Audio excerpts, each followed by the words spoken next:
When thunder rolls through the darkened clouds and lightning illuminates the earth, I arrive with the storm, bearing the wrath of the gods. A descendant of both the blue dragon and the bronze dragon devoured a soul from another realm, gaining a golden finger from that world, transforming gradually from an ordinary dragon into an ancestral dragon, and even ascending to become a new generation of dragon god. How will he respond to the ever-dwindling state of the dragon race? Chapter 1: Birth. In the evening, Wang Lang walked through the bustling streets of Athens, clutching a gem adorned with lightning patterns, said to have been lost from museum. A bolt of lightning struck down, marking the end of this unfortunate Chinese student. Wang Lang struggled to open his eyes and surveyed his surroundings, questioning, "Where have I ended up?" He glanced around at the viscous substance, feeling as though he was inside an egg. Have I really been reborn as an egg? Wang Lang was no stranger to the concept of transmigration. Every young person of the 21st century held a certain anticipation for such occurrences. He had a younger brother and was not overly concerned about his parents being unattended. "So, I have transmigrated into an oviparous creature on Earth? I would much prefer to be in another world. Could the gem I purchased be something extraordinary? Is it the legendary Chaos Pearl?" Wang Lang's mind wandered as he envisioned himself commanding the world in a fantastical realm, indulging in power and glory. After a period of contemplation, he felt an overwhelming drowsiness and ultimately succumbed, ceasing his daydreams. Little did he know, he would never awaken again. He was on the precipice of ultimate demise. My true name is Kairensos Tassalog. Eriwikit, a newly hatched dragonling, emitted a deep roar, reverberating with the echoes of thunder. The dragonling's mother, Kilaoya Tassalog, gazed at her sole offspring emerging from the egg, her eyes brimming with curiosity. As a prodigious bronze dragon on the verge of breaking into legendary status, this was her first experience of motherhood. Her bronze scales shimmered with a metallic luster, her massive and graceful body measuring over 21 meters in length. Her expansive wings folded against her sides, the membranes adorned with ancient runes that seemed to flow like shifting sands in the gentle breeze, emitting a faint turquoise glow. Her emerald eyes resembled hourglasses. She observed this dragonling, distinctly different from herself, whose scales glistened with moisture and bore a deep blue hue with hints of metallic sheen, as if each scale harbored the power of thunder. Most striking were the two pairs of dragon horns extending from its head. The front pair was shorter and curved backward, tips flickering with faint sparks of electricity, while the rear pair was longer, spiraling upward, and covered with intricate lightning patterns. These horns bestowed upon him an air of majesty, signifying his ancestral lineage to the blue dragon. Although his body was diminutive, it exhibited the nascent form of an ancestral blue dragon, featuring 2 rows of small dorsal fins along his back, their tips shimmering with electric light. His robust tail tapered into a forked shape resembling lightning, with protruding vertebrae that seemed poised to unleash static electricity. His limbs were strong, webbed between the claws, which gleamed like blades. Kairensos gazed at his mother. Despite being a blue dragon and her being an unusual bronze dragon, he felt no fear. The kinship and legacy of blood informed him that she was indeed his mother. In the material world, blue dragons and bronze dragons existed as independent adversaries. Had it not been for the accord reached between the dragon mother and the platinum dragon god to prevent internal strife, one of these dragon types might have long since vanished. A powerful hunger surged within Kairensos, prompting him to disregard his mother and lower his head to consume his eggshell. The dragonling's mother watched her uniquely formed offspring with a hint of affection, quietly observing as he fed, before resting beside him, succumbing to her own slumber. In his slumber, the dragonling embraced the legacy of dragons. His inheritance was far richer than that of ordinary dragons, encompassing both blue and bronze dragon legacies, with the added depth of a human memory embedded within his consciousness. In the blink of an eye, a month passed. The dragonling awakened, having begun to assimilate the dragon legacy, gaining a foundational understanding of the world around him, situated within a realm known as Irixia. He was a hybrid of blue and bronze dragons, yet due to the resurgence of his blue dragon lineage, his appearance predominantly aligned with that of a blue dragon, with his legacy primarily reflecting that of the malevolent dragon. Earth transmigration, gem, what a fascinating gift. Kairensos mused as he examined his claws. As a dragon of pure bloodline, his inheritance also mentioned otherworldly dragons, whose souls originated from a different realm, explaining their divergent behaviors. However, the soul belonging to one Wang Lang was rather unfortunate. While Kairensos' intellect was yet to emerge, there had been an opportunity to devour him, which went unseized. After Kairensos' consciousness awakened, the soul had autonomously consumed him. Recalling the knowledge gleaned from that soul and the gem residing within his spiritual sea, Kairensos could not suppress a smile, which appeared especially endearing on his dragonling visage. Hearing the commotion, his mother, Keloya, entered, exclaiming, "What a uniquely gifted little dragon! Truly the offspring of me, Keloya." Typically, a dragonling's first slumber lasts about a week, yet he had slept for a whole month. In the world of Irixia, the longer a dragonling remains in their first slumber, the more legacy they have received, indicating a stronger soul and promising greater future achievements. Kairensos stood proudly at his mother's words. Being a pure-blooded dragon, he was unaware of the concept of humility. Only a dragon as great and gifted as you could bear a similarly extraordinary offspring. "No, your potential far exceeds mine, and even surpasses that of seer-likes," Keloya replied, lowering her massive head to regard the blue dragon with ancestral resurgence. Lingering particularly on his 2 pairs of horns, her emerald eyes gleaming with envy. In the dragon's understanding, the aesthetics of horns played a significant role in a dragon's appearance. Typically, dragons with horns were not lacking in beauty. Among the 5-color dragons, all except the white dragon possessed horns, contributing to the perception of the white dragon as a disgrace to the dragon race.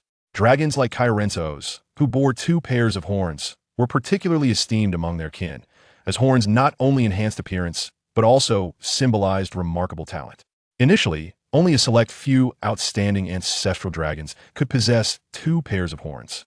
Presently, dragons with 2 pairs were often those with extraordinary ancestral bloodlines, potentially destined to become ancestral dragons in the 3rd era. While Keloya exhibited some degree of resurgence, her lineage could not compare to that of the dragonling before her. She suspected that, had it not been for the absence of the dragon god's blessing preventing her from becoming an ancestral dragon, her offspring would likely have been the very ancestral dragon she had long sought. Kairensos neither opposed nor contradicted his mother's words, tacitly agreeing, for he clearly harbored the same thoughts.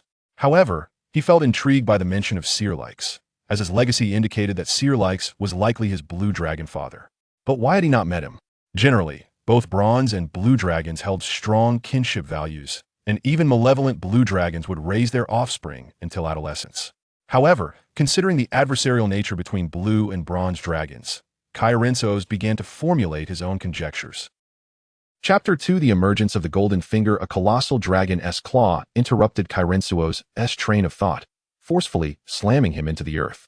Keloya observed Kairensos struggling to extricate his head from the soil, a glimmer of amusement flickering in her eyes, evidently pleased with her recent actions. It remained unclear whether she had discerned the thoughts harbored within the hatchling dragon or if she was enacting revenge for Kairensos' unspoken claim of superiority. Having learned his lesson, Kairensos refrained from further errant thoughts and scuttled to the great dragon's feet, seizing her talon, and in his distinctive youthful tone, proclaimed, "Great Mother, your dear child is hungry." As an adult dragon, Keloya was acutely aware of the substantial dietary needs of hatchlings. Thus, she summoned a few half-merfolk who presented a ferocious 10-meter-long megalodon. Kairensos, upon sighting this feast, momentarily abandoned his grasp on his mother's foot and lunged towards the succulent belly of the creature. Initially, the mother dragon observed with calm delight as her adorable hatchling voraciously devoured the food without regard for decorum. However, as he continued to consume even after finishing half, she found herself astonished. Typically, hatchlings would eat only 1 to 2 times their body weight. Yet Kairensos, not yet 2 meters in length, devoured over 3 times his weight. Particularly considering that the meal provided was no ordinary fare, but a creature rivaling a mid-tier warrior in ferocity and nutrition. Under Keloya's watchful gaze, Kairensos licked his lips, still yearning for more after finishing the entire megalodon. "How much more can you consume?" Keloya inquired, curiosity piqued. "I believe I am about 70 to 80% full, yet I feel I could still manage half of another," Kairensos replied earnestly, his innocent eyes fixed upon Keloya, his meaning unmistakable. Consequently, Keloya commanded her attendants to bring forth another ferocious wolf, approximately 4/5 the size of the earlier megalodon. Kairensos, resembling a wild stallion, pounced on the food even before it touched the ground. Gluttony? Has he inherited the talent of Cyrex? Keloya amused to herself, initially preparing enough sustenance for a week's worth of food for a hatchling, only to find it inadequate for a single meal. It was evident that as the hatchling grew, so too would his appetite. After finishing his meal, Kairensos burped contentedly and turned to seek his mother, only to discover that she had departed. Upon realizing his mother's absence, Kairensos surveyed his birthplace, intent on finding a cozy nook to continue his slumber.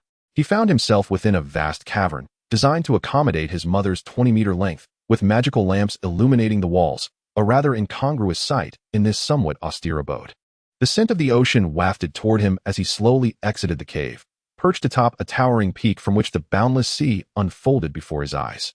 Unlike other blue dragons, Kairensos did not favor arid deserts. Instead, he cherished the island environments akin to the bronze dragons. Thus, he curled into a ball, inhaling the salty sea breeze, and peacefully drifted into slumber.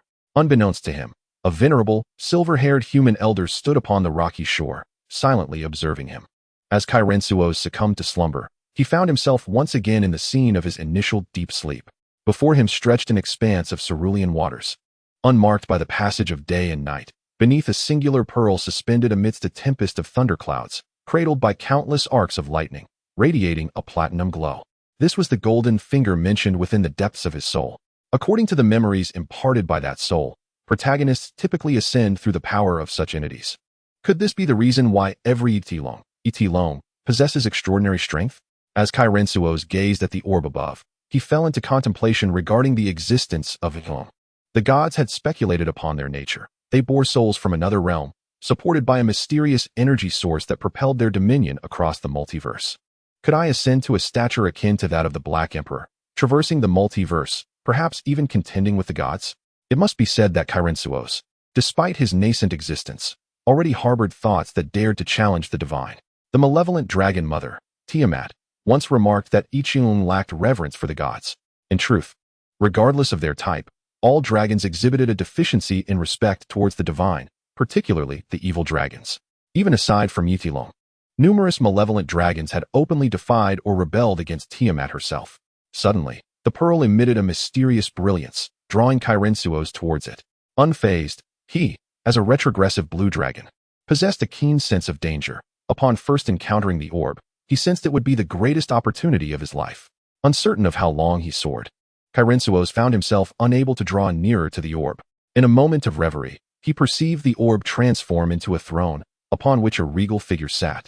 Exuding an air of authority, he was robust and imposing, draped in a flowing robe, surrounded by crackling purple lightning, resonating with a deafening roar.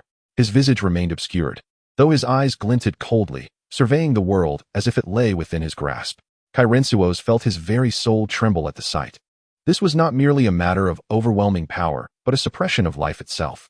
This entity was a deity, and Kairensos could swear by his true name that such an aura could not be mimicked by any being of the material realm. Rather, it resembled the divine presence of a god who once presided over the conflicts of the dragon race in the First Era. Yet, Kairensos could not ascertain the identity of this god. The spectral figure upon the throne extended a finger towards Kairensos, and from the throne emerged countless blue and gold chains that ensnared him. Kairensos felt an influx of boundless power surging into his being. He sensed he had become the sovereign of thunder, wielding the might to obliterate worlds. Although he recognized this as an illusion of power, he remained entranced. The bloodlines of blue and bronze dragons coursed within him, inherently imbued with storm energy, and the chains from the throne further amplified this strength. As the power surged, Kairensos began to feel a throbbing pain, as if his very form were on the verge of being torn asunder. He understood this as a sign of saturation, a warning to cease absorbing power. However, the intrinsic nature of dragons compelled him to seek more, driven by the collective greed of their kind. In truth, whether he wished it or not, the chains upon the throne would not relent, persistently transmitting power, gradually purifying Kairensos' body and bloodline until their task was complete. Chapter 3: The initial manifestation of talent. Just as Kairensos felt he could endure no longer, a black halo materialized around him, reminiscent of the corrosive auras of black dragons, yet fundamentally distinct. Upon the emergence of this dark halo, it began to absorb the energy from the chains, stabilizing Kairensos' condition. As the black halo and the chains of the throne remained in a stalemate, the spectral figure gradually dissipated, along with the throne and chains. Kairensos' consciousness began to fade, sinking into a deeper slumber to assimilate the gains of this experience. Chloe gazed upon the curled form of her hatchling, radiating blue and gold lightning. As dark clouds gathered above, with bolts of lightning streaking across the sky, intertwining with the hatchling in a harmonious response, as if forming a natural barrier. Who could have summoned such an extraordinary phenomenon? The mother, unable to return home due to her offspring obstructing the entrance, surveyed the surroundings and commanded her approaching attendants to maintain their distance and continue their lives elsewhere. Meanwhile, she remained in position, unleashing a breath of lightning that carved a hole at the base of her lair, establishing it as her temporary dwelling. She vowed to personally guard her child.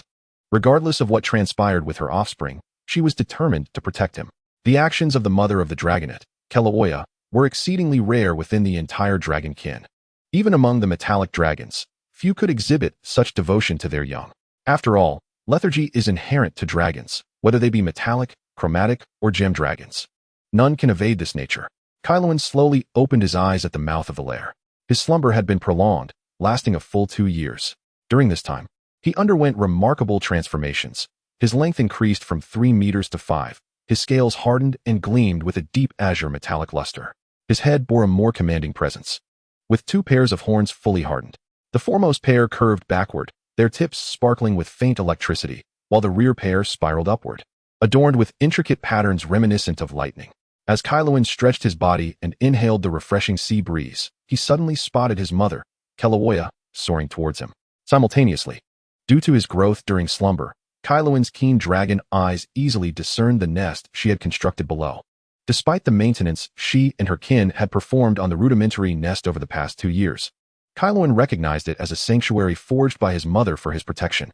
He felt deeply moved. As a blue dragon, he was inherently detached from emotions.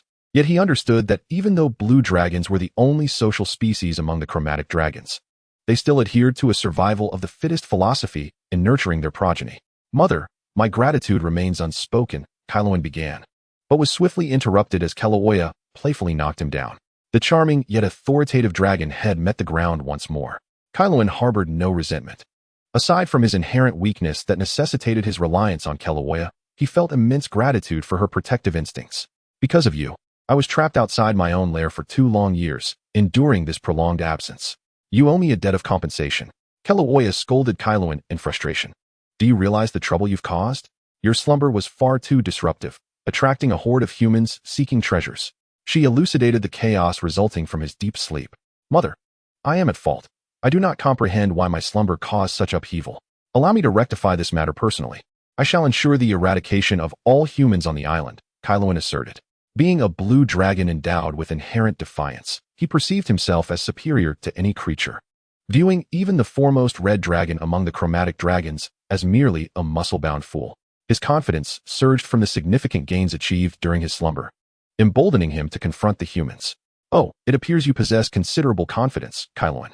I hope it stems from your strength, not from foolishness akin to your father, Kilauea remarked, observing the rebellious little blue dragon. Though still young, Kailawen exhibited traits quintessential of blue dragons. Kilauea noted the characteristics of a bronze dragon in his spiraled horns, suggesting he had received their legacy, yet his demeanor mirrored that of a wicked dragon. Kailawen's initial display of emotion toward her did not go unnoticed, and Kilauea felt satisfied that this little rogue was not ungrateful. Upon hearing his mother's words, Kailawen prepared to demonstrate his capabilities. He stepped back, inhaled deeply, and his chest expanded dramatically as azure golden arcs of lightning flickered within his mouth, culminating in the formation of a spherical flash ready to be unleashed. Kilauea was not surprised to witness Kailawen's lightning breath.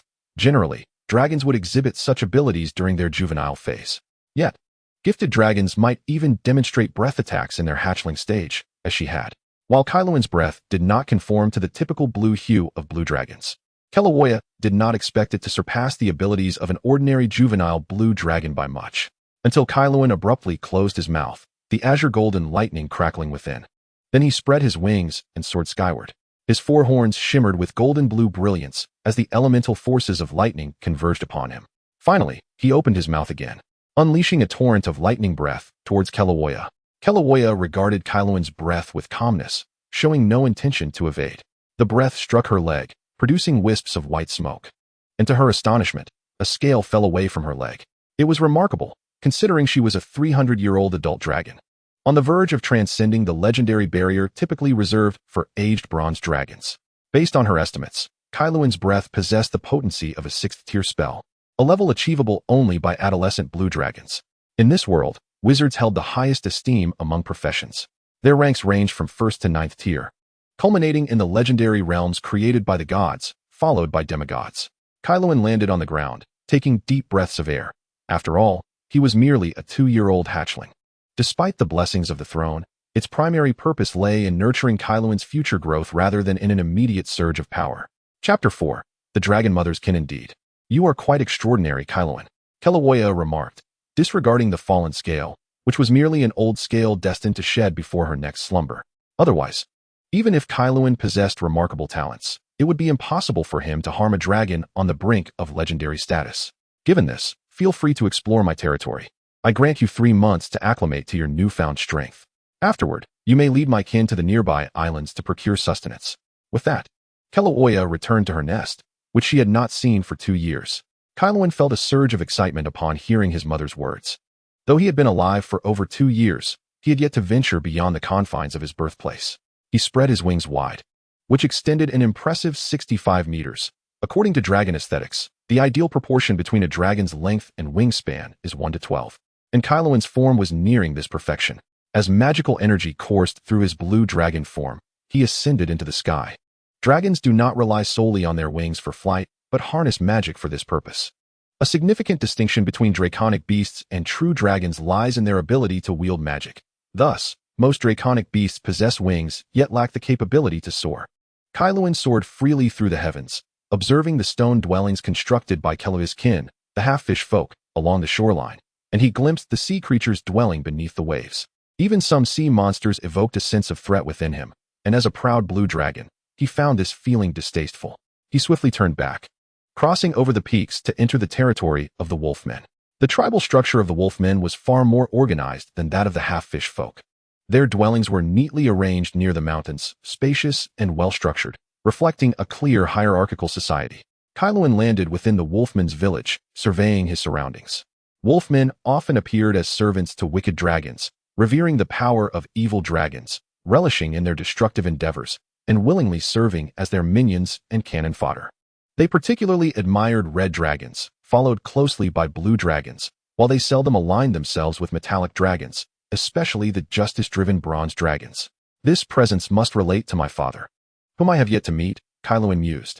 Esteemed true dragon, the humble servant of Kilauea, the dragon of judgment, extends greetings to you. A notably robust wolfman approached Kairouan and knelt before him. Karen gazed curiously at the more significant figure of the work, who possessed a hyena-like head, yellow eyes, and coarse mane, standing at approximately 2 meters tall. More importantly, his physique exuded a potent magic and an unpleasant odor that repulsed Karen. As the mage, Karen regarded the Wurg with newfound intrigue, astonished to discover a Wurg mage among his mother's followers. In the world of Irishia, and indeed across the entire material realm, mages were revered beings. Even a low-tier mage could easily vanquish one or several mid-tier warriors. The presence of a Wurg mage signified that any tribe that produced such a mage would swiftly ascend to dominance over nearby Wurg tribes. Moreover, a Wurg who attained the status of mage could wield their malevolent nature to great effect on the battlefield and aid evil dragons in managing their chaotic minions. I am Kairensos Saloj Elu Ketala, the offspring of the great judgment dragon, Kilauea. Reveal to me your true name, humble servant, he declared.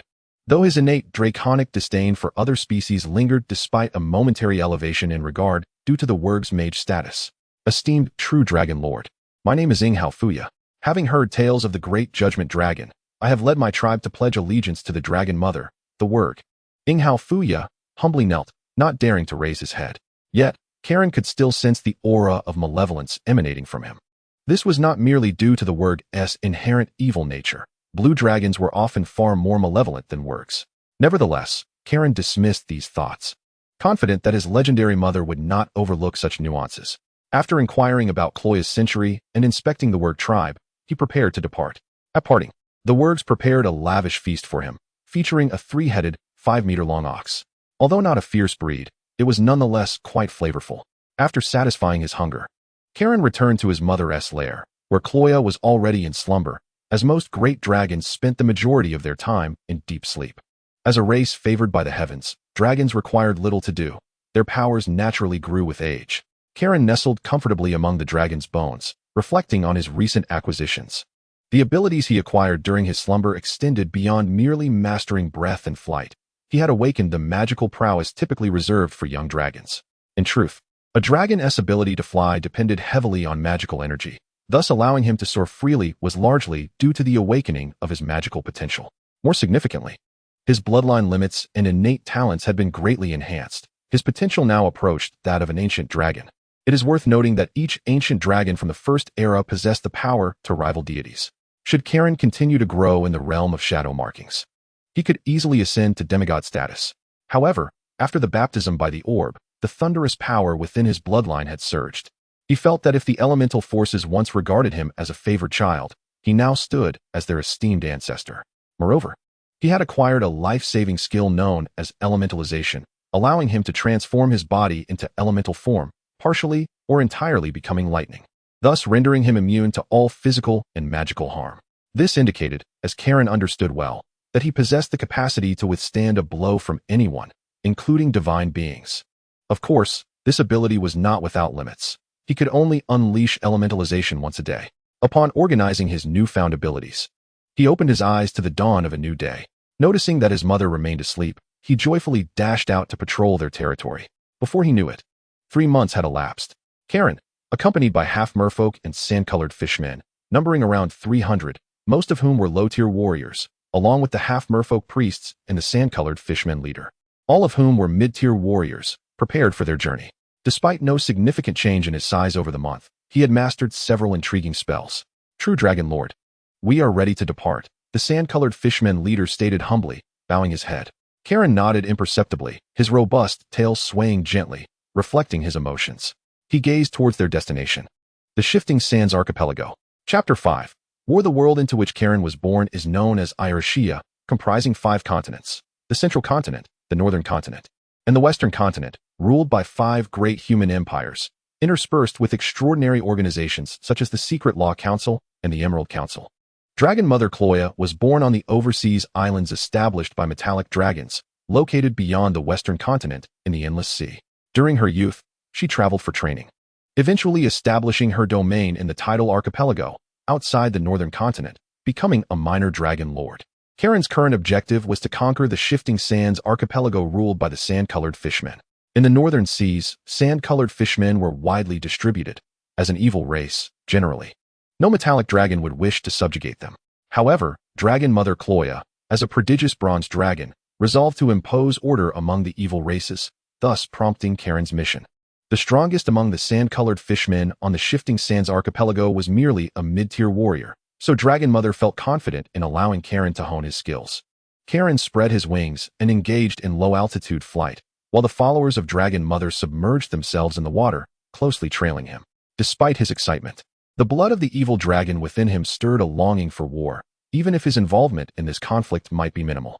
Nonetheless, he yearned for the chaos of the battlefield.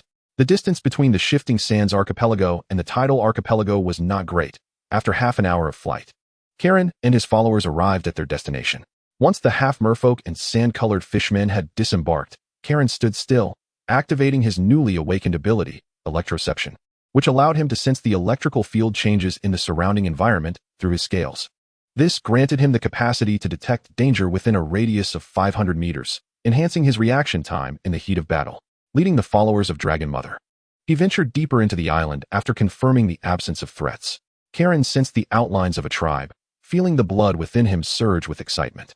Taking a deep breath, he cast a first-tier spell, hardening, to augment his physical resilience. Soon, the sand-colored fishmen became aware of Kairen's presence. Enemy attack. The alarm and horn shattered the tranquility of the tribe's existence. As Kairen charged forward, the sand-colored fishmen organized their defensive formation. Kairen dove down, gathering lightning breath in his mouth.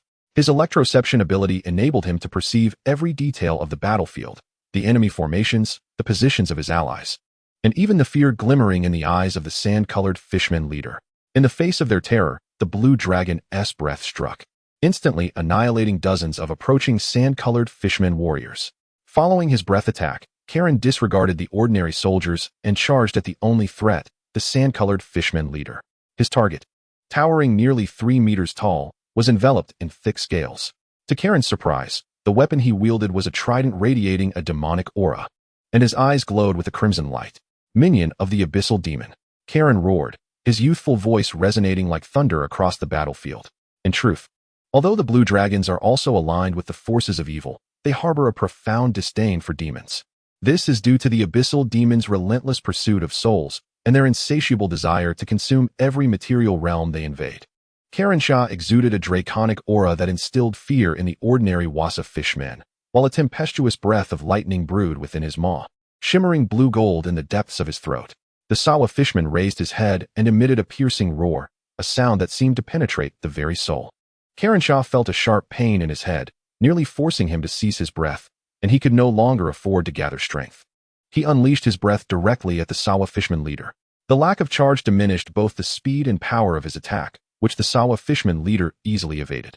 This was the first time Kairensos' breath attack had proven ineffective, yet he remained unconcerned.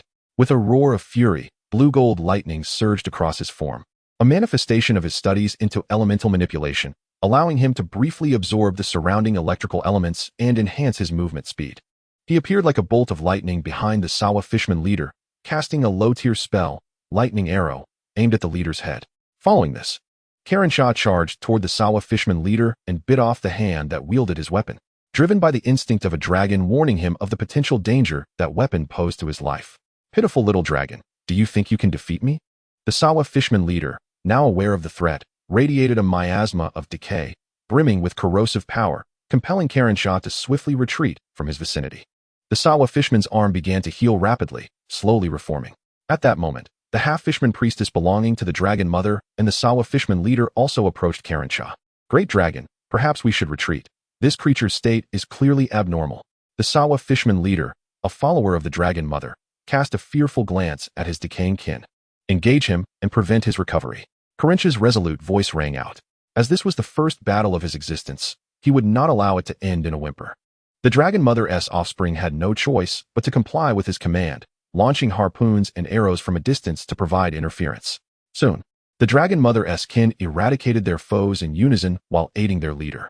Their efforts bore fruit as Kairensos ascended to the skies, attuning to the elemental energies permeating the air through his dragon horns. With his mouth agape, he inhaled copious amounts of air into his lungs, his blood surged rapidly, and his glands operated at their utmost capacity. As his magical energy converged, the sky darkened and the thunder roared. Kairensos unleashed his most potent attack, and astonishingly, the lightning in the sky mirrored his breath, striking towards the leader engulfed in black mist. As the lightning breath collided with the black fog, the miasma could no longer sustain itself and dissipated. Bereft of its protective shroud, the Sawa fishman leader's form disintegrated, leaving only the trident on the ground as a testament to its existence. Witnessing the enemy's disappearance, Kairensos gradually descended onto the trident. Despite the battle having drained him of all his strength, every cell in his body thrummed with exhilaration. He stood atop the trident, roaring in triumph, proclaiming his might. Victory belongs to the true dragon, to Lord Krolia, to Kairensos. The Dragon Mother's kin erupted in cheers, celebrating this hard-won triumph. Little dragon, how could you destroy the experimental subject we painstakingly nurtured? What shall we do to punish you? Kairensos shuddered at the seductive voice, sensing an entity capable of effortlessly ending his life had arrived. Chapter 6. Wire. Suddenly, the fabric of the sky began to twist, followed by the emergence of a pitch-black rift. From this fissure poured dozens of lowly demons, their skin resembling charred flesh, eyes ablaze with a crimson glow. At the forefront stood a berserker and a succubus, the latter having uttered the previous words. She was tall and graceful, adorned with delicate horns and skin akin to the finest black jade, smooth and lustrous, exuding a purplish sheen. Her flawless curves emanated an irresistible allure, and her breathtaking visage bore a smile that was both inviting and enigmatic. Even from Kairensos' draconic perspective, the succubus was undeniably enchanting.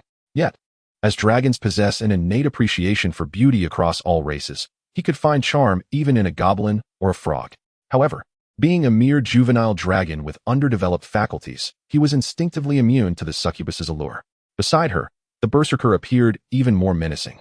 With a head resembling a grotesque visage, curved horns protruding from either side of his forehead, and a grin that revealed a row of sharp teeth.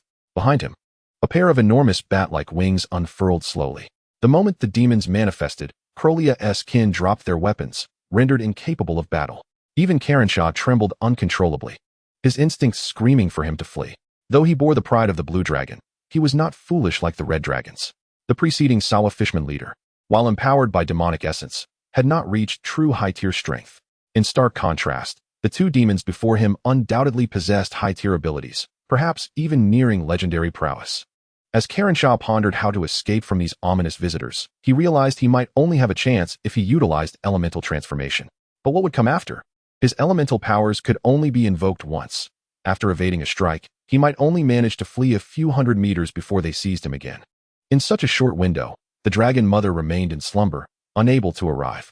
He recalled the golden opportunity brought forth by the otherworldly soul. Yet he could not activate that orb. During the 3 months following his awakening from slumber, he had found no means to re-enter that enigmatic realm. Little dragon, there's no need to be so anxious. We harbor no intention of harming you. However, you did destroy my experiment without cause, so you must offer some form of compensation to your sister. The succubus extended her alluring tongue, licking her lips greedily as she gazed at Kairensos' 2 pairs of horns. How about you come with me? Sister's name is Wire. Although Wire spoke with a smile, Kairensos felt a chill run down his spine. He could already envision the fate that awaited him should he accompany Wire back to the abyss. Most likely, he would be transformed into a demonic dragon or a dracolic, losing his will in the process. The best outcome would be becoming one of Wire's favored dragon pets. With a tremendous roar, Kairensos refused to allow such a fate to unfold. He was an evil dragon, a magnificent blue dragon, destined to traverse the multiverse like the Black Emperor, the Mad King, and the Red Dragon Emperor. He would not settle for anything less. Just as he prepared to ignite his blood and engage the 2 demons in a desperate struggle, a resounding dragon's roar echoed through the air. It was the dragon mother, Krolia, Kairensos thought with excitement. Finally, he would not have to fight for his life. After all, he was merely a fledgling dragon. If he burned all his blood, even if he managed to escape, his growth would be severely hindered, and his lifespan significantly curtailed. Damned demons, you wretched ants of the underworld, who permitted you to descend upon this realm. Krolia charged at the 2 demons, unleashing a lightning breath directly at the succubus. The lightning breath of a bronze dragon is released in a straight line, whereas that of a blue dragon manifests as a spherical discharge. Krolia's form dwarfed Kairensos. Her scales shimmered with a bronze glow, her eyes ablaze with fury. The breath she unleashed bore the potency to injure even legendary beings. The breath of lightning was about to strike Waywayer, yet she maintained her smile without a hint of panic.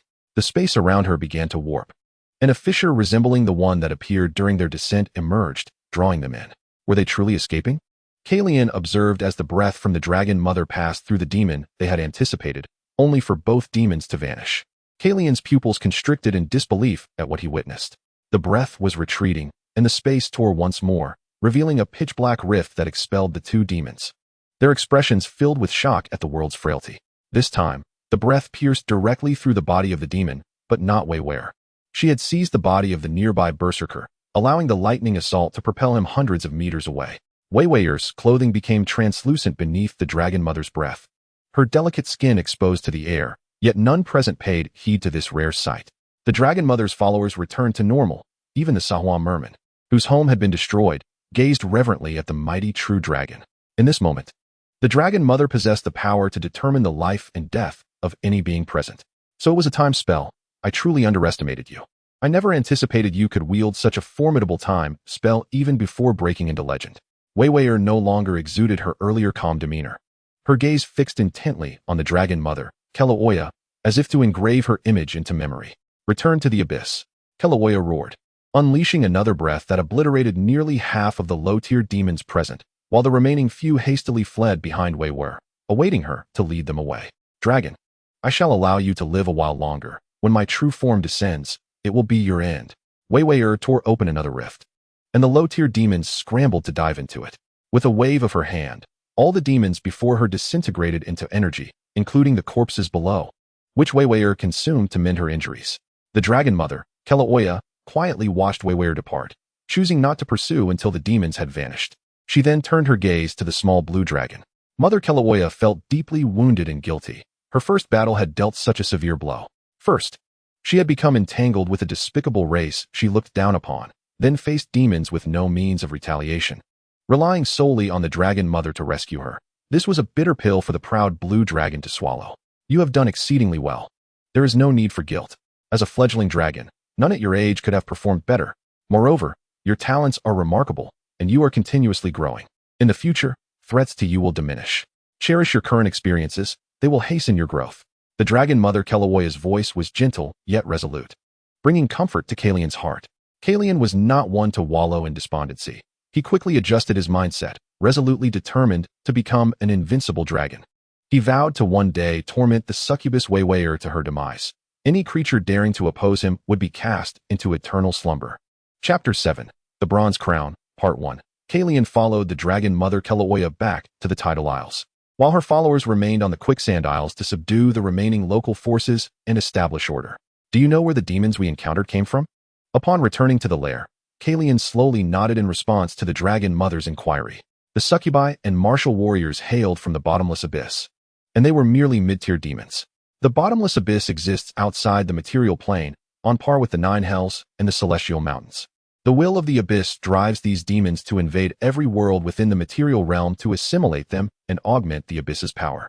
Each layer's demon lord possesses powers rivaling that of deities within their domains, a fact recorded in Kalian's dragon heritage. That succubus is not to be underestimated. What descended was likely but a fragment of her true self. Her actual strength is at least legendary, if not approaching demigod status, yet she could not reach demigod level. Otherwise, she would not have been so easily repelled today. Kalian pondered briefly and deemed the Dragon Mother's assessment accurate.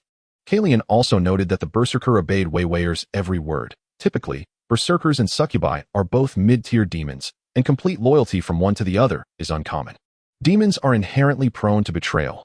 Chaos is their hallmark, yet the Berserker displayed no resistance at the end. There was no doubt that Weiweier possessed the power to control hearts. Thus, you must be cautious. Though that succubus is constrained by the rules of the material world and cannot easily descend upon Iarshia, she has set her sights on you. Demons do not relinquish their targets easily. The Dragon Mother Kilauea's gaze was heavy upon Kalian. From now on, you shall remain close to my lair. I will have my followers provide your sustenance, but until you possess the means to protect yourself, do not stray far from the vicinity of the lair. Kalian nodded reluctantly. Although his draconic nature resented the constraints, he recognized the wisdom in the Dragon Mother's words. He lacked the ability to safeguard himself and must rely on her protection. Sensing Kalian's discontent, the Dragon Mother enveloped him with her wings as a source of comfort, prompting Kalian to curl up within her embrace and drift into slumber. After a series of battles, he was already utterly exhausted. A nimble goat grazed leisurely on the grass when suddenly, a giant eagle swooped down and seized it, soaring high into the sky before dropping it from a height of hundreds of meters, resulting in a heavy thud that ended its life. The giant eagle then perched upon the goat's body, relishing this effortless feast. Kalian stood a kilometer away on a peak, observing every move of the giant eagle. He spread his robust wings and leaped from the summit, gradually descending while casting an invisibility spell upon himself.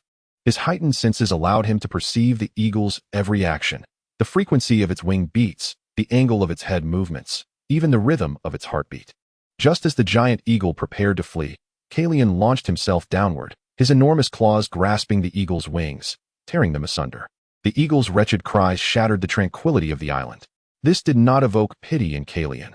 Rather, it heightened his exhilaration as he bit off the eagle's head. Kalian quickly consumed both the eagle and the goat, yet this was but a mere morsel for him. After 2 years of growth, his body had approached 7 meters in length, his wingspan nearing 9 meters, and his appetite had multiplied exponentially. The amount of food he consumed in one sitting nearly equaled the combined intake of all of Kilauea's followers, to sustain both Kilauea and Kalian. The Dragon Mother's followers had no choice but to expand their reach. Previously, Kilauea could only be considered a marginally competent Lord Dragon. Now, she ruled over an expanse of over 100,000 square kilometers of sea and islands centered around Tidal Island. As Kilauea drew closer to legendary status, her periods of slumber became more frequent, with her recent slumber lasting over a year. Unable to endure the solitude after 5 months of the Dragon Mother's sleep, Kalian ventured beyond the boundaries she had set to hunt. He now found himself on an unnamed island not far from Tidal Island. Just as he was about to leave in search of new prey, he sensed an elderly human aboard a fishing boat, accompanied by a human child, approaching. Intrigued, Kalian noted that while human passage was not forbidden in the territory ruled by the Bronze Dragon, such ventures typically involved large merchant guilds or noble families, with only a handful daring to traverse the open sea. Although within the dominion of the Qingtong Lone One need not fear dragon attacks. This is a consequence of the long-standing ethos of the metallic dragons on the continent. Typically, metallic dragons are inclined to assist the weak and uphold justice, occasionally intervening in conflicts to prevent war, thus serving as arbiters across the realm. Among humans, the Qingtong Long is known to a degree second only to the Jinlong and Yinsalong. The Qingtong Long favors order and abhors chaos, particularly enjoying the manifestation of humanity in human territories to adjudicate malevolence. Kailuan resolved to investigate, subconsciously sensing that this venture might yield unexpected rewards. In his perception, these two humans appeared to be utterly ordinary, thus he felt no trepidation regarding potential mishaps. Swiftly, Kailuan soared to the coastline, awaiting their arrival. As the fishing vessel docked, two humans emerged, an elderly man, feeble and white-haired, accompanied by a child of around 4 years of age. Kailuan transformed into a male half-dragon, his skin a pale blue-white, with golden slit pupils. His hair was a striking azure, short and neat, interspersed with delicate scales. Tall and robust, his muscular form exhibited fluid lines, while his fingers retained the shape of dragon claws, and a tail extended from his spine, all features reflecting his draconic majesty. Esteemed elder, might I inquire the purpose of your visit? The old man, upon witnessing Kailuan's presence, immediately grasped his grandson and bowed in reverence. What brings you here? Kailuan feigned authority as he questioned the humans before him. We hail from the Quahai Digua, fishermen by trade. Recently, the fish population has dwindled, and we have been unable to catch enough in the coastal waters, so we sought to venture deeper in hopes of better fortune. Kailuan, upon hearing the elder's words, felt a pang of confusion, suspecting a reason for the decline in fish nearby. It was primarily due to the voracious appetites of the two dragons he and his mother sustained. The followers of the dragon mother had been extensively depleting the fish stocks, which would inevitably lead to a reduction in their numbers.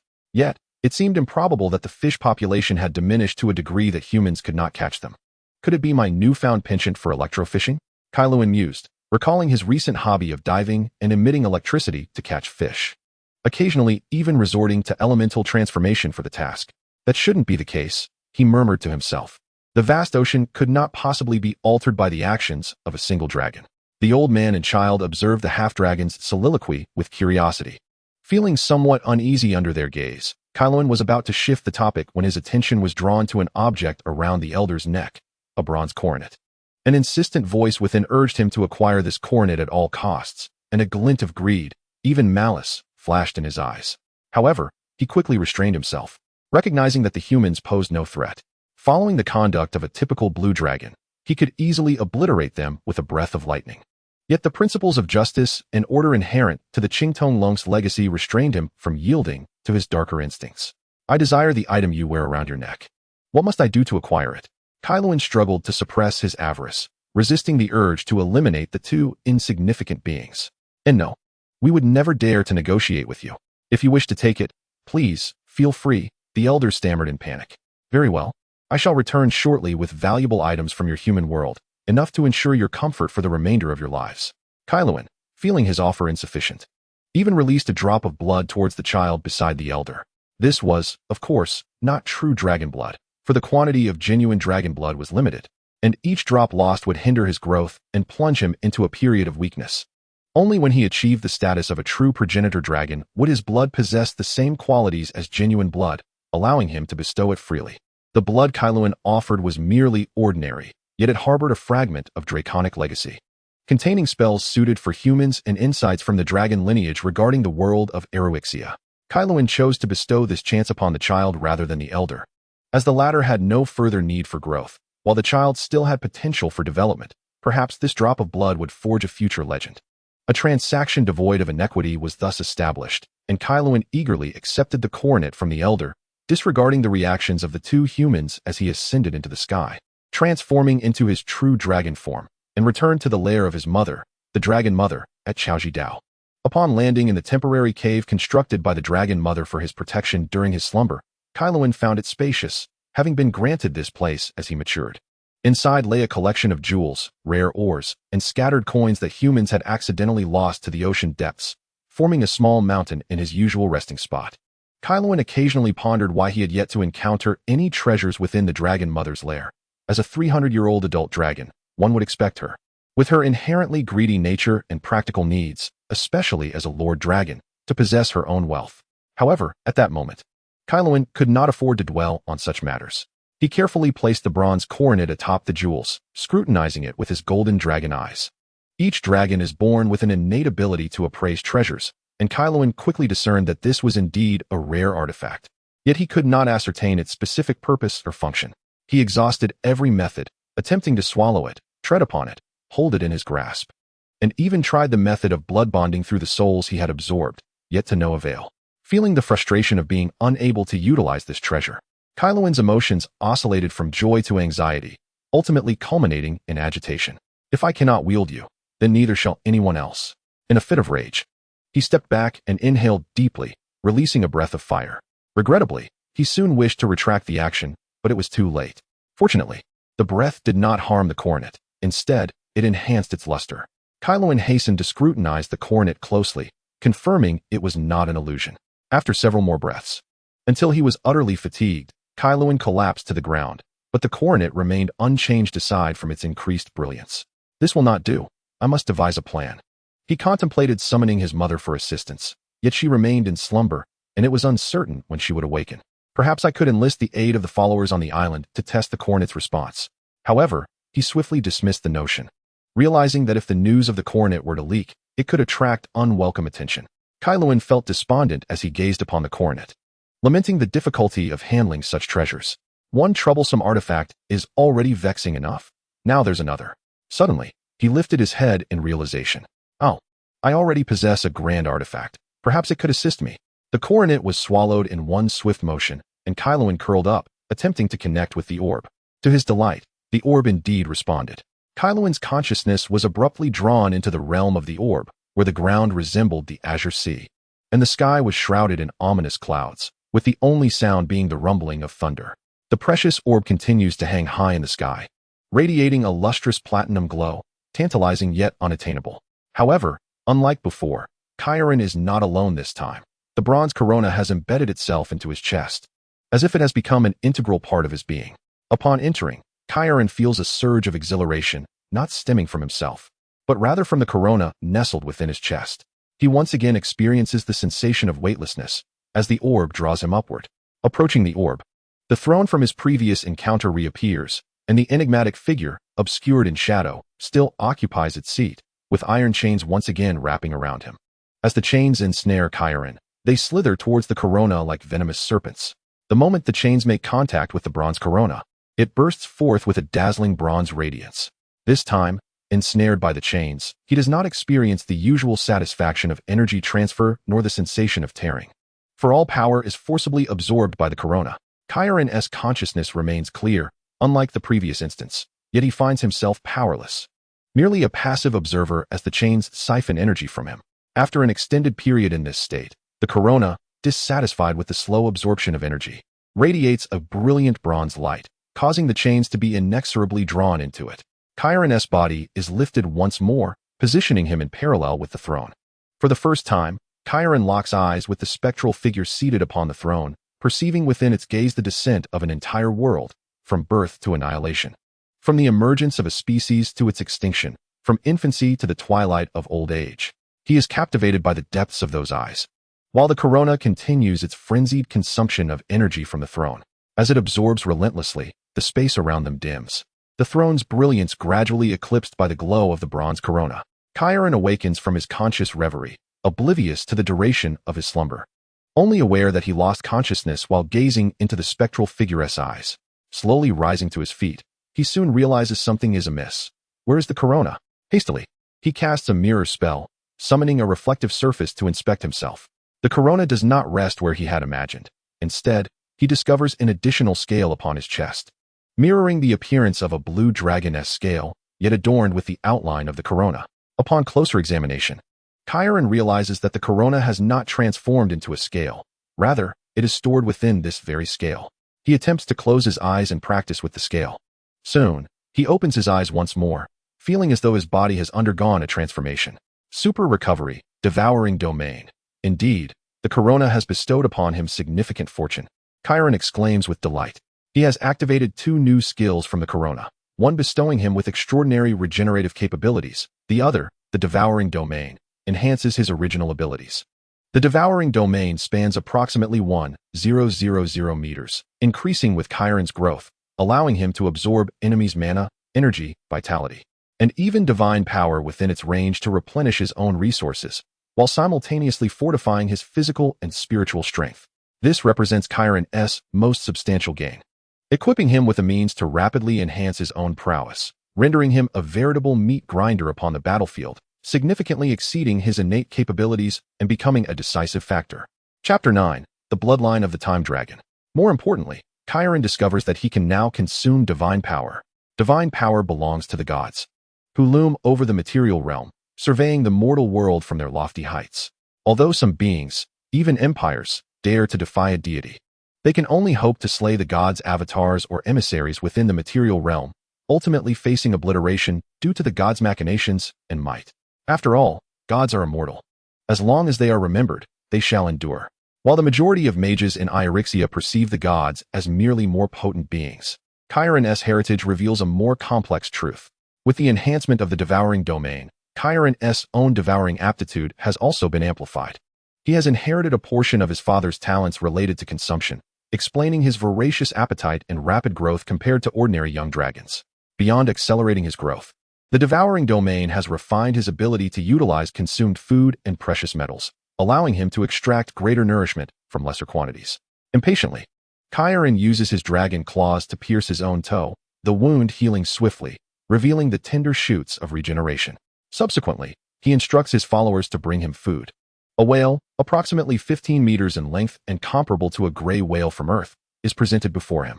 Kairen opens his jaws wide and begins to tear into the meal, devouring the whale with remarkable speed. He distinctly feels a heightened sense of satiety, approximately 20 more than before. Kairen then summons the leaders of the half-fishmen and the Shahua fishmen to his lair, instructing them to attack him. The two followers are understandably terrified, particularly the leader of the Shahua fishmen, an inherently malevolent being who was retained by Dragon Mother Kilauea under the guise of education. Technically, he is not a true follower of Kilauea. Naturally, he harbors doubts, fearing that the bronze dragon has sent Kairen to test him. As bronze dragons are known to indulge in such fishing tactics, Kairen reassures them that he will not hold it against them. Yet he overestimates the reputation of the wicked dragon. Unless Kilauea herself intervenes, they would never dare to assault Kairen. Reluctantly, he allows them to depart and heads to see if Dragon Mother is awake. Fortunately, Kilauea is just regaining consciousness. Kairen excitedly embraces her, and she instinctively presses his head into the ground. This has become their customary reunion ritual. After some contemplation, Kairen recounts the entire process of acquiring the bronze corona. Omitting details concerning the orb, he mentions the corona due to the hourglass shape of Kilauea's pupils, which, like the corona, is connected to the concept of time. Kairen suspects that Dragon Mother may possess some knowledge about this, while he refrains from discussing the orb, believing it might involve a significant secret. For Kilauea's safety, he resolves to keep this matter to himself.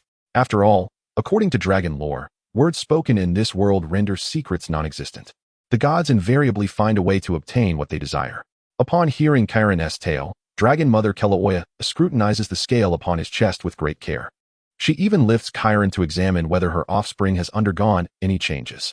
Thus, Kairen becomes the subject of his mother's study for an extended period, during which she pierces his skin with her claws and tests his regenerative abilities using various harmless spells. Eventually, she requests Kairen to unleash the devouring domain.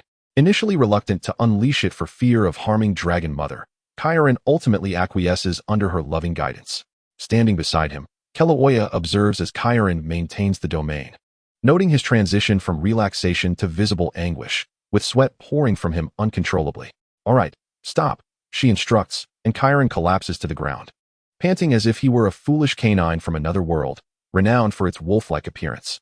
"Your regenerative capacity is remarkable.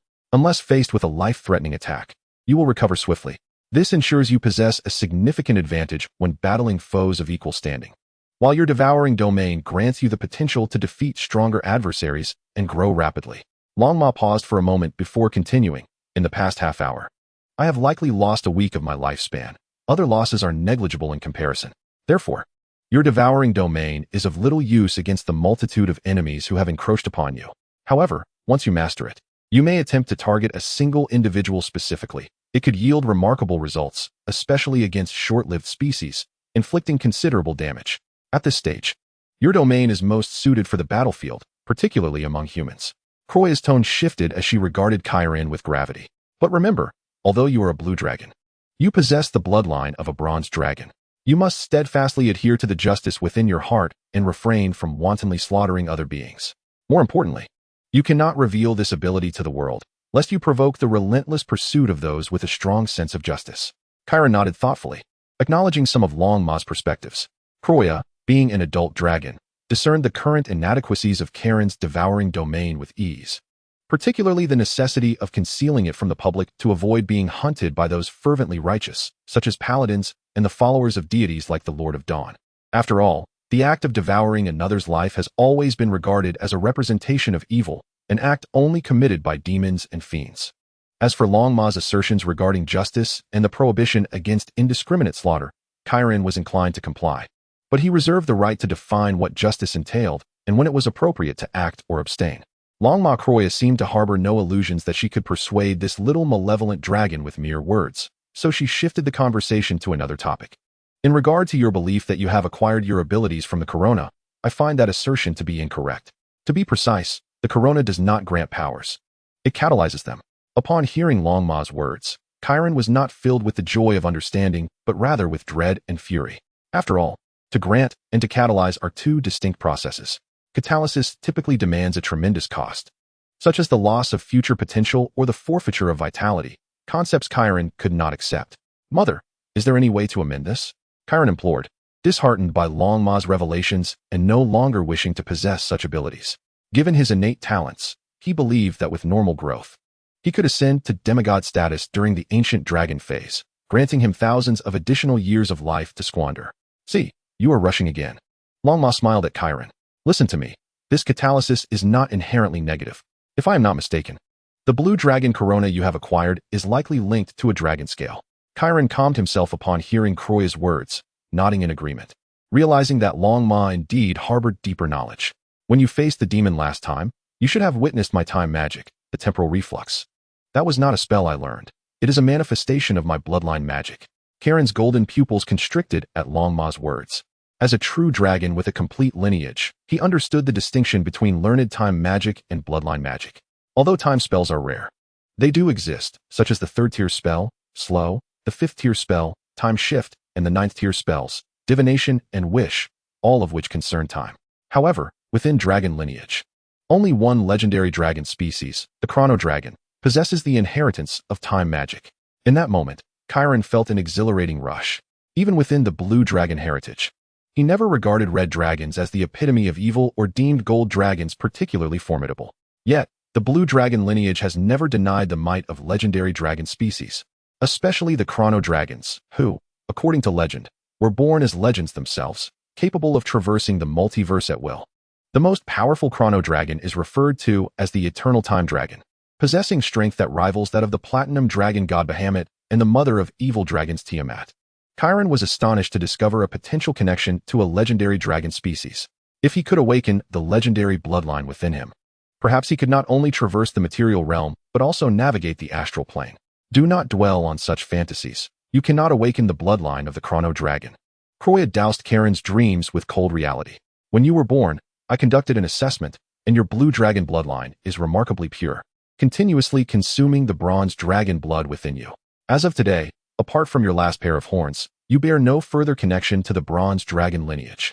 As for the bloodline of the Chrono Dragon, it is certainly absent, as I suspect your blue dragon blood's devouring capacity consumed the Chrono Dragon bloodline before you even came into existence, rendering your blue dragon blood extraordinarily potent, approaching that of the progenitor blue dragon. After hearing Kroya's words, Kairen felt significantly better. At least he still possessed a formidable blue dragon bloodline. He believed that one day he would indeed become a progenitor dragon, at which point he would not be inferior to any legendary dragon species.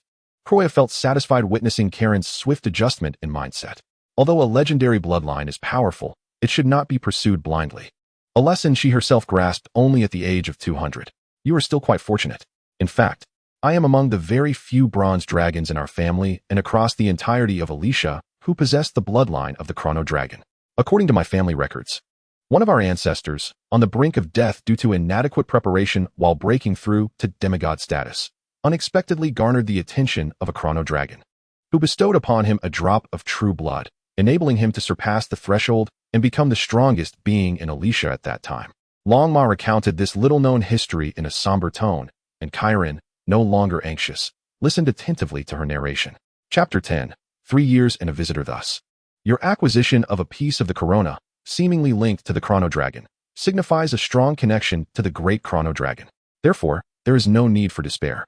In the days that followed, Kairen diligently familiarized himself with his powers under Long Ma's guidance.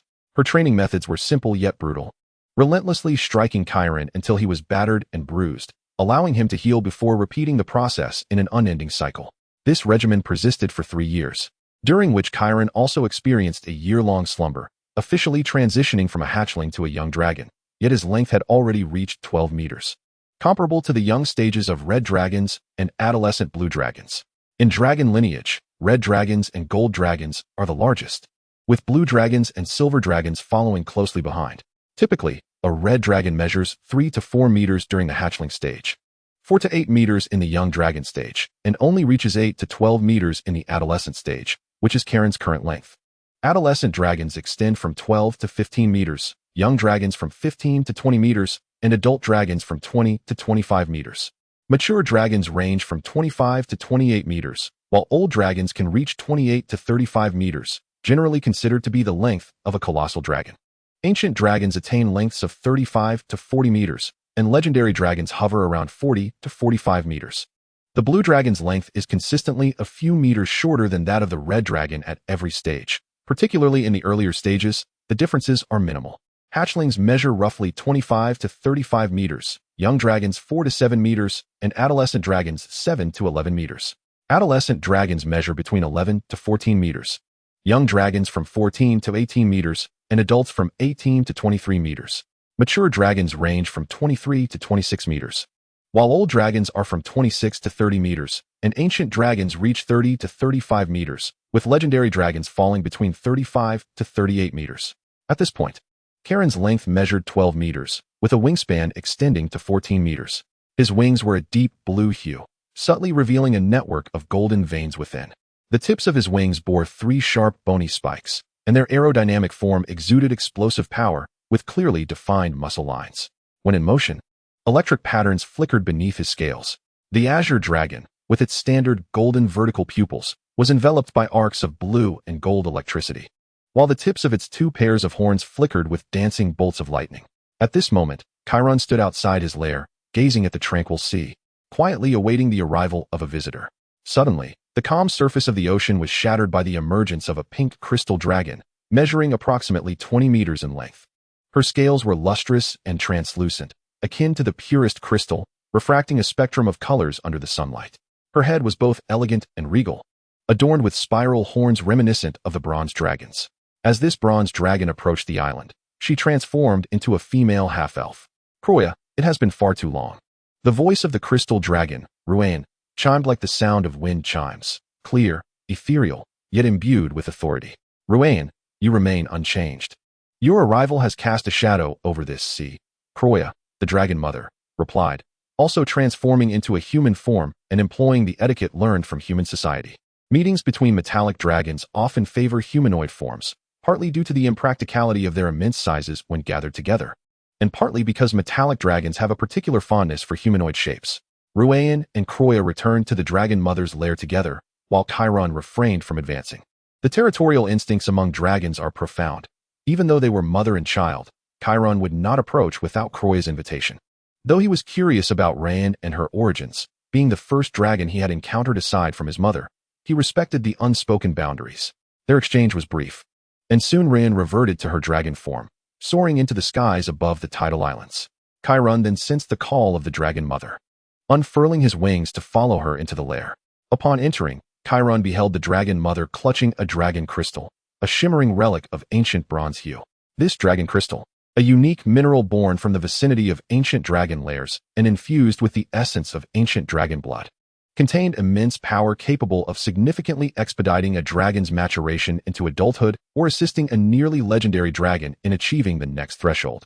Recognizing the purpose of Ruane's visit, Kairen surmised that she had come to deliver this crystal, and he speculated that Kroya's own wealth had likely been exhausted in its procurement.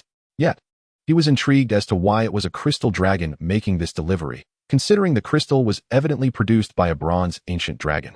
You might have guessed Ruan's purpose for coming. Before your birth, I invested all my assets in acquiring this dragon crystal, bringing me closer to the legendary threshold. With this crystal, I will significantly shorten the time required to break through to legend. Kroya paused, her gaze upon Chiron devoid of greed, only filled with blessings for him. Indeed, Chiron longed for this crystal. Possessing it would enable him to effortlessly transition from the juvenile dragon phase to that of a young adult dragon. However, he understood that he did not yet possess the strength to claim it, especially given that the dragon mother had already extended her care far beyond that typical of a dragon mother. Thus, he felt immense gratitude, wishing for Kroya's continued growth and strength. This visit also brings you a small surprise, she continued. A bronze dragon elder, upon hearing of my offspring's birth, has sent you this. From behind the dragon crystal, Kroya produced a stone. Chiron's heart raced as he recognized this object, resembling a mere rock. As dragon soulgrass, a rare herb infused with dragon blood, capable of enhancing the potency of a true dragon's breath. Though not as precious as the dragon mother's crystal, it was still a remarkable treasure. After receiving it from Kroya, Chiron swallowed it, not immediately digesting it, as he had questions for the dragon mother that warranted his attention before consuming the treasure. Dragons possess an organ akin to a dimensional pouch near their throats, used to store their treasures for convenient access when needed. However, dragons generally prefer the visual appeal of hoarding their wealth together. After completing this action, Chiron voiced his curiosity. Ruan is a friend I met during my adventures. When I first encountered her, she was being pursued by a green dragon for stealing one of its eggs. I helped her fend off that adult green dragon, and after she returned the egg, we journeyed together across the continent. Hearing Kroya's words, a smile inadvertently spread across Chiron's face, surprised to learn that the seemingly noble and mysterious gem dragon Ruan had such a turbulent past. Do you know why I was able to enter the heroic realm? Kroya inquired, shifting the conversation away from Ruan. Chiron, naturally, was unaware of the reason behind this. Chapter 11. The Heroic Realm. The heroic realm exists between the 9th tier and the legendary, and it is not precisely a defined realm. Initially, it was created by the gods for their devout followers. It embodies the miracles of the gods. Faith, whether that of mortals or extraordinary beings, holds significant importance to the divine. In the face of fervent believers who exhibit a fanatical devotion, the deities respond by bestowing power upon these followers, enabling them to achieve what the gods wish to accomplish but cannot do themselves. In the primordial world, the minimum power granted by the gods was legendary. Yet manifesting a legendary being from nothing was not an easy task for the deities, particularly for those with weaker divine powers. Thus, the gods reached a consensus to collectively create the heroic realm, designed to bestow power upon those who lacked extraordinary abilities or whose powers were too weak. Those within the heroic realm possess a fleeting capacity to contend with legendary beings. As this realm became recognized and proliferated across the multiverse, it gradually extended beyond the followers of the gods. Anyone who completed a task for a deity could earn the opportunity to enter the heroic realm. However, dragons generally do not pursue entry into the heroic realm, for true dragons are inherently superior to other beings within the same tier.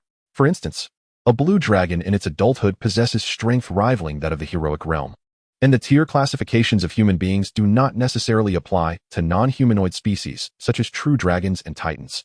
Before reaching the legendary stage, true dragons and titans typically possess the capability to combat beyond their tier, and whether or not they enter the heroic realm does not impact their progression to legend. For example, red and gold dragons have opportunities to break through to legend in the latter stages of their maturity, while blue, bronze, and silver dragons generally enter legend during their adulthood. As for white dragons, it largely depends on their innate gifts. Aside from a few exceptional specimens like Fengxiao and Lindongji, white dragons typically achieve legend only in their extreme old age, possibly due to their insufficient lifespan to reach the ancient dragon stage before breaking through to legend. In summary, while the heroic realm is not a mandatory stage to attain, reaching it certainly aids in enhancing one's combat prowess. During my travels with Ruan, I once encountered a storm giant, Kroya revealed, a hint of disdain flickering in her eyes. This storm giant resided in the northern continent, beyond the reach of human empires, ruling over a tribe composed of himself and several cloud giants, who governed a host of vile creatures. More importantly, this storm giant had slain a crystal dragon and fashioned an axe from its bones. When Ruan witnessed this atrocity, she was filled with fury. I initially planned to rally other true dragons in the area to hunt down these giants, believing I had persuaded Ruan, but as I reached out to other allies, she charged directly toward the giant's tribe. Listening to the Dragon Mother, Chiron began to grasp Ruian's sentiments. Dragons and giants have always been mortal enemies. Had it not been for the giants, the dragon race may not have faced such a decline in the first epoch. Moreover, the fact that the storm giant had also hunted another crystal dragon incited a profound fury within Ruian. In order to prevent her from facing this battle alone, I hastily rushed to her aid, yet the prowess of the storm giant surpassed both of us, compounded by the assistance of several cloud giants. Fortunately, just as we were on the verge of exhaustion, a 9-ring human mage, bearing a grudge against the storm giant, arrived to assist us. Together, we severely wounded the storm giant, but it managed to retreat, leaving us to pursue it for an entire year before we finally vanquished the wounded creature. In that moment, the eyes of the Dragon Mother shimmered as if recalling that very scene. Upon slaying the storm giant, the gem dragon deity, Sadia, descended and inquired whether we wished to become his followers. Ultimately, Ruian chose to venerate Sadia, becoming a favored dragon, while I was bestowed with the key to the realm of heroes. Kalen was astonished to learn of this remarkable history, realizing that the seemingly noble gem dragon was indeed a favored dragon. As for why Ruian was sent, it was primarily due to her formidable strength, coupled with the fact that our clan's elders were preoccupied with another matter, thus entrusting her with this task. Once the Dragon Mother had recounted the entire tale, Kalen harbored no doubt that if she deemed him worthy of the truth regarding the bronze dragon's current endeavors, she would have shared it. If she chose not to disclose such information, then inquiries would be futile. Very well, you may return for now and assist me in gathering ample sustenance. I shall transcend into legend within a month's time. Here is a scale from Ruian, upon which I have inscribed a special spatial magic, should danger arise. Simply crush it, and Ruian will come to your aid. As the Dragon Mother spoke, she handed a resplendent scale to Ruian. Kalen examined the intricate spatial runes upon the scale, discerning that such a spell could only have been inscribed by a legendary mage. It was unexpected to learn of the connection between the Dragon Mother and the Crystal Dragon. Indeed, she epitomized the essence of a benevolent dragon. Were she a malevolent dragon, her minions would merely guard her, or she would retreat to an uncharted sanctuary to undergo her transformation. Nevertheless, history recounts many malign dragons who perished during their slumber, and countless tales of dragon slayers emerged during the deep sleep of these great beasts. After instructing Kalen, he refrained from directly consuming the dragon soul grass, but instead summoned all of the Dragon Mother's followers, commanding them to collect sufficient food within a short span. Kalen also ventured forth to capture some ferocious creatures that his followers could not ensnare. Yet, neither Kalen nor the Dragon Mother noticed the shadowy figure of the Wargen leader, Inghao, drifting away. After a week of assisting his followers in hunting and securing adequate food, Kalen returned to his lair, having filled his own belly as well. Each time a true dragon slumbers, it is accompanied by growth, which necessitates the consumption of vast amounts of energy. Particularly, the Dragon Mother's forthcoming ascension to legend demanded an extraordinary quantity of energy. The annals of history are replete with dragons that perished during their slumber due to insufficient nourishment. This is also why dragonkind has an affinity for hoarding treasures. On one hand, it is a manifestation of their avaricious nature, and on the other, most treasures harbor energy, such as the currencies circulating among the major empires of Eryxia, which are imbued with rich energy that can be directly absorbed. When a dragon requires energy during slumber, it instinctively absorbs all available life-sustaining energy in its vicinity. Although the Dragon Mother possessed no wealth, the power contained within ancient dragon crystals was sufficient to support her ascension. Even so, Kalen continued to implore his followers to gather food, ensuring that the Dragon Mother would have ample strength upon awakening. Chapter 12. The turn of events. Kalen nestled in his cozy nook, swallowing the dragon's soul grass, which resided within the dimensional realm of his mouth, entering a brief slumber to better absorb its medicinal properties. When Kalen next opened his eyes, only 2 days remained until the 1-month deadline set by the Dragon Mother, Kalia. Eager to test the enhancement of his breath weapon, he exited his lair, unfurling his wings that spanned over 14 meters. Under the radiant sun, the golden veins hidden beneath his azure wings became more pronounced, resembling golden lightning scattered across his wings. In the sky, Kalen searched for a target until he soared above the ocean's surface, where, through his electrical senses, he detected a 10-meter-long dragon turtle lurking beneath the waves. Despite its efforts to conceal itself, Kalen infused himself with lightning elemental energy to accelerate his speed and dove directly towards the dragon turtle. Its carapace, rough as rock, was massive enough to capsize small vessels, yet to Kalen, it merely represented a sumptuous feast. His claws pierced the water, sending towering waves crashing. Sensing danger, the dragon turtle instinctively attempted to dive, but it was too late. Kalen's claws firmly grasped the edge of its shell, muscles tensing as he beat his wings violently, generating a tempestuous updraft. The sea was violently torn apart as the dragon turtle's limbs flailed helplessly, unable to escape. Ascending into the sky, Kalen forcefully pulled the dragon turtle from the depths, carrying it to a nearby isle where he slammed it into the ground, creating a sizable crater. He landed before the dragon turtle, using his powerful limbs to pin it down, inhaling deeply as blue and gold chaotic electrical energy coalesced in his mouth, gradually forming a lightning bolt that pierced through the dragon turtle's head. Kalen felt a sense of satisfaction with the power of his breath weapon, yet sensed something amiss. He soared once more into the sky, drawing in the lightning elemental energy through his four horns, opening his mouth to brew another breath weapon. To his astonishment, his breath weapon did not manifest as the spherical breath of a blue dragon, but rather as the conical lightning breath of a red dragon, resembling a beam that engulfed the dragon turtle's carcass. By the time the breath subsided, not a trace of the dragon turtle remained. Kalen's expression turned peculiar. He had not anticipated that his breath weapon would transform from that of a blue dragon to that of a red dragon. Could it be that remnants of those foolish bloodlines still lingered within him? Such a notion was implausible. Yet, this development was fortuitous, for, while it pained him to admit, the breath of a red dragon indeed surpassed that of a blue dragon. The breath of a blue dragon was akin to a sniper's rifle, suited for single targets, while that of a red dragon resembled a Gatling gun, effective against both single and multiple foes. Red dragons dominate the multiverse primarily due to two factors: their robust physiques and their prideful breath weapon. These attributes coincidentally align with Kalen's strengths, suggesting that his combat style had always resembled that of a red dragon rather than a blue dragon. After experimenting with his strength, Kalen returned to the tidal archipelago to visit the Dragon Mother. "You appear to have reaped considerable rewards, Kalen," the Dragon Mother observed, her gaze upon him reflecting her approval. Kalen nodded, studying the Dragon Mother. At that moment, her form no longer exhibited the graceful, streamlined elegance of before. Rather, she appeared somewhat bloated, a result of her substantial consumption of food in preparation for her ascension to legend. "Mother, are you ready to enter your slumber?" he inquired. "Indeed, everything has been arranged. I have awaited your arrival, my child. From here on out, everything is in your hands. When I awaken once more, I shall emerge as the youngest legendary bronze dragon in millennia," the Dragon Mother, Kaluya, expressed with palpable excitement. Kalen was witnessing the Dragon Mother in a state of uncharacteristic eagerness for the first time. It was evident that she, too, was anxious, with only a day remaining until her transformation.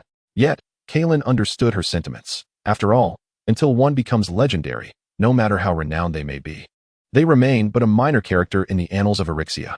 Only by attaining the status of legend can one leave an indelible mark upon the history of Erixia. Legend serves as a watershed moment.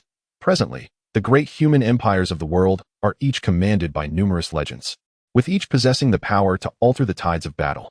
Conversely, any force devoid of such legends lacks the stature to be deemed a significant power. Upon Chiron's departure from the lair of the Dragon Mother, Chloe, her presence began to wane. Chiron understood this to be a manifestation of the Dragon clan's self-restraint during their ascension.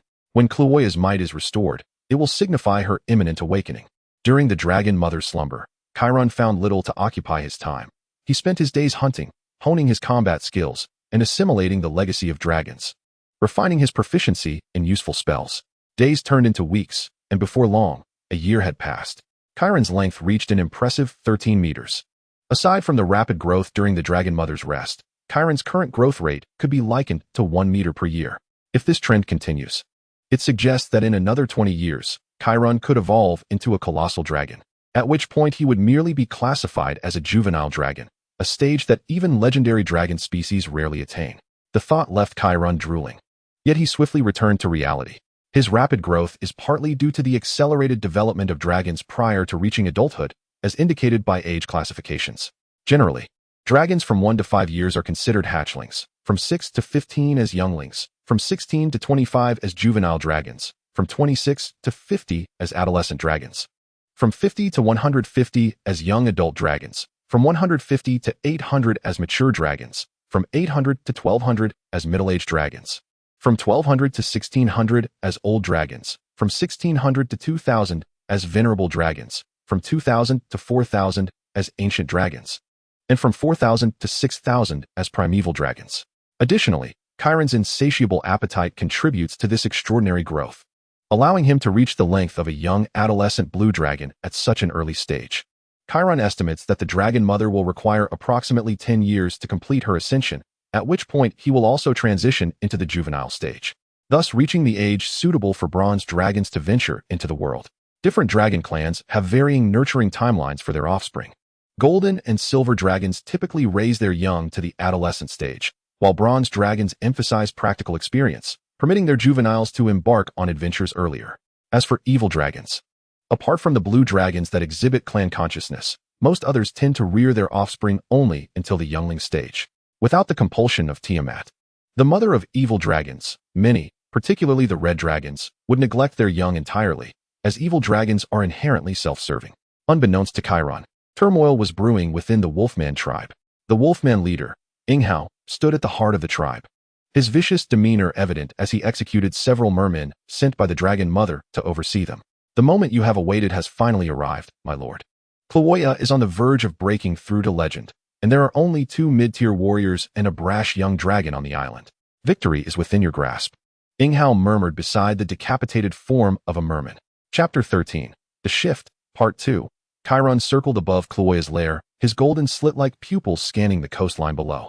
His mother, Kloya, lay in slumber, her bronze form coiled within a cavern deep in the mountains, surrounded by flickering sparks of electricity as she prepared to transcend into a legendary dragon. Yet, this night, an unsettling tension permeated the air. Something was amiss. Chiron keenly detected an unusual stench of sulfur mingling in the sea breeze, accompanied by distant, suppressed growls from the wolfmen lurking behind the rocks. He plummeted downward, landing at the entrance of the lair. Through his heightened senses, Chiron caught a faint whiff of blood. An enemy attack was imminent. In an instant, Chiron grasped the gravity of the situation. He unfurled his wings, inhaling deeply as the glands within his chest trembled violently, the static between his scales crackling ominously. He raised his head and unleashed a thunderous roar that resonated across the heavens. The sound erupted like 1,000 bolts of lightning, sending shockwaves that swept across the entire island. The commotion roused all of the Dragon Mother's followers, who armed themselves to confront the threat, while the attackers, no longer concealing themselves, launched their assault. Wolfmen, how dare you betray us? What courage has emboldened you, Inghao? Chiron demanded, finally recognizing the assailants as the wolfmen who had previously pledged allegiance to the Dragon Mother, Kloya. Uncertain of what had given them such audacity, was it merely the presence of a mage among their ranks? Chiron thought to himself that they had signed their own death warrant. Regardless of their motivations for revolt, it was undeniably an affront to the Dragon Mother and a provocation towards Chiron, the true dragon. Their audacity to rebel while Chiron remained on the island only fueled the flames of his fury. Chiron observed the ensuing chaos as the wolfmen clashed with Kloya's followers. He activated his heightened perception, keenly observing the movements of the enemy.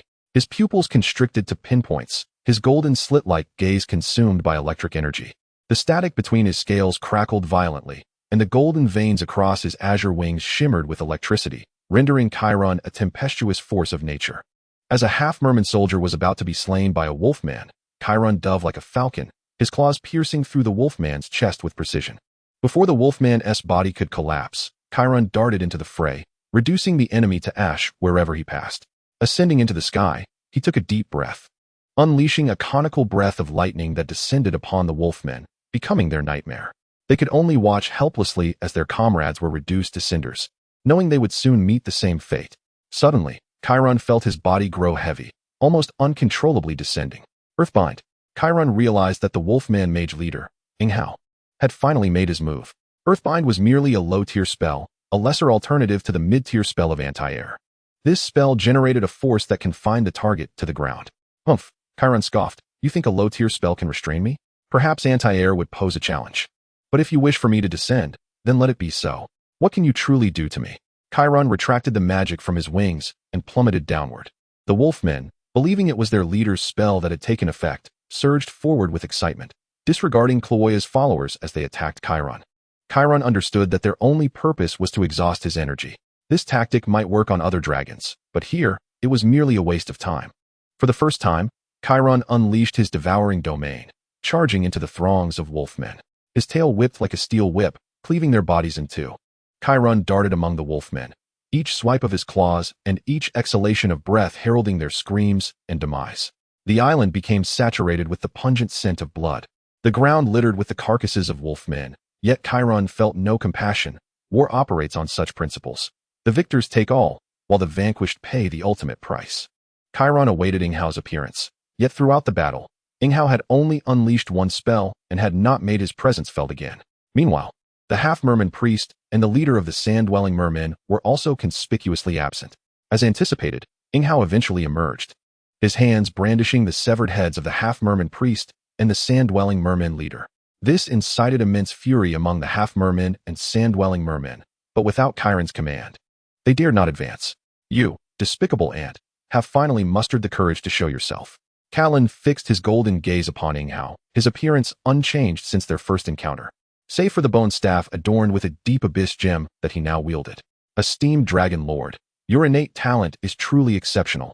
In just a few short years, your prowess has reached remarkable heights, rivaling that of human prodigies. Ing Hao continued, disregarding Kai Luan's presence. Alas, you shall not have the opportunity to grow further. Henceforth, General Aliashia shall lose a gifted young dragon and a renowned bronze dragon. Then let us see what you can do, you shameless traitor. Kai Luan retorted, not inquiring about his betrayal of Long Ma, for he cared not for a mere lifeless entity. As he charged towards Ing Hao, the latter's form transformed into a cloud of black smoke, which suddenly split into 6 identical illusions. Kai Luan's electroreception frantically scanned, but these 6 phantoms mimicked the biological electric currents of Ing Hao's true self, making it difficult to discern reality from illusion. Merely a trivial trick. Kai Luan roared in fury, his scales erupting with blinding lightning as he unleashed a spell-like ability, Thunderburst. From his core, a spherical lightning storm with a diameter of 30 feet erupted. The illusions were instantly torn apart by the tempest. However, Ing Hao's true form appeared just outside Kai Luan's range. Noticing the amulet around Ing Hao's neck, Kai Luan realized it was the source of his protection against the attack. You think your little trinket can shield you indefinitely? Kai Luan sensed that the amulet's energy had been nearly depleted. The tone of the wolfman leader had shifted from previous humility to one of defiance. You wretched dragon hatchling. Your lightning is worth less than dung. Ing Hao suddenly raised his arm, shooting poisoned arrows from his sleeve directly at Kai Luan's eyes. But the dragon had anticipated this move and dodged to the side. Suddenly, the ground around Kai Luan revealed mysterious patterns, and iron chains shot forth, ensnaring his wings. Kai Luan struggled fiercely, roaring in defiance, yet the chains proved exceptionally sturdy, leaving him momentarily unable to break free. This unexpected turn astonished Kai Luan. He had not anticipated such tactics from a wolfman. As Ing Hao chanted an incantation, Kai Luan realized he could not allow him to complete the spell. Thus, for the first time on the battlefield, he manifested his elemental powers, transforming into a being of lightning to shatter the chains binding him. What? A look of astonishment flashed across Ing Hao's face, caught off guard by Kai Luan's newfound ability. He promptly interrupted his incantation, spitting forth a mouthful of black blood. Sensing the threat of death, Ing Hao sought to escape, but it was too late. Kai Luan's claws pierced through the wolfman leader's chest, extracting his grotesque heart. Simultaneously, a surge of electricity emanated from Kai Luan's body, briefly incapacitating Ing Hao. Taking a deep breath, Kai Luan unleashed a breath of lightning that obliterated Ing Hao's head. The remnants of his body convulsed twice in the electric light before falling still. Witnessing the demise of their traitorous leader, the followers of Long Ma erupted in celebration. Yet, Kai Luan understood this was not the conclusion, but merely the beginning. Greater foes awaited him. Chapter 14. Baylor Flame Demon. Indeed, a pitch-black rift appeared in the sky, reminiscent of the scene when Wei Air had manifested. The same twisted space, the same rift materializing out of thin air. Have demons become so brazen in their appearances? Kai Luan pondered, bemused. In his mind, demons from the dragon's legacy ought to be as reviled as rats scurrying through the streets, not flaunting their presence. Yet here, each demon exuded an air of arrogance. Emerging from the rift was not a succubus, but a Baylor flame demon. Towering like a small mountain, its rough, dark red skin was adorned with lava-like cracks, radiating a searing orange glow from within the rift. With the head of a goat and massive, curved horns, it possessed enormous bat-like wings. In its right hand, it wielded a serrated greatsword, while its left held a colossal whip. Kai Luan could distinctly smell the acrid scent of sulfur and the foul stench of the abyss emanating from the demon. This creature's south power was perilously close to legendary status, surpassing that of Wei Air. Of course, this demon was not its true form, for a Baylor flame demon, as a high-tier demon, was inherently legendary.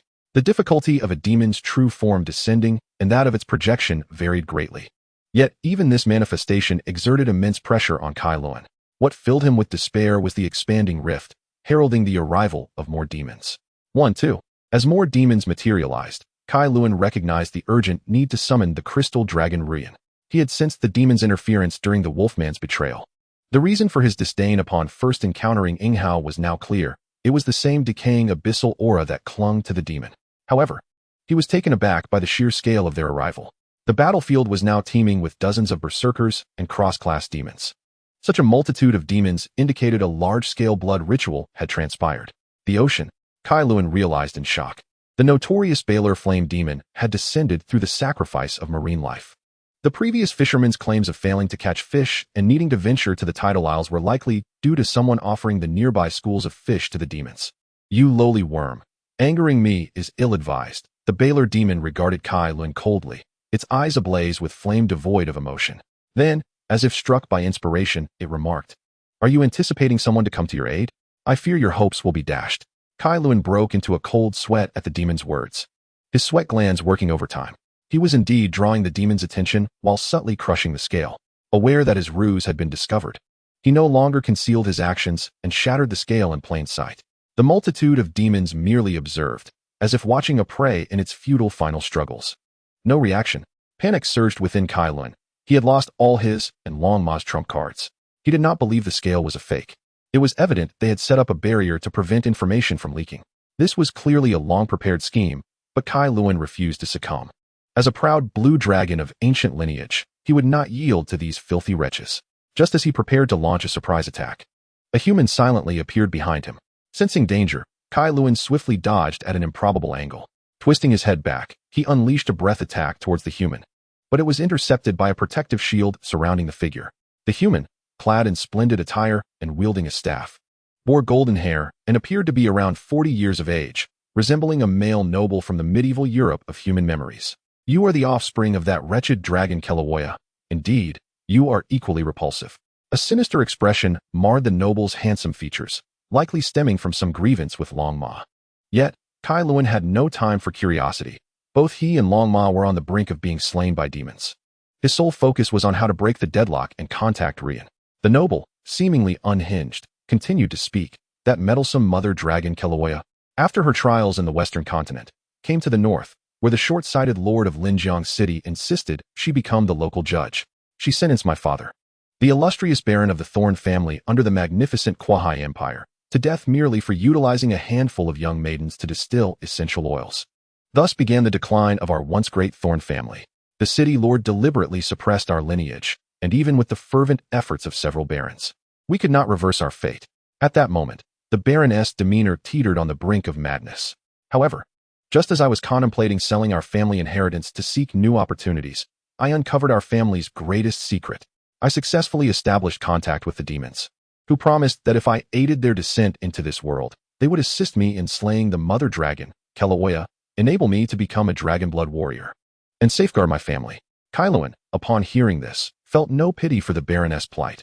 After all, this was a world that devoured the weak, leaving them vulnerable to slaughter. It was indeed tragic that one could place their trust in a demon's words. Your family began its decline with your father, and it shall meet complete annihilation through you.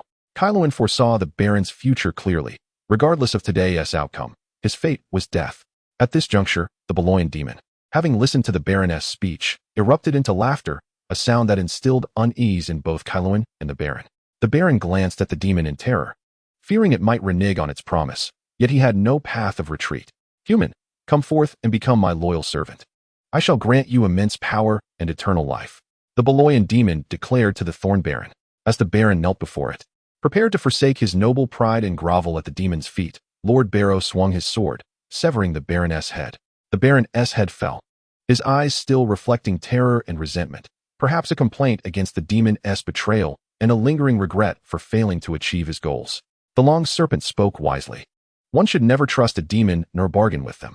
The Beloyan demon turned its gaze toward Kairen, slowly articulating, "You now face two choices. The first is to be killed by me, and the second is to slay the mother dragon within.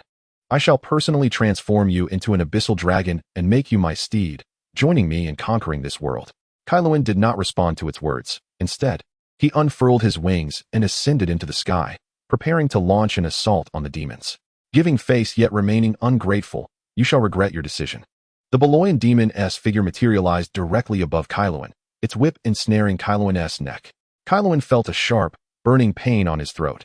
Despite his desperate struggles, he was thrown to the ground, creating a deep crater. Simultaneously, countless berserkers and cross-demons surged onto the battlefield, some charging toward the kin of the mother dragon, while the rest lunged at Kailuan. Their weapons pierced his body, creating 2 large holes in his wings. Even his resilient scales could not withstand the demon's onslaught. An azure golden blood flowed from his form. Chapter 15 concluded. Kailuan struggled to his feet.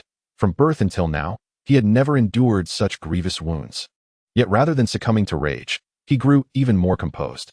With his sharp tail, he pierced a berserker, then opened his jaws to puncture a demon-s veins with his razor-sharp fangs, tearing apart the demon-s body with his massive claws. Demons surged forward in waves, and as one was vanquished, another filled the void, rendering Kailuan immobile. The Baloyan demon, unhurried to enter the lair and slay the mother dragon, understood that her breakthrough would not come swiftly. It watched with quiet satisfaction as Kailuan was assailed by these lesser demons, gradually inching toward death. As a demon, it relished not only war, but also witnessing its enemies' desperate struggles. However, with the demise of the demons, the energy contained within the bodies of the mother dragon's kin began to converge upon Kailuan. Gradually, rather than succumbing to his adversaries, Kailuan's wounds began to heal, and his strength returned to its zenith. Just as he prepared to unleash a thunderous explosion to obliterate the surrounding demons, his static electricity alarmed him. The Baloyan demon was approaching. That colossal figure shattered the ground. Its lava-like body towered 5 meters high, and each swing of its fiery greatsword distorted the air. Kailuan's lightning breath struck its chest, leaving merely a scorched mark. Insect. The Baloyan demon's voice resonated like the tremor of the Earth's core, kicking Kailuan away. Kailuan staggered to his feet, unfurling his wings to retreat swiftly, seeking distance from the demon. The Baloyan demon paid no heed to Kailuan's evasive maneuvers, remarking, "It seems you harbor great secrets. After all this time, you possess such experiences. The previous wolfman mentioned you were merely a whelp, yet your physique has reached that of a juvenile blue dragon. Could it be that you are a variant dragon?" The Baloyan demon's excitement was palpable. It had not anticipated encountering a variant dragon. Should it unravel the powerful secrets of the variant dragon, it would gain power rivaling that of the demon highborn. This was a mystery that even the gods sought to uncover. Kailuan had no time to correct the demon's misconceptions. All he desired was to survive alongside the mother dragon. The demon's chains lashed toward Kailuan, who, by sheer instinct, narrowly evaded. Yet the Baloyan demon flashed before him, seizing Kailuan's neck with one hand while pressing down on his head with the other. Kailuan felt a sharp pain in his head, as if his very soul trembled uncontrollably. It sought to forcibly invade my memories. Aware of its intentions, Kailuan felt helpless, once again loathing his own weakness, yearning for power. Yet neither Kailuan nor the demon noticed the corona on his chest scales resurfacing. Just as the demon was about to breach Kailuan's consciousness, the reverse scale on the bronze corona ignited completely. Suddenly, a colossal dragon materialized in the Baloyan demon's mind, measuring approximately 100 feet in length, its body a translucent silver white, flowing like liquid mercury.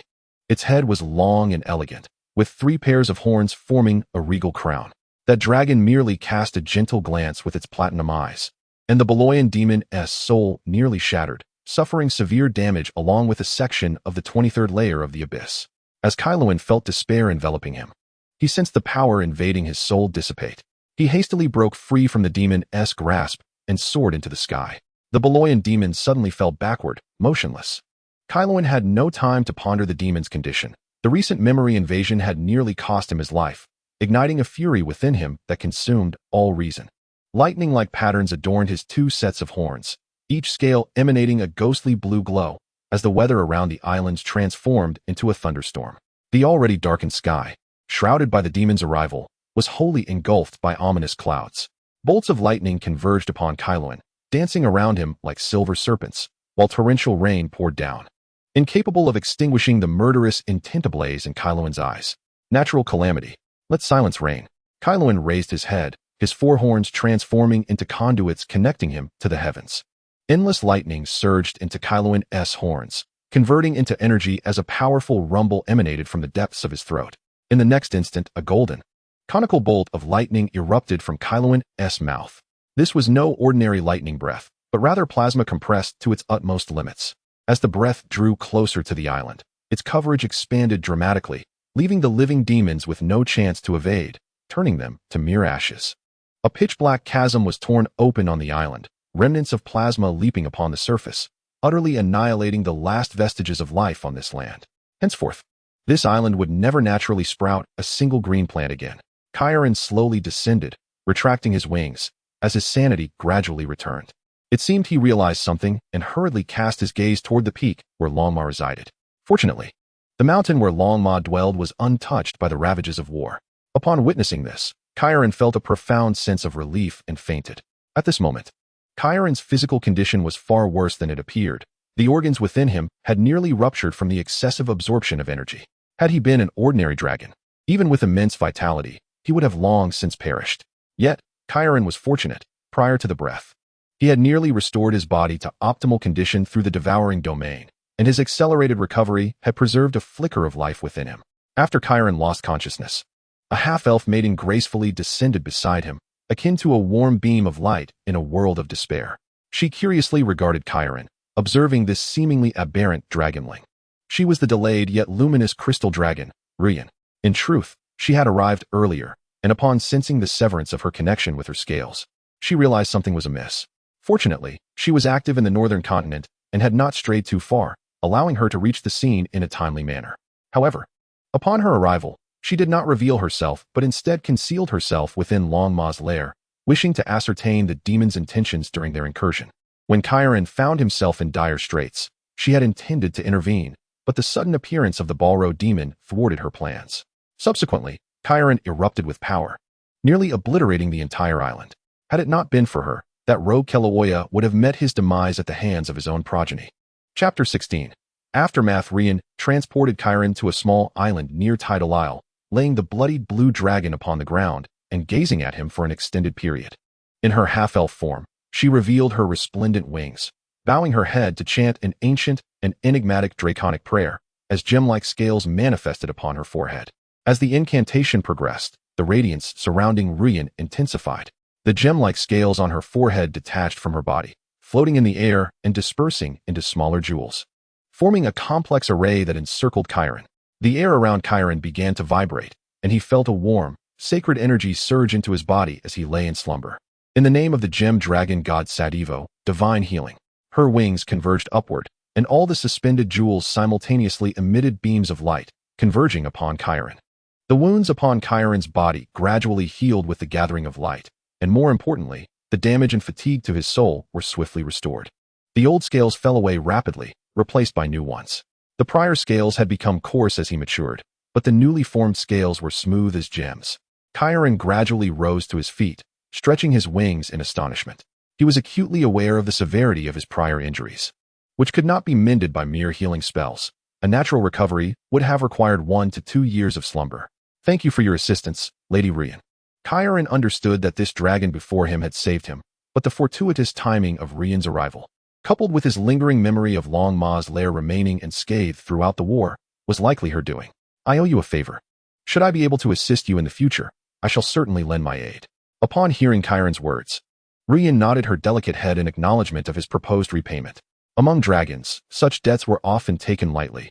Despite her deep bond with Kilauea, Reborn would not provide unconditional aid to her progeny. Even for Kilauea's sake, she would only ensure Kairen's basic survival. Now that you have awakened, let us return to Kilauea's side. Reborn's ethereal voice reached Kairen's ears, soothing his spirit with a melodious quality that surpassed even the songs of forest elves. She then lifted her fair, delicate hand and gestured forward, revealing a portal large enough for Kairen to pass through. She was indeed a legendary mage proficient in spatial magic. Kairen found it astonishing. Typical dragons seldom concerned themselves with humanoid professions, as they naturally grew to possess unparalleled strength within the material realm and already possessed innate magical abilities.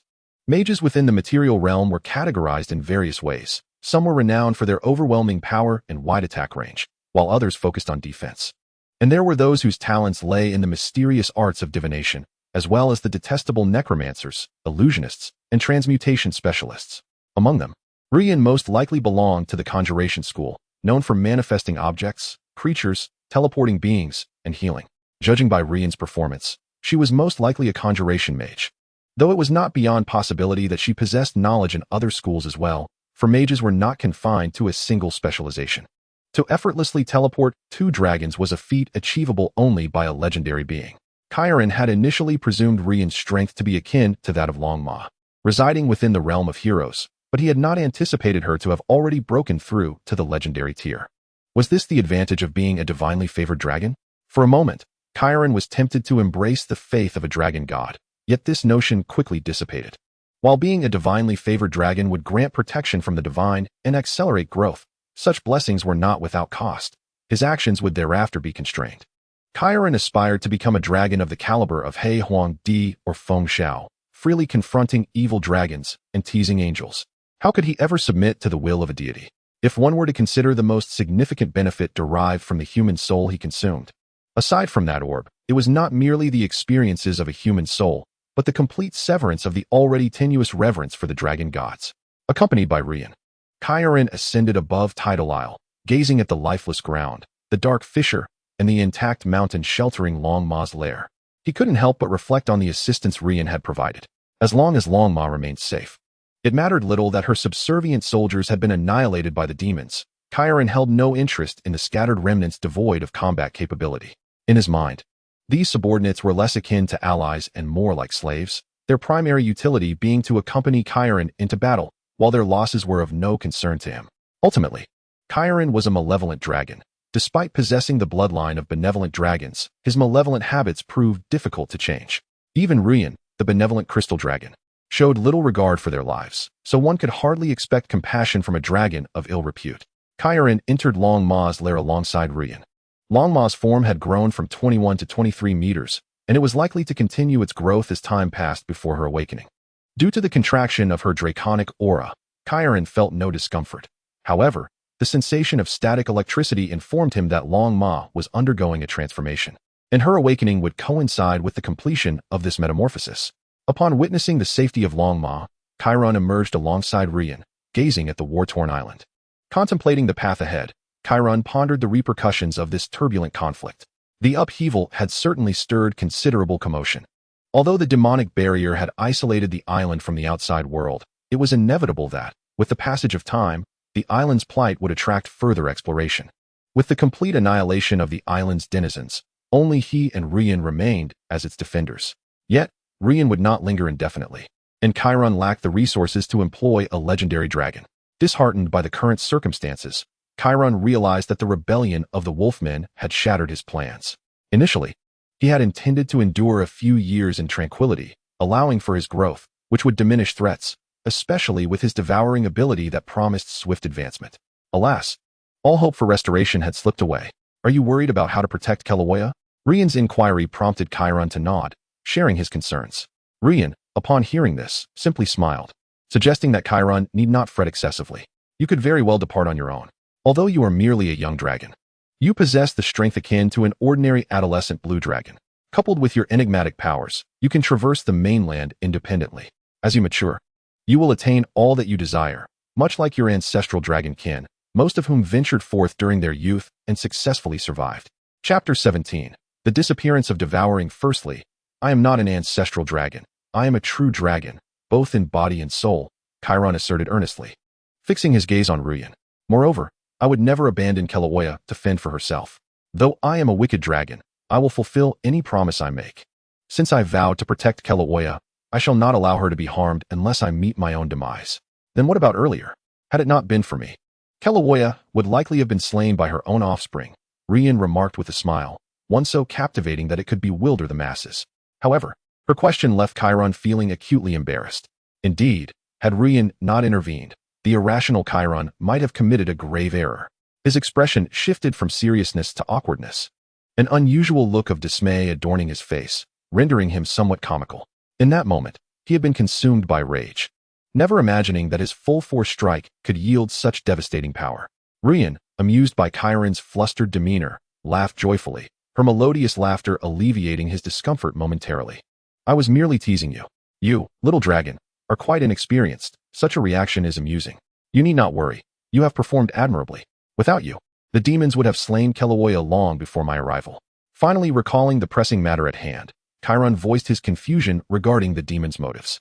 Why would they target us? I cannot believe they would hunt a true dragon merely due to a pact made with a human noble. They could easily renege after their arrival. Chiron's skepticism stemmed from the general behavior of demons, who seldom honored agreements.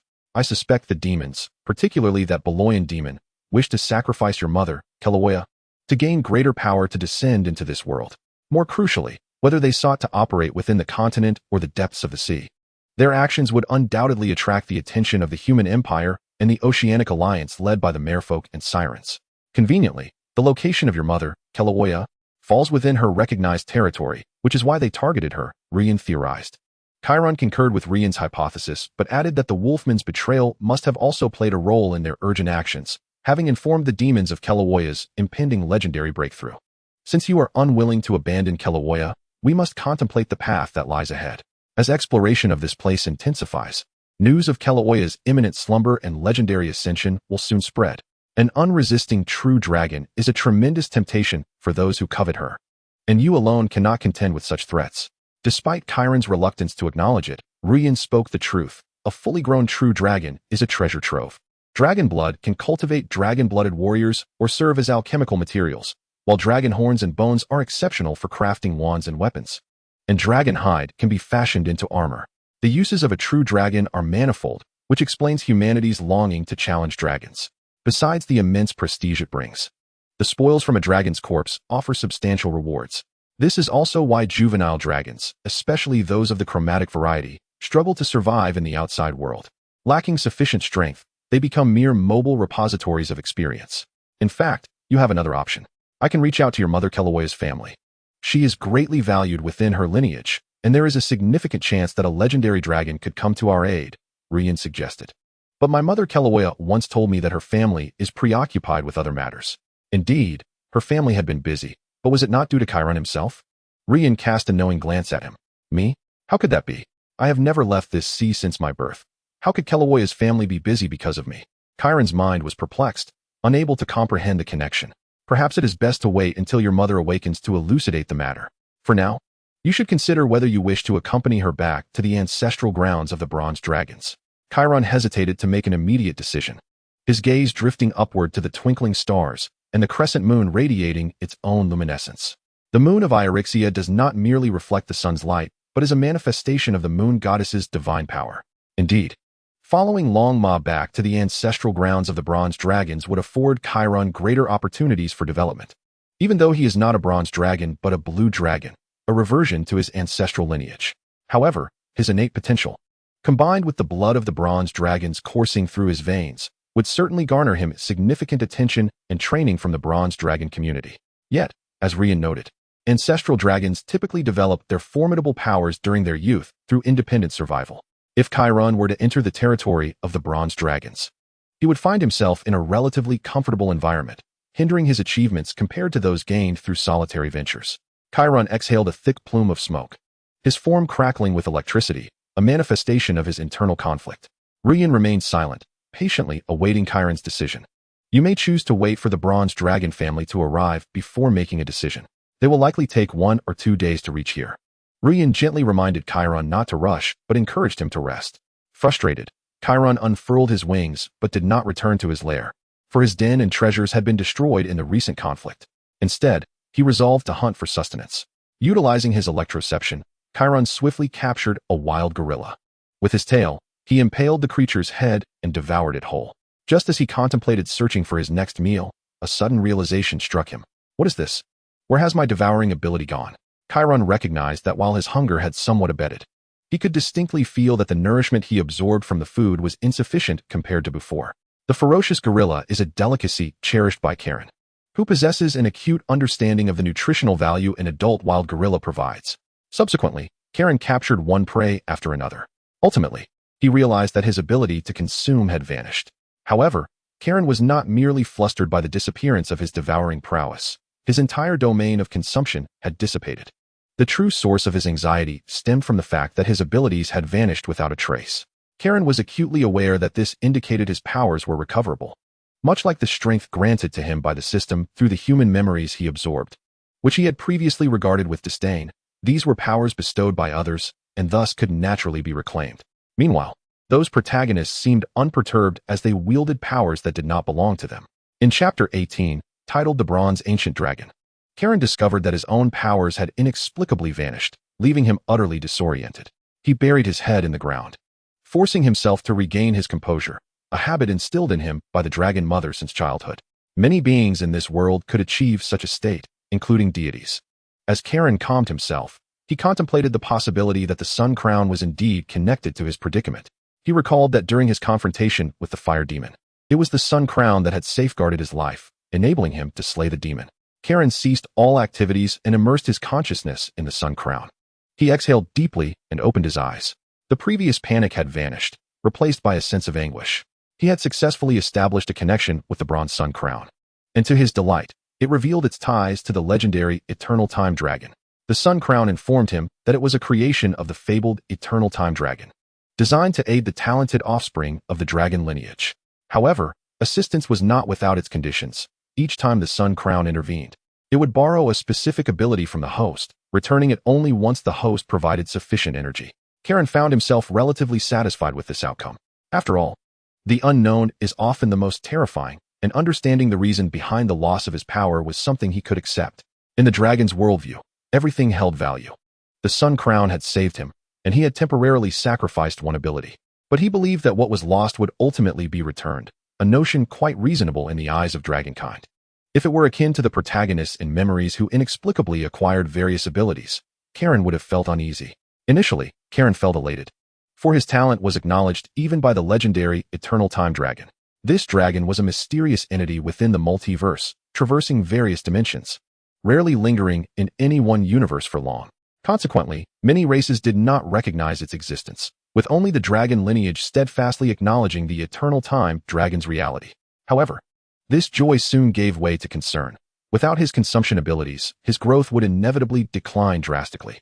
Moreover, he sensed that the energy required by the Sun Crown was no trivial matter, likely not easily attainable. Yet, this realization also solidified his resolve. Soon, a week had passed, with Karen and Ryan remaining vigilant on the ruins of Tidal Island, constantly guarding Kilauea. As time slipped away, Ryan began to feel anxious. Logically, the Terraslog family should have sent someone within 3 days, yet a week had elapsed, indicating something must have gone awry. Furrowing his brow, Ryan said to Karen, "We cannot wait any longer. If they do not arrive in 2 days, we must consider alternative plans." Just as they were about to abandon their hope of contacting the Terraslog family, a legendary bronze dragon finally appeared. The leaden gray clouds spun into a funnel shape above the azure sky, resembling the pupils of the Dragon Mother, as indigo lightning danced within the swirling clouds. With a resounding dragon roar that echoed through the sky, a 33-meter-long bronze dragon descended. It was indeed an ancient bronze dragon. Karen's golden eyes widened in disbelief. He had not anticipated the existence of a legendary dragon of ancient lineage within the Dragon Mother's family. As dragons age, their physical strength may wane during the ancient dragon stage, yet their magical prowess and knowledge deepen with the passage of time. "Greetings, esteemed client," Ryan, the gem dragon, addressed the powerful bronze ancient dragon, maintaining the utmost decorum and respect. "I am the gem dragon Sadiwo, the follower of the gem dragon god. You, my dear, have grown more distant over the years. Do you think I do not remember the old fool you were? Most of the trouble you and Kilauea caused back then was resolved by my dragons," Client jested, lightening the atmosphere and bridging the gap between the 3 dragons. Client then turned his gaze to Karen. "You must be Kilauea's child," he said, scrutinizing Karen with his bronze eyes. "Indeed, honorable client, Kilauea is my mother," Karen replied, slightly nervous, for this was his first encounter with a true legendary dragon. Although Ryan was also a legendary dragon, she rarely revealed her true form, often appearing before Karen as a half-elf maiden. "It is difficult to believe that a pure-blooded blue dragon of such lineage belongs to our bronze dragon family. Were it not for the unique aura I sense from you," Client remarked, circling Karen before requesting that he and Ryan guide him to Kilauea. Upon reaching the place where Kilauea lay in slumber, Client paused at the entrance, reflecting on how that little hatchling was now on the verge of achieving legendary status. "Ryan has informed me that you faced the betrayal of the Wolfmen and the assault of demons alone, never yielding to the demons even at the critical moment. Steadfast in your promise, you undoubtedly carry the noble blood of our Terraslog family." Client commended Karen before revealing his true intentions. "Would you be willing to return with me to Bronze Dragon Island? There, many of your elders await you. Numerous powerful ancient dragons reside there. and you may learn whatever you desire.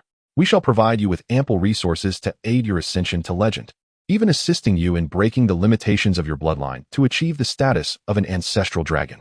At first, Kairen managed to maintain his composure until he heard the term ancestral dragon, although he was merely a step away from becoming one. The disparity felt as vast as that between a mouse and a tiger. Strictly speaking, the current dragons were products of regression. The earliest dragons hailed from the astral plane, not the material realm.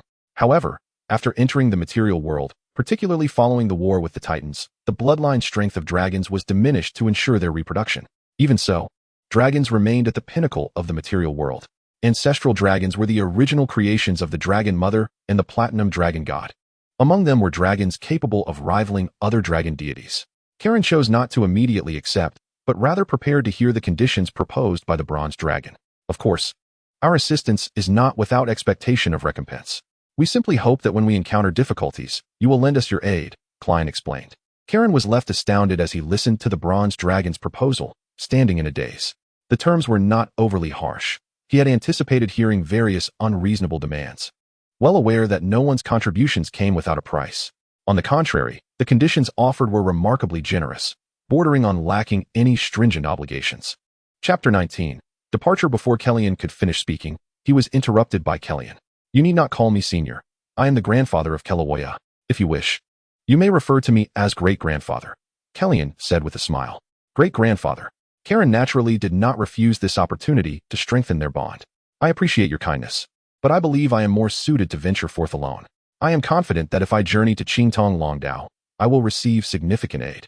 However, being a blue dragon, I can only grow rapidly through the trials of life and death. Thus, I must decline your invitation, Kairen stated candidly. Kellyan looked at the unabashedly ambitious blue dragon without any surprise or concern for his aspirations. Regardless of Kairen's choice, Kellyan represented his family's stance. For a young dragon with boundless potential, extending a measure of goodwill was always prudent, especially since their family had invested considerable effort for this young one. With Kairen's refusal, Kellyan chose not to press further. He asked Rian to bring Keloyo out, then exhaled a cloud of mist that enveloped him and Longma, their figures disappearing as the mist dissipated. Kairen felt a twinge of disappointment as he watched Longma vanish. After all, he had promised to protect her, yet his lack of strength had allowed her family to take her away. Rian seemed to sense Kairen's feelings, but did not offer consolation. Instead, he inquired about Kairen's future plans. I intend to leave this place, as it has been tainted by the presence of demons, and I fear it is now washed by the abyss. However, I have yet to determine my next destination, Kairen replied. Feeling a headache at the thought of his uncertain path, he knew he could not venture into the northern human territories, as they belonged to the Kwahai Empire, home to countless powerful beings. As a malevolent dragon, he would likely not survive long there. Traveling to other continents would require navigating the seas, which also harbored many formidable beings beyond his capacity to confront. Remaining stationary was not an option. It was indeed a vexing dilemma. Since you are uncertain about your next destination, might I suggest an option? You could travel to the frozen plateau beyond the eastern continent, Rian proposed. Kairen was intrigued by Rian's suggestion. The eastern continent was filled with numerous nations, lacking a unified power, making it a region where many chromatic dragons roamed. However, it also harbored many non-human races that posed significant threats. The frozen plateau, located at the northernmost part of the eastern continent, was relatively close to the northern continent and similarly lacked a dominant force. If Kairen were to fly there alone, disregarding potential dangers, it would take him several years. Yet, since Rian had suggested the frozen plateau, he surely had a means of facilitating the journey. Kairen looked at Rian with anticipation, and Rian did not keep him in suspense. After becoming a servant of the great gem dragon god, I was once directed by the dragon god to the frozen plateau to rescue a crystal dragon that worshipped the gem dragon god.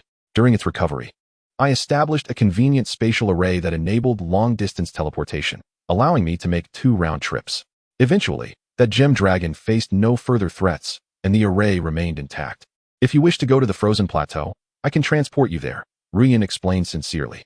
Without hesitation, Kairen accepted the offer, eager to journey to the frozen plateau of the eastern continent. Since you have made your decision, I will prepare the teleportation array. You may rest for the night, and we can depart for the frozen plateau tomorrow, Rian said, her calm gaze fixed on Kairen. Filled with joy, Kairen returned to his temporary dwelling to gather his strength for the journey ahead. Rian quietly observed him, her gaze deepening as she murmured, "Did you foresee this? My Lord Dragon." The first rays of sunlight broke upon the barren land. Kairen spread his wings and arrived at Rian's location, where she still appeared as a half-elf maiden, now holding a verdant staff, surrounded by meticulously inscribed runes on the ground. Now that you have arrived, let us begin. Rian's ethereal voice soothed Kairen's restless heart.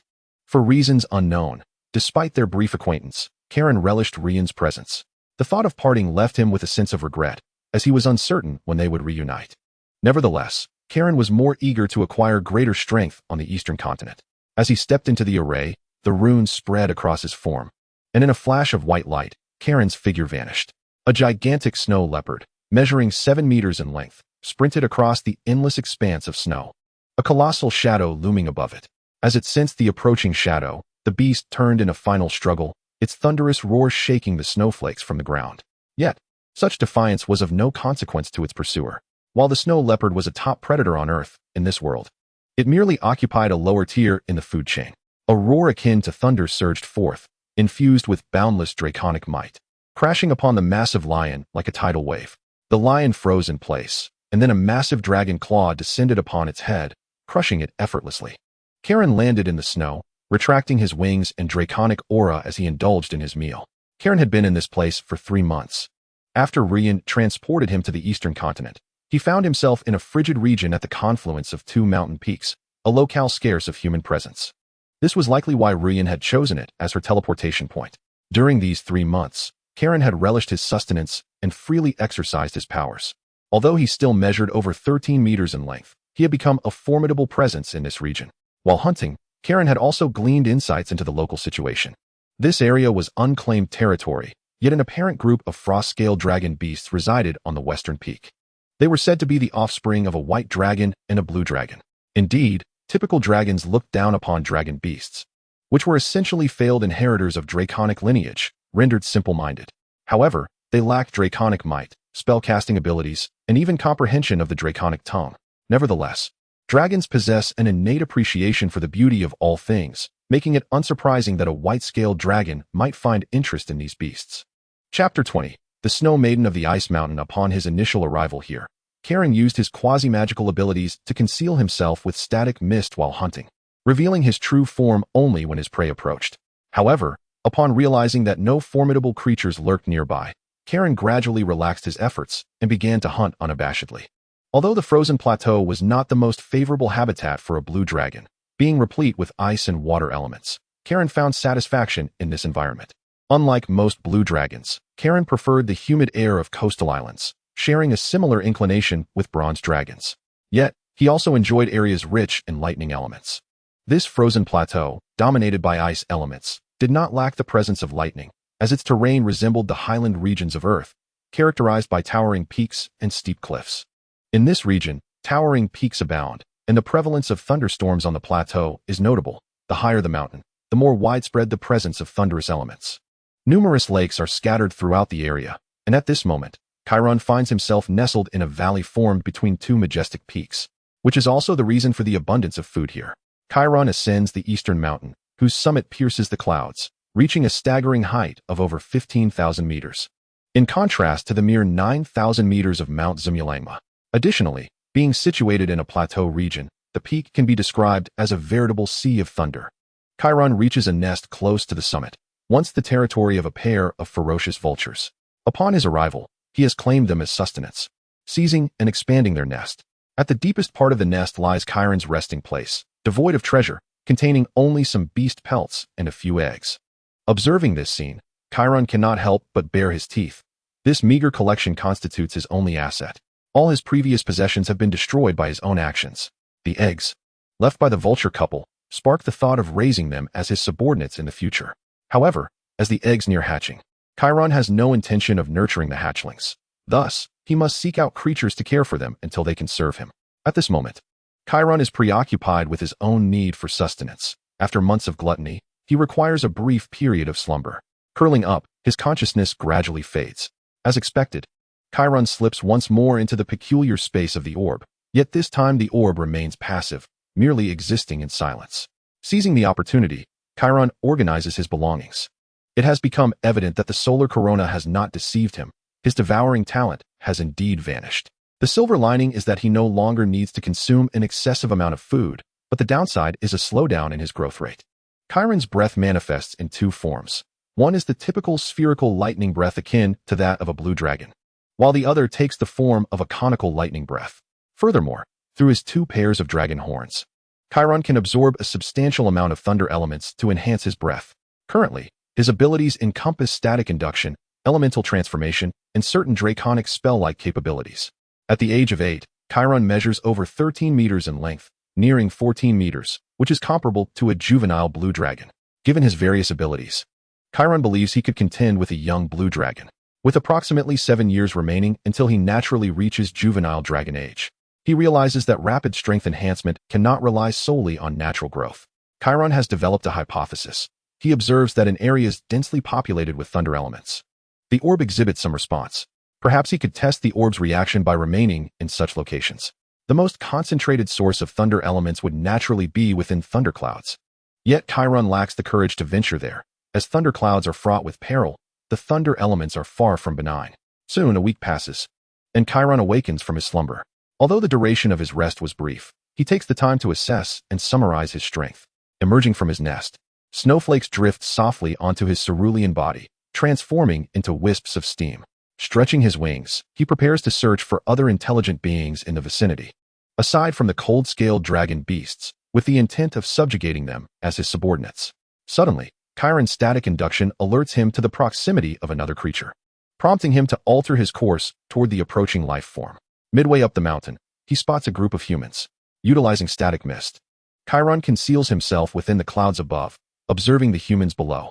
It is a magical squad, with a mage at the center, surrounded by 3 vigilant warriors, alongside a human who appears to be a nobleman, standing beside the mage. Chiron fixates on the duo, intrigued by their purpose in this desolate locale. "Uncle Albert, how much longer until we reach our destination? The weather is dreadfully cold," complains the priest to the mage. "Eric, you must possess sufficient patience. As a nobleman, you are not only a glorious knight, but also a formidable contender for a duke's title. You must maintain your composure to eventually become an exceptional lord," replies the white-bearded Albert to the Marquis's son, Eric. "Our visit is based on information we gathered. 10 years ago, there was an unripe ice mountain snow lotus here, and by now, it should be ripe for the picking." After overhearing their conversation, Chiron comprehends their motive. The ice mountain snow lotus is a unique healing treasure, said to be nurtured only by the ice elemental race, the snow maidens. The discovery of even one signifies the presence of a community of snow maidens nearby, promising a continuous source of ice mountain snow lotuses, a long-term treasure trove. However, while the snow maidens are few in number, they are exceptionally adept at hiding, making them rarely captured. Thus, it seems the humans harbor intentions to capture the snow maidens. Chiron, too, is curious about the location they speak of. Although he has effectively claimed this snowy mountain, his short time here and lack of deliberate exploration have left him with little understanding of the mountain's treasures. He resolves to follow the humans to discover where the snow maidens conceal themselves. Should the opportunity arise, he wishes to recruit them as his subordinates. While Chiron has no need for the ice mountain snow lotus, the snow maidens, true to their name, are all female, each possessing beauty that could captivate an entire kingdom. Having one as a soft, fragrant cushion would surely be a delight. Chapter 21. Albert and the Duke's son Chiron closely trails the human squad, blending seamlessly with the static mist and clouds. As the altitude rises, the wind and snow intensify. The human squad comes to a halt in a snowy expanse. "Why have we stopped here, Uncle Albert?" Eric inquires, puzzled. This location bears no resemblance to their previous path, and it is only after they pause that Chiron begins to sense the peculiarities of the area. Here, the existence of a spatial node piques Chiron's curiosity. Spatial nodes typically connect 2 realms, indicating that the opposite side may conceal a hidden realm or demi-plane, with the latter appearing most probable. Indeed, as Mage Albert waves his staff, conjuring a fiery barrier that interacts with the air, he commands the others to step back. With his staff raised high, Albert materializes a transparent blade of energy. Is this the 6th circle spell, Blade of Space? Chiron muses, noting Albert's effortless casting of the 6th circle spell, realizing the situation is precarious.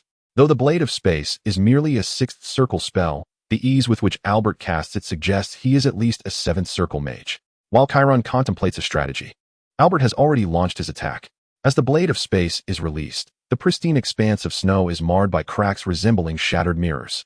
Ultimately, as the fissures widen, An entrance manifests before the group. Albert restrains the eager Eric, instructing a warrior to enter first. Only after the warrior signals safety does Albert lead the others inside. This is the Ice Mountain Snow Lotus. Eric exclaims, exhilarated by the sight before him. A colossal ice crystal tree, towering over 10 meters in height. Beneath the tree lies a pool of water, adorned with pristine white lotus flowers. Abot remained composed, not allowing the allure of the spoils to cloud his judgment as he meticulously surveyed his surroundings.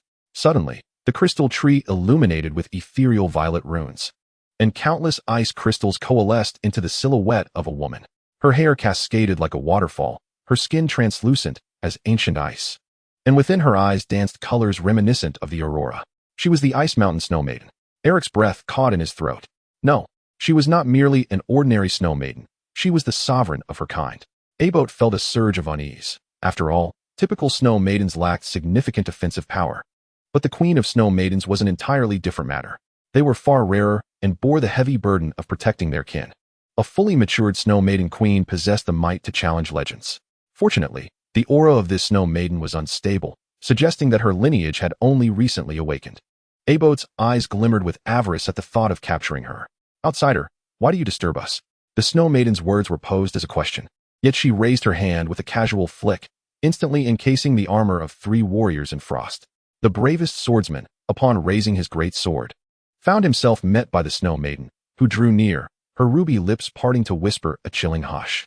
A wisp of icy mist infiltrated his nostrils, transforming the warrior into a crystalline statue, his face frozen in an ecstatic grin. The remaining soldiers struck at the snow maiden's form, yet their blades merely sliced through mist. The snow maiden morphed into flowing snow, ensnaring her foes, while brilliant auroras erupted from her being, forming a magnificent prism cage. 2 warriors were cleaved into a mist of blood and ice shards by the refracted light. Abot! Eric cried in terror, shattering a magical scroll to unleash a sacred shield, the golden light barely holding back the encroaching auroras. Until this moment, Abot had remained a mere observer of the snow maiden's actions, but now he sprang into action. He cast a spell, enveloping himself and Eric in a protective barrier. Abot then hurled a fireball, a seemingly simple incantation, yet one that, wielded by a high-ranking mage, rivaled a typical 5th circle spell. As the fireball neared the snow maiden, a lotus-shaped shield manifested before her, absorbing the impact of the fireball. What a surprise to find an Ice Mountain Snow Queen here, but I have made thorough preparations for this outing. Abot scoffed, observing the Snow Queen's actions with disdain. He raised his staff and unleashed a 6th circle spell, Solar Flame, sending forth a torrent of fire that took the shape of a blazing dragon towards the snow maiden. At that moment, her shield shattered upon contact. Just as the spell was about to strike her, a blue-golden breath collided with the solar flame, resulting in a violent explosion of fire and lightning. What? Upon witnessing another spell, Abot swiftly pulled Eric aside, ready to cast a defensive incantation, but it was too late. A deafening roar of a dragon echoed in their ears, abruptly interrupting Abot's casting process. Watch out! Eric turned to Abot, only to see a pair of golden eyes materializing behind him. Abot reacted with lightning speed, casting a rapid defensive spell, but it proved futile. Chiron had already darted from behind the snow maiden to Abot's rear, unleashing a breath of lightning that pierced through the barrier towards Abot. As the breath struck him, a blue light enveloped Abot, dissipating much of the energy, yet the residual force was sufficient to knock the frail human mage to the ground. In his fall, Abot seized the opportunity to tear open a scroll, activating a 7th circle spell, Meteor Fire. A massive black hole appeared in the previously serene sky, and enormous flaming meteors hurtled towards Chiron. This is indeed troublesome. As expected of a mage, Chiron reflected, acknowledging the complexity that mages presented, not only due to their formidable spells, but also their myriad of tactics. Anticipating the meteor's descent, Chiron prepared his energy-laden dragon horns, opening his maw to unleash a powerful breath to collide with the meteors, resulting in a cataclysmic explosion. In this moment, Abot unleashed a green spell, Disengage, aimed at Chiron's heart. Just as Abot felt elated, believing his spell would connect with the suddenly appearing blue dragon, Chiron's form flickered and evaded. In the next instant, Abot found himself ensnared by a massive dragon claw, transforming him into a cascade of blood. Chiron, catching a whiff of a foul odor, turned to see Eric, having witnessed Abot's grisly demise, utterly terrified. Please, don't kill me. I am the 2nd son of the Duke of Simei Kingdom. My father is wealthy and can provide you with anything you desire. Please, don't. Eric's pleas were cut short as Chiron, unable to tolerate the stench of fear, incinerated him into ash. Chiron held no faith in human promises. Should he spare Eric, the next encounter would surely bring a human dragon-slaying army, rather than the promised treasures. Moreover, if treasures were needed, Chiron could seize them by his own might, without the assistance of a diminutive human. Chapter 22. Simei Kingdom with the enemies vanquished. Only Chiron and the Ice Mountain Snow Maiden remained in the secret realm. Neither spoke first. They merely exchanged glances with their eyes of varying sizes. Finally, the Snow Maiden could no longer contain herself. Thank you, noble dragon, for your assistance. On behalf of our Snow Maiden clan, I express my gratitude and offer you all our Ice Mountain Snow Lotuses for safekeeping. Chiron remained silent, his golden eyes fixed upon the Ice Mountain Snow Maiden. He had exerted great effort to slay a human mage, not merely for a few flowers of little value to him. What, dear Snow Maiden, do you wish for? She continued, unable to withstand Chiron's unyielding gaze. Surely, you are not the only Ice Mountain Snow Maiden here, Chiron casually inquired. Sensing her naivety had revealed too much about their circumstances. Though reluctant to concede, the Snow Maiden had no choice but to acknowledge the truth. In truth, even if she wished to conceal it, she could not deceive Chiron. Dragons possess an innate ability to discern lies from living beings. With a nod of her head, ice crystals once again drifted from the crystal tree, coalescing into 11 more Ice Mountain Snow Maidens. Chiron surveyed the 12 elegant figures clad in white battle robes before him, feeling a sense of satisfaction that aligned with his aesthetic. You now have two options. One is to submit to me, ensuring your survival and granting you eternal ownership of this secret realm. The other is to become ice sculptures that adorn my lair, Chiron declared coldly, delivering the most heartless ultimatum.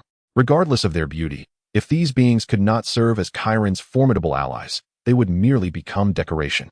The 11 Snow Maidens exchanged glances before turning their attention to their queen, the first Snow Maiden. The Ice Mountain Snow Queen gazed at her ravaged home, then at the imposing dragon. Can you guarantee that our home will no longer be threatened by humans? Chiron slammed his tail against the ground, producing a resounding echo. As long as I live, I shall not permit others to encroach upon my private property. Chiron glared fiercely at the Snow Maidens, delivering his final ultimatum.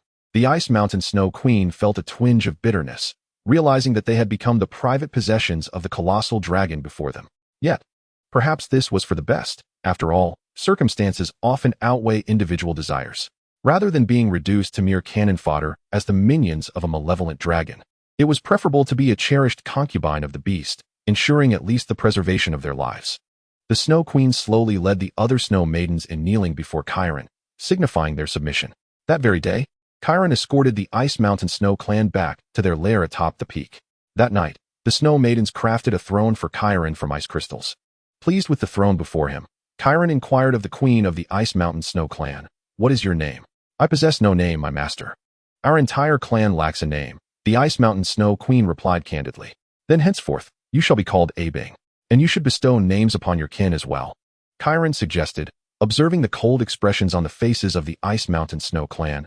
Feeling that they bore little emotion, he decided on the name Abing for their queen. However, Chiron firmly believed that one day, he would bring forth a spectrum of emotions upon their faces, accompanied by their pleas for mercy. Days passed in a haze of indulgence, as Chiron reclined comfortably upon the throne crafted for him by the Snow Maidens. 2 Snow Maidens knelt at his feet, providing him with a head massage, while another offered him the unique fruits of the snowfields. 2 others meticulously tended to his scales, ensuring they shimmered with brilliance.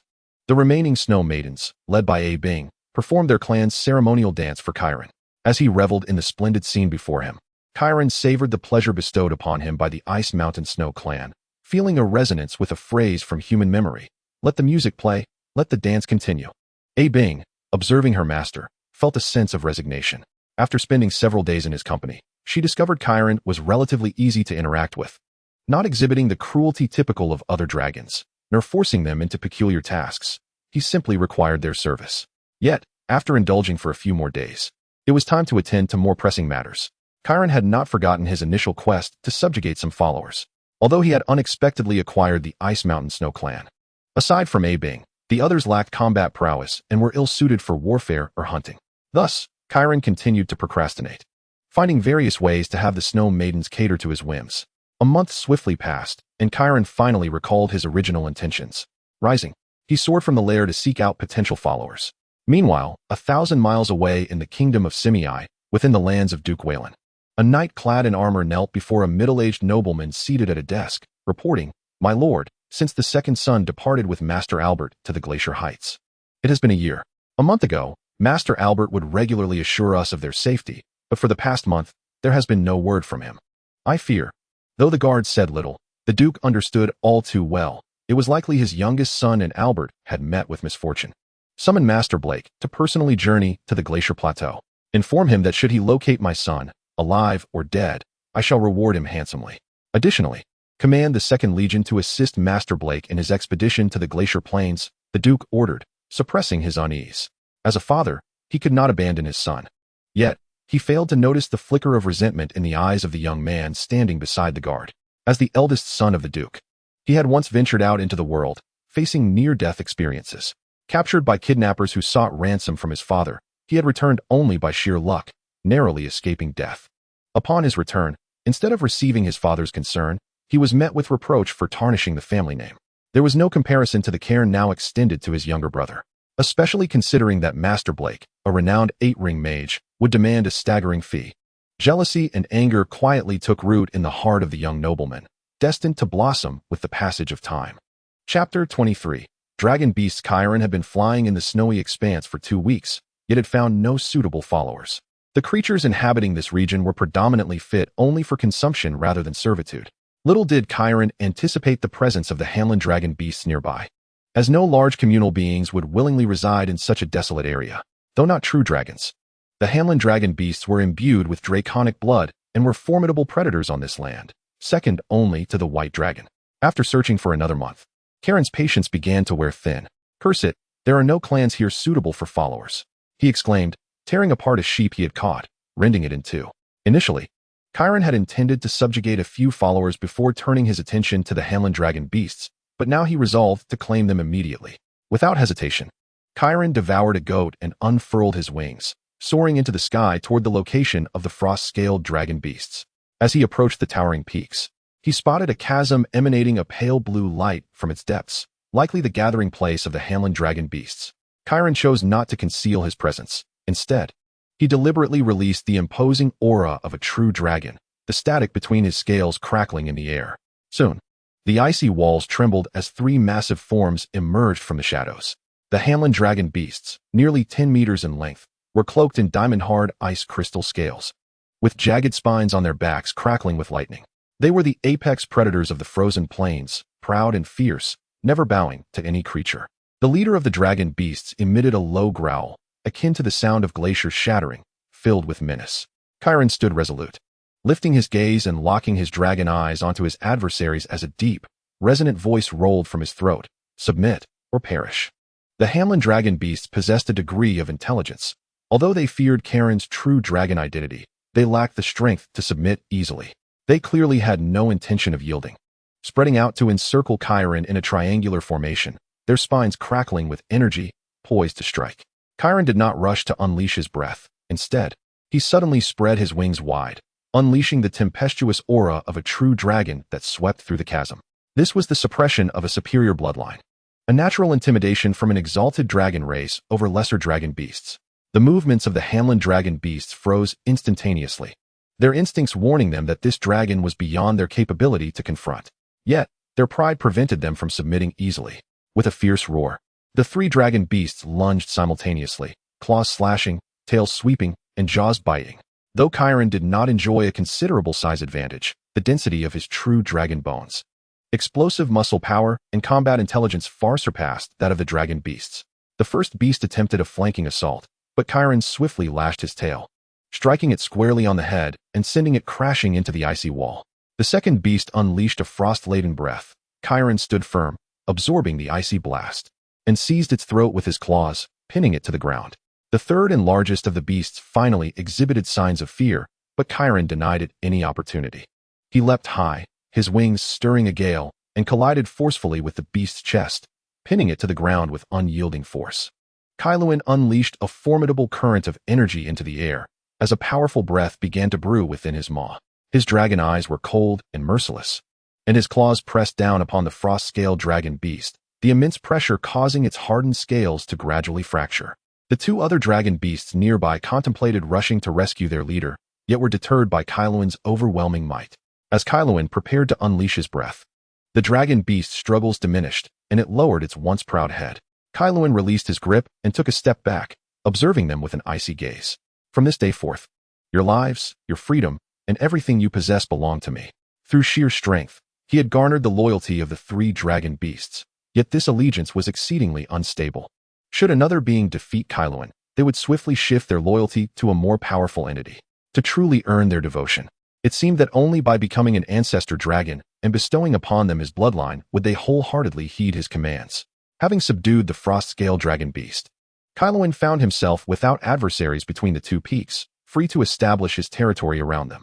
Though these were merely two mountains with a canyon in between, they spanned thousands of miles, providing ample space for Kailuan to build his dominion.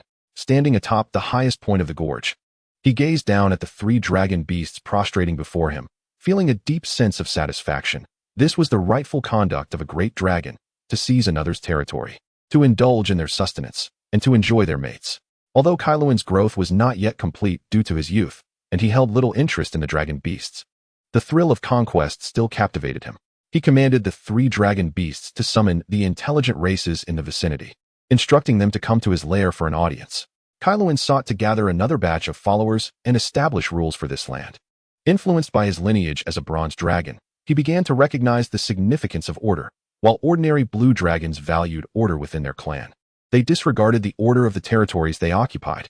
Kailuan, however, did not concern himself with the three dragon beasts. He had confirmed that they indeed bore the bloodline of the white dragon, likely born of a union between a white dragon and a blue dragon beast. Thus, they possessed an intellect surpassing that of ordinary dragon beasts. Kailuan was confident they could fulfill their tasks and had no fear of their flight.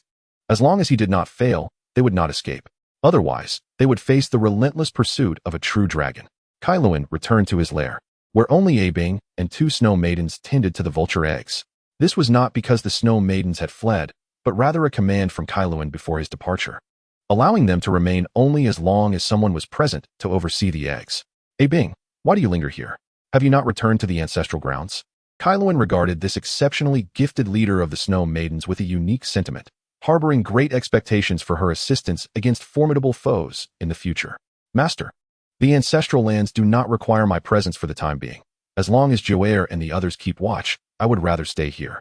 Should you need me, I can assist you. Kailuan was pleased with Abing's attitude, although he did not believe she could aid him at that moment.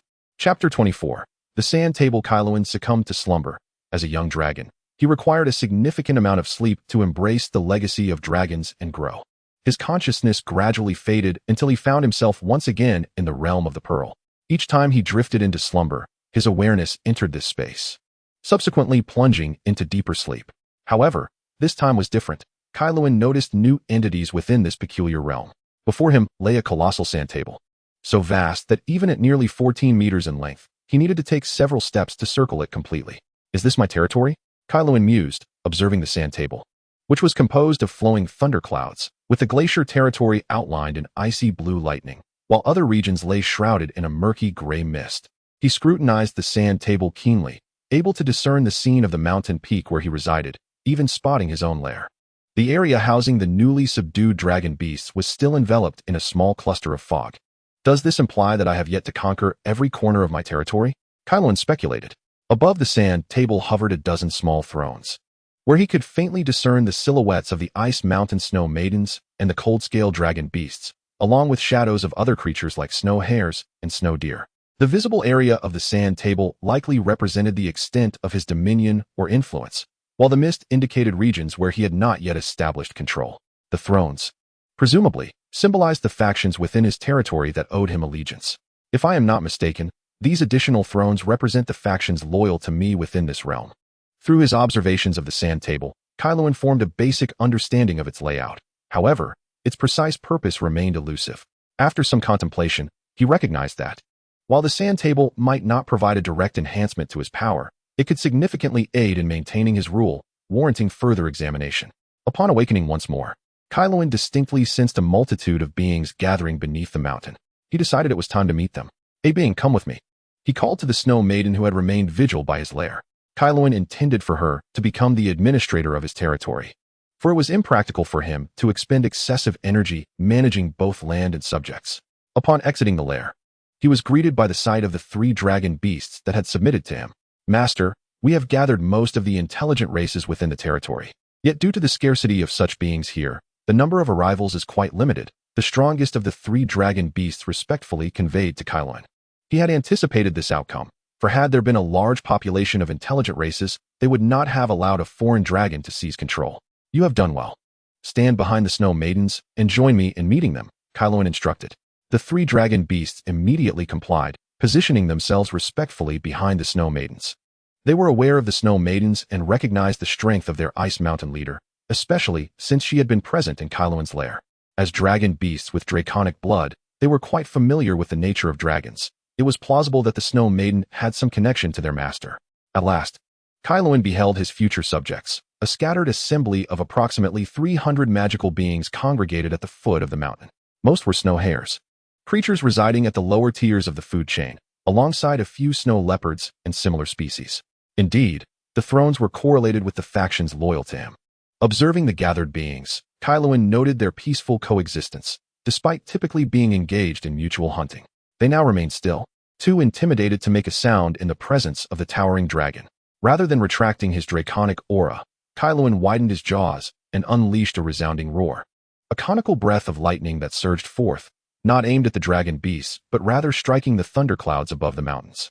Lightning tore through the heavens like a frenzied dragon, clouds roiling as the storm gathered under Karen's command, ultimately manifesting as a colossal pillar of lightning, several dozen meters in diameter, crashing down before them.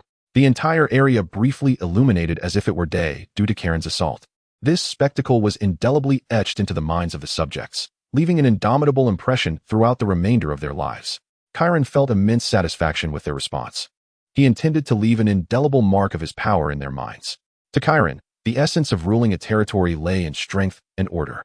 Strength necessitated that Kairen consistently maintain an absolute superiority over his vassals, for only then could their loyalty to him be preserved. Order was not synonymous with fairness. Kairen had no intention of establishing a so-called fair order here. What he required was an absolute dictatorship founded on his will, ensuring that his domain operated like a well-oiled machine whenever needed. From this moment forth, I am the sole ruler of this land. You shall abide by my commands, and in return, I shall grant you protection. Karen's words were direct and unequivocal. As my subjects, I permit you to live, dwell, and reproduce within my territory. I shall safeguard you from foreign invasions, yet you must offer your loyalty and, when necessary, everything you possess, including your lives. The Ice Empress behind me will represent my authority. In due course, I will command her to issue a series of orders that you must obey, and I assure you that you shall possess the fundamental rights to survive. Upon hearing Karen's proclamation, the subjects, including the snow women and dragon beasts, knelt down, bowing their heads in allegiance to him. Kairen was pleased with this display and regarded his people. This was merely the beginning. Chapter 25. Subjects. Kairen then instructed them to remain in place while he returned to the lair with the snow women for further discussion. Thank you, Master, for your trust in us, but we lack the necessary experience. I fear we may not fulfill your tasks adequately. Upon entering the lair, Abing knelt on one knee before Kairen, expressing her loyalty and her concerns. There is no need for worry, Kairen reassured her. I, too, am a novice in ruling a territory. However, I believe in your capabilities. Feel free to implement your ideas here without fear of failure. I will bear all consequences. Abing was visibly moved by Karen's trust and the immense responsibility he had unconditionally bestowed upon her, willing to assist her and shoulder the repercussions of her mistakes. She had not anticipated that her initial compliance, born from coercion, would lead to such a significant role. In truth, Abing was merely overthinking, her naivety shielding her from the harsh realities of the world. Had she possessed a deeper understanding of the was long, she would have known that, in their eyes, subjects were expendable. Their importance hinged solely on what they could contribute. The subjects present were creatures from the lower tiers of the food chain, their significance naturally inferior to Abing, who held the potential to transcend into the realm of legends. Please proceed to organize these subjects according to their living regions, delineating their territories while ensuring they do not harm one another indiscriminately. That will suffice. The rest is up to you. Kairen instructed Abing before allowing her to retreat and confer with the subjects. Karen's summons was primarily to evaluate the specific capabilities of the races inhabiting his domain, coupled with the thrill of his inaugural experience as a lord. However, as the novelty wore off, his focus shifted away from them. He then turned to the dragon beasts and inquired, "Do you have names?" The 3 dragon beasts shook their heads, a response Kairen had anticipated, as only true dragons possess genuine names at birth. Even though they bore the bloodlines of the white and blue dragons, they remained dragon beasts. "Henceforth, you shall be called Daha, Erha, and Xiaoha," Kairen declared, pointing to the largest dragon beast, the one that had exhaled upon him, and designating the last as Sanha. "Have you encountered any beings that refused your commands to meet me?" Daha eagerly shook his head, urgently relaying his grievances to Kairen. After listening to Daha's embellished account, Kairen pondered thoughtfully. According to Daha, there was a den of bears at the edge of another peak, suspected to be descendants of ordinary grizzlies and their more ferocious counterparts. Thus, they possessed considerable intelligence and strength comparable to typical feral species. Kairen, correlating their description with his map, surmised it to be a misty area. To validate his hypothesis, Kairen summoned the 3 dragon beasts to accompany him. However, halfway through their journey, Kairen regretted his decision, realizing that the dragon beasts lacked magical capabilities and, consequently, the ability to fly. Their pace was significantly slower than his own, leading Kairen to instruct them to return to the lair while he proceeded alone. From a distance, Kairen could hear the furious roars of the bears. Initially, he believed the bears had detected him, preparing to unleash a surprise attack. However, he was met with the sight of a colossal bear, seated and frightening a rabbit, seemingly proud of its prowess. Deciding to release his breath attack nonetheless, Kairen launched a cone of energy at a nearby tree, resulting in its immediate splintering and igniting upon the ground. The 2 bears, startled by the burning wood, quickly stood and pounded their chests in a display of bravado, as if attempting to intimidate their foe. Kairen descended before the 2 bears, who gazed up at the enormous creature before them, measuring nearly 14 meters in length with wings spanning 17 meters, accentuating his grandeur. The bear that had frightened the rabbit knelt before the mighty dragon with a thud, while its brother, after a moment of struggle, gradually followed suit. Kairen was taken aback by the ease with which he accomplished his task. He had anticipated a conflict, believing these bears to be formidable foes, capable of resisting the cold-scaled dragon beasts. In reality, this was the typical response of ordinary species upon encountering a true dragon. As one of the most powerful races in the material realm, true dragons were revered by various species, especially the Wang, who were often targeted by nefarious beings. While these bears did not classify as evil, their alignment was not far from it in the eyes of humans. Thus they bore no psychological burden in pledging allegiance to a Wang. Kairen welcomed their submission, recognizing the bear's commendable strength. Regrettably, they were all male. Or else he could have hoped for a litter of cubs to become mounts for the snow women when they matured. Kairen resolved to escort them to the next misty location, determined to eliminate all potential threats within his territory. On the journey, Kairen was not in a rush, strolling alongside the 2 bears towards their next destination. During this interaction, Kairen learned that the bears had names, albeit too lengthy for his liking, so he decided to rename them. The larger one became Xiongda, and the smaller one was dubbed Xiong'er. This led to future generations recording the illustrious king of dragons, the newly ascended dragon god, who had a particular fondness for naming his subordinates, a practice Kairen continued thereafter. Kairen inquired why they had chosen to refuse the summons to meet him when Daha had notified them. "Master, I truly do not know," Xiongda replied with a look of grievance. Those 3 dragon beasts often exploit their draconic heritage to intimidate others. When faced with formidable foes, they would declare they had a true dragon as their master, and due to the sheer reputation of a true dragon, adversaries would often let them off the hook. Xiong'er added, with a whimper in his voice, that they had assumed it was yet another trick. Kairen found the bear's demeanor unbearable, especially with Xiong'er's intimidating appearance paired with his pitiful expression. After playfully shoving their heads into the snow, he grasped their legs and soared into the sky towards their next goal.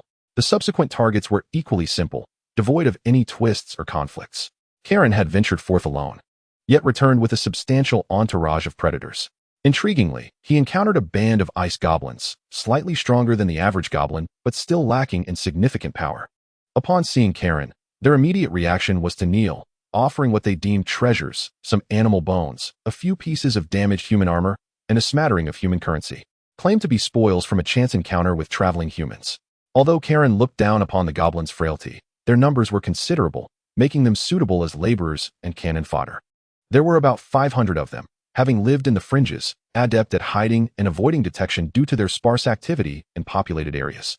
Given their weakness, Kairen assigned Xiongda and Xiong'er the task of escorting the goblins to the vicinity of his lair. This expedition yielded substantial rewards, Besides the 2 bears and a multitude of goblins, he also acquired ice wolves, polar bears, and nearly 10 other species situated higher in the food chain. 3 months passed swiftly for both the snow maidens and the great dragon. However, Abing executed Karen's directives impeccably during his absence. Upon his return, a total of 11 snow maidens, led by Abing, gathered to greet their master. "Why are you all here? I did not instruct you to come all at once. Alternating visits would suffice," Karen remarked. "Master, it is because you just summoned representatives from various races, and we needed to arrange their accommodations. The workload was considerable, so we had them all assist," Abing explained, her eyes falling upon the new subordinates following Karen. While she was impressed by her master's strength, she felt troubled by the escalating power dynamics within their territory. Noticing her complex expression, Karen commanded the new subordinates to remain in place while he returned to the lair with Abing. Upon learning the source of her distress, he felt a sense of relief regarding his earlier decision. During his absence, Abing had admirably stepped into the role of chief steward, organizing various subordinates into designated areas, granting them their respective territories, and ensuring a degree of separation between rival factions. Weaker groups were placed in relatively safe locations, while stronger subordinates were assigned to areas rich in resources yet fraught with danger, required to periodically contribute a portion of their provisions. Peace-loving races were directly sheltered near Karen's lair under his protection. As for the newly arrived subordinates, they were to be stationed near the lair to guard their master. With regular patrols along the territorial borders, Karen was pleased with Abing's arrangements, allowing her to proceed with her plans. However, he turned to Abing, reminding her that 2 bears and a horde of goblins, approximately 500, would soon arrive, and she should account for this in her preparations. Abing's expression stiffened at his words, and Karen found it amusing to witness the Ice Queen's delicate features displaying such a range of emotions. Karen signaled for the 3 dragon beasts to accompany him deeper into the cave. He reclined on his throne of ice crystals, silently observing the trio until Daha, feeling anxious, finally ventured to ask, "Master, what is your command? When you sought out those 2 bears, how did they respond to you?" Daha and Sanha finally grasped the crux of the issue, kneeling in supplication for Karen's forgiveness, while Erha remained obliviously standing, puzzled by the anxiety of his brothers. "Master, did you slay those 2 bears? I thought 2 mere bears were unworthy to serve the great blue dragon," he babbled. "You are magnificent, like the blazing sun in the sky, the sovereign of the glacial plateau." Erha's clumsy flattery made Karen feel a bit embarrassed. Initially, he had intended to severely reprimand the 3 dragon beasts to instill the consequences of their deceit, but the comical scene presented by Erha brought him amusement. Nevertheless, he maintained a stern demeanor until Erha finally understood the gravity of the situation and mimicked his brothers in submission. Karen found Erha's innocent expression quite entertaining. "It seems you have recognized your mistakes. There shall be no next time. As this is your first offense, I command you to assist Abing in integrating the various tribes of our territory. Should there be a next time," he declared, unleashing a powerful dragon's might that sent the 3 dragon beasts trembling in fear. 3 months passed in the blink of an eye, brief for both the snow maidens and the great dragon. Yet, Abing completed Karen's task splendidly. About 2 weeks after his return, Xiongda and Xiong'er arrived at the lair with the ice goblins, who were promptly settled nearby with provisions provided, allowing them ample time to develop Karen's domain. When Karen next inspected his territory, he found it adorned with snow houses constructed by the ice goblins, who had also paved smooth pathways. This request was made by Chiron. Although he does not comprehend the meaning behind the phrase "to become wealthy," one must first pave the roads. Chiron believes that a smoother path is aesthetically pleasing. Thus he instructed the goblins to construct several roads wide enough for his passage.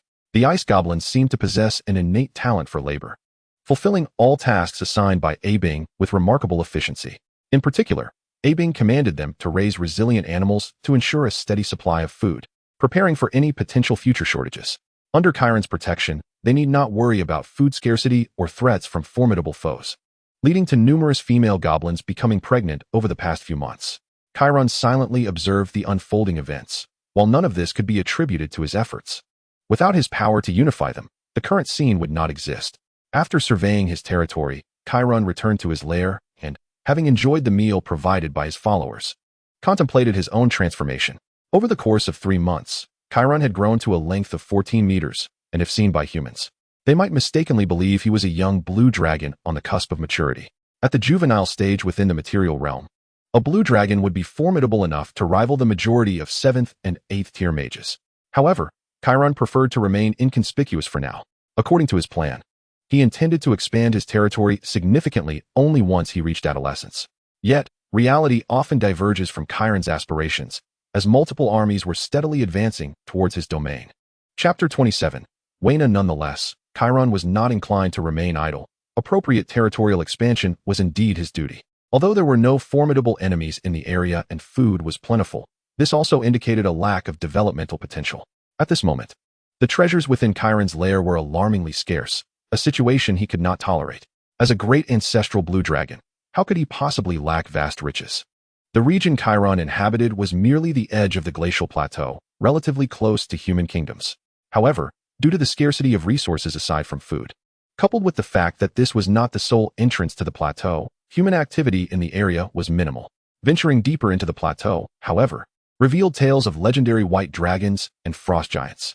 Even a white dragon, regarded as the shame of the dragon race upon achieving legend status, was beyond Chiron's current capacity to confront, let alone the frost giants, descendants of titans with an unending enmity towards dragons. Thus, Chiron would not expand deeper into the plateau without sufficient strength. Instead, he prepared to extend his reach toward another region near the human world. This territory belonged to a white dragon, and the number of white dragons in the glacial plateau was not insignificant. This particular dragon was merely a young one, having just reached adolescence, and its domain was inhabited by a few kobolds and some ferocious creatures. Chiron's knowledge of this situation was due to his 3 dragon beasts, who shared a bloodline with the white dragon. According to these dragon beasts, their father, a blue dragon beast, had forced a mating with their white dragon mother shortly after she had given birth. The nearby white dragon was the offspring of that dragon egg. Chiron held a deep admiration for that blue dragon beast. It was noteworthy that, according to their accounts, the mother white dragon was an adult, albeit a weak one, typically measuring only 15 to 20 meters in length, yet still a true dragon. This indicated the formidable nature of that dragon beast. Chiron's next ambition was to capture the white dragon, as he aspired to become the king of all dragons. His territory could not consist of only himself. Abing. Chiron called for his most cherished snow woman. Over the past few months, Chiron had entrusted all matters within his territory to Abing. Fortunately, there were not too many tasks to attend to, allowing her time to remain by Chiron's side and occasionally return to her snow women's sanctuary to tend to the snow lotuses. I am preparing to attack the nearby white dragon, summoned Ha and the others, along with Xiongda and Xiong'er. Abing was not surprised by Chiron's command. Although she was a proponent of peace, she understood that she was merely someone else's possession, even if she was favored by her master. Chiron appreciated this self-awareness in her. Soon, the 3 dragon beasts and the 2 bears arrived at Chiron's side, exchanging fierce glances that suggested a conflict would erupt if Chiron were not present. Chiron had no intention of diffusing their tension. It was, in fact, a source of amusement for him. I have summoned you to discuss the expansion of our territory. The 3 dragon beasts and the bears felt a surge of excitement. Despite appearing harmless before Chiron, they were inherently combative, yearning for bloodshed and warfare. In this battle, I shall go forth first. The opponent is merely a juvenile white dragon, easily subdued by me alone. Your primary task is to lead our followers in clearing the white dragon's territory after I defeat it. Chiron observed the 3 dragon beasts and noted that they showed no hesitation regarding their shared lineage with the white dragon. Indeed, even dragon beasts inherited the cruelty of their kind. Dragons are inherently selfish, caring only for themselves and indifferent to the concept of siblings, a trait amplified among dragon beasts. The creatures within the white dragon's domain were stronger than those here, and the white dragon was merely the nominal ruler of that territory. Therefore, after I vanquish the white dragon, you must ensure the complete unification of that domain. Understood, my master. The 3 dragon beasts and the bears affirmed their resolve before seeking out Abing to assemble a monster army to fulfill the forthcoming task.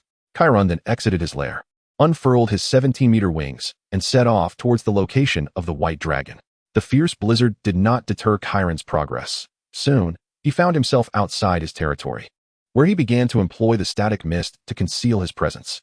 Through his senses, he could detect numerous powerful creatures nearby, even once. A ferocious creature seemed to sense his static aura. To prioritize the elimination of the white dragon, Chiron ignored the provocation from the ferocious beast and accelerated his flight towards the white dragon's location.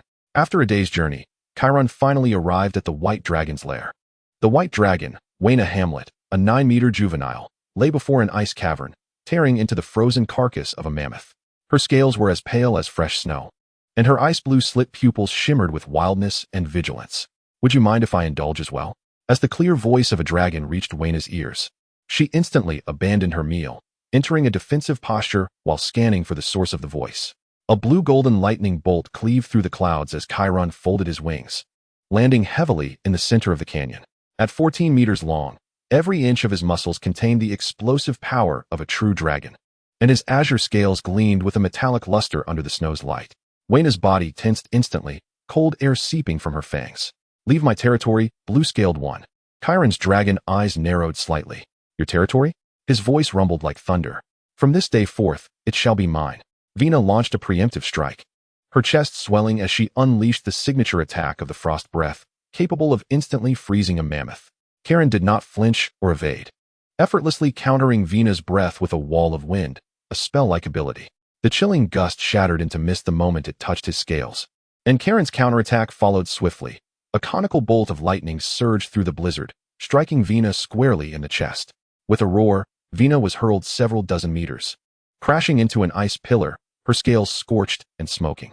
The white dragon had a poor resistance to lightning, and this blow caused her muscles to spasm, nearly rendering her unconscious. Chiron advanced with a powerful flap of his wings, seizing Vina by the throat as she struggled to rise, forcefully pinning her into the ice. The impact cracked the surface, and Vina's tail lashed out wildly, yet it could barely scratch Chiron's scales. Is this all you are capable of? Chiron leaned closer, his breath scorching her face, the lightning illuminating her terrified pupils. You are nothing but this. Enraged by Chiron's taunt, Vina bit down on his forelimb with all her might, but could inflict no damage upon his body. Chiron smirked, pressing his right claw against her wing root, exerting tremendous force. Crack. A joint dislocated. Vina's agonizing scream echoed through the canyon, yet Chiron leaned closer to her trembling ear and whispered, "Submit to me, or be slain and become my trophy." "No, you cannot. If you kill me, the mother of evil dragons will not spare you." Hearing Chiron's words, Vina's pupils constricted, and she struggled beneath him with all her strength. "You may certainly try." Due to the weak bonds between evil dragons, they often fought amongst themselves, leading to a drastic decline in the population of chromatic dragons, which directly affected their divine power. Subsequently, to stabilize their divine might, the mother of evil dragons, Tiamat, imposed a strict mandate forbidding chromatic dragons from killing one another, lest they face divine punishment. This significantly reduced the casualties in their conflicts, and the losing side typically only lost their possessions and territory, facing expulsion rather than death. Yet as Vina gazed into Chiron's eyes, she sensed his genuine intent to kill her. She dared not gamble. Dignity must be established upon the foundation of life. What dignity could remain in death? "I submit." Chiron released his grip, observing her as she staggered to her feet. Chapter 28. Vina, 2.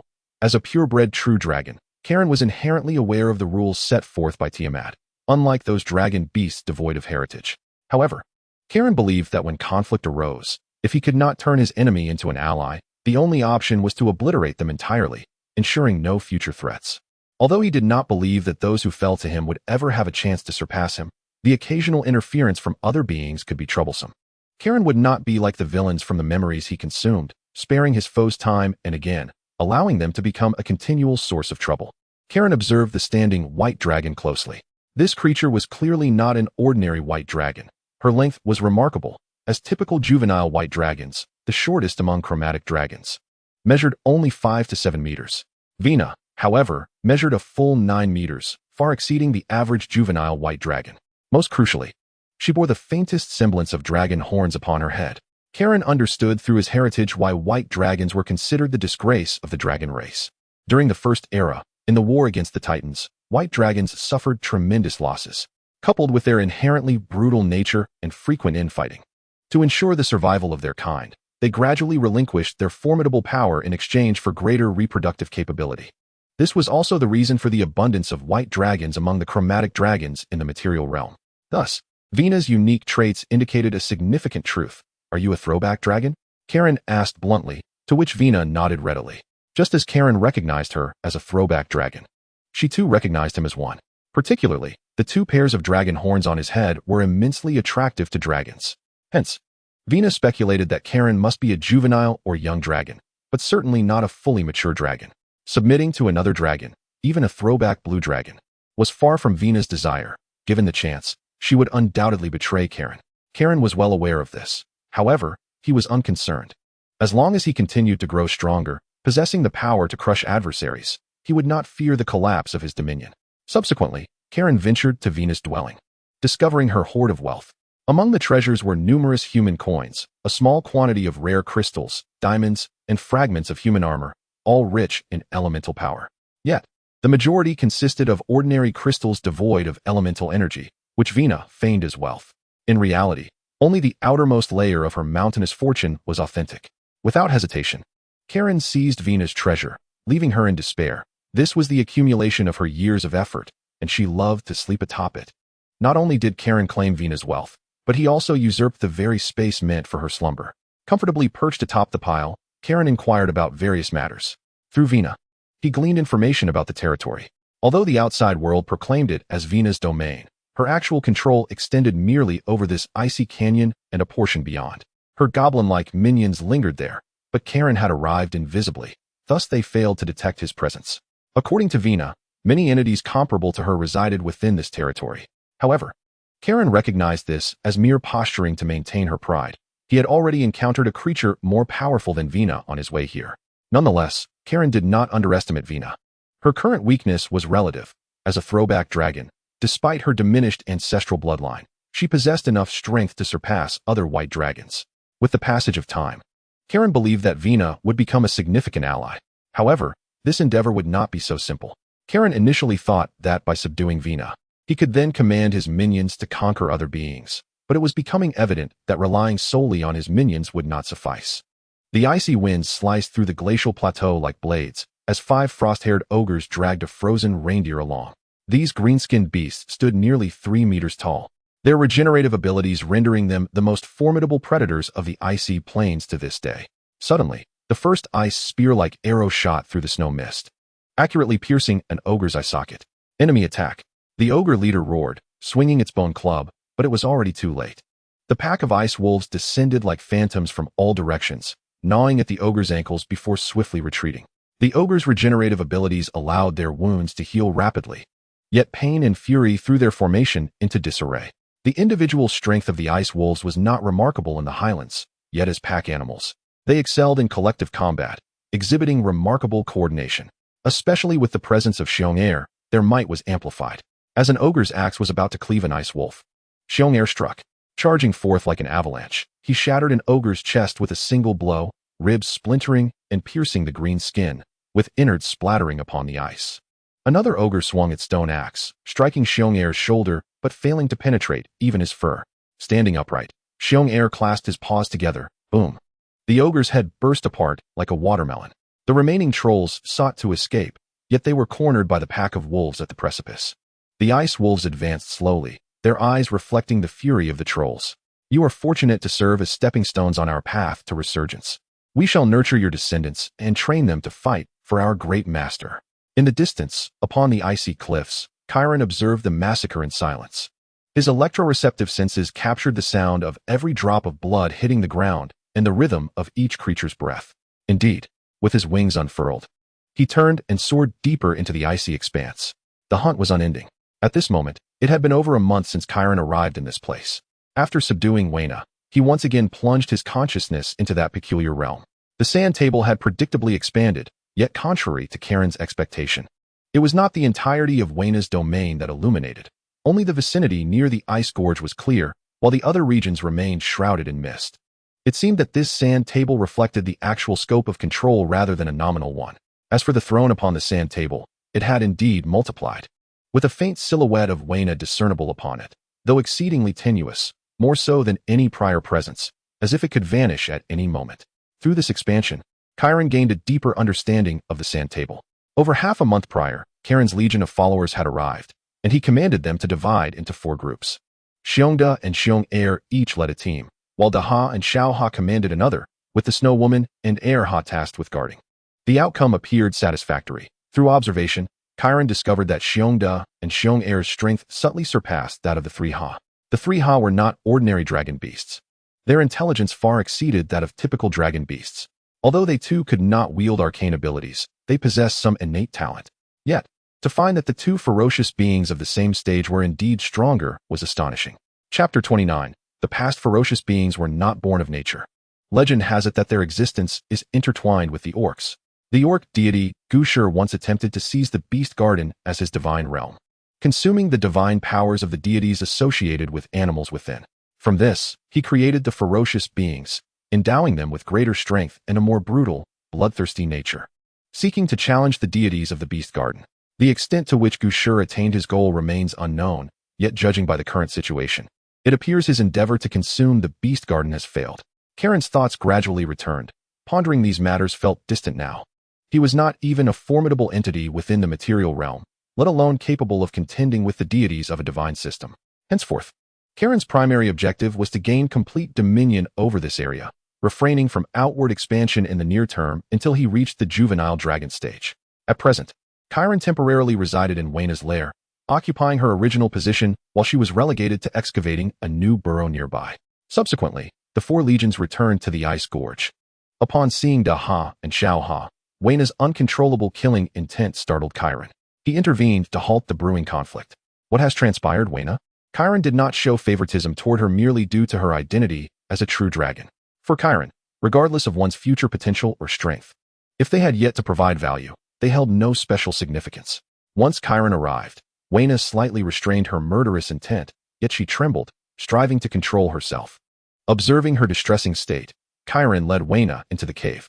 Noticing her inability to calm down, Kairen made a simple yet forceful decision. Wena's head met the ground in close proximity. Delight surged within Kairen. This marked his first time striking another dragon. It became clear why the dragon matron Cloya had been so eager to strike him in the past. The blow successfully quelled Wena's emotional turmoil, allowing her to reluctantly divulge the cause of her rage upon Karen's inquiry. It was revealed that Wena's parents, both pure-blood white dragons, had been present in the lair when the blue dragon beast descended, forcibly subduing Wena's father and abducting her white dragon mother. According to the information left by her father, the blue dragon beast had brazenly claimed Wena's mother right before her father's eyes. This had deeply troubled Wena's father, not out of profound affection for her mother, but due to the humiliation he felt.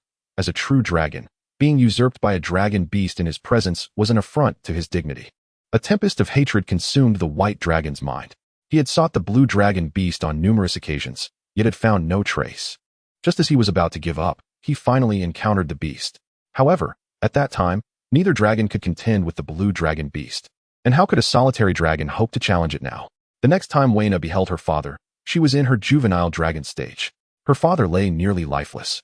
His shattered form sprawled in the blood-soaked, muddy snow, resembling a collapsed glacier. His wings had been violently torn away, broken bones protruding from his flesh like shattered ice pillars. His left foreclaw was reduced to a stub, the jagged edge encrusted with dark red ice shards. His eyes had become two dark voids, frozen tears of blood clinging to his cheekbones, perhaps the work of some avian beast harboring a hatred for dragons that had gouged out his eyes. The white dragon gasped violently, each breath accompanied by a gurgling sound of blood. Using his remaining right claw, he clawed at the frozen earth, attempting to drag himself, only to crush the scales that had fallen from his body.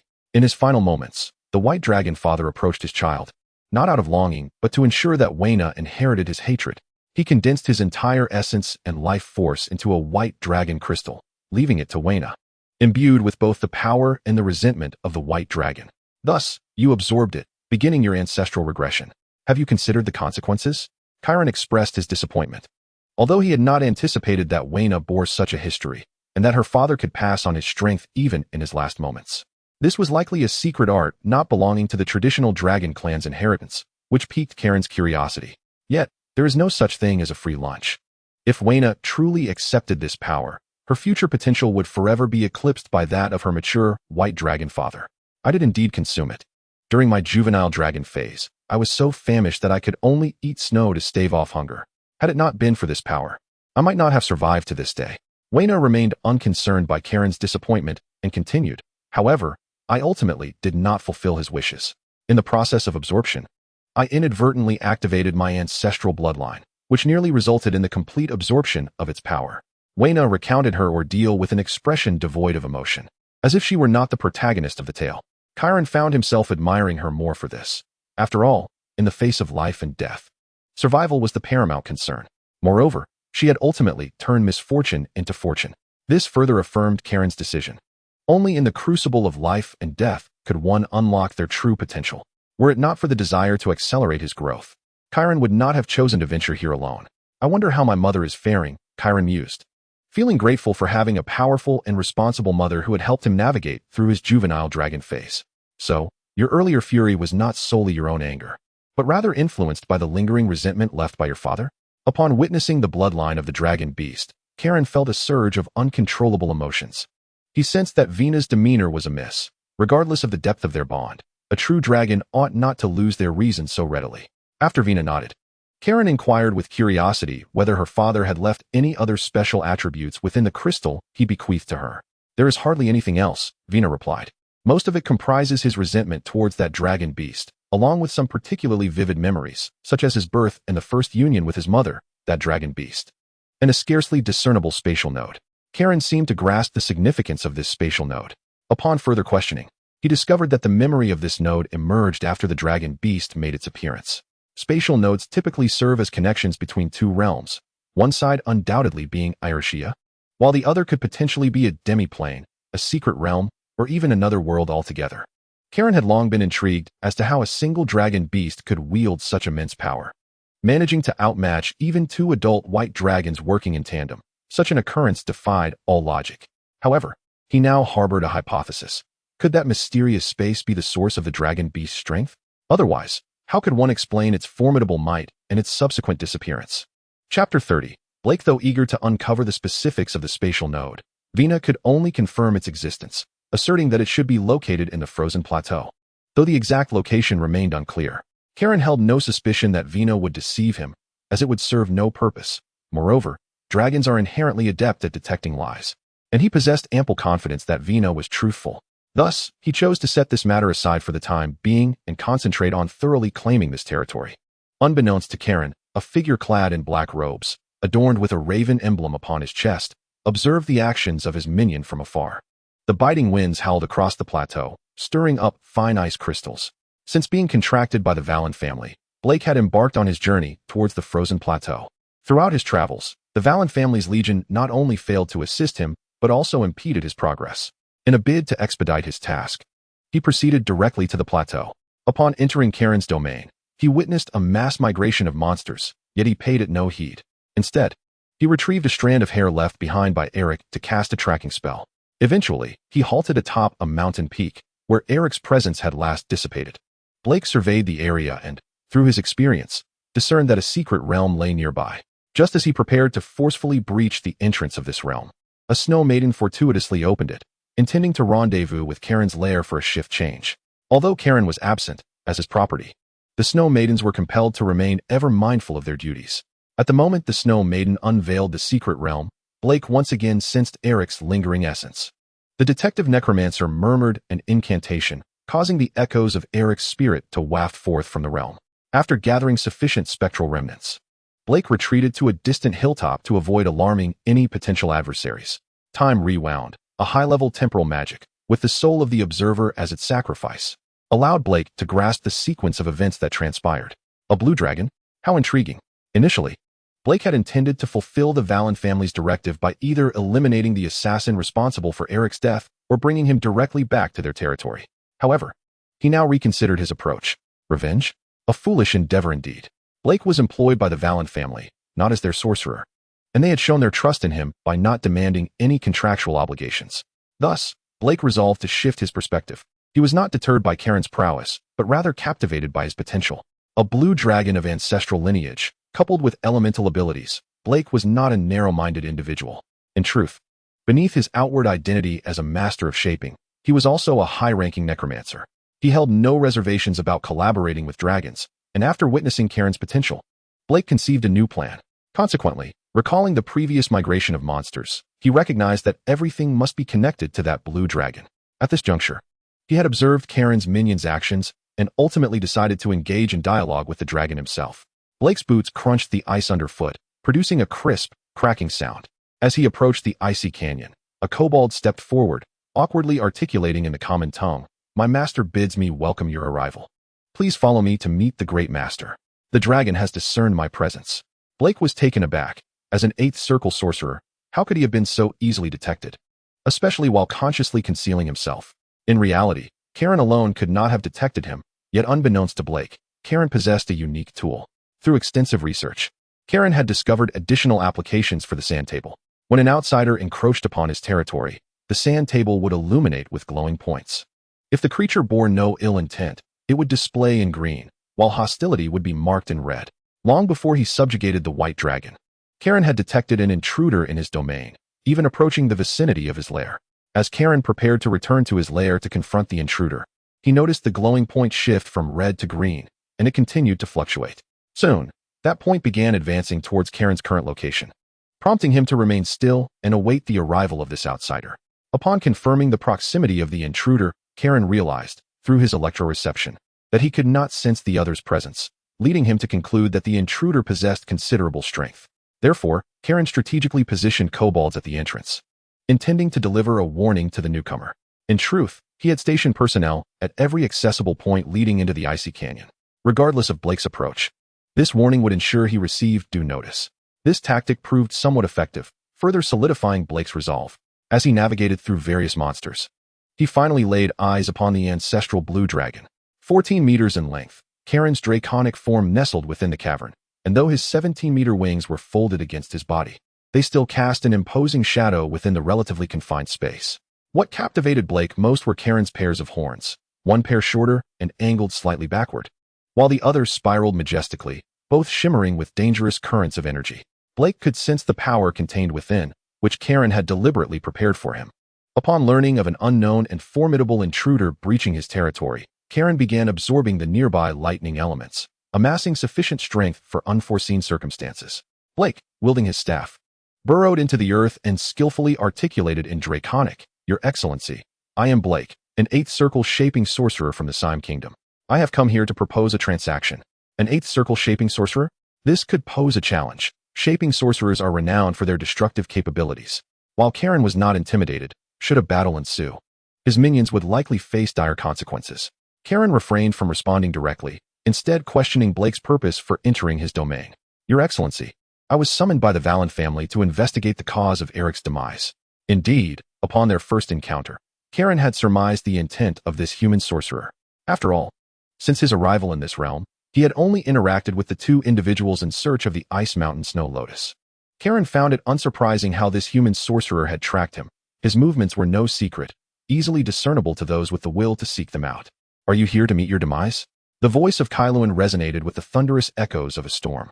At this moment, Kailuan no longer circled within the cavern. Instead, he stood tall, emanating a formidable draconic majesty, attempting to instill apprehension in the human before him. "No, my lord, as I have stated, I am here to propose a deal with you." Bulica remained unaffected by Kailuan's overwhelming presence, maintaining a demeanor of dignified composure. "Though I was summoned by the Wallen family to investigate Eric's demise, I am not their subordinate, nor do I harbor any fondness for that boy." Bulica felt compelled to articulate the rationale behind his shifting intentions. That boy was feeble and lacking in mettle. Should the Wallen family entrust their future to him, they would undoubtedly face decline.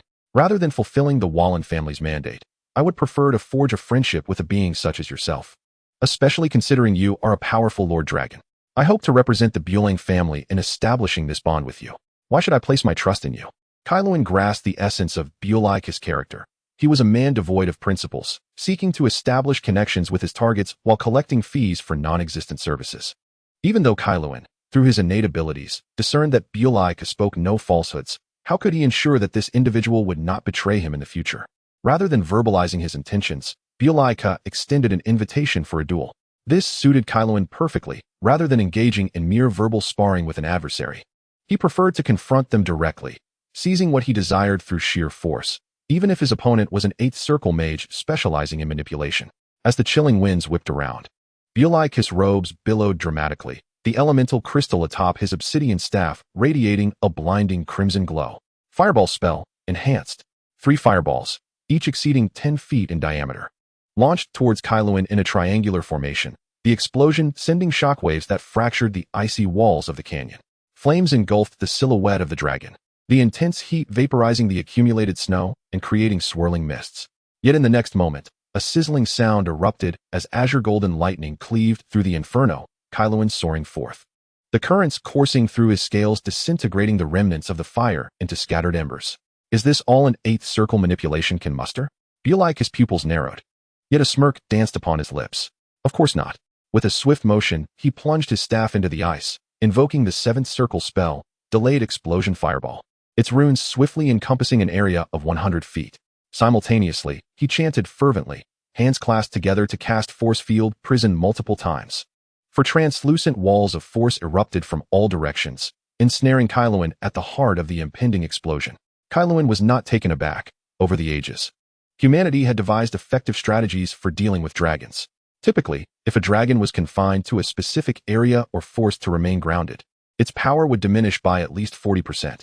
However, Kailuan had no intention of acquiescing to such a fate. He unleashed elemental transformation, a skill he had honed over time, now capable of being executed repeatedly within a short span, albeit at the cost of a subsequent period of weakness due to overexertion. Bielika was not surprised by Kailuan's display of elemental prowess. He had gleaned this knowledge from Eric's memories and had not anticipated that defeating Kailuan would be a simple endeavor. As the cacophony of flames and force subsided, Kailuan's figure materialized behind Bielika, a colossal claw poised to strike. In a sudden twist, Bielika tore apart his robe. Beneath the dark crimson fabric lay a gray-black robe adorned with white bone runes, the emblem of a master necromancer gleaming ominously upon his chest. As Kailuan's claw approached, Bielika emitted a surge of necromantic energy that repelled Kailuan's attack, forcing him back. Kailuan's slit pupils contracted. A necromancer? Bielika offered no reply. Instead, he stowed away his previous staff and drew forth a cane fashioned from human bones, its tip embedded with a pulsating skull aflame with green soul fire. Mass corpse explosion spell. Boom, boom, boom. A horde of undead emerged within the canyon, primarily skeletal figures interspersed with various animal remains. Yet, instead of launching an assault on Kailuan, they detonated simultaneously, their shattered bones transforming into a barrage of toxic projectiles that enveloped him. More perilous still were the drifting green phosphorescent flames, capable of corroding a dragon's magical resistance. Kailuan ascended into the air, but Bielika had anticipated this. Directing his bone staff skyward, doomed death array. A black magic circle, 200 feet in diameter, unfurled amidst the clouds, siphoning the vitality from any life that traversed its threshold. Kailuan's wings suddenly felt burdensome, his scales losing their luster at a visible rate. This cannot continue. Kailuan realized that if he adhered to Bielika's rhythm, he would emerge not dead, but severely weakened. As Kailuan prepared to employ his elemental transformation to break free, summoning a potent breath attack from his dragon horn to strike down Bielika, he could no longer differentiate between a friendly spar and a life-or-death struggle. He merely desired victory. At that moment, Bielika too began to regret his choices. He had intended to reveal his identity as a necromancer through combat to gain Kailuan's trust, yet he had underestimated Kailuan's might, thus compelled to unveil his own necromantic capabilities. His strongest spells had been cast, and whether the dragon would survive now rested upon fate. The orb within Kailuan's mind, long dormant, suddenly flickered to life, imparting upon him a peculiar power. A blue-golden lightning surged forth from Kailuan's right eye. Upon meeting Kailuan's gaze, Bielika was instantly drenched in perspiration. This was no mere draconic slit pupil, but a tempestuous matrix of thunder, where countless tiny lightning runes whirled in a frenzied dance, as if unsealing an ancient confinement. Bielika attempted to retreat, but found himself seemingly nailed to the ice, an insurmountable pressure rendering him immobile. Then he beheld it. Deep within Kailuan's iris materialized a golden throne suspended amidst boundless storm clouds. Seated upon it was a man towering nearly 10 feet. His countenance akin to a marble sculpture beneath a crown woven from olive branches, with tiny bolts of lightning flickering within his curled beard. Draped in a violet robe woven from clouds, his exposed chest bore a thunderous mark that pierced through his heart. As he lifted his gaze, Bielika's soul trembled violently. Those eyes held no pupils, only a churning sea of lightning. Each blink resonated with a thunder that transcended time and space. 12 rings of thunder manifested behind him, each imprisoning a wailing titan specter. Upon witnessing this, Bielika felt a deafening explosion within his skull, blood oozing from his ears. He collapsed to the ground in agony, desperately clutching his head. The once magnificent 8th Circle manipulation mage, revered and admired, now knelt in despair, howling. At this juncture, Kailuan no longer hesitated. He charged forth, pinning Bielika beneath his feet, his breath surging forth, yet he paused abruptly. Stepping back, Kailuan gazed down at the tormented human mage as the thunderous matrix within his pupils gradually faded. The eye of divine punishment. So this is how it is. Kailuan reflected upon the messages conveyed by the orb and his own insights, elation swelling within him. As Kyloan's eyes returned to normal, Bulik's suffering correspondingly diminished. Now we may commence our negotiations, but I have but one condition. Karen stood before Blake, unfurling his wings, casting a shadow over the human mage, and declared from his elevated stance, "You must submit to me." At that moment, Blake slowly lifted his head. His eyes were tightly shut, yet blood continued to flow ceaselessly. I willingly submit to you, my great master," Blake proclaimed in a frail voice, intermittently expressing his allegiance. Karen gazed into Blake's eyes, noticing a matrix within Blake's left eye, resembling that of his own right eye, with a miniature version of himself spiraling within. Chapter 32. The curse. A month had passed since the fierce battle between Karen and Blake, yet the repercussions continued to unfold. Most notably, Vina and her followers exhibited a markedly more submissive demeanor since witnessing Karen's formidable prowess. The silhouette representing Vina on the sand table had grown increasingly solid. As for the goblinoids, being a race that revered true dragons, particularly those of great strength, they regarded Karen as a deity. Meanwhile, Karen was quietly engrossed in a tome of magic from the human realm. The sight of a book of ordinary size being held by a colossal dragon measuring 14 meters in length was indeed comical. Yet, Karen diligently absorbed every fragment of knowledge available to him. These tomes were acquired from Blake, who, as an octoroon dual-class mage, awoke from his coma just 2 days later. Although his soul's injuries had yet to heal, he was capable of basic actions and casting spells. "My lord Karen, I have followed your command to assist the cold-scaled dragon beast in subjugating your followers, and I have arranged for the goblins to develop the ice crystal mines." Blake simultaneously produced a piece of transparent ore. Karen shifted his gaze from the book to Blake, who still donned his dark mage robes. A silver raven vividly emblazoned on his chest. The matrix in his eyes had vanished, yet Karen understood it remained. During the confrontation with Blake, Karen had acquired the ability known as the Eye of Divine Punishment from a gem. He had not delved deeply into its study during the battle, but after it concluded, he began to investigate the gem and the Eye of Divine Punishment. This ability possessed 3 forms. Currently, Karen was in the first form, the initial stage. In this phase, the Eye of Divine Punishment granted him the ability to see through illusions while enhancing his lightning resistance by approximately 50%. More significantly, the Eye endowed Karen with the power to attack souls. Henceforth, any attack launched while the Eye was activated would carry the force of a soul attack. Additionally, the Eye granted him the capacity to inscribe marks. By engraving these marks within a soul, Karen could monitor another's life at any moment. If necessary, he could observe all actions and memories of the marked being and forcibly control their behaviors. However, such marks could not alter a person's thoughts. They merely exerted a subtle influence, and certain conditions had to be met for the engraving. The strength of the marked individual had to be either below that of Karen or in a severely wounded state, leaving their soul defenseless. Otherwise, imposing the mark would prove difficult. Even so, Karen was quite satisfied with this. Although he could not control another's soul, he could manipulate their actions. Thus he referred to it as behavioral branding. In the subsequent week, Karen applied behavioral branding to all his followers. He commanded Blake to surrender his magical ring and tasked him with assisting his followers in conquering their territory. With the aid of an octoroon dual-class mage, nearly all creatures within this territory became Karen's followers. "Is this the ore you previously sought to obtain through me?" Karen inquired curiously, gazing at the transparent mineral. "Indeed, my lord Karen, this is the ice crystal ore, claimed by a petrified lizard. After we vanquished it, we gained the rights to develop this area. This ore is highly beneficial for crafting armor or weapons for humans and is a rare quality resource that can fetch a good price." "It was one of the resources I aspired to acquire," Blake replied without reservation. "That is a prudent choice, a decision befitting the wise." Blake then recounted that the Valen family's army was nearing, and he hoped to briefly visit them to advise against rash actions. Karen nodded in agreement, permitting Blake to proceed. With the presence of behavioral branding, he harbored no fear of betrayal from Blake. Moreover, he sensed an inexplicable anticipation emanating from Kubrick. After continuing to read for a while, Karen concluded the book and began contemplating his future path. Firstly, he did not intend to expand further, with his current strength. Connecting his 2 territories represented the limit of his immediate support capabilities. Any further expansion would jeopardize his ability to respond promptly in the event of enemy incursions.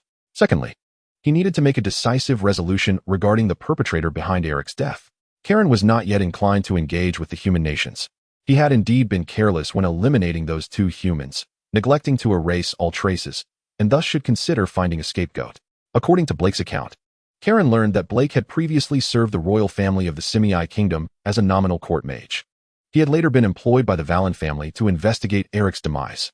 Upon discovering that Karen was a powerful ancestral blue dragon, he conceived new ambitions. Hoping to leverage the resources within Karen's territory for mutual benefit and to foster a favorable relationship. Anticipating that his family might receive Karen's protection following any misfortune that befell him. Initially, Karen was perplexed as to why Blake sought a dragon to safeguard his progeny, particularly one as notorious as an evil dragon. However, upon hearing Blake's schemes in the human realm, he understood. It was entirely consistent with the world's perception of necromancers. Should Blake fail, only a formidable and malevolent race like an evil dragon would shield his offspring. Blake's family, the Brown family, had long been a lineage of necromancers. Though they were not born as such, the original Brown family comprised paladins devoted to protection and justice.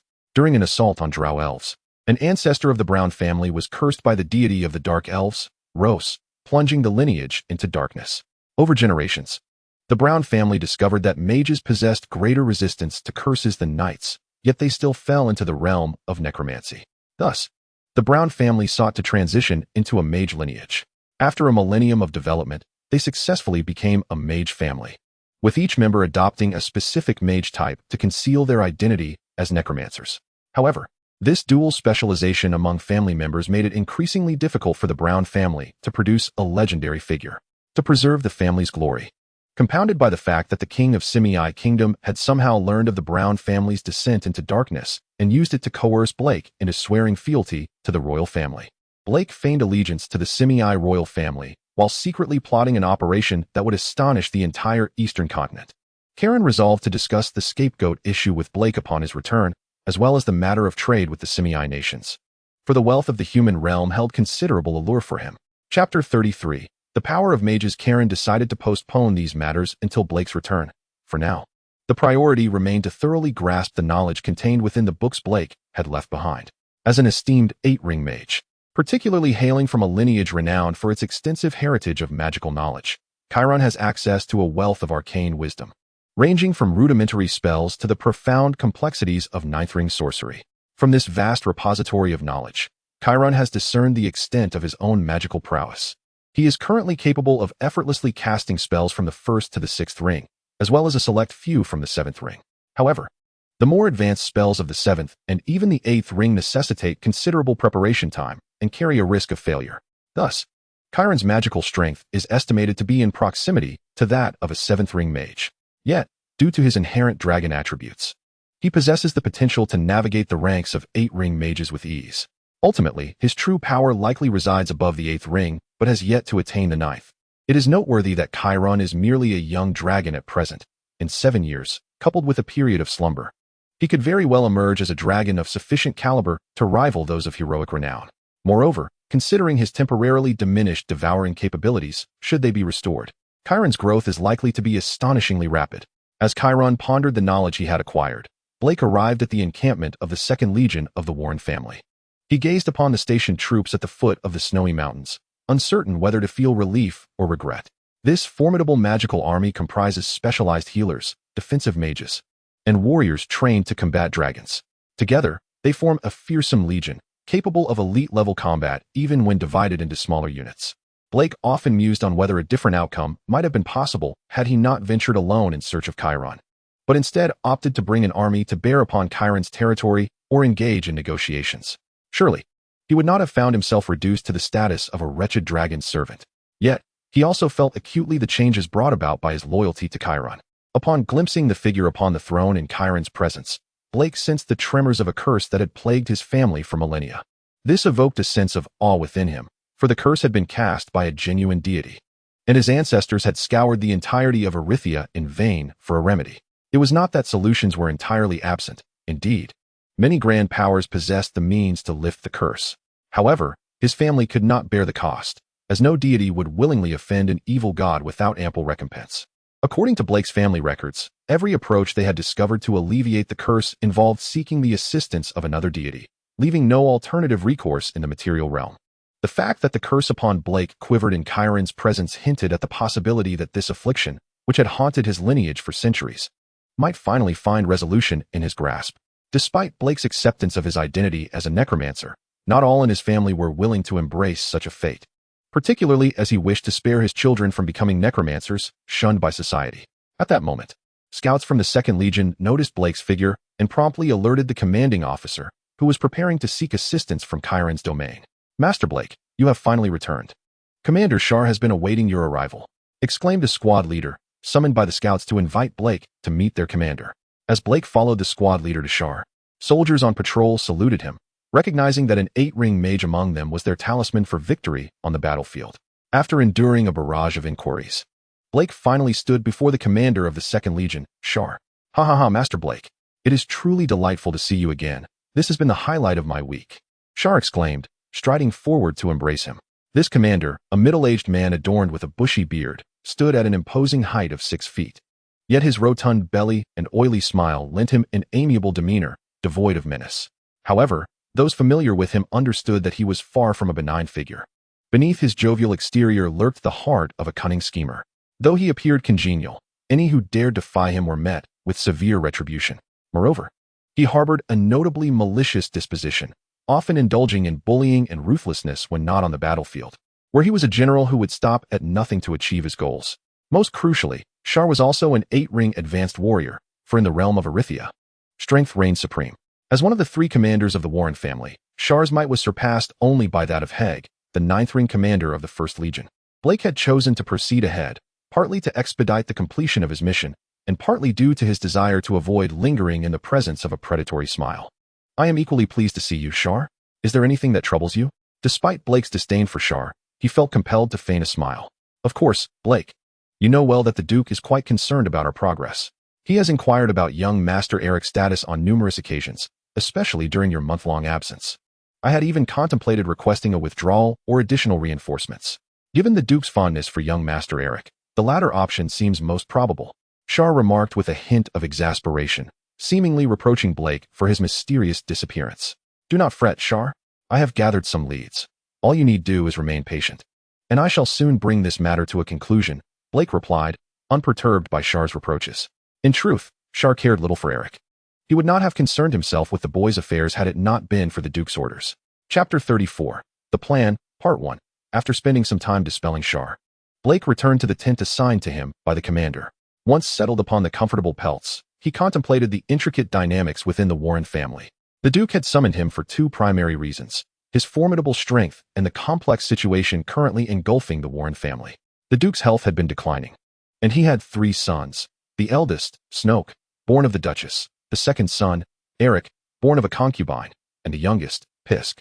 Although Snoke was the eldest and possessed the greatest talent, having reached the 5th ring at a young age, the Duke favored his younger sons, particularly Pisk, a preference believed to stem from his affection for his concubine.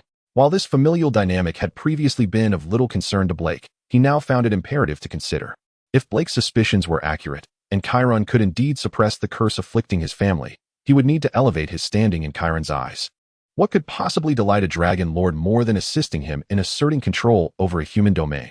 After considerable reflection, Blake rose, his staff discreetly appearing from his sleeve as he subtly enacted a reconnaissance spell to ascertain whether any listening spells or devices lingered nearby.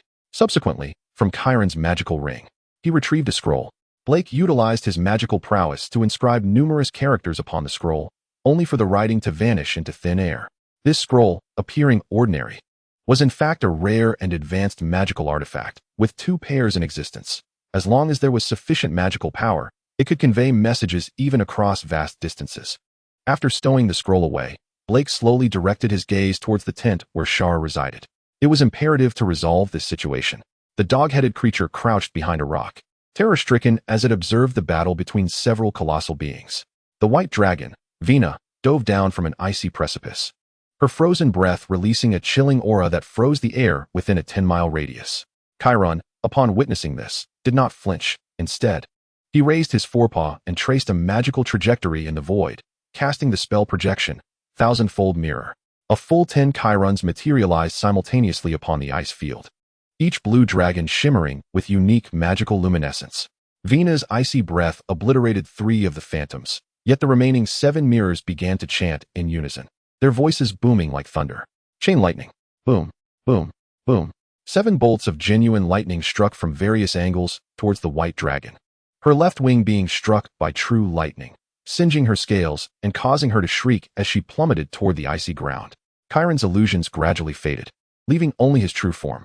Three-headed draconic beasts surged forth from the shadows of the chasm, their 6 crimson eyes fixating on Kairen's true self. The 3 dragon heads simultaneously opened their cavernous maws, brewing a breath of ice and thunder. Kairen directed his dragon gaze towards the 3-headed beasts, issuing a command that they could not disobey. Kairen's formidable draconic might surged towards the 3-headed beasts, and his command accompanied this power. With the conveyance of this draconic might, Kairen's voice transformed from the language of dragons into an irresistible resonance. The heads of the 3-headed beasts stiffened simultaneously, their intended breath aimed at Kairen, twisting 90 degrees to target their own kin. Bang! Ice shards and lightning erupted upon the 3-headed beasts, who howled in agony as they tumbled to the ground, shattering countless ice pillars. Kairen, witnessing this, chose not to pursue the advantage, instead landing to await the rise of the 3-headed beasts.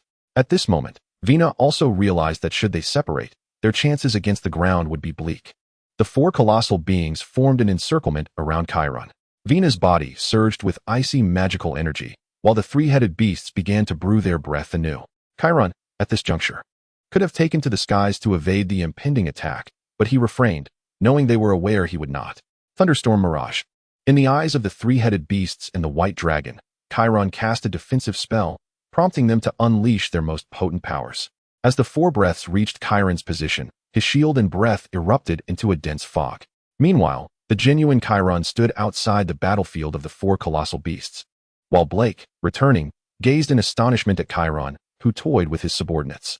He had indeed combined 2 7th circle spells along with draconic abilities to create his own unique spell. Blake was astounded by Kairen's prowess. In the ongoing battle, Vina's breath surpassed that of a single dragon beast, as she was a true dragon. However, the 4 breaths intertwined, rendering the outcome unclear. Yet, Kairen's spell offered no opportunity for them to discern the victor, as bolts of divine lightning descended from the heavens, striking them down and rendering them devoid of combat strength. Blake had not anticipated that in less than 2 months since Kairen encountered human spells, he would fuse human magic with draconic abilities. Blake observed keenly as Kairen amalgamated the 7th circle projection spell with draconic lightning bolt abilities, creating a new 7th circle spell, Thunderstorm Mirage. Though it still belonged to the 7th circle, its potential was immense. As Kairen matured, the spell's might would undoubtedly increase. Blake, placing himself in Kairen's position, realized he himself had no assurance of evading Kairen's Thunderstorm Mirage. He could not help but marvel at Kairen's innate talent. Even without the identity of a divine being or a dragon, Kairen's demonstrated magical aptitude would undoubtedly mark him as a formidable force across the continent. Kairen, having concluded this farce, recognized that the battle had been a test he demanded. Seeking to gauge the fruits of his learning over the past month with the aid of his most powerful subordinates, the results were evident. Kairen's magical prowess alone sufficed to vanquish them. In fact, had it not been for Kairen's desire to verify the spell's potency, he could have concluded the battle much sooner. Kairen cast a healing spell that enveloped the 3-headed beasts and Vina, although his healing magic paled in comparison to that of a priest of the same level. His profound magical energy still managed to mend most of their wounds. Observing his subordinates rising, Kairen felt quite satisfied with the outcome, his tail wagging unconsciously and causing a reverberation akin to an earthquake. Yet, Kairen remained oblivious, turning to Blake to inquire whether the matter was resolved. "My lord, I have already pacified the human legions. They are currently gathered outside your domain, yet they remain unaware of the events transpiring within, still believing the strongest presence here to be merely a young white dragon." At this moment, Blake's demeanor grew increasingly respectful, having solidified his decision after witnessing Kairen's talent. However, they were on a mission. Without revealing a definitive outcome, they would not return. Kairen understood Blake's implication. If he wished to avoid a direct confrontation with humans now, it was time to find a scapegoat. Moreover, "I have another matter to report to you, my lord." Seeing Blake's serious expression, Kairen initially feared a grave enemy was about to invade, prompting him to urge Blake to speak swiftly. However, upon hearing Blake's account, Kairen's expression became particularly animated. In the eyes of an average blue dragon, mortals were often seen as mindless beings. Yet, influenced by his bronze dragon lineage and human memories, Kairen acknowledged that some mortals possessed wisdom. Nevertheless, after hearing Blake's recounting, Kairen could not help but lament the inherent flaws of humanity. A father cannot treat his offspring justly. Swayed by the influence of a woman, and as a lord, he fails to establish a clear successor. Duke Valen was undoubtedly a failure. However, Chiron remained intrigued by Blake's plan. After all, the wealth of the human world was tremendously enticing to dragons, especially for one like Chiron, who had a great yearning for riches. To rule over a human domain, whether for its wealth or to enhance territorial power, was immensely alluring for Chiron. Chapter 35, The Plan, Part 2. Very well, please elaborate on your thoughts. Certainly, my lord. Blake noted Chiron's interest, secretly relieved that even a wicked dragon found this matter compelling.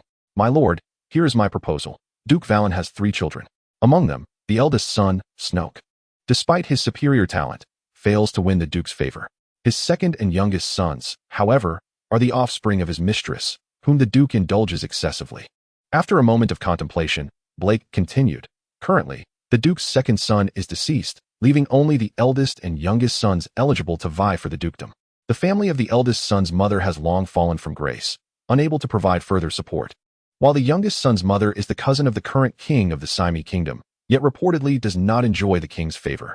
Nevertheless, I still recommend that my lord covertly support the eldest son, for he lacks familial backing, while the youngest son's family holds significant influence within the duke's territory.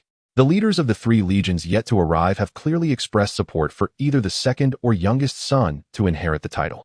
Karen closed his eyes, contemplating Blake's words with utmost care. An heir without a background, and a young heir at that. Though the youth may be easier to control in the present, the brevity of human life means that in a few short years, he will mature. Would the third son, supported by a royal branch, heed the words of this 5-colored evil dragon? Is there any connection between you and Snoke? Karen fixed his golden gaze upon Blake. After all, Blake was a renowned human and a necromancer, infamous for his cunning and malevolence. Yet here he was, offering counsel to compel loyalty from his master, prompting Karen's suspicion. My lord, I have had no prior contact with him. In fact, Snoke has remained quite low profile within the territory of Duke Valen, rarely interacting with others. He can only be spotted occasionally on the training grounds, Blake replied truthfully. Karen discerned that he was not lying, which only deepened his confusion. Was his allure truly so compelling that a human would willingly pledge loyalty to him? Blake was well aware that this blue dragon remained apprehensive, yet he understood that no matter what he said, he could not fully earn the trust of a naturally cunning evil dragon. However, Blake believed that if he accomplished this task, he would undoubtedly gain Karen's trust. Very well, once the matters here are resolved, you shall return to the human realm. As long as you fulfill this task, I shall grant you any condition you propose, Karen earnestly promised Blake. Whether this promise would ever materialize depended on the circumstances at that time. It is my honor to serve you, my lord. But let us first discuss how to relocate the external legion. Blake dismissed Karen's assurances, firmly believing that any promises could be rescinded, and only what was secured deserved to be celebrated. What are your thoughts on the Frost Giant? Karen did not solicit Blake's opinion, but instead directly expressed his own. The Frost Giant? Blake pondered Karen's words, as the Frost Giant resided deeper within the frozen highlands. In truth, the glacier highlands could be divided into 3 tiers. The outermost layer, closest to humans, where Karen currently found himself, contained no particularly formidable beings, allowing him to navigate these lands with ease in his youth. The second layer, the inner region, housed the most populous races of the glacier highlands. While stronger than the outer layer, legendary beings remained a rarity, only appearing on occasion, and the resources in this area far exceeded those of the outer layer. The third layer, the core region, represented the true heart of the glacier highlands, where only legendary beings could dominate. Legendary white dragons, legendary giants, and other beings of legendary strength held sway here. This realm was perilous, rarely trodden even by human legendary mages. Are you referring to the adult frost giant of the inner region? The status of frost giants among their kin is not akin to that of the white dragon among dragons. As one of the few races capable of contending with dragons in the material realm, the giants were indeed immensely gifted. However, following the wars of the First Era, both dragons and giants lost their chance to dominate the multiverse, though dragons remained superior to giants. At least the forms of dragons still appeared frequently across various multiverses, while giants were far less common. Yet when giants did appear, they often came in tribal formations, whereas dragons, even metallic ones, seldom traveled in packs. Nonetheless, in the world of Alicia, giants still possessed considerable strength. At least one legendary frost giant resided within the glacier highlands. Furthermore, within the inner region, there was a frost giant tribe led by the adult giant Harkin, the progeny of the legendary frost giant Locke. It was rumored that Harkin's power had reached the 9th tier, even touching upon the realm of heroes, and he had claimed to break through to legendary status within 50 years. Indeed, that inferior frost giant. Even in his arrogance, Kairen would not dare to set his sights on a legendary giant. Although giants and dragons are sworn enemies, one must recognize the disparity in their strengths. Should Kairen ascend to legendary status while still in the Glacier Highlands, and if that legendary giant were still alive, his first act would be to proclaim his existence through the giant's demise. However, at this moment, Kairen had no intention of challenging him. Harkon's territory lay within the inner region, a considerable distance from Kairen's own dominion, yet as his territory expanded, it would inevitably attract Harkon's attention. I do not believe he could eradicate me, yet my lands and followers would likely suffer significant losses in a conflict with him. Kairen did not deny that he was currently insufficient to obliterate this adult giant tribe. Blue dragons were inherently rational. Only the ignorant red dragons among the 5-colored dragons lacked the discernment to understand the situation, engaging in mindless battles with their foes. Blake contemplated the feasibility of Kairen's words. If it were merely a giant yet to break through to legendary status, the Valen family might maintain a facade of confrontation for the sake of appearances.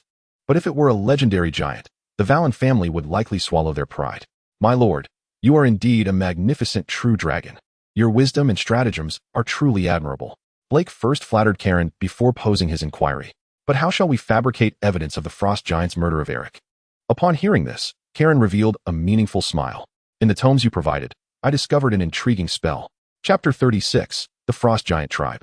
Under the aurora, the frost giant tribe lay shrouded in darkness. Frozen mammoth skulls dangled from rugged totem poles, while the embers of the campfire cast a flickering crimson glow upon the snow. Kairen's draconic form concealed itself within the shroud of static mist, while Blake, employing advanced invisibility, nestled nearby. Kairen's purpose in this venture was to capture a solitary frost giant. Whisking one away unnoticed by the frost giant tribe, he refrained from acting impulsively, instead observing the entire frost giant tribe. Although referred to as a frost giant tribe, the number of frost giants present did not exceed 10. The majority of the giants were hill giants and stone giants, lesser beings in stature. They were somewhat akin to subdragons, often not recognized by the more self-important giants as belonging to their kind. This territory housed approximately 30 lower-tier giants in addition to the frost giants. It seemed Harkon's legendary father had indeed provided him considerable support. Otherwise, his strength alone would not suffice to attract such a multitude of giants. A twinge of envy and jealousy flickered in Kairen's eyes. If he commanded such a dragon army, he would be confident in conquering even the core region. Let us proceed. Our target is not here. Kairen communicated telepathically to Blake. This time, Kairen sought a frost giant on the cusp of adulthood, second in strength only to Harkon within this tribe. According to Kairen's subordinates, this frost giant had been spotted around the outskirts of Kairen's territory 2 months prior, though his intention was not to provoke Kairen. As described by the extreme northern wolves, this frost giant mysteriously vanished for about a month before reappearing at the territory's edge, still bearing wounds from battle. Kairen's aim was to capture this frost giant. Yet upon his observation, that injured frost giant was not present, nor was the tribe leader Harkon. Kairen and Blake retreated from the vicinity of the frost giant tribe, pondering where this giant might next appear. It appears that the frost giant's tribe is not as harmonious as Kairen had imagined. Otherwise, the injured frost giant would have returned to heal. For the following week, Kairen searched relentlessly but found no trace. My lord, we must locate that frost giant swiftly. Duke Valen is pressing for results, and Shar has inquired about it multiple times through secret messages, Black said solemnly, his gaze fixed on Kairen. Kairen was acutely aware that every passing minute could herald unforeseen events. Yet the vastness of the ice plateau made it exceedingly difficult for a giant to remain undetected if it truly wished to hide. Suddenly, a spark of inspiration struck Kairen. He hurriedly took Black towards the direction of his initial domain. Indeed, he spotted the frost giant concealed beneath the snow, joy illuminating his features.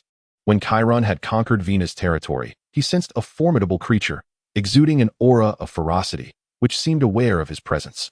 However, during the subsequent conquest of this land by Kairen's followers, the shadow of that ferocious being vanished, but it had fled. A red marker had persistently moved across Kairen's sand table, though he had initially been preoccupied with Black's matters and later engrossed in spells, leaving him no time to address it. Now, correlating the information about the frost giant, Kairen surmised that the ferocious creature was indeed the frost giant, though it was unclear how it had altered its aura. On the journey to his former lair, Kairen and Black discovered the frost giant. Black was once again awestruck by Kairen's perceptiveness. It was astounding that a blue dragon could locate a frost giant in a desolate snowfield. Initially contemplating persuading Kairen to shift his focus, Black found himself reconsidering. The frost giant cautiously peered out from the snow, a colossal creature measuring 15 meters in length. Although its body bore no visible wounds, Chiron sensed its extreme weakness. Despite being merely a meter taller than Chiron, the giant's imposing stature surpassed that of a dragon of equivalent length. As the frost giant bent down to scoop up a handful of snow, Chiron's dragon tail struck its neck like a steel whip. With a crash, the giant's face was thrust into the ice, and before it could utter a scream, Black's silence spell sealed its throat. Black's staff pierced the giant's nape, extracting a wisp of icy blue essence, the frost giant's unique eternal freeze breath.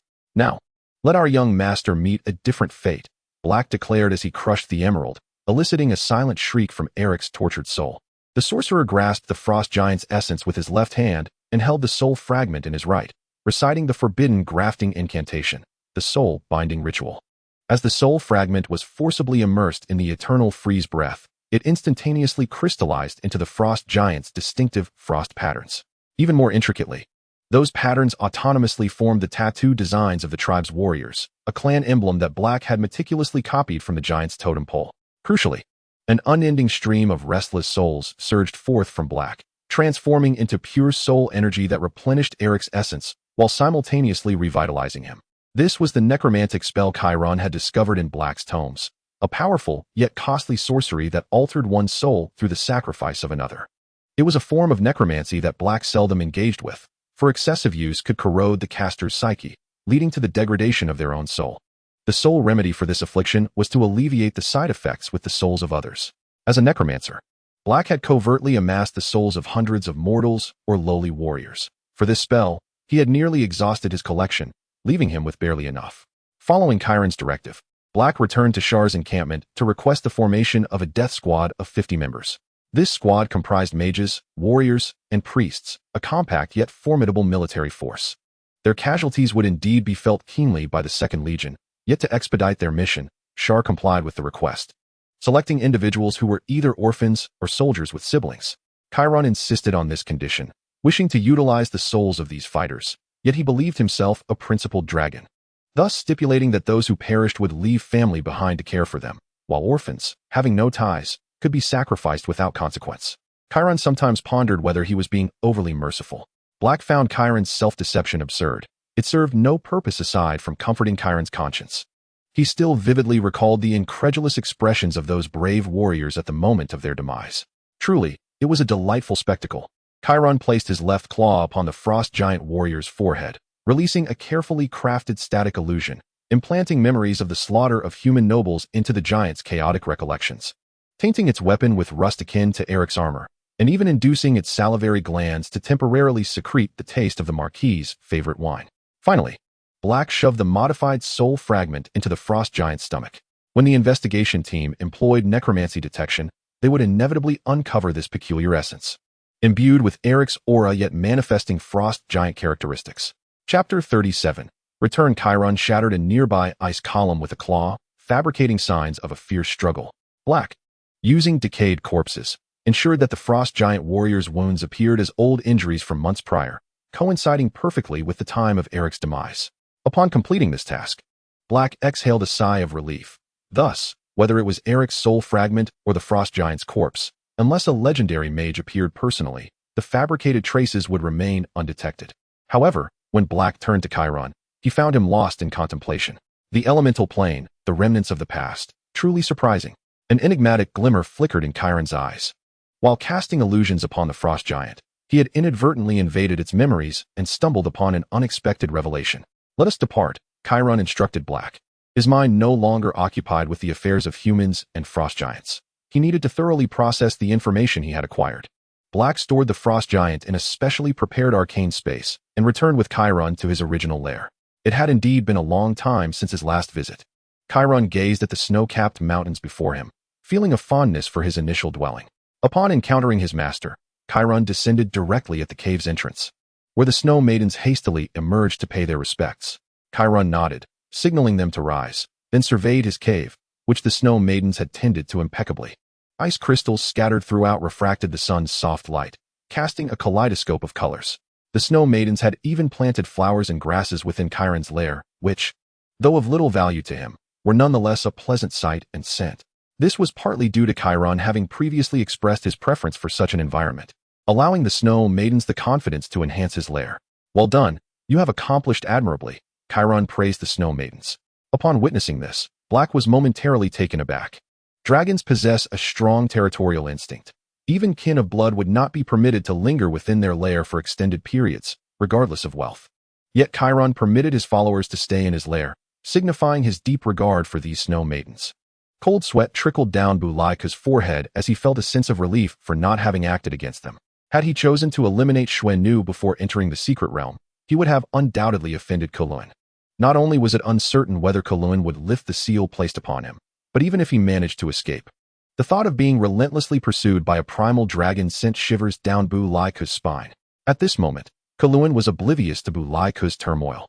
Had he known what Bulaiku was contemplating, he would have affirmed his suspicions. As a vengeful five-colored dragon, K'Lun had already claimed Xuan Nu as his own property, and he would not allow any being that dared to steal from him to survive in peace. K'Lun ordered Xuan Nu to withdraw temporarily and instructed the outside guardians to permit no creature to enter. This was not due to a lack of trust in them, but rather because of the myriad of methods employed by mages. In the pursuit of truth, they might resort to forcibly searching the souls of Xuan Nu and her kin. Ignorance, in this case, served as a form of protection.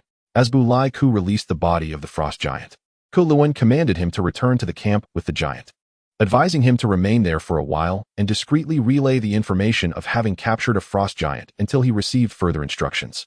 Understood, my lord, Bulaiku replied, though uncertain of the reasoning behind it. He knew when to inquire and when to refrain from questions. Moreover, you must remember, it is imperative that this frost giant does not return alive to the human realm. If, after being attacked, the frost giant is on the verge of being taken away, you must eliminate him at all costs. Do you comprehend? Yes, my lord. From K'Lun's words, Bulaiku deduced that there would likely be an assault on the human legions soon, and his task was to ensure the demise of the frost giant. After a long journey, Bulaiku returned to the legion's encampment. Sha'er arrived with a small squad to greet him, and upon seeing Bulaiku, he noted the tattered state of his mage's robe, save for the intact family emblem of the raven. Seeing Bulaika's appearance, Sha'er imagined the intensity of the battle, and in reality, he had received word from Bulaika prior to his return, confirming that Ai Leiku had indeed met his demise and that the culprit was captured. Now, witnessing Bulaiku return alone, Sha'er surmised that his 50 legion warriors had perished, his plump face twitching slightly at the thought of the loss, particularly the damage to the 50, including mages, was enough to cause him considerable distress. Nonetheless, true to his nature as a cunning fox, he quickly composed himself, without Bulaika's keen observation. One might not have noticed the shift in his demeanor. Bulaika mused that the pain had begun. If things unfolded as his lord had arranged, it was uncertain how many of this legion would survive. Master Bulaiku, it is indeed an immense honor to see your return. Upon receiving news of your peril, I even considered leading everyone deep into the fray to assist you. However, mindful of my duties, I had no choice but to remain here, suppressing my anxiety. Sha'er expressed his joy and his regret at not being able to support Bulaiku. Bulaika silently watched the smiling fox engage in idle chatter, even mentioning daily prayers for the blessings of the goddess of fortune for his safety. Finally, unable to endure the insincerity of the rotund man's rambling, Bulaiku revealed the frost giant. My heavens, Master Bulaiku, you have vanquished a frost giant. You truly are the esteemed master of transmutation. Sha'er feigned astonishment, though his shock was genuine. But Master Bulaiku, are you certain that Ai Leiku was slain by this creature? Are you questioning me? Bulaiku released the aura of an eighth ring mage, his eyes resembling two great fireballs poised to erupt. In Sha'er's view, this was the fury of an eighth ring mage incensed by doubt, perfectly aligning with his impressions of these proud mages who often held their heads high. Sha'er quickly clarified. This is not suspicion, but rather a matter of grave importance that necessitates caution. Subsequently, Bulaiku disregarded Sha'er's attempts at placation and apology, casting the frost giant to the ground before retreating to his own tent to rest. He understood that no matter how eloquent Sha'er's words were, once he departed, others would be dispatched to conduct thorough inspections until certainty was achieved, at which point he would report back like a dog to its master. What Bulaiku required now was patience, delaying until K'Lun sent word under the pretense of recuperating.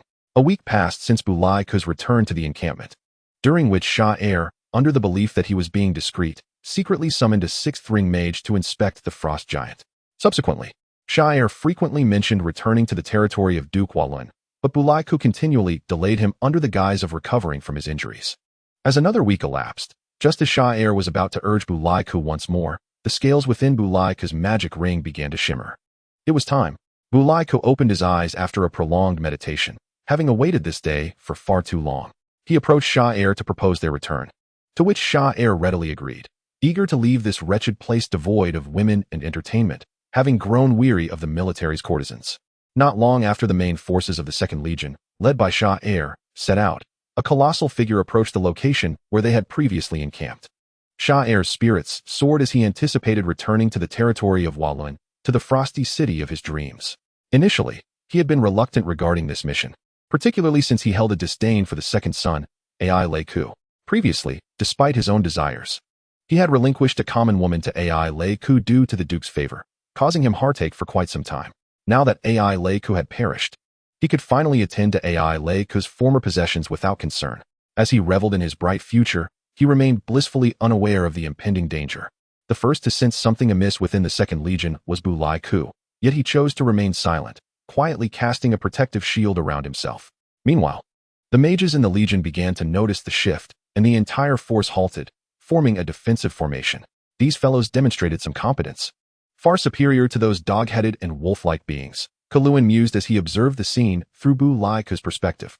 Yet, such preparation would not suffice to withstand the approaching adversary. Sha'er exhibited his prowess as a commander, quickly stabilizing the entire army. What has transpired? Sha'er inquired of the scouts and mages within the Legion, seeking any revelations.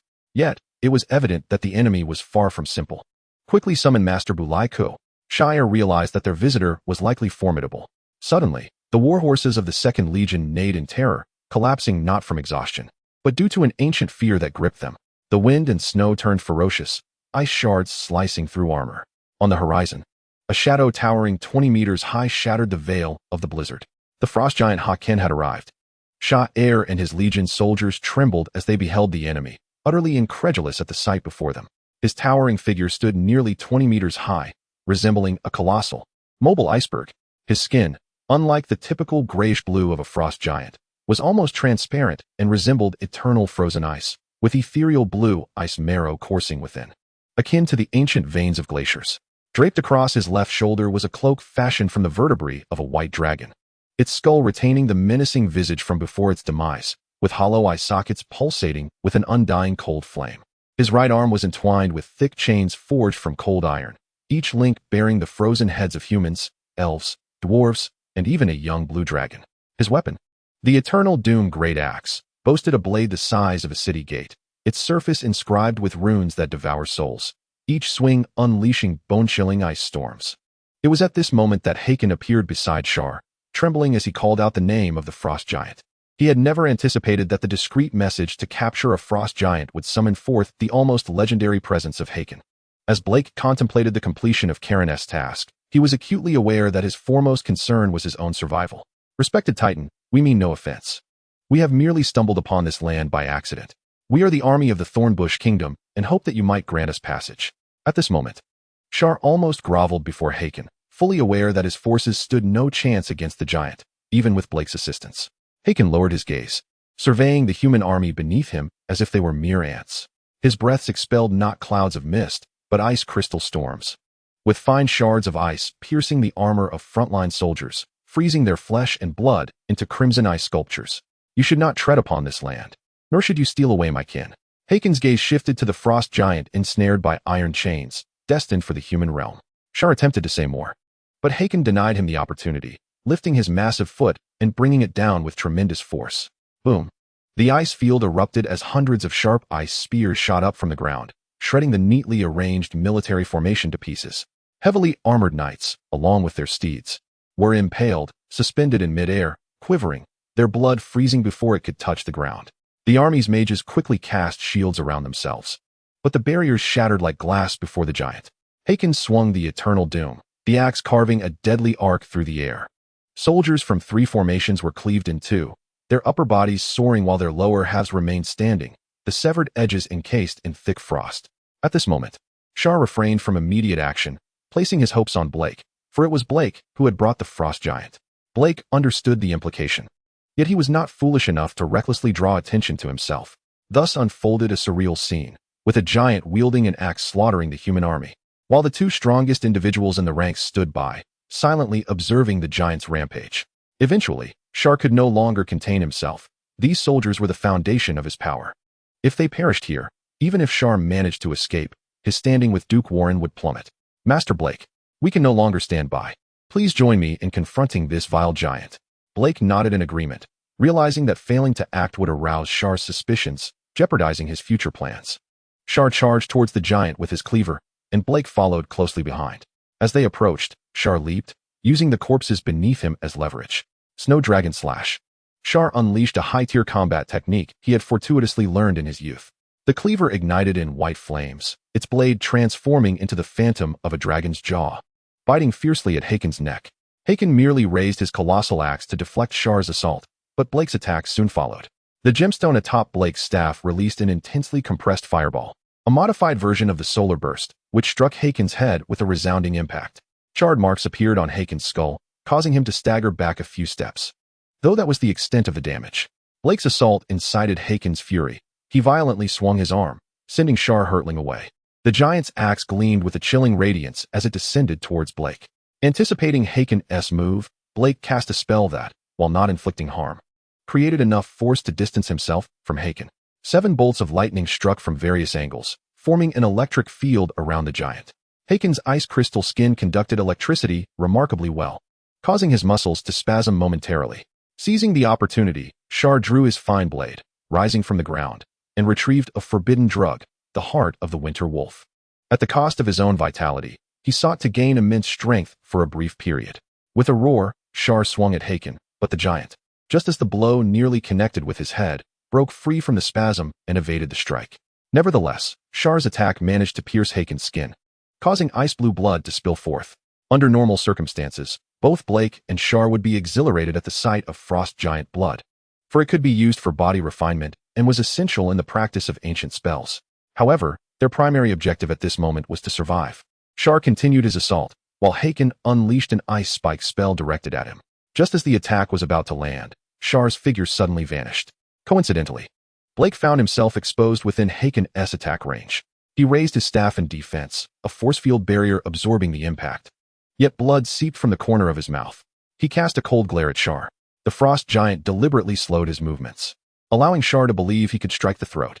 As Shar leaped to the apex of his jump, Hakon suddenly unleashed his eternal freeze breath, encasing Shar in midair as a frozen statue, still poised in a fierce hacking stance. This is troublesome. Blake observed the scene before him. Now it was only he and Hakon in confrontation. Previously, with Shar's assistance, they had barely held their ground, but alone, Blake feared he could not withstand Hakon. It was time. A flicker of the thunder matrix shone in Blake's eyes. Meanwhile, Karen, who had been quietly observing the situation, made his move. Karen descended his consciousness upon Blake, effortlessly taking control of Blake's body before he could resist. Blake felt his control waning, and just as he prepared to fight back, he heard Karen's voice. Everything is proceeding according to plan. Upon hearing Karen, Blake calmed himself. Though he was uncertain why Karen had taken possession of him, it was undoubtedly a fortuitous turn of events. Blake was already exhausted. Each spell he had cast had drained a significant amount of his mana and energy, leaving him at his limits. However, Karen's arrival not only provided a surge of consciousness, but also a portion of Karen's mana. Hakon's colossal axe, entwined with a frigid storm, descended, the air crystallizing into icy trails before the blade. Blake's robe was torn by the fierce winds, and his skin bore the signs of frostbite. This strike was potent enough to reduce him to mere pulp. Yet, a cold smirk crept across Blake's lips. Phantom shift. The very fabric of space twisted at Blake's incantation, and when Hakon's attack arrived, it struck not Blake, but the frost giant instead. The axe cleaved into the frost giant's chest without hesitation, and ice-blue blood gushed forth like a fountain. Hakon's pupils suddenly constricted as he recognized the silhouette before him. It was indeed the warrior he had been seeking. His voice resonated like thunder, scattering snowflakes in every direction, yet the frost giant was cleaved in two by his strike. At the onset of the battle, Blake had discerned that Hakon's eternal axe possessed the ability to rend souls, and during their journey, Blake had subtly cast necromantic spells upon the frost giant's spirit, ensuring that its essence would perish alongside its corporeal form. Blake, or rather Chiron, cast a scornful glance at the anguished Hakon, fully aware that Hakon's concern for his kin was merely a facade. If he were truly intent on rescuing his people, he would not have come alone. Haken's current regret and suffering stemmed solely from the loss of a precious secret he so dearly cherished. Blake had no time to admire the grandeur of a giant. He first appeared beside the ice sculpture of Shar, and then transported himself next to the remaining soldiers. Haken realized Blake's intentions and hurled his axe at him, but it was too late. Blake unfurled a long-preserved teleportation scroll, and the brilliance of magic engulfed their forms. When the giant's axe struck the ground, it left behind only a dark fissure. The destination was a frost cellar 30 miles away. A dozen or so surviving soldiers huddled together, while Shar remained in his frozen state. Blake first cast a concealment spell to hide their traces, and then proceeded to dispel Shar's frost. Once Shar's ice was lifted, he remained in a battle-ready stance before collapsing into unconsciousness. Prepare yourselves, we must depart at once. That giant will not let us escape easily. Blake glanced at the demoralized soldiers, including a sixth circle mage. Had it not been for Blake's need for their testimony to substantiate the frost giant's attack, he would have disregarded these useless remnants. After Blake activated the scroll, Chiron withdrew his attention, for now. All that was required was for Blake to lead them back to the realm of humanity, thereby solidifying the truth that the Duke's son had been slain by the frost giant. As long as the Valen family desired to maintain their dignity, they would not relent, whether by seeking assistance or dispatching troops, thereby attracting Haken's attention. The ensuing period would provide Chiron with a precious opportunity to develop. Once he amassed sufficient strength, Chiron would initiate a war to claim both the frost giants and the Valen territory for himself. Chapter 40. The Elemental Plane in the encounter between Blake and Haken. Although Chiron did not personally intervene, he observed whether Haken returned to his tribe and ultimately concluded that Haken had gone in pursuit of the frost giant that had strayed from its lair. From the memories of that frost giant, Chiron learned of an opportunity that could entice even demigods, an elemental demiplane. Generally, elemental demiplanes are indeed alluring, yet they seldom captivate the hearts of demigods. However, this particular demiplane was unique. It served as one of the battlefields between the dragons of the First Era and the Titan race. The true dragons of the First Era were predominantly gifted, closely related by blood to their ancestral dragons, and even dragon deities, possessing talents far beyond those of contemporary true dragons. The Titans of that time were incomparable to the giants of today. In the Third Era, while the legacy of the Ancestral Dragon still echoes throughout the multiverse, the Titans have vanished entirely. Thus, if news of this demiplane were to spread, countless powerful entities from both the dragon and giant races would flock to it, and other races seeking to explore the legacy of dragons and giants would likely be drawn as well. It was truly a providential opportunity. Chiron found it difficult to articulate his emotions upon learning of this. It represented a tremendous temptation for him. Despite his formidable talents, Chiron required time to mature, and acquiring anything from this plane would undoubtedly expedite his growth. Therefore, after attending to matters concerning his domain, Chiron embarked alone on a quest to locate the plane. In truth, the search for an elemental plane was no simple task. Demiplanes do not exist as independent realms like material planes. They typically adhere to a specific world within the material realm and are ever-shifting. From the memories of the frost giant, Chiron discovered that this plane had revealed a hint of its essence during an elemental tide a millennium ago, having been explored by a legendary human mage. It was said that this mage had struck a bargain with the metallic dragon race of that time, ultimately joining forces with a legendary gold dragon to explore the plane. After a decade of exploration, just as the human mage was on the verge of giving up, they finally uncovered the elemental plane. The world at that time was deeply influenced by the elemental tide, with nearly all mages engaged in their studies, except for this particular human mage who dedicated his time to seek out the elemental plane. In the final reports, both the human mage and the gold dragon re-emerged a year after entering the plane, but tragically, they perished shortly thereafter. The veracity of the information they brought back from the plane remains uncertain. Centuries later, the fortunes of the human mage waned, and the knowledge of that hidden realm was sold, igniting a storm of interest, yet ultimately fading into obscurity. However, the legendary giant Locke had garnered information suggesting the plane was located in the frozen highlands, and thus he had relentlessly pursued it for a century. 10 years ago, the human world of the eastern continent, unable to endure the chaos unleashed by this mad giant, united legendary experts to restrain Locke's actions. Now, Haken, son of Locke, had established a tribe outside and discovered that hidden realm, yet he chose not to inform his chieftain. From Chiron's understanding of the frost giant's memories, this warrior was certain that if he disclosed the information to Haken or his father, they would kill him to keep it secret. Thus, he opted to betray his tribe after being dispatched by Haken to seek clues, hoping to enter the secret realm and gain a legacy once his own power had grown. Little did he anticipate that his hidden secret would fall into Kairen's hands. Chiron set forth with meticulous preparation, retracing the path discovered by the frost giant, fearful that even the slightest misstep would result in losing the opportunity to find the plane. At last, Chiron gazed upon the flat expanse of snow. Through his senses, he discerned a 10-meter-wide opening below, which connected to the elemental plane. At the entrance of the elemental plane, Chiron felt less urgency than before. Instead, he pondered the potential gains and losses. The frost giant had not entered the plane. In fact, he had been intercepted at the threshold by a dragon beast. Indeed, if Chiron's conjecture was correct, this dragon beast was none other than the father of Sanha, the very creature that had abducted Vina's mother. Chiron recognized the intricate connection he had with this elemental plane through both his allies and adversaries, and now he found himself in its proximity. What made Chiron hesitate was not the dragon beast itself, but the contemplation of the beings that might inhabit the elemental plane, for even a demiplane must harbor life. More importantly, he wondered whether there existed an elemental lord within. Even the weakest elemental lord possesses the strength of a demigod, and some may wield power rivaling that of deities. The moment of hesitation did not last long, for such indecisiveness was not characteristic of Chiron. Having arrived, retreat was not an option. Moreover, Chiron dispelled the ice and snow covering the cave entrance, revealing a pitch-black opening. He retracted his wings and dove inside, his body slowly succumbing to gravity. After approximately a minute, Chiron landed safely. During his descent, Chiron sensed a shift in space, and it was evident that he was no longer in the frozen plateau, but had traversed through the passage to an unknown location. The elements in this place were exceedingly chaotic. Even the very fabric of space began to warp. The dim light was almost non-existent, save for the ethereal white motes that floated in the air, resembling fireflies. Yet, Chiron knew these were not living beings, but fragments of space created by compression, each contact posing the risk of being torn apart.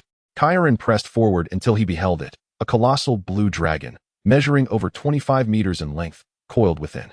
Its scales, once a deep oceanic indigo, were now marred by ash-gray petrified marks. Unlike typical dragons, this one possessed 3 heads. One was pierced through the eye socket by an ice spear, another's throat was torn asunder, and the remaining central head drooped, blood continuously dripping from its maw. There was even a hollow void where its heart should have been. How had it survived? Chiron was now certain that this blue dragon was the progenitor of the 3-headed dragon beasts. Yet, what he sensed was not merely a beast, but a true dragon. Despite its peculiar appearance, the aura of magic it exuded affirmed its identity. Most astonishingly, this dying and grotesque blue dragon was surrounded by an aura of legendary dragon might, which, despite its battered state, still exerted a tangible pressure upon the entire space. The dragon's vocal cords had long since decayed, and its voice reverberated directly within Chiron's mind. This is not a place for you. However, Chiron did not retreat. Instead, he braced himself for battle. How could he possibly cower before the warning of a dying blue dragon? The space darkened further, and unnoticed by Chiron, tendrils of black smoke infiltrated his lungs, spreading through his veins and nerves. A blue-white plasma beam surged towards the dragon beast's chest, only to be deflected skyward by a suddenly raised elemental barrier. The dying guardian had summoned its last vestiges of strength to manipulate the leaking energy of the realm. Chiron's left claw pierced the dragon beast's abdomen, yet it felt as if he were thrusting into a viscous, gelatinous mass. The ash-gray petrified tissues abruptly animated, winding around his claws in an attempt to assimilate him. When Chiron was compelled to unleash the thunder matrix from his right eye, an astonishing occurrence transpired. The pupils of the central head of the dragon beast suddenly regained clarity, its blue-golden slit pupils resonating with the matrix. At this moment, Chiron's rationality began to return. Damn it! He realized that he had fallen victim to the traps of this mysterious space. With a crack, the petrified layer on the blue dragon's surface splintered away, revealing the remnants of its blue scales beneath. It trembled as it raised its head, its voice suddenly clear and poignant. What a remarkable young dragon you are, achieving the strength of a juvenile dragon in less than a decade, and you even carry the scent of a foreign deity. The blue dragon seemed to be in a relatively good state, its words gradually becoming clearer. As reason returned, Chiron beheld something far more terrifying. The interior of the dragon beast's chest was not composed of flesh and blood, but rather a maelstrom of condensed elemental chaos. Its heart had been replaced with a pulsating rune. Chapter 41. The old blue dragon. Shall we continue in our current state, or might we sit and converse? The old blue dragon rasped, and it was then that Chiron realized his left claw remained upon the dragon's chest. Chiron attempted to withdraw his claw, and this time, no material impediment hindered his removal. The old blue dragon languidly stretched, its 25-meter-long body now fully displayed before Chiron, who noticed various spots of differing sizes gradually eroding the dragoness form. "You may call me Luxius, my child." Luxius observed the cautious young blue dragon before him, feeling a rare sense of delight. "Why not tell me your name, child? It has been ages since I have been this lucid." "You may call me Chiron." Chiron harbored no intention of concealing his name. Although many possessed the ability to inflict harm merely by knowing one's name, Chiron felt certain that Luxius was not among them. Gazing at Luxius, Chiron had never encountered such a loquacious blue dragon, or rather, such a congenial one. Despite the dragon's evident improvement in spirit, Chiron sensed its vitality waning. Even now, standing at the pinnacle of legend, it struggled to escape the prelude to death. "Do not be anxious.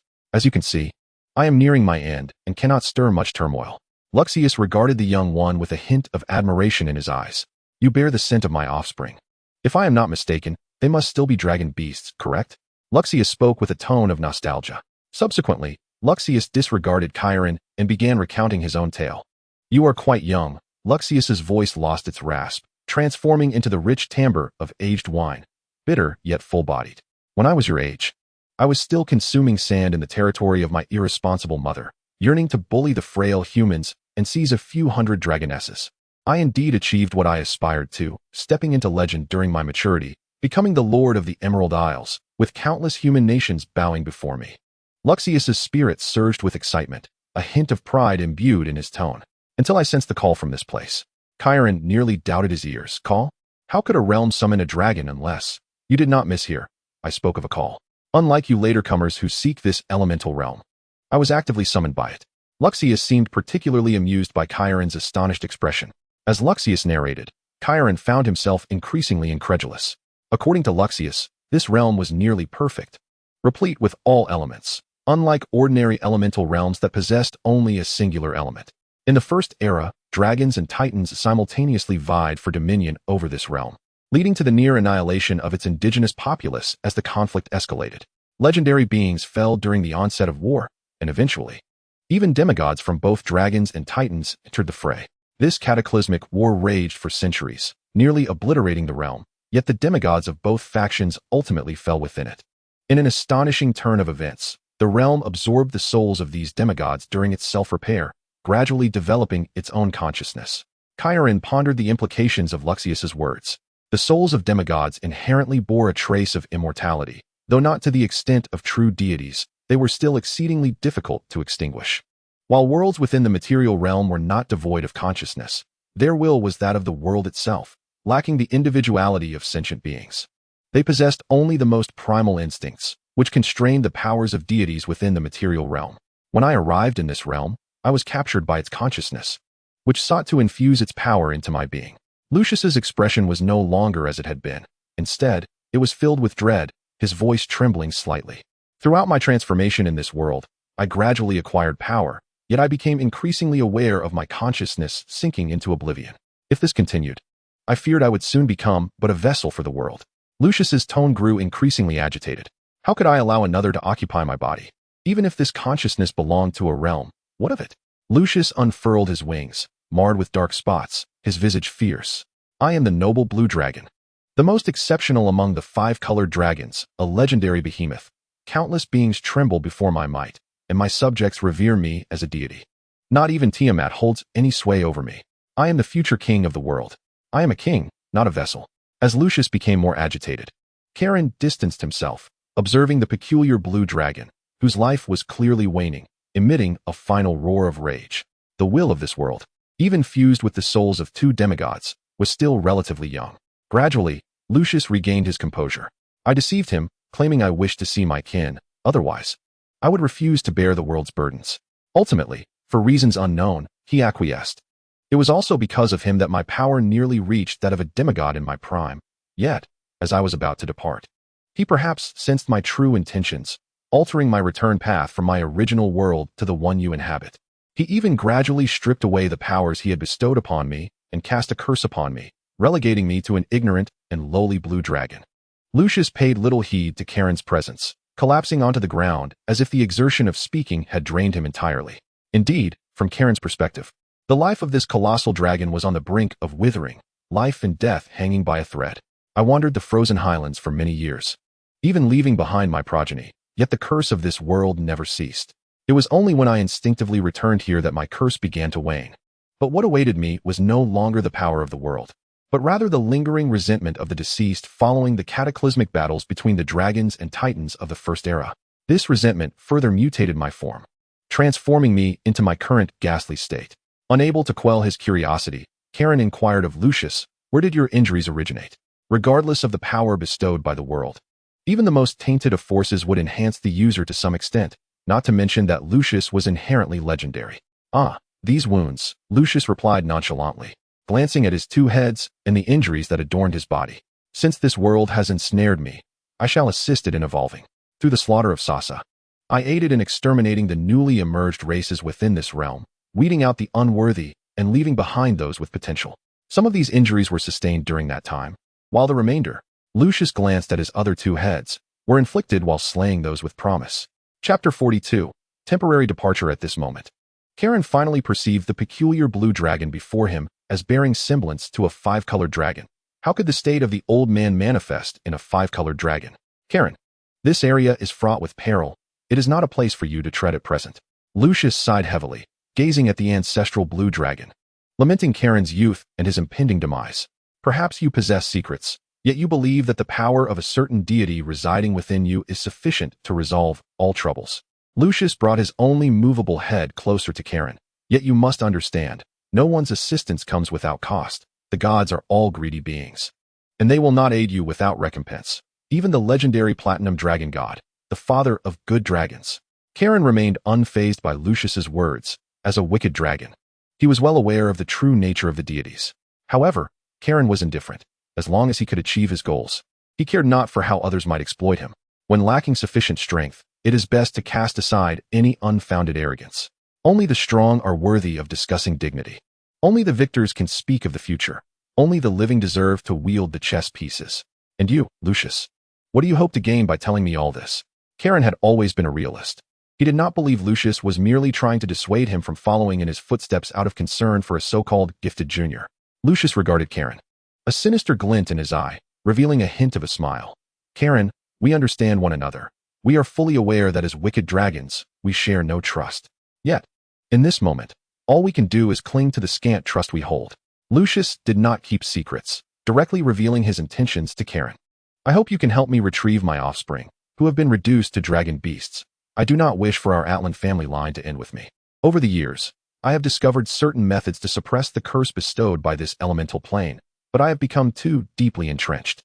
I hope to assist my children in breaking free from this curse.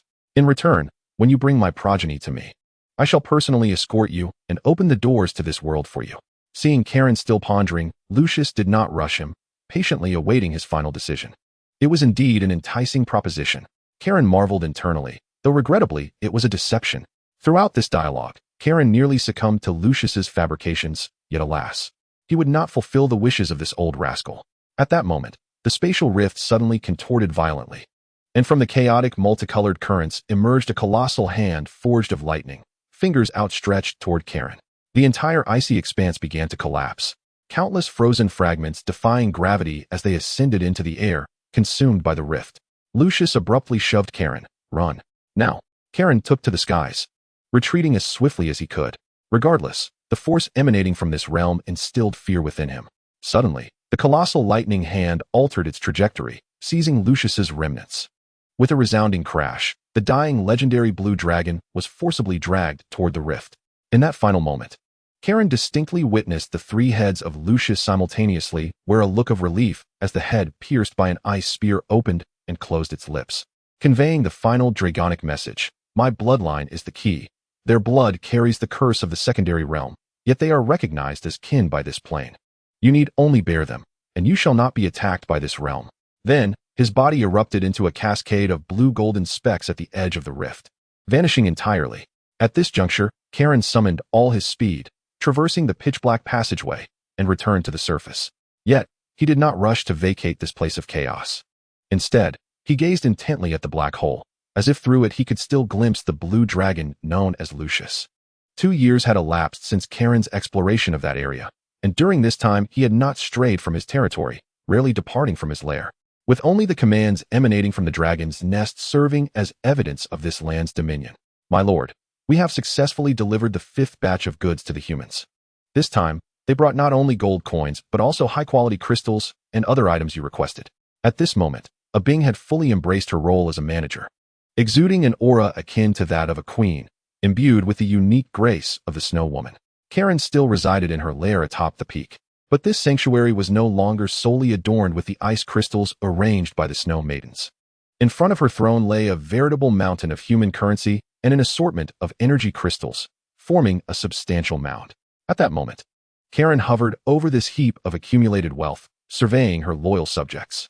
Not bad. Well done, Abing. With you by my side, I feel at ease. I find myself increasingly dependent on you. I cannot fathom how my territory would fare without you. Karen generously lavished praise upon her subordinate. For words cost her not a single gold coin. Known for her abundant commendations, Karen was unreserved in her accolades. Abing, however, did not feel particularly moved by Karen's words. She had heard such sentiments countless times over the past 2 years. Besides herself, Abing had witnessed Karen extolling the virtues of other Snow Maidens, though she herself had received the most praise. Throughout these 2 years, Abing had become acutely aware of Karen's shamelessness. As long as it did not require tangible effort from him, he was unhesitatingly generous. Yet, whenever it came to parting with a portion of his wealth to procure necessities for their territory, Karen transformed into an exceedingly miserly creature. Ultimately, though, she would extract a fraction of his hoarded riches, and Abing took delight in observing the pained yet helpless expression on Karen's face as she did so. This became a source of amusement for Abing amidst the mundane routine of management. Next, we must procure a batch of magical potions to promote plant growth from the human world and acquire additional slaves to bolster our strength. Abing's intentions were unmistakably clear. It boiled down to just 2 words: money. Despite Karen's reluctance to part with his wealth, he understood that the loss was merely temporary, ultimately leading to even greater returns.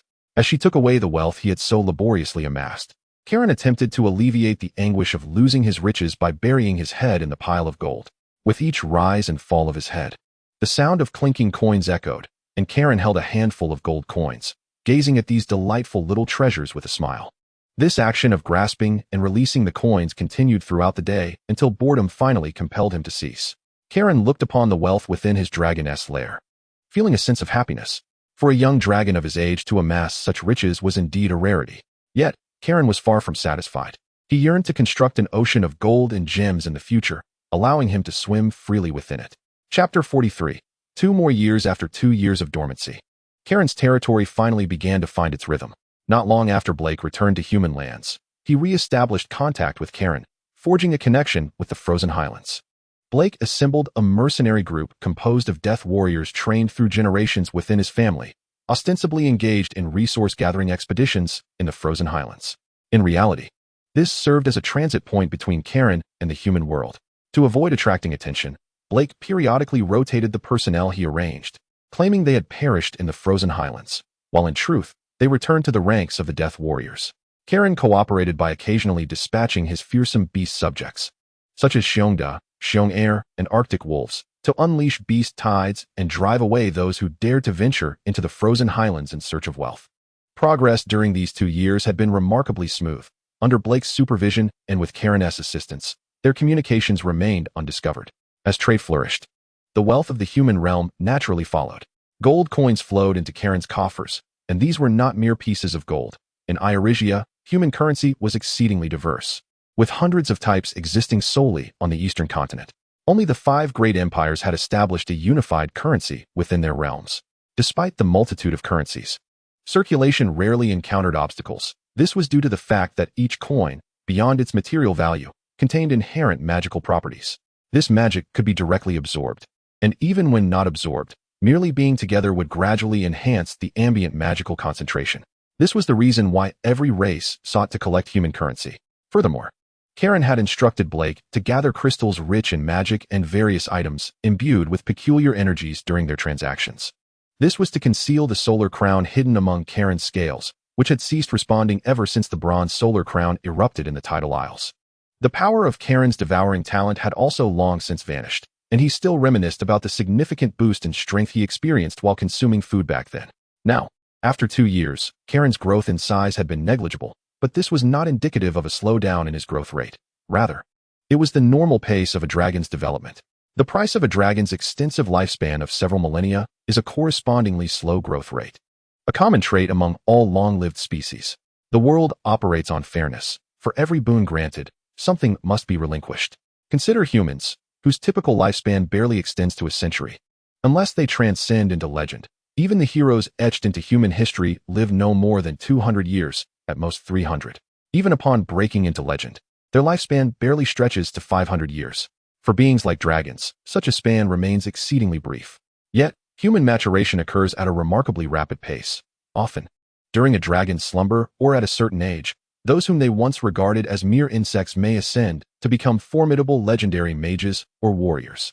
Humans also boast the highest number of legendary combatants, a fact that holds true not only in Eorzea, but across the vast majority of worlds within the material realm.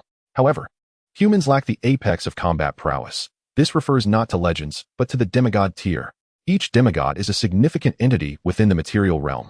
Yet the human race possesses few experts at this level, and those who do attain it often pursue even loftier breakthroughs. But such concerns were distant from Karen at this moment. What mattered most to him was his small enterprise. Throughout their transactions with humans, Blake compiled a list of demands from various factions in the human world, relaying them to Karen through the mercenary death warriors. In the initial 2 trades, the focus remained primarily on resources like cold crystal ore, which brought Karen immense profits, with the first transaction alone yielding over 10,000 gold coins. As the trade deepened, the demands relayed by Blake multiplied, extending beyond or to encompass a plethora of herbs and spiritual fruits that could only be cultivated in the icy plains, essential for concocting potions or aiding in cultivation. However, such resources were scarce within Karen's territory. Nevertheless, drawing upon the memories absorbed from humans, he initiated their cultivation. Among Karen's subjects, numerous weaker races, such as snow rabbits, possessed the innate talent for cultivating herbs. Karen first gathered them together, enlisting goblins and kobolds as their assistants, and established a large-scale planting base, further enhancing growth with magical fertilizers procured from the human realm. He then distributed the few difficult-to-cultivate herb seeds among the various races, providing them with the initial seeds and fertilizers and leveraging their cultivation talents. Within a mere 2 years, various herbs flourished throughout Karen's territory, yielding tremendous benefits for him. Even so, in pursuit of greater wealth, Kairen shattered his original plan and once again sought to expand outward, primarily focusing on the periphery and the boundary between humans. This audacious expansion, however, drew the attention of the inner city, especially the Frost Giant tribe, which, upon learning that the lord of this land was a dragon, even contemplated launching an attack. Unfortunately, before they could finalize their decision, they found themselves embroiled in another war. Upon Blake's return to the Semi Kingdom, he proclaimed that the second son of Duke Warren had been slain by the Frost Giants, compelling the Warren family to send troops to quell the Frost Giants. However, Blake, not being a mage of the Warren family, declined their invitation and abstained from participating in this conflict against the Frost Giants. It was evident that this war would persist for some time, yet not indefinitely. Once the Duke of Warren could no longer endure the losses, they would naturally cease. Unless the Semi Kingdom intervened personally, which would prolong the battle indefinitely. Kairen was also preparing to discuss with Blake how to escalate this war. He emerged from his hoard, stretching his somewhat stiff body from prolonged inactivity, and stepped out of his cave. The landscape outside was vastly different from when Kairen first arrived. The snow-capped mountains now appeared to be engulfed in a sea of thunder, piercing through the gray clouds, which formed yet another layer above. In the center of the cloud cover above the mountains, a colossal vortex swirled, releasing massive bolts of lightning that enveloped the entire peak. The summit of the snow mountain, under the influence of the storm clouds, radiated a golden hue, contrasting with the dark clouds below and imparting a touch of the sacred. This was a distinguishing characteristic of Kairen, unlike the ordinary blue dragons that would turn their surroundings into sandy terrain. His long-term residence did not yield dust storms, but instead brought forth dense clouds and surging lightning, ensuring that wherever Kairen resided was perpetually cloaked in electric energy. Chapter 44. The true form of the Titan. Soon, Kairen arrived at the designated meeting place with Blake, within a secluded cave. "What is the situation now?" Kairen inquired, foregoing pleasantries. In truth, Blake and Kairen had communicated numerous times over the past 2 years, but they had avoided meeting in person to remain inconspicuous. "My lord, The Warren family is intensifying their involvement in the war against the giants. Duke Warren has engaged several mid to high-tier mages from within the kingdom, along with several elite warriors, preparing to lead part of the First Legion to attack the frost giant Haken. Upon hearing Blake's words, Kairen felt no joy at the prospect of mutual attrition between the Warren family and the frost giants. Instead, he was perplexed. Is the Duke of Warren truly willing to make such significant sacrifices for his second son? It was evident that, regardless of the outcome of this conflict, the Warren family's power would suffer greatly, a decision unbecoming of a wise lord and even less so of a rational noble. Blake seemed prepared for Karen's question, explaining, "This situation is not difficult to comprehend. The primary factor lies not with the Warren family, but with the king." Blake cleared his throat and continued, "The king of the Simei kingdom is not a man of ordinary courage. Although the overall strength of the kingdom has increased under his reign, the royal family's influence has waned. Thus, upon ascending to the throne, he restricted the scope of feudal lords and subsequently utilized various means to reclaim some power from the lesser nobles, thereby fortifying the royal authority." Karen's golden eyes glimmered with disdain as he surmised the subsequent events that Blake would not articulate. It was clear that the king was dissatisfied with his current power and sought to undermine the great nobles. Furthermore, the presence of Eric, who bore royal blood, provided the king with an opportunity to act. Indeed, Blake's thoughts mirrored Karen's own. Kairen regarded leaders who could not effectively manage their subordinates, merely content to seize what their forebears had bestowed, as exceedingly foolish. For the sake of immediate gain, they sow the seeds of future governance issues. How long do you believe the Warren family can endure in this battle? After a moment's contemplation, Blake replied confidently, 2 years, at most 2 years, and the Warren family will reach their limit. After 2 years, they will be unable to muster even a single soldier, at which point it will be our opportunity to control the Warren family. Blake's resolute declaration resonated with Kairen, who began to feel a surge of excitement, radiating blue-golden lightning. No, 2 years is insufficient. They must endure at least another 4, and not only the Warren family must engage, but the entire Simei kingdom must join the fray. It would be best if that old mage from Simei could also be enticed into action. Blake could only smile wryly. Such demands were excessively ambitious. The mage of Simei was a legendary figure who had protected the kingdom for 2 centuries. In a mere 100 years, the Simei kingdom would lose its greatest support. Yet, neither Kairen nor Blake could afford to wait that long, and Blake had yet to discover a suitable approach. Kairen understood the complexities of the matter, yet he believed there was a way to navigate it. He pressed his dragon claw against Blake's forehead and transmitted a technique he had meticulously prepared. "This is the true form of the Titan."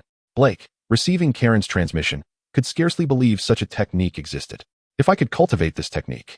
However, he quickly realized it might be a trap. Observing Blake's expression shift from astonishment to greed and then tranquility, Kairen marveled at his human vassal's temperament. There is no such thing as the true form of the Titan. It is merely a cunning technique. You must find a way to present it to your king. I am confident he will not forsake such hard-won power. The technique Kairen imparted was indeed flawed. It involved absorbing the energy from bathing in the blood of giants to enhance oneself, endowing the practitioner with partial giant traits. However, it was not without its drawbacks. Much like dragonblood warriors who gained dragon-like power through dragonblood and unique consciousness, the subsequent cultivation would be exceedingly arduous, requiring more potent dragonblood for breakthroughs. Karen's creation, the true form of the Titan, was even more rigorous. Once cultivated, one could not advance without further absorbing giant blood, leading to potential weakness. The sole advantage of this technique was its pronounced effectiveness in the early stages of cultivation. More importantly, by absorbing giant blood or consuming giants, one could extend the innate abilities of giants within their body, such as longevity. This single aspect was sufficient to entice those humans nearing the end of their lifespan. "Yes, my lord, I shall undoubtedly fulfill this task." The now composed Blake exuded confidence, believing this technique would incite a tempest in the human realm. "There is one more matter." Karen's expression turned serious as he fixed his gaze upon Blake, who seemed to sense the gravity of what Kairen was about to convey, his demeanor shifting to one of excitement laced with trepidation. "Upon your return, you may bring your child. I shall attempt to lift the curse placed upon them." Before Blake could express his gratitude, Kairen doused him with cold water. "But I cannot guarantee success, for it is a curse cast by a true deity. My lord, regardless of the outcome, I pledge my unwavering loyalty to you." Blake knelt, trembling as he spoke. Subsequently, Kairen instructed Blake to return to the human realm, while he himself retreated to his lair. Once ensconced in his nest, Kairen found himself engulfed in contemplation. The technique he had entrusted to Blake was, in fact, a creation of his own. Indeed, The Titan's essence was a synthesis of Chiron's integration of the dragon legacy and the knowledge gleaned from Blake regarding necromancy. Chiron could not help but admire the extensive reach of the dragon heritage. The legacy of the dragon race was akin to a treasure trove. It would manifest whatever was needed at the moment. When Chiron sought knowledge in this regard, the inheritance left by a certain aberrant dragon ancestor came into play. This notorious ancestor was infamous for his insatiable appetite for dragons, consuming his kin to augment his own power until he became a near-divine entity. However, due to his transgressions against the dragon race's sacred tenets, he was ultimately slain by the dragon gods in the material realm. Nonetheless, this aberrant dragon did leave behind a fragment of his legacy, which Chiron combined with his own innate talents to forge this technique. Should this technique be revealed to the giant clan, it would undoubtedly incite their wrath. Yet, there existed a significant flaw. The technique could not transcend the legendary threshold. This limitation rendered the technique, no matter how extraordinary, incapable of being considered a true cultivation method. Of course, this limitation would not be felt in the early stages. By the time the king reached the point of needing to break through the legendary level, even if he were not slain by the giants, Chiron was confident he would possess sufficient strength to tread into the human world. Chapter 45. Lifting the seal. The next matter weighed heavily on Chiron's mind, equally as significant as the last. Following the completion of their initial transaction, Blake's importance surged in Chiron's estimation. Eagerly, Chiron descended his consciousness once more into Blake to discern his activities in the human realm. Upon Chiron's consciousness returning to its corporeal form, Blake proactively reached out to him, leading Chiron to initially believe his possession had been discovered, only to find himself bemused. Blake recounted the alleviation of his curse, revealing to Chiron the reason behind Blake's anticipatory regard toward him. It turned out that Blake had glimpsed the key to resolving his family's curse through Chiron. However, Chiron was yet undecided about whether to assist Blake.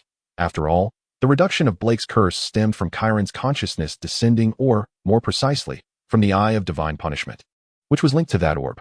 Chiron had scant knowledge of this orb, let alone the means to utilize it for curse resolution. It was not until one idle moment, while observing the human world through Blake's eyes, that Chiron encountered Blake's progeny, imprinting a mark upon the child while Blake remained unaware. Upon Blake's departure, Chiron descended into the child, fully confirming the child's capability to resolve this matter. After a brief slumber, a snow maiden informed Chiron that a human child had been sent from the human side. "Let her in," Chiron commanded. "Yes, my lord." The snow maiden retreated from the cave, only to return shortly with a human child of about 5 or 6 years. Chiron gazed at the child before him, a porcelain doll-like girl who was none other than Blake's beloved daughter. She exhibited no fear in the presence of a malevolent dragon, and Chiron could even sense her scrutinizing gaze. "I am Emily. What is your name, great dragon?"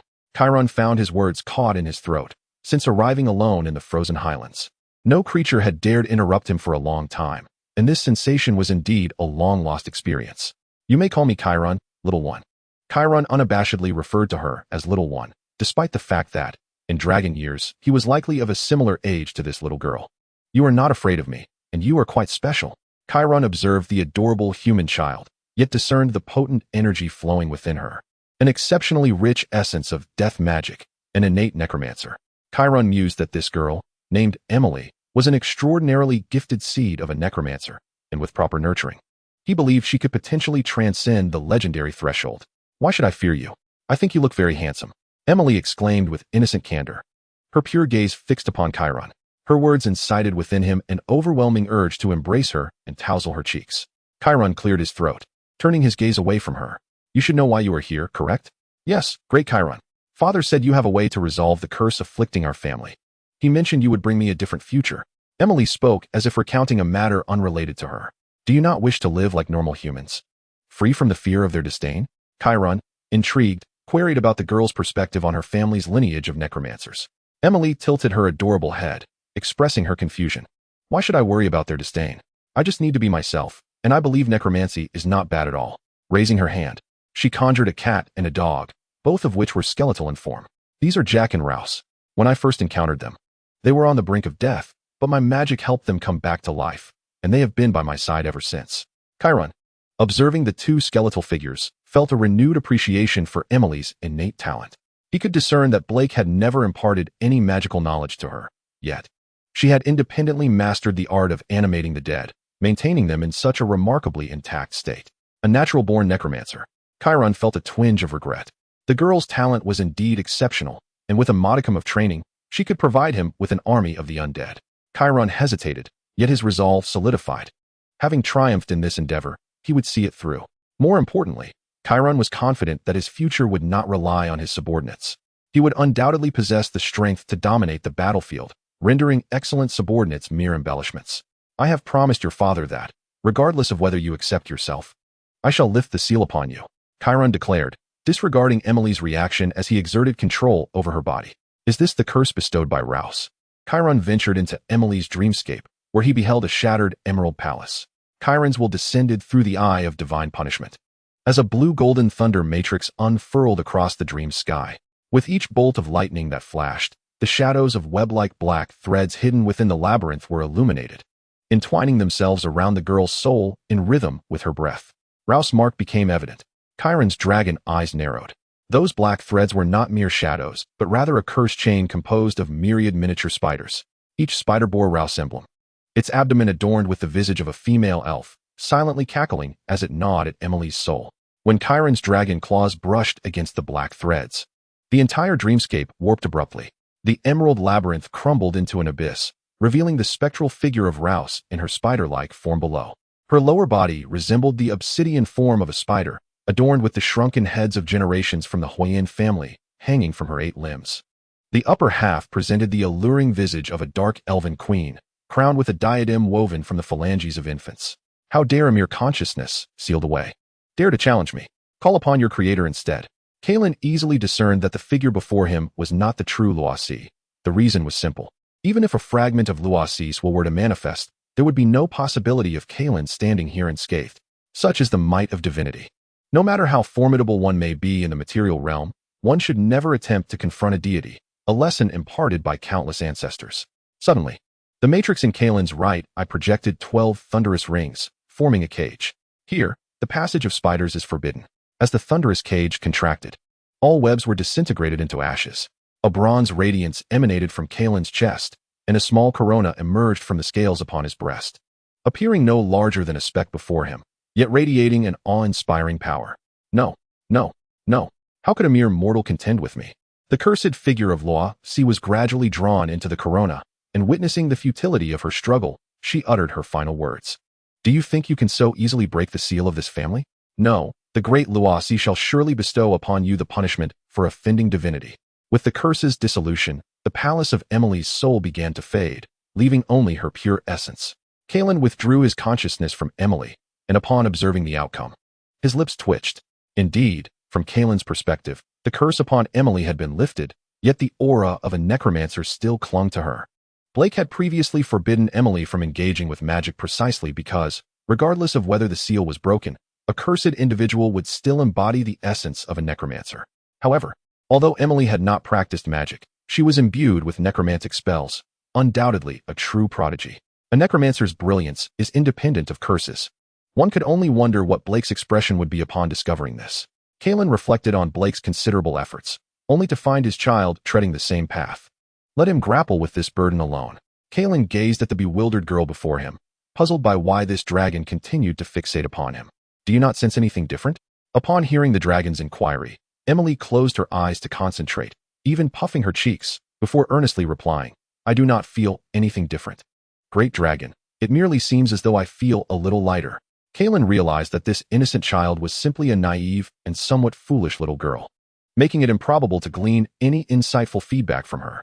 Thus, he instructed the Snow Maiden to escort Emily away, ensuring her accommodations were suitable while he contemplated her future arrangements. In this venture into Emily's soul space, not only had he resolved her curse, but he had also addressed his own issues. Previously, Kalen had amassed various energies, yet the bronze corona had remained unresponsive. In a bid to regain his devouring abilities sooner, Kalen had exchanged a significant portion of each trade for diverse resources, to no avail, until Blake's last descent. During Blake's arrival, Kalen encountered Emily for the first time, and it was then that he inscribed the behavioral sigil upon her. Subsequently, Kalen discovered that not only could the Eye of Divine Punishment counter curses, but the bronze corona also reacted to other energies for the first time. Driven by the desire to unravel this mystery, Kalen resolved to tackle the issues plaguing the Blake family. He sensed the intense longing of the bronze corona, calculating that he required approximately 10 energies akin to Emily's seal to suffice. However, due to the presence of necromancers within the Blake lineage, despite a continuous legacy, their numbers remained limited. Kalen decided to notify Blake, urging him to gather his kin and bring them forth, thus resolving the Blake family's troubles while also alleviating his own.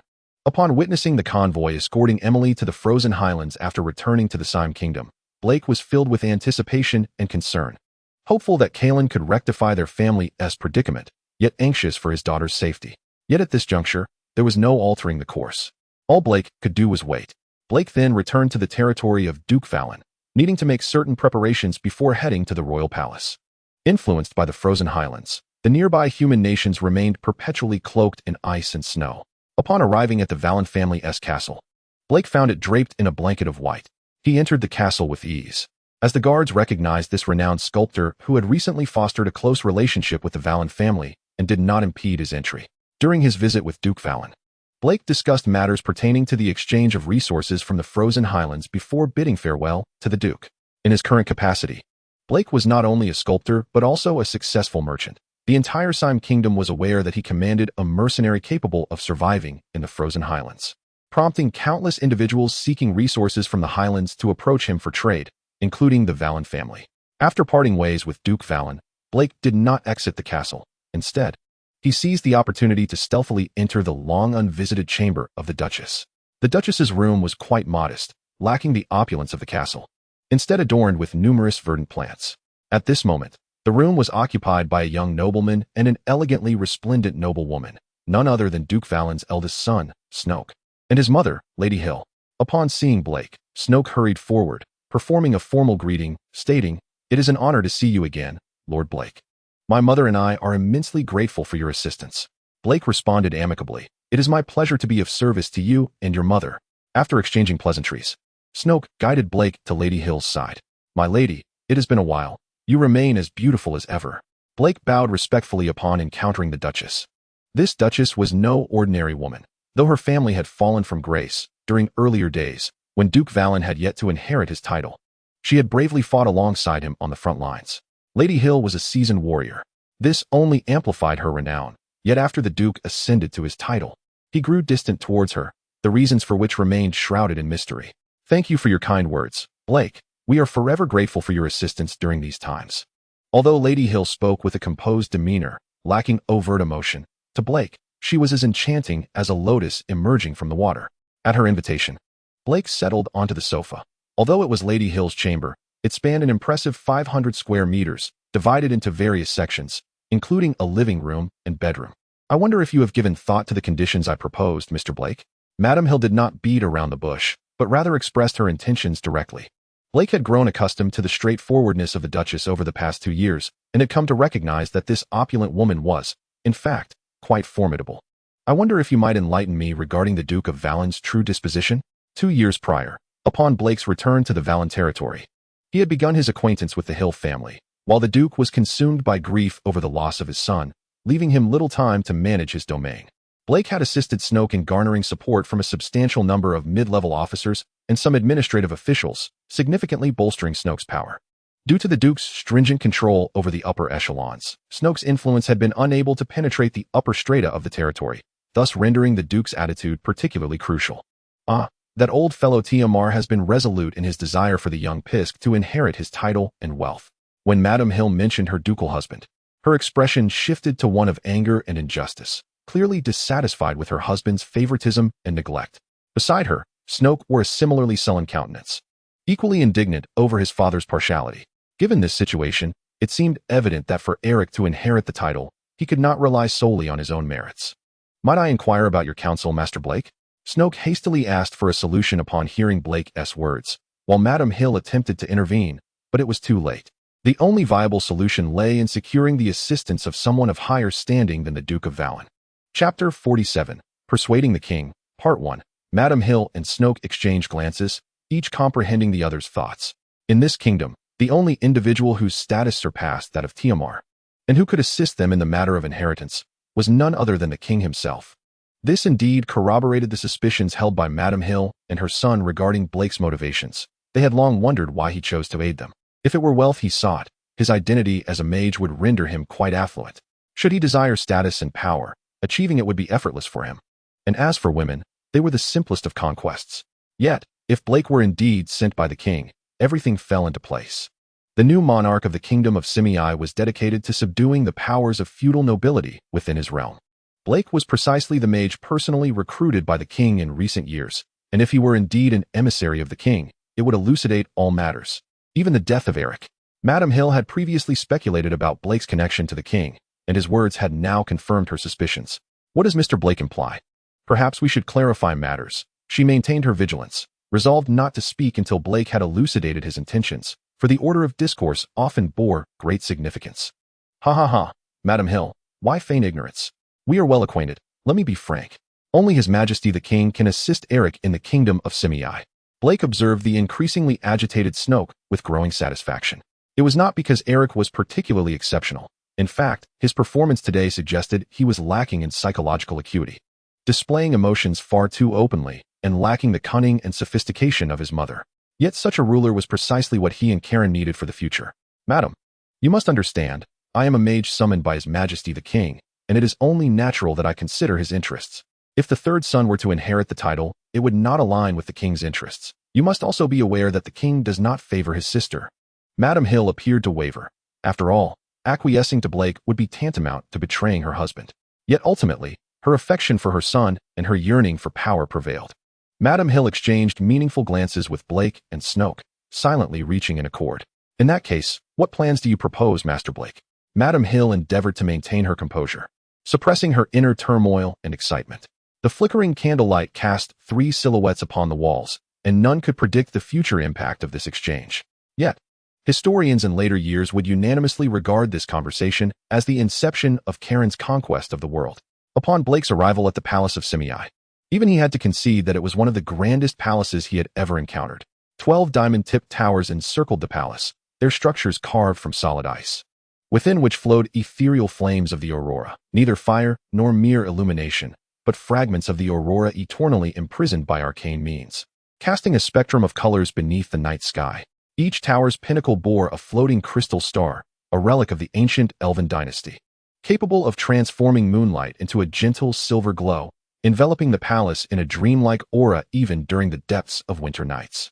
The walls were not made of coarse frozen earth, but rather forged from frost silver and mother of pearl, adorned with intricate snowflake patterns, each snowflake set with tiny sapphires, resembling a cascade of stars from afar. The grand entrance featured 2 towering 10-meter-high crystal doors etched with ancient frostflower totems.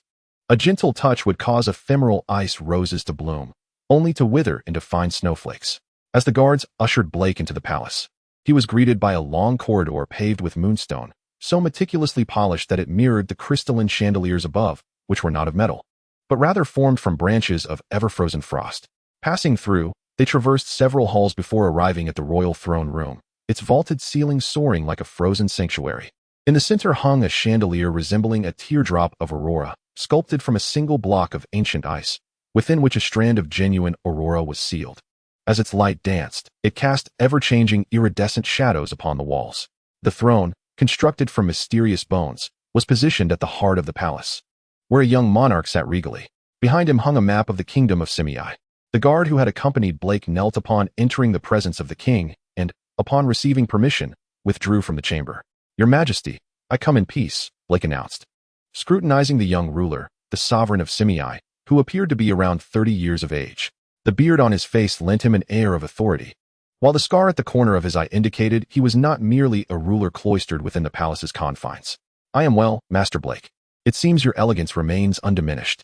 The king, named Charlie, spoke with a magnetic voice that resonated in Blake's ears. Blake recognized that Charlie's words were not mere pleasantries, but carried an element of appraisal. After all, he was the mage personally recruited by the king. Despite the dubious methods employed, Charlie had not compelled Blake to undertake any tasks since his induction. However, Blake had not set foot in the palace since joining the kingdom of Simei. Just as Blake prepared to respond, Charlie's voice reached his ears once more. I acknowledge my initial error. Upon ascending the throne, I sought to establish my authority and inadvertently pressured you, a master of shaping energies. This was indeed a mistake on my part. The ruler, commanding vast territories, had lowered his stance and admitted his past misjudgment to Blake. Such humility was astonishing for a monarch, yet Blake mused, "Alas, your majesty, our fates are destined to be adversarial." He maintained a facade of deference, extolling the grandeur of Charlie's regal demeanor. "Your majesty, I have come seeking your assistance." After engaging in a rather tedious conversation, Blake could no longer contain his intention. Charlie's gaze was filled with confusion, as if he were unaware that Blake had come for reasons beyond mere nostalgia. Uncertain of Blake's purpose, he stated that he would agree to anything to rectify his mistakes, as long as it did not jeopardize the interests of the kingdom. Upon hearing this, Blake felt that this king was indeed a difficult adversary. His words seemed as good as unspoken. As the sovereign of this nation, it was ultimately the king who would determine whether the kingdom's interests were at stake. Chapter 48, Persuading the King, Part 2, Your Majesty. I have come on behalf of the eldest son of the Duke of Valen. Charlie's expression became even more perplexed, seemingly unaware of the reason for the visit from a duke's heir. Observing the feigned ignorance of the king, Blake was prepared. He was well aware that this king was one who required tangible proof before taking action. Moreover, their relationship could hardly be described as amicable, and the prospect of open communication between them was dim. "To be frank, your majesty, I am here to save the life of Snoke, the eldest son of the Valen family." Blake spoke solemnly to Charlie. The king's expression gradually turned serious. "Oh, who dares to harm a member of a noble family in our kingdom?" Blake replied. "The individual in question is none other than Snoke's father, the current Duke of Valen." His voice resonated powerfully, and Charlie appeared somewhat unsettled by Blake's words. "How could this be? Master Blake, this is a grave accusation. As a father, how could the Duke of Valen commit such an act?" Blake regarded the king, who feigned ignorance, knowing full well that the Duke favored his younger son and was not fond of the elder. It was common knowledge, and as the ruler of a nation, it was inconceivable that the king was unaware. Blake elaborated on the Duke's injustices and the manipulations exerted by his concubine, who sought to assassinate the elder son so that her own child could inherit the title without contest. Charlie listened in disbelief, exclaiming vehemently, "Impossible! Absolutely impossible! How could my sister be capable of such wickedness? Master Blake, tell me who has deceived you. I shall ensure they meet a dreadful fate." Observing the king's feigned outrage, Blake, aware of the underlying truth, was almost taken in by the king's impressive performance. Ignoring his status as a grand mage, Blake bent down, forming a right angle with the ground, and produced an ancient bamboo scroll. "This matter is not as you perceive, your majesty. You must not be deceived by your sister's facade. I possess clear evidence indicating that she harbors intentions far beyond merely wishing harm upon Snoke." As Charlie remained unmoved, Blake unveiled his trump card. "This is the technique sought by the second son of the Valen family, which his mother has sent him to the Frost Giant tribe on the frozen highlands to acquire, in hopes of extending the Duke's life and solidifying her own son's claim to the title. It is precisely due to this that Eric has been pursued by the Frost Giants, resulting in devastating losses for the Duke's second legion." Blake raised the scroll high, imploring, "Your Majesty, please examine this technique." Intrigued, Charlie's eyes sparkled with curiosity. Regardless of the truth behind Blake's claims, the mere fact that he dared to present such a technique indicated its potential significance. As a monarch, Charlie could not be oblivious to the matters Blake discussed, and he was fully aware that his sister indeed harbored intentions to harm Snoke. An elder approached Charlie's throne, extending his hand to receive the scroll from Blake. Blake felt a deep apprehension toward this elder, realizing he had previously sensed nothing of his presence. Had the elder wished to harm him, the consequences would have been dire. Blake understood this as a warning from Charlie not to engage in any clever tricks. The elder examined the scroll and, upon finding no curses or similar issues, handed it over to Charlie. As the king opened the scroll, his expression shifted from indifference to astonishment, eventually revealing traces of joy. Sensing the opportune moment, Blake revealed another card. "Your Majesty, young Snoke has pledged that should he inherit the title, he is willing to cede 1/4 of the Duke of Valen's territory to the royal family and lead the kingdom in paying taxes far exceeding the current rates." Charlie, after listening, remained non-committal, simply sitting upon his throne with the scroll in hand. After a prolonged silence, a voice finally emerged. "Master Blake, I invite you to reside in my palace for the time being. Many children of the Astra family wish to witness your magic and seek your counsel." Blake was well aware that this was merely a pretext. It was unlikely that the royal family lacked individuals to teach magic, especially with a mysterious legendary mage among them. Nevertheless, Blake understood that King Charlie required time to contemplate and verify the authenticity of the technique, so he followed the attendant to a side chamber. As Blake departed, Charlie's previously serene demeanor transformed into a tempest of darkness. "Have the captain of the guards bring forth a few prisoners from the dungeons, ordinary individuals who cannot cultivate. Remember, Do not raise any alarms. Charlie instructed the guards before the throne room emptied, leaving only the elder. Your Majesty, the elder expressed, concern for the agitated king. I have never witnessed you in such a state since your ascension. Charlie gently grasped the elder's hand and shook his head. Uncle, I am fine. I merely see a glimmer of hope. Yet, in a place unseen by the elder, Charlie's eyes brimmed with desire. As the monarch of a nation, his innate talents could only be considered average. Born into the Astra family, a lineage of mages devoid of magical aptitude, he had been relegated to the status of a warrior looked down upon by mages. More importantly, his path to the throne had not been without obstacles. He had once been poisoned by his own brother. Though he survived, his lifespan was significantly diminished. According to his ancestral predictions, with various medicinal aids, he could expect to live no more than a century. Now in his 30s, he had barely a chance to reach 70. As a ruler who had tasted power, how could he relinquish it to experience a mortal's fate of living a mere century? The technique Blake had presented, known as Titan's true form, offered Charlie hope. It required no prior qualifications for cultivation. One merely needed the blood of giants to practice it, which would greatly enhance one's physical strength. Furthermore, it would bestow certain characteristics of giants, such as longevity. Yet, over the years, Charlie had encountered many methods and even individuals who tempted him with deals to trade his soul for extended life. However, he had steadfastly refused to be bound by any being for the sake of longevity. This technique, necessitating only the blood of giants, was particularly enticing, especially since the royal family already possessed a stockpile for cultivation. Once the authenticity of the technique was confirmed, he would undoubtedly issue orders for the extensive collection of giant blood. Chapter 49, Persuading the King. Conclusion. Blake sat in the room assigned to him by Charlie, confident that the king would seek him out again. Once Charlie practiced this technique, the quantity of giant blood circulating in the kingdom would suffice for his initial cultivation. However, as he advanced to the 6th tier, each breakthrough would demand the blood of more than one adolescent giant. Moreover, Blake was aware that Karen had dug a significant pit for Charlie. According to the techniques pinned by Karen, once one transcended into the legendary realm, they would possess a lifespan exceeding a millennium, albeit at the cost of a legendary giant sacrifice. In the entirety of the eastern continent, legendary giants were scarce, with the most prominent being the frost giant, Locke, residing in the frozen plains. In accordance with Karen's plan, Blake's task was to convince the Valen family and the royal court that he was an ally of both, thereby positioning himself as a bridge for their communication. Through the impending battle with the frost giant, they aimed to deplete the strength of both the Simei kingdom and the frost giant, granting Karen ample time for growth.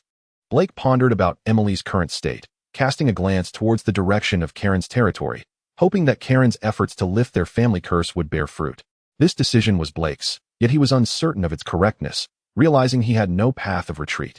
At that moment, Blake sensed a reaction from the dragon scale within his magical ring, causing his heart to race. This was the method of communication agreed upon with Karen. A reaction from the scale indicated that Karen had transmitted a message. The only implication of such a message pertained to their family's curse. Blake suppressed his rising impulse, knowing he was still within the palace of the Simei royal family, while that enigmatic legendary mage could be lurking nearby, capable of discerning his communication with Karen. Contacting Karen at this juncture would pose considerable risk. Blake reclined back onto his bed, with only the beads of sweat on his forehead betraying his inner turmoil. A month swiftly passed, and Blake finally emerged from the palace, his expression inscrutable, yet the hastened pace of his steps belied his urgency. After confirming he had exited the palace's sphere of influence, he refrained from contacting Karen and instead returned to Valen territory, intent on playing his role to the end. Upon delivering monumental news to Sierra and her son, Karen returned to her abode, waiting an entire month before deciding to reach out to Karen. Blake could not afford to be careless. The Astra family exhibited extreme caution, and during his month within the palace, he faced constant scrutiny. Fortunately, Blake had prepared adequately and evaded exposure. He even sensed that others were probing his soul to discern his authenticity. Luckily, he had anticipated their intentions and had concealed what they sought within his own soul, successfully deceiving them. Blake held firm in his belief that during this month, Charlie had undoubtedly dispatched someone to test the efficacy of the technique and scrutinize its authenticity. In this matter, Blake placed his trust in Karen, confident that the technique she devised would not be easily unraveled. Thankfully, throughout this month, the technique's flaws remained undiscovered. Due to the Astra family's vigilance, Blake feared being monitored without his knowledge. Thus, he waited a full month before deciding to review the fate-altering decision for their family. Blake entered the secret chamber of his residence, its walls adorned with runes to thwart prying eyes. Trembling, He retrieved the dragon scale bestowed upon him by Karen. At long last, tears welled in Blake's eyes as he contemplated the resolution of a curse that had plagued their family for millennia. Cradling the scale in his hands, he knelt on one knee. He maintained this position for an extended period before finally regaining his composure. No, now was not the time. Blake understood that even if the curse could be lifted, the moment was not yet ripe. He required the curse to reassure Karen, as it served as the tether binding him to Karen's trust. Nevertheless, Blake resolved to heed Karen's counsel and send all family members, except himself, to Karen's territory at the opportune moment. However, that moment had not arrived. Currently, the influence represented by Blake, the Duke's eldest son, had just secured a verbal agreement with the king, placing them in a period of mutual evaluation. After some time, Blake would then facilitate the relocation of his family members. Edwin Cole trudged through snow that reached up to his knees, each step accompanied by the crisp sound of shattering ice crystals. His compass had long malfunctioned, the needle spinning wildly as if intimidated by an unseen force. 3 days prior, in a desperate bid to escape pursuers, he had ventured into this forbidden realm marked on maps as the Eternal Silence Thunder Domain. Now, he found himself at the base of a golden snow-capped mountain, finally grasping why none dared to tread here. The mountain was enveloped in lightning, not the common storms, but a ceaseless, eternal power of thunder. Golden arcs of electricity danced like living beings along the ridges, silently tearing through the air, yet curiously devoid of thunderous roars. The snow shimmered with a golden hue, not illuminated by sunlight, but stained by lightning, each flake glimmering with faint electric sparks, bringing a subtle sting upon contact with skin. Edwin's breath hitched. His heart raced within his chest. This was not a naturally occurring phenomenon. It was evident that some existence, far beyond mortal comprehension, had transformed this mountain into its domain. He stepped back, his boots sinking into the snow with a soft crunch. Rationality urged him to flee immediately, yet an indescribable sense of awe held his gaze captive. In that fleeting moment of hesitation, the storm clouds above stirred. They were not moved by the wind, but rather undulated as if a colossal beast were stretching its limbs. A fissure split the clouds, and golden lightning cascaded down, illuminating the vague outline within the clouds. A dragon. Edwin's knees buckled uncontrollably into the snow. The dragon did not swoop down, nor did it roar, nor even truly regard him. Its mere existence here was enough to send shivers through the soul of any mortal. The clouds sealed once more, erasing the dragon's silhouette. In the snow, only Edwin's violently trembling form remained, along with the imprint of his knees buried deep in the snow. When he finally regained the strength to rise, he discovered the edges of his cloak charred not by fire, but by the pure power of lightning. Without a backward glance, he fled the mountain, too fearful to cast even a single glance behind him. Chapter 50. 5 years this human intruder beheld none other than Karen. 5 years had elapsed since the curse upon Emily was lifted, and during this time, Karen's stature had reached an astonishing 18 meters. His wingspan had expanded to 26 meters. No longer conforming to the dragonkind's perceived ideal ratio of 1 to 12, yet in Karen's case, it accentuated his might and grandeur. The growth from 14 meters to 18 meters over 5 years was no ordinary progression. During these years, Karen had successfully passed through the slumbering phase of a young dragon, which accounted for his considerable increase in size. Amidst the thunderclouds, Karen surveyed his immense form with satisfaction, perfectly aligning with the world's image of a fearsome dragon. He observed the golden blood coursing through his wings. As he absorbed the lightning, the hue of his blood became increasingly pronounced. To other beings, the azure wings of Karen appeared to be adorned with golden patterns, leading some to believe that he bore the bloodline of a golden dragon. The lightning patterns upon his scales had also become more pronounced, and Karen could distinctly feel the enhancement granted by these markings. He even sensed that the patterns on his scales were undergoing a transformation, gradually resembling the long-extinct arcane runes. After admiring his own physique, Karen returned to his lair. This lair has undergone numerous expansions by Kairen to accommodate his ever-evolving form. Kairen lay amidst mountains of treasure, contemplating his forthcoming actions. In the second year following the healing of Emily, Blake sent his family members to Karen's territory, where Kairen lifted their curses one by one. Upon returning to the human world, a scion of the Brown family was born, capturing Blake's attention, as it was the first family member to be born free of any curse. It was only then that the Brown family truly felt at ease. With the resolution of the curses, the bronze crown absorbed sufficient energy, even redirecting the remaining energy back to Kairen. Thanks to the resurgence of his devouring abilities, Kairen consumed copious amounts of food over the following year, significantly shortening his growth period by 3 years, and he fell into slumber at the age of 12. This sleep lasted for 2 years, during which Chiron successfully reached the juvenile dragon phase. He felt an unwavering confidence that, under the auspices of legend, no being could threaten him again. Furthermore, this period of slumber caused the gem within Chiron's soul to react, enhancing the power within his bloodline and granting him a new ability, thunder forging. By absorbing energy from lightning, he not only fortified his physical form, but also significantly increased the concentration of magic within him, improving his combat endurance. Thunder forging purified the soul through the baptism of lightning, augmenting it in the process. This new ability provided Chiron with a comprehensive enhancement, endowing him with the fortitude to unleash his fangs upon the world. Indeed, after a 5-year period of dormancy, Chiron was prepared to extend his domain once more, as his current territory no longer sufficed for his ambitions. The Frost Giants and the Thorny Rose Kingdom had fully engaged in war, and in the second year of the conflict between the Valen family and the Frost Giant Haken, the Valen family began to waver. However, having tasted the benefits of Titan's true form, King Charlie was not one to relinquish his gains easily. He issued a noble proclamation within the kingdom, asserting the sanctity and inviolability of noble dignity, opposing all persecution of human nobility by non-human beings, and personally rallied support for the Valen family. The Duke of Valen was compelled to continue the war against Haken, and Charlie dispatched a Ninth Circle court mage to assist the Valen family on the battlefield.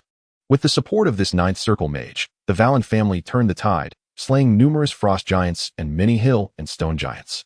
This conflict eventually drew Haken into direct confrontation with the court mage, resulting in both sustaining grievous injuries. After years of relentless combat, a temporary lull settled. Yet Chiron knew that a cataclysmic battle between the two sides was inevitable. Based on Chiron's estimations, with the infusion of so much giant blood, the human king's strength had likely reached the 6th or even 7th tier, potentially unlocking certain giant traits. Thus, it was only a matter of time before he sought to slay more giants for greater power. After a moment of contemplation, Chiron resolved to inspect his territory further. In truth, there was no need for concern, as Chiron could effortlessly identify intruders through his sand table. Had it not been for his awakening and intention to announce his existence to the world, how could any human venture near his lair? Chiron spread his wings and unleashed his draconic majesty, proclaiming the arrival of their king to his subjects. Countless subjects prostrated themselves in reverence, including 2 white dragons. During Chiron's years of slumber, another white dragon appeared near his territory. While Chiron slept, Vina and Sanha easily subdued it. And the first order of business upon Chiron's awakening was to summon this white dragon.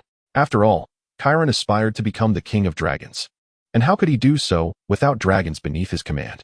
Naturally, the white dragon was initially reluctant, but under Chiron's benevolent influence, it swiftly submitted. Chiron gazed down upon his subjects from the sky. As Chiron's power grew, so too did his influence as a mighty dragon. In the vicinity of Chiron's lair, a significant dragonization phenomenon began to manifest among the local races, such as the goblins and kobolds, enhancing their potential, albeit in a rudimentary way. Even the lowly snow hares evolved into legendary dragon hares, said to be descendants of silver dragons. Under the governance of a Bing and other snow maidens, Chiron's territory experienced rapid development. His monstrous army swelled from a mere few hundred to several thousand, with goblins still comprising the majority. Notably, in the year prior to Chiron's slumber, a pack of werewolves sought refuge with him. Initially, Chiron hesitated to accept them, harboring lingering distrust due to the betrayal of a werewolf under Dragon Mother. However, after persuasion from Sanha, he ultimately welcomed them. Indeed, the primary reason for accepting them was Sanha's belief that they could assist with labor, such as converting their waste into fertilizer. After surveying his territory, Chiron realized that the resources available were still woefully inadequate. Situated on the outer layer of the frozen plateau, resources were scarce. Otherwise, it would not require Chiron's intervention for development. In truth, transforming an environment is simple. It merely requires dragons and elves. The presence of a gem dragon would gradually yield ores, while the abode of elves would see rapid plant growth. Chiron estimated that if a gem dragon resided in his territory, a significant ore deposit could emerge within 10 years.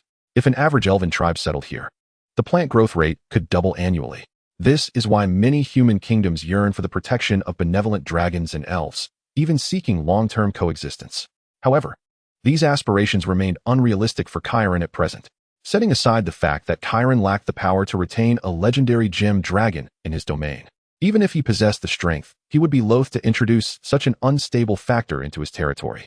Furthermore, Regardless of whether it was a genuine elven tribe or a subspecies, they tend to be quite united, with strong interconnections among different clans. Offending one would mean offending many. Although elves generally possess lower combat prowess, exceptional talents among them can indeed break through to legend. In actuality, on the continent of Irisia, due to historical reasons, the elven race is more formidable than either the metallic or chromatic dragon races individually. Just as Kairen was preparing to indulge in the long-awaited pleasures of the hunt, he suddenly sensed an intruder approaching his territory, depicted on the sand table as fluctuating between blue and red. As the distance closed, Kairen's curiosity compelled him to investigate this newcomer. As Kairen drew nearer, he began to perceive the unmistakable aura of a dragon, indicating that his territory had been breached by another dragon. An unexpected boon. Although the sand table could reveal the intruder's location, it could not discern their strength or identity. As Kairen approached, the target also moved closer, indicating that both had become aware of each other's presence. To his astonishment, it was a silver dragon. Upon realizing this, Kairen descended alongside the dragon onto the snowy mountains, both observing each other intently. Before me lies a magnificent silver dragon, a female of her kind. Her lithe and elegant form stretches approximately 17 meters in length, slightly smaller than the current Kairen, yet she exudes no sign of frailty. Each scale glimmers as if forged from the finest mithril, radiating a gentle, cool blue light in the snowy glow, with edges adorned by a silvery shimmer that flickers softly with her breaths, reminiscent of starlit fragments scattered across her body. Unlike the typical matte finish of ordinary silver dragons, her scales flow with a sheen akin to liquid metal. As the wind and snow pass, tiny icy vortexes swirl between her scales. Her head is more delicately contoured than that of common dragons, with a snout that resembles intricately carved silverware, and 3 pairs of symmetrical crystalline spines adorning her jawline, akin to a queen's crown. Her membranous wings exhibit a translucent, ice-like quality, with 12 ethereal silver threads extending from the tips of her wing bones, tracing meteor-like paths through the air. Her long, agile tail ends in 3 crescent-shaped, blade-like scales, producing a chime-like sound as they sway gently. At this moment, Kairen feels an unsettling stir within him. Indeed, he has reached the juvenile stage of his development, possessing budding abilities and desires for mating. Yet, he quickly restrains himself, curiosity piquing regarding the purpose of her presence. As Kairen observes the silver dragon, she, in turn, scrutinizes this peculiar blue dragon before her. The blue dragon before her measures 18 meters and appears to be in a similar youthful phase. What captivates her attention are the 2 pairs of horns atop his head. The forward pair tilts slightly back, resembling the straight angles of a typical blue dragon, while the rear pair spirals upward, intermittently flashing with arcs of electrical energy. The blue dragon emanates an overwhelming presence, akin to a mighty tempest. Each of his scales shimmers with a stern blue light, accentuated by the lightning patterns that adorn his body. Though the blue dragon has retracted his wings, she notes that his wingspan had been an impressive 26 meters. Golden veins are subtly visible across his wings. The aura he exudes is akin to the eye of a storm, forceful yet lethal. The air around him warps under this pressure, causing any living being that approaches to struggle for breath, legs weakening, and an overwhelming dread rising from the depths of their souls. However, this draconic majesty, while intimidating, also possesses an undeniable allure for the silver dragon, a testament to his strength. Buronia must concede that, despite the blue dragon's malevolence, he is indeed a captivating creature. Kairen, recognizing his role as the sovereign of this territory, resolves to inquire about the silver dragon's intentions. I am known as Kairen Suicidisaroj Lucatila. What brings you here, silver dragon? The customs between true dragons are straightforward compared to those of humans. One significant aspect is to convey respect through the recitation of their true names, which tend to be lengthy. Kairen spends considerable time articulating his name. I am Buronia Beluisha of Filion. Buronia reciprocates with the noble etiquette of her kind. I have heard that the human kingdom here is at war with the frost giants. I have come to assist the human realm in repelling this evil. Kairen feels a twinge of embarrassment upon hearing Buronia's words, as he is aware that this conflict was instigated by his own actions. Then why have you come to my domain? Kairen's current location is far from the human world, situated instead near the inner regions of the frozen highlands. He harbors no doubts regarding Buronia's intentions. Silver and gold dragons are known to traverse the continent for experience and frequently meddle in human conflicts as arbiters, with silver dragons particularly fond of engaging with humans. Buronia hesitates, unsure whether to disclose the true purpose of her visit to the blue dragon, but ultimately decides to be forthright since she has intruded upon his territory. Upon my arrival, I discovered a black dragon who committed heinous acts in the human realm many years ago. I have been pursuing him and have arrived here. Please allow me to operate within your domain, and I shall offer you a fitting reward upon completion. Buronia's demeanor is quite amicable. Encounters between chromatic and metallic dragons often lead to conflict, yet the peaceful exchange between Kairen and Buronia suggests a favorable first impression on both sides. After hearing Buronia's words, Kairen recalls that a few days prior, an outsider had indeed trespassed into his territory, but swiftly departed without further incident. In retrospect, that must have been the black dragon she mentioned. My followers reported to me several days ago that an intruder had entered my territory but quickly departed toward the inner regions. It must be the black dragon you seek. Buronia, unsure of the veracity of Kairen's statement, contemplates whether to believe him. Were he a metallic dragon, she might be inclined to trust his words. But the cunning reputation of blue dragons raises doubts about their credibility, even if the initial impression is positive. Regardless of the truth, Kairen's words suggest a desire to expel her, and Buronia recognizes the need to gracefully withdraw. Thank you for the information, Kairen Suicidas. I shall continue my pursuit of that wicked dragon. With that, Buronia unfurls her sleek silver wings and departs from Kairen's territory. While Kairen acknowledges Buronia's beauty as a dragon, he, as a lord, cannot permit a metallic dragon to linger in his realm during such a sensitive time, especially one who has come to assist in the conflict against the frost giants. Should she uncover the truth, it could lead to significant complications. Chapter 52. A being is injured. Buronia's arrival serves as a reminder to Kairen that the conflict with the frost giant Haken must be resolved swiftly, otherwise, more uncertainties may arise. Upon returning to his lair, Kairen encounters a snow maiden anxiously awaiting him at the entrance. An ominous premonition envelopes him. Not good, my lord. The leader was gravely injured while patrolling the edge of our territory and has fallen into a coma. She is currently healing in the ancestral land. Without waiting for Kairen to respond, the snow maiden Agio hastily relays a Bing's condition. Upon hearing this, Kairen spreads his wings anew and rushes towards the ancestral land of the snow maidens. Throughout his territory, the various creatures sense Kairen's fury, his unrestrained wrath radiating an overwhelming draconic aura that even causes the demise of several lower beings. However, he pays little heed to his other followers at this moment. A Bing holds a uniquely significant place in Kairen's heart. As his devoted attendant and chief steward, she has assisted him with numerous affairs. In Kairen's eyes, a Bing is not merely a possession but represents something much deeper. Upon arriving at the secret realm, Kairen finds a Bing lying beneath an ice crystal tree. Her once pristine white body now shows signs of corrosion, with alluring black scales faintly visible upon her thighs. Black Dragon, Kairen's voice, filled with uncontainable rage, reverberates through the space, provoking tremors in the atmosphere. My lord, the surrounding snow maidens weep, their faces still glistening with tears, parting as Kairen approaches a Bing. Their hopeful gazes fixed upon their master, who has brought them peace, yearning for him to mend a Bing's wounds. Kairen's golden eyes fixate upon the still unconscious a Bing, and he easily deduces that she has fallen victim to the corrosive breath and lingering plague of the Black Dragon. Kairen discerned the lingering traces of herbal consumption and arcane remnants on a Bing, though they had not inflicted any significant harm. The offensive power of the Black Dragon ranked lowest among the five-colored dragons, barely surpassing that of the White Dragon. However, the aftermath of its attacks was among the most formidable. Without hesitation, Kairen expelled a droplet of golden blood, which floated towards a Bing and merged into her being. Simultaneously, Kairen cast the strongest 8th circle healing spell at his disposal, enveloping a Bing in a golden light. The blood Kairen bestowed upon a Bing was the true blood of a dragon. And even for a dragon of Kairen's lineage, excessive loss of such blood would impact his strength and growth rate. Initially, Kairen had intended to undertake the transformation of the 12 Snow Maiden's dragon veins only after he achieved legendary status or upon breaking through to ancestral dragonhood. At that point, the transformation would demand minimal consumption from Kairen and yield superior results. Presently, the infusion of true blood into a Bing was not intended for the transformation of dragon veins, but rather to harness the energy within the dragon blood to heal a Bing, while simultaneously suppressing the injuries inflicted by the Black Dragon with the draconic essence in his blood. What could have transpired? Why was a Bing attacked by a Black Dragon? Upon witnessing a Bing's wounds beginning to heal, Kairen's fury diminished slightly, prompting him to inquire with the nearby Snow Maidens about the unfolding events. Through their descriptions, Kairen gleaned the sequence of events.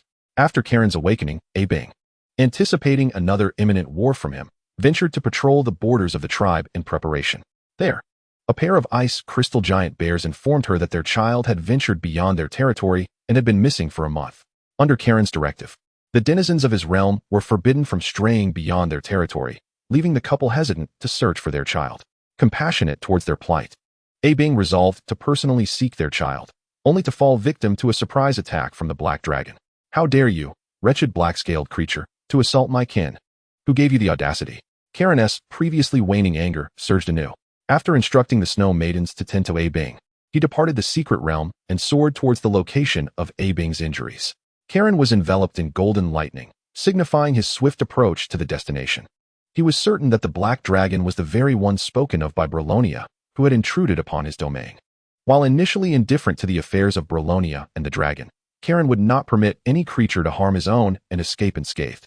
What is this blue dragon doing back, and in such a fury? Meanwhile, Brolonia, also in search of the Black Dragon, sensed Kairen's presence re-emerging and could discern his palpable wrath through the chaotic aura. Kairen, having detected Brolonia's essence, soared above the hills where she resided, casting a shadow over the land with his expansive wingspan. "Brolonia, have you spotted the Black Dragon?" Kairen inquired calmly regarding the whereabouts of the Black Dragon. Brolonia did not respond, but gazed curiously at Kairen, puzzled by his arrival. Despite having numerous admirers on Metal Dragon Island, Brolonia did not possess the confidence that a mere encounter could suffice to enlist the aid of a blue dragon. "That Black Dragon harmed my kin." Kairen discerned Brolonia's confusion. "Is that so?" Brolonia pondered, astonished, as it was rare for a dragon to exhibit such fury over harm done to their kin, even among the benevolent. Observing Kairen's demeanor, Brolonia initially suspected that the Black Dragon had stolen his wealth. However, the sensitivity inherent to silver dragons led Brolonia to preliminarily conclude that Kairen was not deceiving him and thus resolved to share his information. "I possess a scale from that Black Dragon.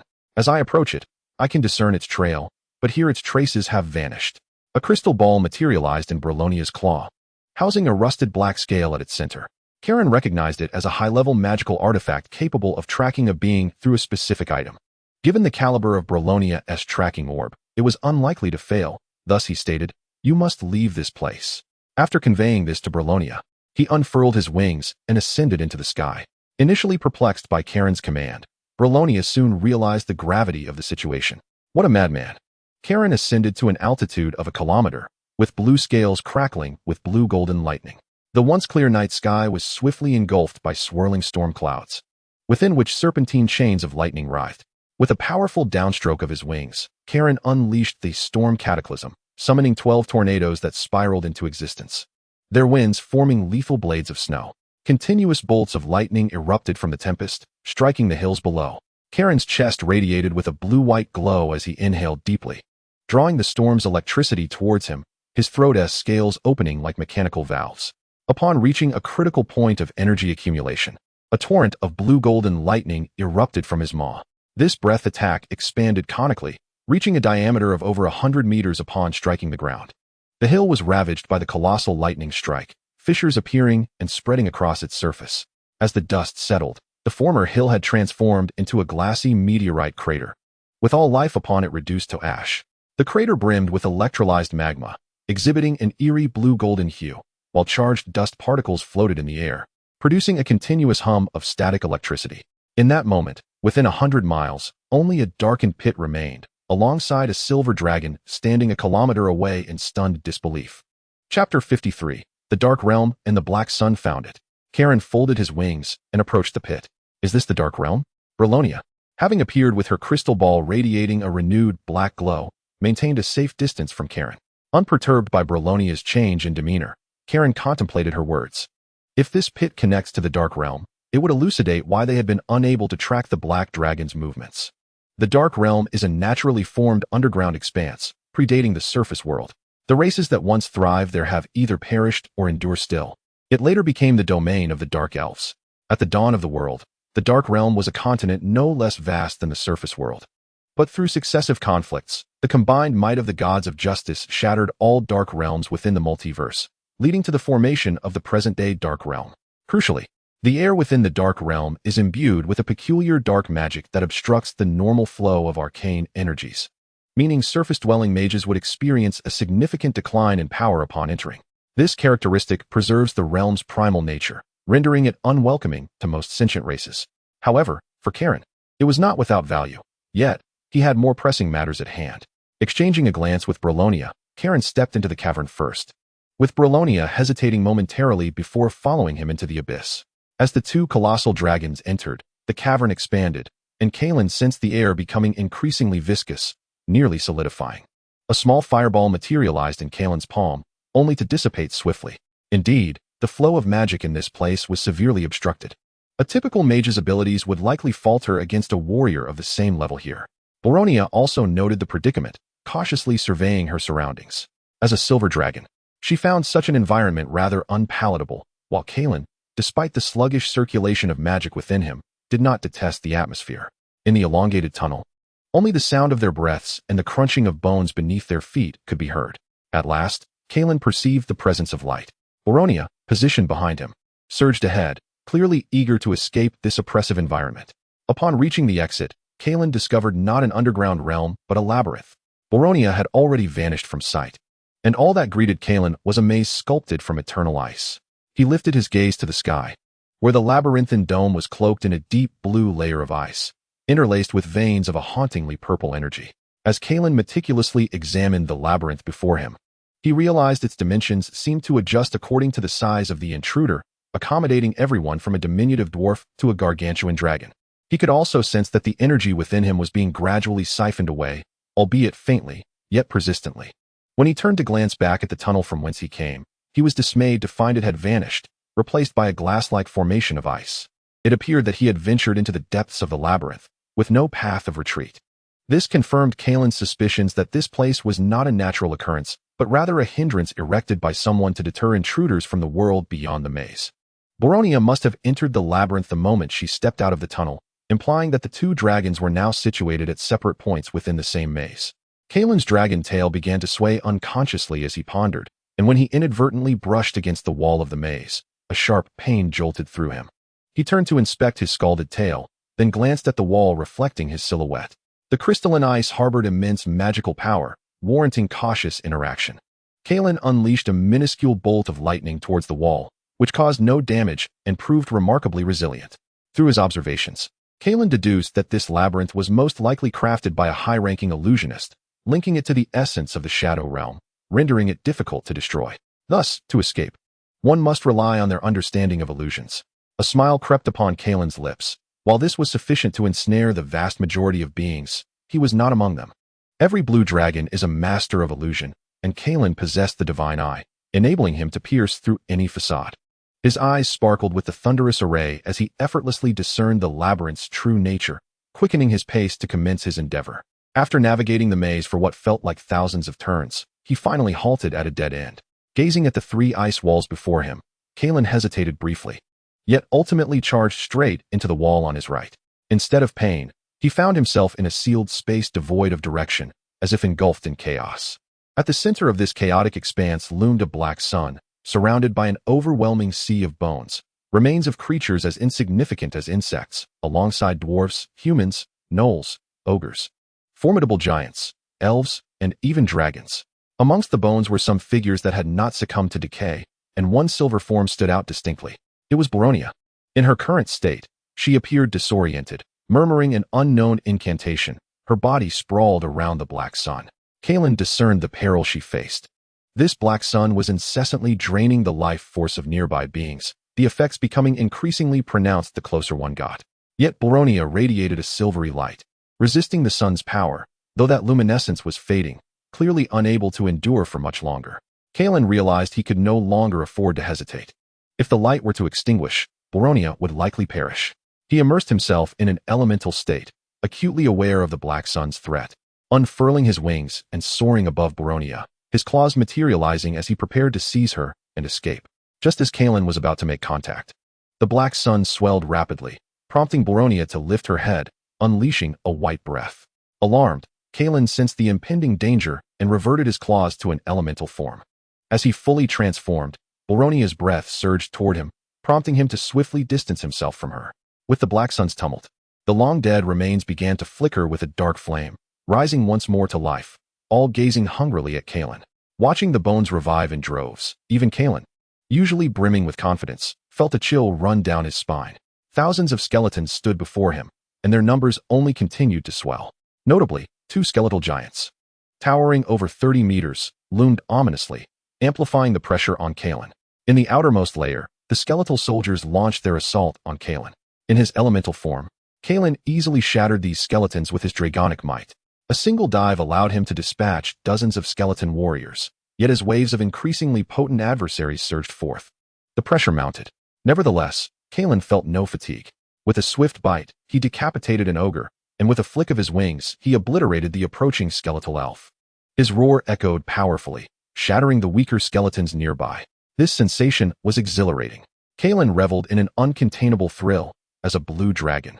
He was inherently driven by the bloodthirsty instincts of chromatic dragons, yearning for battle, for the destruction of foes. This was the essence of Kalen. In the realm above, he had refrained from joining large-scale conflicts to avoid drawing attention, yet here, he could unleash his power without restraint. Moreover, he possessed the devouring domain, akin to a perpetual motion machine. On the battlefield, Kalen functioned as an engine of ceaseless energy, even though the skeletons before him had long since perished. The dense aura of death and dark flames provided ample restorative energy. As Kalen's exhilaration intensified, the two skeletal giants advanced simultaneously, their massive fists aimed squarely at him, blocking his escape route. Kalen had no choice but to employ elemental transformation once more to evade. He had no desire to experience the sensation of being crushed by a giant's iron fist. Even if the power of these reanimated creatures was diminished to a fraction of its former glory, the giants might have once been legendary. And Kalen was unwilling to test their might. As he dodged, he unleashed a thunderous strike that obliterated a multitude of skeletal warriors before rapidly ascending into the air. Storm approaches. Karen unleashed a spell of draconic lineage, a type of magic that requires less arcane energy than that wielded by dragons of other races at the same tier. In the chaotic expanse, ominous black clouds materialized, and streaks of lightning struck the skeletal soldiers, resulting in a series of explosive detonations that obliterated wave upon wave of them. Absorbing the pervasive, deathly energy in the air, Karen harnessed it to fuel his own power, performing his signature move, Lightning Breath.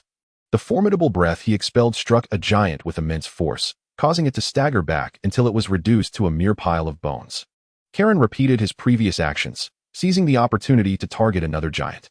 He landed atop a mountain of bones, with the severed heads of the two giants beneath his feet, radiating an aura of thunder and lightning that made him appear as a divine entity in the tumultuous realm. At this moment, the multitude of skeletal soldiers had been utterly vanquished, yet Karen sensed the resurgence of even more bones. Despite his yearning for another battle, he did not believe that the power of this space was limitless. There would inevitably come a day of exhaustion. He could continue this confrontation indefinitely, but he noticed that the brilliance emanating from Bologna had nearly vanished. If he delayed any longer, Bologna might transform into a skeleton and join the fray against him. Karen soared once more above Bologna, who still struggled to resist. This time, however, Karen would not hold back. He descended with force, delivering a powerful strike that shattered the scales atop Bologna's head, rendering her unconscious. Utilizing the Eye of Divine Punishment, he swiftly identified the weak point of this space and seized Bologna, flying out of the realm. As he prepared to depart, he glanced back at the ominous black sun, sensing a shadowy figure lurking within its depths. Yet, as his gaze shifted, it vanished swiftly. Karen carried Bologna to the dead end that led into this realm, passing through the icy wall to the left. Upon his arrival, he felt that this direction was the true entrance to the dark territories, while the right was fraught with perilous energies. Yet amidst those dangers resided Bologna's essence. To successfully locate the Black Dragon, he needed to bring Bologna along, necessitating her rescue. There were no other motives involved. Unable to resist, Karen glanced at the fallen Bologna. She lay on the ground, her sleek form exuding allure, while the shattered scales upon her head lent a tragic beauty to her appearance. He quickly averted his gaze, scanning the surroundings, but could not suppress his hurried breaths. Seeking to recuperate, he lay down for a moment. Although the previous battle had left him unscathed, he needed to optimize his state for the forthcoming challenges. After a brief rest, Karen traversed the icy wall to the left, still carrying the unconscious Bologna. The labyrinth was steeped in mystery, and Karen was reluctant to linger with an encumbrance. Observing the environment, he finally breathed a sigh of relief. The sensation of traversing the wasteland was far preferable to that of being trapped within the maze. Though he found himself in a desolate expanse, it was not devoid of vegetation. Rather, the surroundings were teeming with lush, albeit toxic, flora and brambles. The sky above was dim, a chaotic tapestry of energy rather than the celestial dome of the upper world.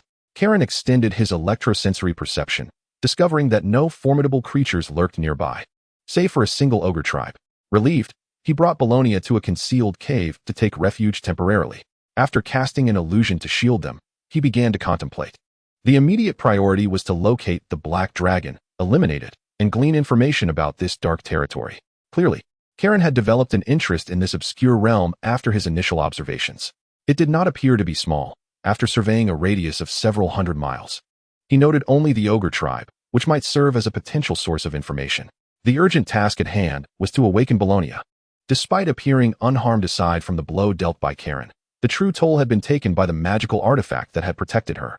Prolonged unconscious use of such an artifact had drained her spirit significantly, a depletion that was notoriously difficult to replenish. With no effective healing methods at his disposal, Kairen could only await her recovery. For him, the waiting time was merely a brief respite. Chapter 55. The Ogre Tribe. After 3 days, Bologna finally awoke. Upon opening her eyes, she immediately adopted a combative stance, but as she took in her surroundings, her legs buckled beneath her. Just as Bologna was stirring, Kairen opened his eyes, observing the fluffed-up silver dragon before him. "Have you calmed down?" Kairen inquired, watching as Bologna's emotions gradually settled. "Are all you metallic dragons so foolish as to fall into traps, relegated to the point where a blue dragon such as myself must come to your rescue?"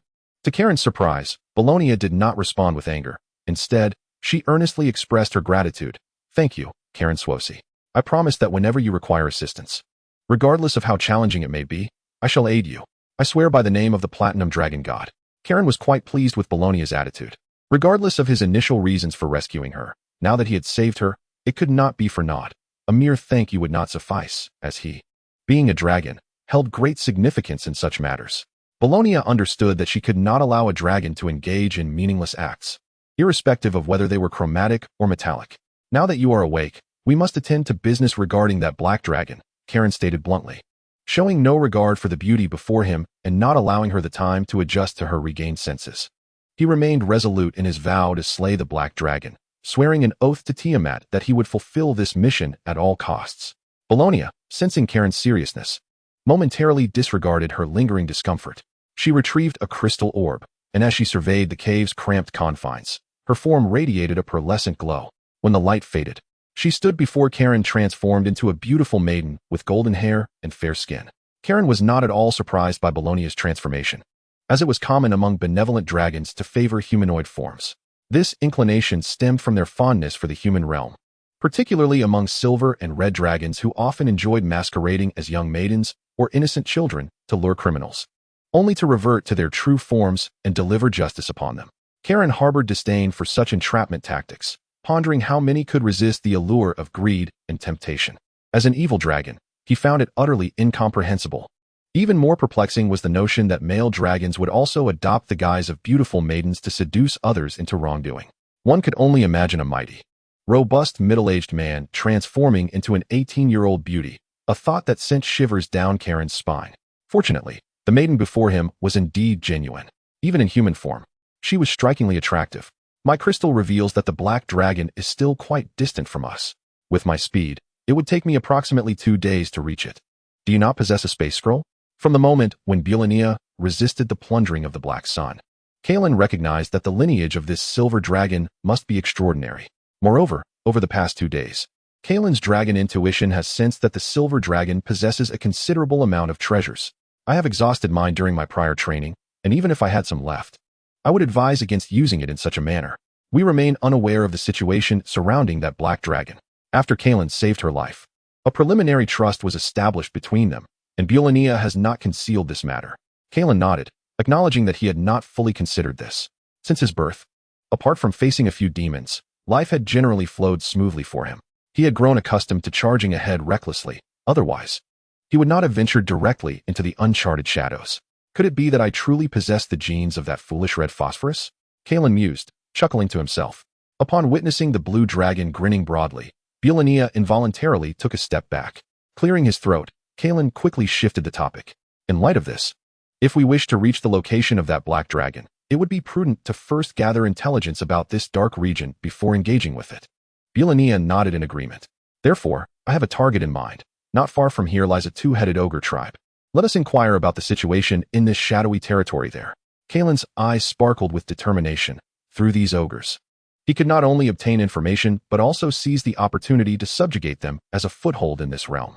Both dragons were action-oriented, and upon making the decision, they set forth immediately. In the valley shrouded in gloom, the camp of the two-headed ogre tribe was rife with commotion. Makeshift huts constructed from enormous beast bones and rough tree trunks stood tall, while the ground was littered with animal remains and emanated a foul stench. In the clearing of the tribe, a 15-meter-long underworld serpent lay sprawled, its scales shimmering with an eerie glow in the dim light, marred by scars left from ogre attacks. The ogres, towering at over 3 meters, were muscular with rugged, dark green skin that exuded a nauseating odor. Each bore 2 heads, characterized by broad, flat noses, protruding tusks, and small eyes glinting with a bloodthirsty gleam. The ogre chief stood atop a massive stone, his 2 heads swiveling constantly as he directed the feasting ritual. One head was larger and fierce, while the smaller one intermittently emitted shrill cries. "Chop off the serpent's head. Quick!" boomed the larger head, while the smaller one screeched incomprehensibly. A throng of ogres wielded exquisitely crafted iron weapons that seemed incongruous with their tribe, relentlessly hacking at the underworld serpent. At last, the serpent's head was severed, and thick, dark green blood gushed forth. The ogres erupted in jubilant roars, some eagerly catching the serpent's blood in their hands to greedily lick, while others smeared it on their bodies, seemingly engaging in some primitive ritual. Rug, the ogre chief, unreservedly indulged first in the feast, with the other ogres only beginning to eat once they saw their leader partake. Groups of ogres huddled together, tearing into raw flesh with their hands, producing loud chewing sounds, blood streaming down their jaws and dripping onto the filthy ground. Some ogres even fought fiercely over a piece of meat, only ceasing when one was knocked down, allowing the victor to smugly continue feasting. Just then, golden lightning flashed across the sky, and the temperature in the valley plummeted. The ground trembled violently, and deep fissures opened in the barren earth. Chapter 56, Rug Gather. All units assemble. Rug swiftly realized there was an enemy attack, and called his panicked subordinates to prepare for battle. The ensuing scene would forever be etched in the memory of the two-headed ogre tribe. The lightning illuminated a colossal silhouette in the sky, a magnificent azure dragon with golden pupils gazing down upon them. What a gaze it was! Those golden eyes betrayed no emotion, as if the deities above were surveying mere ants below. The dragon's immense wings obscured the sun, instilling an unimaginable terror within them. Under the flickering lightning, the dragon's scales gleamed with a metallic sheen, its imposing figure exuding an overwhelming presence. A dragon! A dragon! Some ogres quivered in fear as they looked up, while the remaining two-headed ogres nearly collapsed to the ground, with only Rug managing to maintain his stance. In Rug's eyes, the great dragon opened its massive jaws, followed by a tremendous bolt of lightning that struck just nearby. A vast crater formed, signifying the shattering of Rug's final line of defense. Rug fell to his knees, both heads burying themselves deeply in the mud. Kalen observed the state of the two-headed ogres with satisfaction. In truth, such a reaction was precisely what he desired. This grand entrance was not merely a display to satisfy Kalen's vanity. More importantly, he needed to subjugate these ogres as the foundation of his rule in this land. Kalen descended slowly before Rug, gazing at the creature, noting its trembling form and the mud-streaked heads, and his vanity surged. "You shall lead this group of ogres as my first vassal in this domain," Kalen declared in an authoritative tone, bolstered by his formidable dragon might, leaving Rug no chance to oppose. Rug, exhibiting keen insight, promptly acknowledged his submission to Kalen, and the prostrate ogres followed suit, kneeling and uttering incomprehensible ogre dialects. Fortunately, Kalen's dragon heritage endowed him with knowledge of ogre language. Otherwise, he would have struggled to comprehend their words.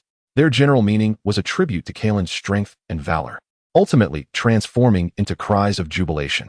As an inherently malevolent race, the ogres held no aversion to pledging allegiance to an evil dragon.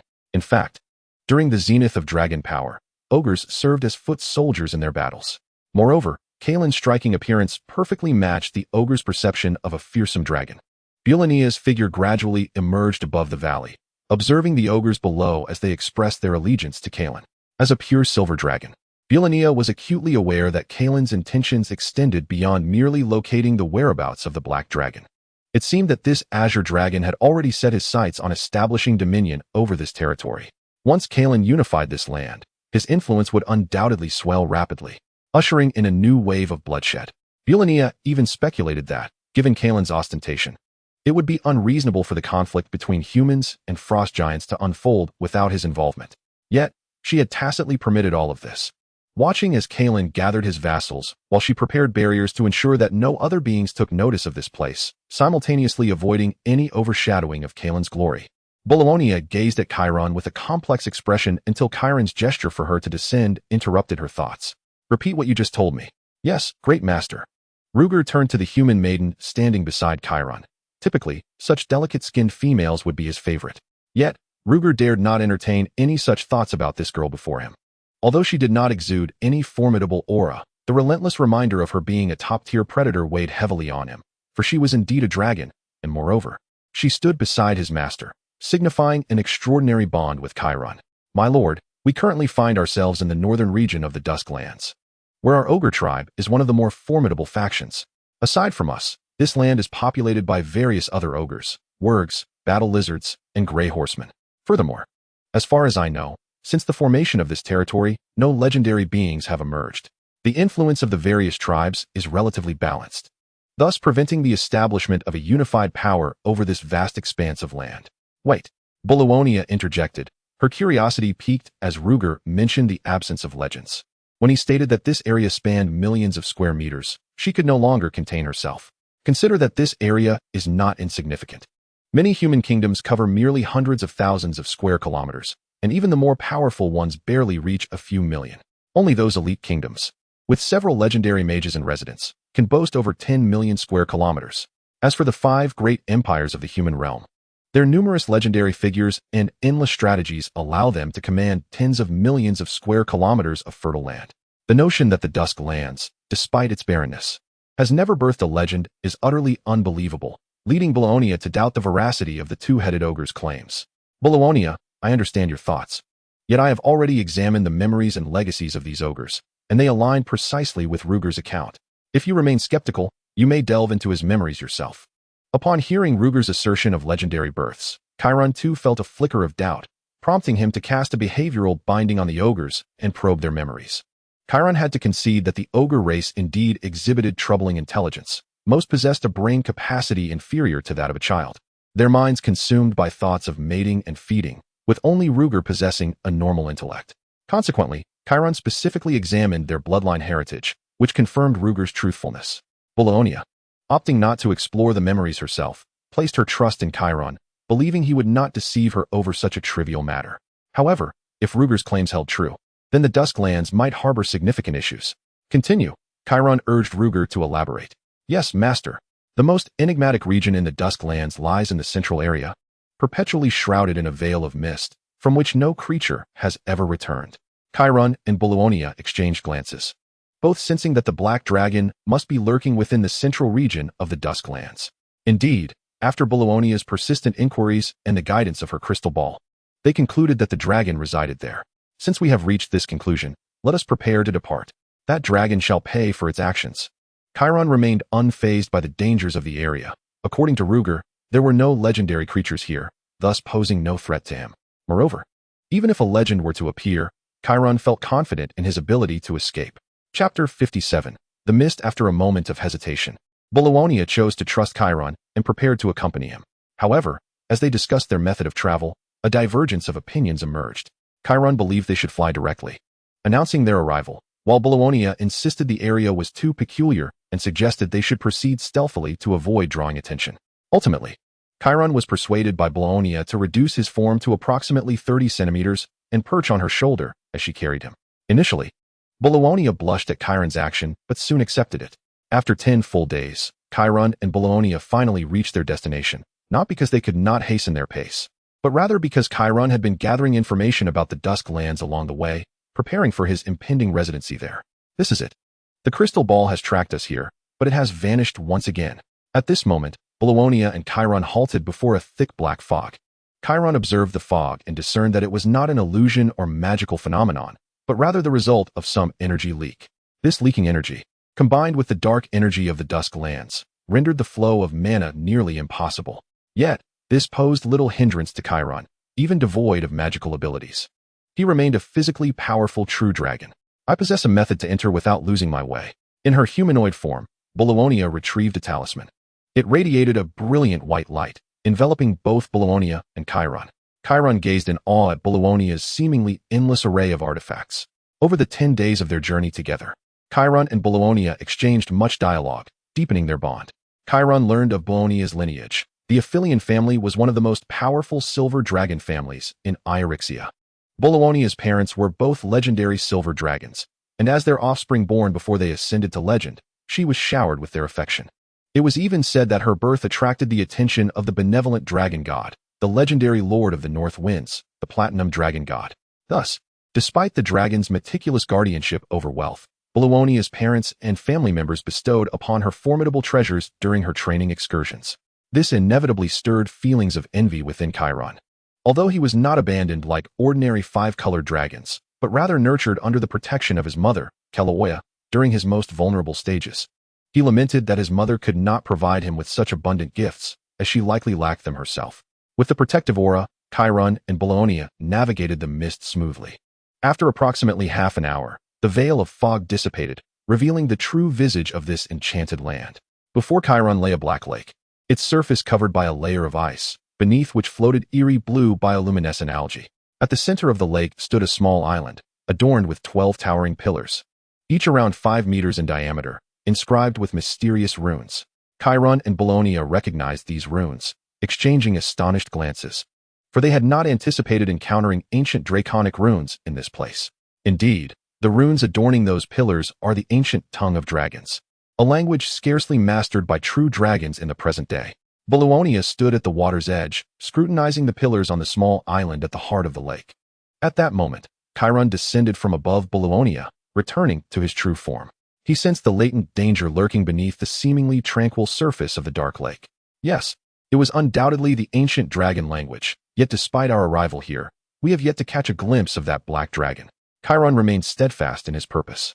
Regardless of what lay hidden, eliminating that black dragon was his foremost objective. What do you mean by that? Are you casting doubt upon me? Bologna's voice brimmed with ire upon hearing Chiron's words. As a silver dragon, she had adhered to the ideals of justice since her youth, harboring a deep disdain for deceitful tricksters. Now, being questioned by a blue dragon only intensified her fury. Observing the flush of anger spreading across Bologna's humanoid visage, Chiron chose not to provoke her further. No, I did not mean that.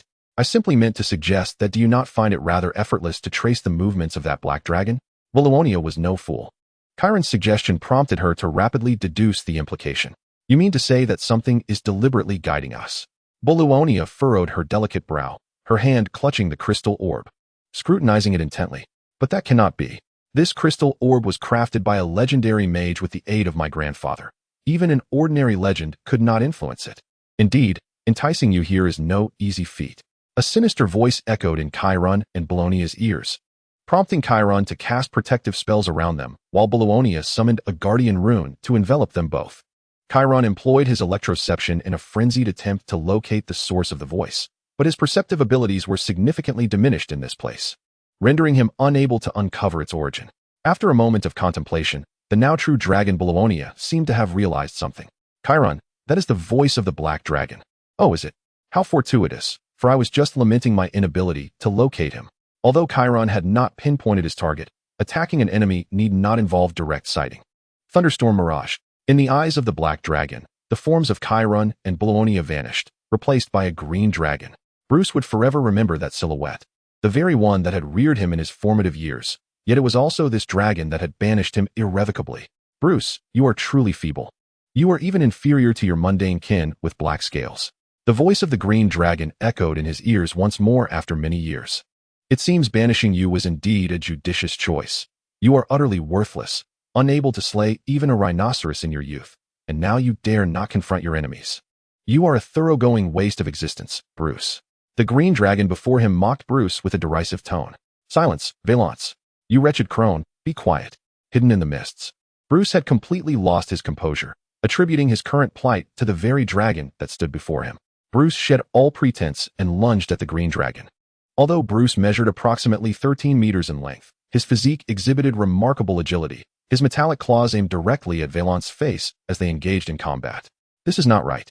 After grappling with Valance for a time, Bruce distanced himself. First, this green dragon measures an astonishing 18 meters in length. It is well known that green dragons are not distinguished by their size. 15 meters is already the length of an ordinary adult green dragon, let alone Valance, who had surpassed legend to achieve an astounding 18 meters.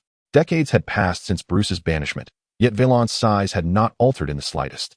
Moreover, she should not be here, and most crucially, he certainly lacked the capacity to engage in such prolonged combat with Valance. Bruce finally comprehended that he was ensnared in an illusion, yet he could not escape. Compelled to continue battling the green dragon while forgetting that he had recognized the illusion's nature. Meanwhile, Bologna observed in astonishment, her eyes wide with disbelief. She watched as this black dragon appeared, battling an invisible foe, all the while suffering from relentless electrical assaults unbeknownst to it. She had never witnessed such an outrageous illusion. Although she had encountered blue dragons before, none had ever wielded illusionary magic with such finesse. Chiron, on the other hand, remained remarkably composed. The thunderstorm mirage he had conjured had grown mightier with his maturation. In Chiron's eyes, the black dragon's current injuries were not inflicted by the lightning, but were rather self-inflicted wounds sustained during the battle. As long as Bruce remained ensnared in this illusion, every attack he executed would ultimately rebound upon his own soul. Chiron observed with satisfaction as the black dragon became engulfed in its own terror. Allowing it to perish in its torment was a mercy for having led Chiron to this remarkable location. Just as Bruce teetered on the brink of death, a slight tremor rippled through the island at the center of the lake, capturing both Chiron and Bologna's attention. Chiron fixated on the island, noting the increasing intensity of its tremors. Without further hesitation, he turned and unleashed a breath attack directed at Bruce. Just as Bruce was about to be enveloped by the concentrated breath, his form began to shimmer and gradually faded from view. Chiron and Bologna exchanged solemn glances. Chiron turned back to face the island's center, where the silhouette of the black dragon materialized above, surrounded by swirling black vapors that rushed toward Bruce. Chiron, we cannot allow it to complete this ritual. Chiron concurred with Bologna's sentiment. Although the situation remained unclear, his instincts warned him that delaying further could lead to dire consequences. Chiron hesitated no longer, summoning bolts of lightning with his hands to strike at the black dragon on the island, but his attack dissipated after traveling only a meter. Chiron recognized the predicament. With his strikes failing to reach their mark, the only way to approach the island was to traverse the lake, which appeared exceedingly treacherous, fraught with unknown perils. Flying was equally unfeasible, for Chiron sensed a clearly defined no-fly zone above the lake. Bologna, likewise, was deep in thought. Ultimately, she attempted to unleash a breath of icy air into the lake, layering the surface with a fresh coat of ice. Effective. Bologna and Chiron exchanged determined glances, after which Bologna opened her mouth, channeling every ounce of remaining magical energy to unleash her breath. The surface of the dark lake was successfully coated with a new layer of ice, and without hesitation, the two dragons set forth at their swiftest pace toward the center of the lake. As Chiron progressed halfway across, the ice began to crack ominously. Without time to discern what lay beneath, Chiron surged forward, and just as he reached the island, the ice shattered completely. Chiron turned to look at Bologna, discovering that she was still a considerable distance from the shore, while the ice had completely fractured. He watched helplessly as Bologna plunged into the water, several dark shapes swimming towards her. Bologna's expression was filled with terror. Without hesitation, Helen dove into the water. Although he thought it was a troublesome situation, he resolutely swam towards Bologna. As he approached her underwater, despite his vision being obstructed by the Mingzao, he discerned that the creatures surrounding Bologna were a swarm of shadow arachnids. Several of these arachnids had already pierced their legs into Bologna's body. She struggled to fight back, but her entire form was ensnared by webs, causing her to plummet rapidly and gradually lose consciousness. Chiron infused the lightning element contained within his dragon horn into his body, arriving at Bologna's side just before more shadow arachnids could attack. As one arachnid turned to assault him, he swiftly shattered it with a single blow, grasping Bologna's wings. He centered himself and unleashed a barrage of lightning bolts, obliterating the approaching arachnids. However, as more of them converged, Chiron hurriedly pulled Bologna's body upwards. But an unexpected obstacle arose just as they were about to reach the lake's surface. The Mingzao on the lake's surface blocked their path. Those Mingzao transformed into hands that obstructed Chiron's ascent. Looking at these hands, he noticed they belonged to various races. And emerging from the lake were figures that were no longer the arachnids. Instead, they were human wraiths. The hands above continuously pushed them downwards, while the figures in the lake attempted to drag them into the depths. Chiron glanced at Bologna, hoping she would produce some weapon to counter the current predicament, only to find her completely unconscious. It seemed he could no longer rely on her. Kailan had to contemplate how to break free from this dire situation. Alone, he felt unafraid of these creatures, but Bologna's condition was precarious, and the attacks from the shadow arachnids were far from superficial. Observing the lake, he noticed that near the island, there were no wraiths in sight. Thus, he grasped Bologna and swam towards the island. Indeed, those wraiths did not dare approach the island. As they reached the vicinity of the island, Kailan felt a sense of relief. Suddenly, his gaze darted towards the bottom of the island, where a massive black hole had appeared. When had this emerged? His expression turned grave. He could ascertain that this opening had not been there moments before. It seemed someone was welcoming their arrival. Chapter 59. Dragon Lichkin carried Bologna into the cave, and as they entered, the entrance quickly vanished. This left them with no path of retreat. He laid Bologna on the ground and began to assess her injuries. Since someone had sincerely invited them, he was willing to wait a little longer. Bologna's neck was riddled with small punctures from the arachnid's legs. Although the toxins from their attacks were potent, they were not lethal to the dragonkin. The true harm to Bologna stemmed from the fact that these arachnids were not mere creatures, but modified beings. Their attacks not only carried basic toxins, but also had the ability to erode the soul, and the lake water exacerbated this effect. Kailan first cast a cleansing spell on Bologna. This was merely a third-tier spell, offering little aid for her current injuries. He began to chant an intricate incantation, powerful magic surging through him as he set up a complex magical array, continuously placing various materials into it. Finally, with a heavy heart, he took out a pure crystal and placed it upon Bologna's head, causing the entire array to come to life.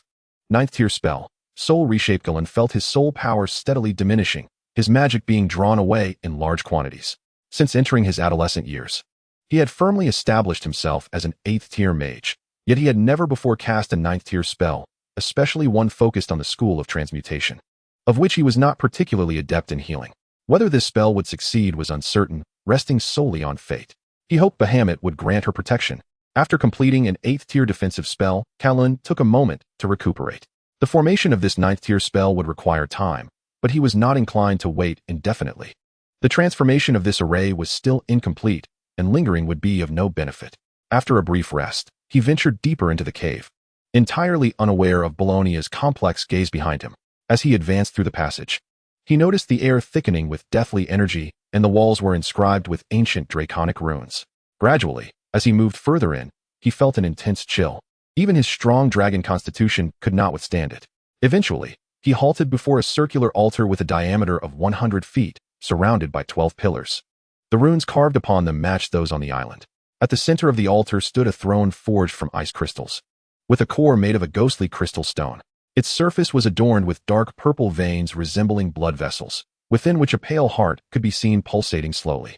Floating above the altar were 12 frozen skulls, their eye sockets ablaze with a ghostly blue flame, casting flickering shadows as if countless eyes were watching from the darkness. Clearly, this was the true core of the island. You seem quite concerned about that silver dragon. This technology does not align with your identity as a blue dragon. Kailan's already taut nerves were completely set ablaze. He spread his wings, adopting the optimal stance for attack. From the throne, a figure cloaked in black slowly emerged.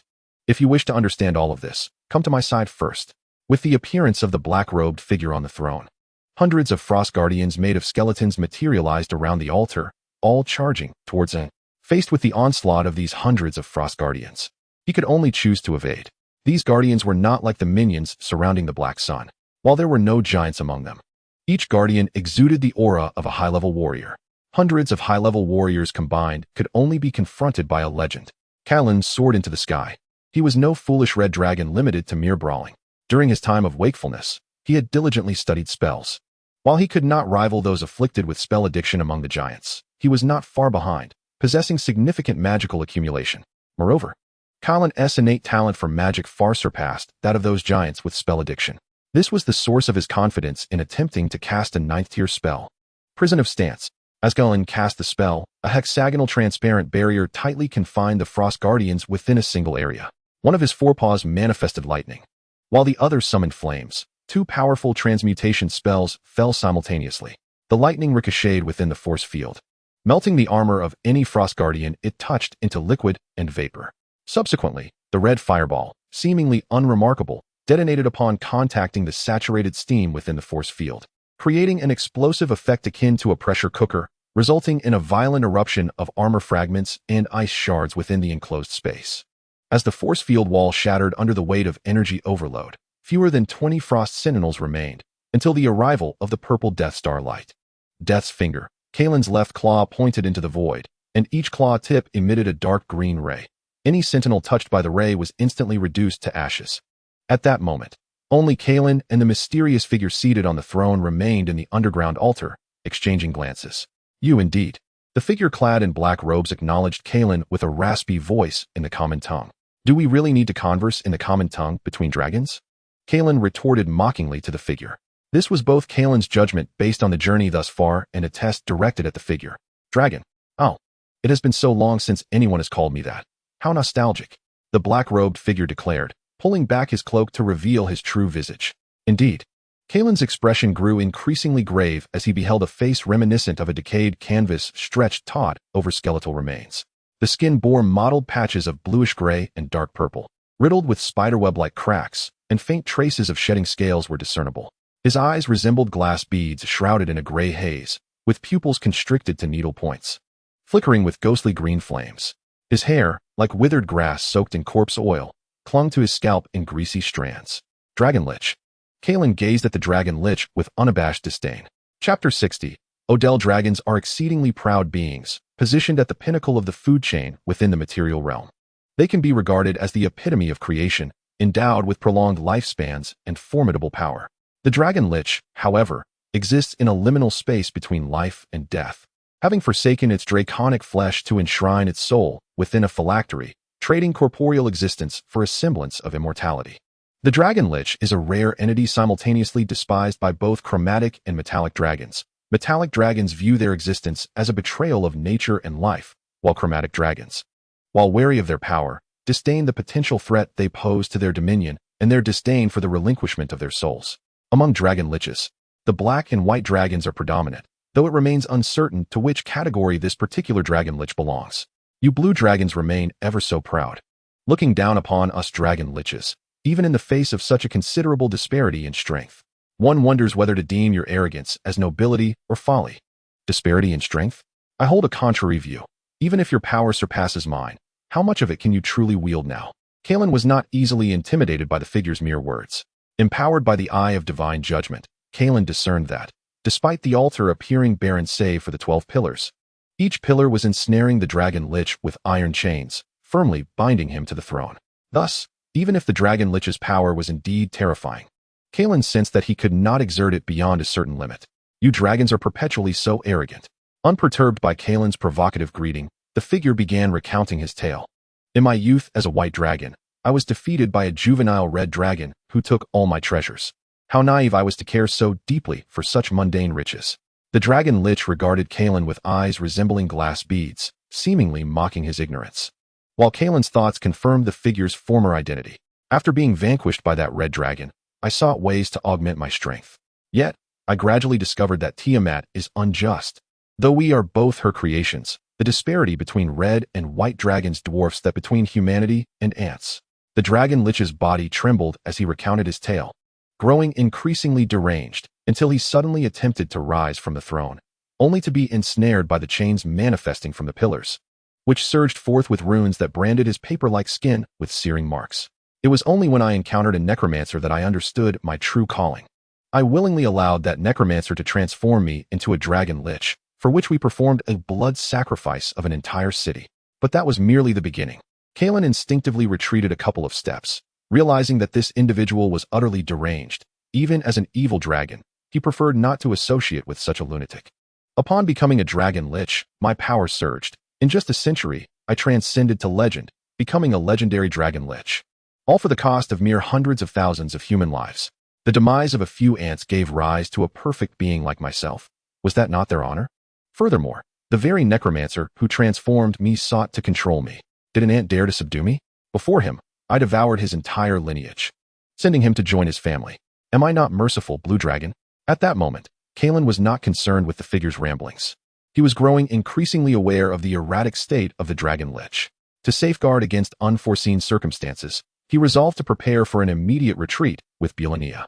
Then, I spent 300 years attaining demigod status, and less than 500 years later, I found myself unmatched on this continent, impervious even to the attacks of those golden longworms.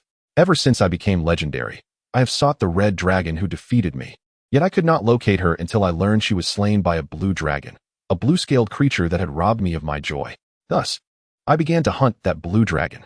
This time, I found him with ease. That blue dragon was none other than an ancestral blue dragon, making the situation intriguingly entertaining. Do you know what transformation awaits should I devour an ancestral dragon? Kalen's response was to employ elemental transformation, swiftly fleeing towards the passage's entrance. In this instance, Kalen conceded defeat, having never anticipated that a demigod would be sealed within this place. The concept of demigods and legends is entirely distinct.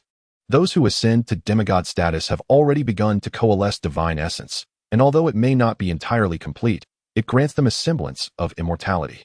Upon attaining demigod status, one merely needs to elevate the divine fire and refine a complete divine essence to break free from the chessboard, becoming the master of the game, a deity gazing down upon all. At this moment, Kalen wished to avoid any entanglement with such beings. He was not even a legend. So what could he possibly use to contend with a demigod, even one that was sealed? As Kalen dashed toward the cave's mouth, he saw Bulania still healing within the magic circle. He rushed towards her, intending to envelop her in elemental energy to forcibly create an exit and escape the Black Lake together, but the Dragon Lich denied him the opportunity. Why bother? You should understand that you lack the ability to escape me. Why not obediently listen to my story? Upon regaining his senses, Kalen found himself not near Bulania, but back at the altar, once more facing the demigod Dragon Lich. Space folding. Truly a demigod-level existence, and I perceived none of it. Kalen's yearning for strength grew, as did his regret for making such an impulsive decision. He would have been better off remaining in the Black Lake, attempting to swim to the surface. In those years, I engaged in a protracted war with that azure dragon, battling fiercely for over a millennium, from legendary status to demigod. Amidst the collapse of countless empires, only the two of us remained. I found myself developing a profound sense of camaraderie with him, until one fateful day, I extended an invitation to him, proposing that we become the Lich Kings together. At that time, we had both reached the pinnacle of our powers within the material realm, and our ultimate aspiration was to ascend to true divinity. I suggested that he undergo transformation into a Dragon Lich, so we could jointly rule this continent and explore the mysteries of godhood. The tone of the Dragon Lich shifted from fervor to desolation. He rejected my proposal, and our relationship deteriorated irreparably. We ultimately agreed to settle our differences in a deadly confrontation within this shadowy domain, an outcome you have witnessed. I was sealed here, confined by the spines of the 12 fallen demigods he had slain, while he himself vanished, succumbing to his grievous injuries. In the end, I remained the sole existence in this world. Even he, my fellow demigod, could not accompany me. But you are different. Today, I offer you the opportunity to partake in the secret of eternal life with me. Without the Dragon Lich needing to utter another word, Kairen comprehended his identity. He was none other than the infamous Dragon Lich, Aodir, from 10 millennia ago on the continent of Ierxia. Chapter 61. Forcible occupation. Aodir once nearly caused a global upheaval, having slaughtered countless lives across numerous human nations to augment his own power. The human empires, in a bid to retaliate against Aodir, suffered severe losses, leading to internal strife within their realms. Aodir was not only an enemy of humanity, but also of the entire dragon race. The dragon heritage records explicitly document that this Dragon Lich had mercilessly exterminated true dragons, with the greatest numbers among the 5-colored dragons and gold dragons. He even killed an ancient gold dragon of demigod caliber. Ultimately, this Dragon Lich, who once roamed the material world, suddenly vanished without a trace. Rumors circulated that he had transcended to a new realm, becoming a regional lord. However, it now appears that such rumors were unfounded. This nefarious Dragon Lich had not achieved a new breakthrough, but was instead sealed within this shadowy domain. If Aodir had successfully ascended to a divine-like existence, after 10,000 years, he would possess at most the power of 10 weak divine entities. Unless his true form descended, his ability to project power into the material realm would be exceedingly limited, and beings newly entering the divine realm typically do not descend personally. Yet, what stands before Kairen is indeed a formidable demigod, his power likely comparable to that of ordinary divine aberrations. This form requires at least moderate divine strength to manifest in human guise. Kairen can only hope that the seal imposed by the mysterious ancestral blue dragon proves effective enough to completely restrain this Dragon Lich before him. In the past 10,000 years, I sought countless vessels, yet their innate talents never satisfied me. or perhaps their inherent nature rendered them incompatible with my power. Until the appearance of that black dragon sparked hope within me. Bruce, are you referring to that foolish black-scaled creature?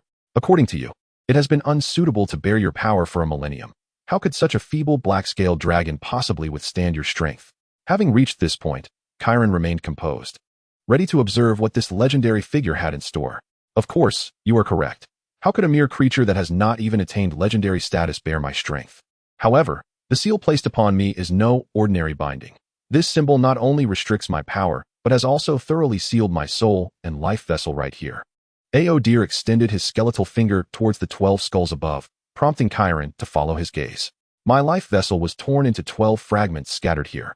These vessels ensured my immortality, but also completely locked my soul within, resulting in my confinement for a millennium. Before Kairen could exhale in relief, Aodir's voice once again heightened his tension. Yet after 10,000 years, the seal he imposed has begun to weaken. After all, he is not a true deity. To maintain a seal for a millennium using 12 demigod spines and a binding spell is already the limit of his capabilities. The black dragon named Bruce had captured my attention long ago. His overwhelming hatred drew me in deeply. His self-loathing for his own weakness and dissatisfaction with his black dragon identity resonated with me, though regrettably, his innate talent was lacking. Originally situated on an island, the black dragon had somehow appeared atop the altar. That blue dragon, or rather, you self-assured true dragons, underestimate the might of the dragon lich far too much.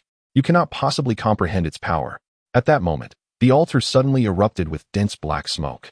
Kairen attempted to distance himself from the smoke, but found his body utterly immobilized. The inhalation of the black smoke gradually dulled Kairen's consciousness by channeling intense resentment. While simultaneously destroying the life vessel, I can split my soul to create a new, pure essence, which, upon occupying your body and absorbing the remaining energies within my current form, will swiftly restore me to the demigod realm.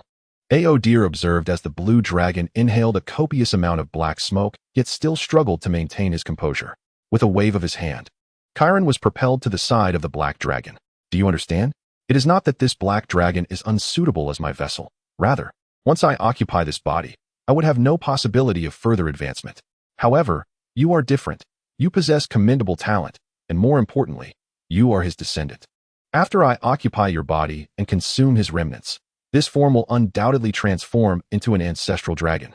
And then the dragon lich derived from that ancestral dragon will be sufficient to elevate me to a level rivaling the gods. At this moment, Kairen's consciousness was in utter disarray. Just before he succumbed to unconsciousness, one thought resonated within him. I have played a dangerous game. I have gone too far. Blonia watched helplessly as the dark arachnid ensnared her, injecting toxins from its limbs into her body. As her consciousness began to fade, she glimpsed a figure illuminated by lightning approaching her. Kairen. Blonia could scarcely believe her eyes. She never anticipated that a blue dragon would rescue her twice in such a short span. Before meeting Kairen, Blonia had always adhered to the silver dragon's disdain for the five-colored dragons. Throughout her experiences in the Western continent, she witnessed many human kingdoms receiving the protection of metallic dragons, who were treated with kindness, while the five-colored dragons were subjected to vilification, further intensifying her aversion. Until one day, an elder from her family arrived and bestowed upon her a task rumored to be a divine command from Lord Bahamut himself.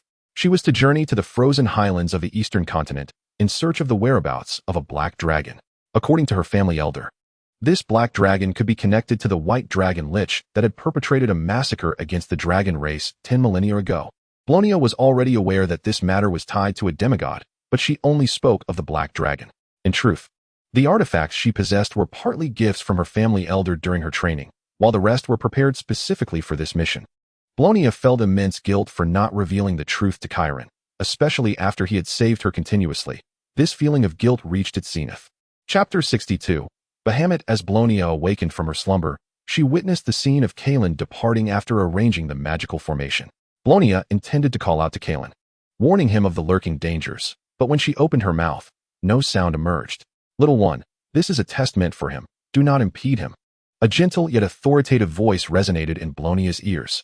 Straining to lift her head and gaze around, she realized that with Kalen's departure, even the slightest threat that would ordinarily be insignificant could prove fatal. Where's this place? Blonia suddenly discovered herself in a mysterious realm, standing before a wise elder clad in a white robe. The elder possessed platinum hair and a beard, adorned in what appeared to be a robe crafted from mithril. You are. Memories from her infancy surged forth. As the offspring born from the moment her parents were on the cusp of breaking through to the legendary realm, her existence was initially constrained by their powers. Yet, blessed by the Platinum Dragon God, she came into being.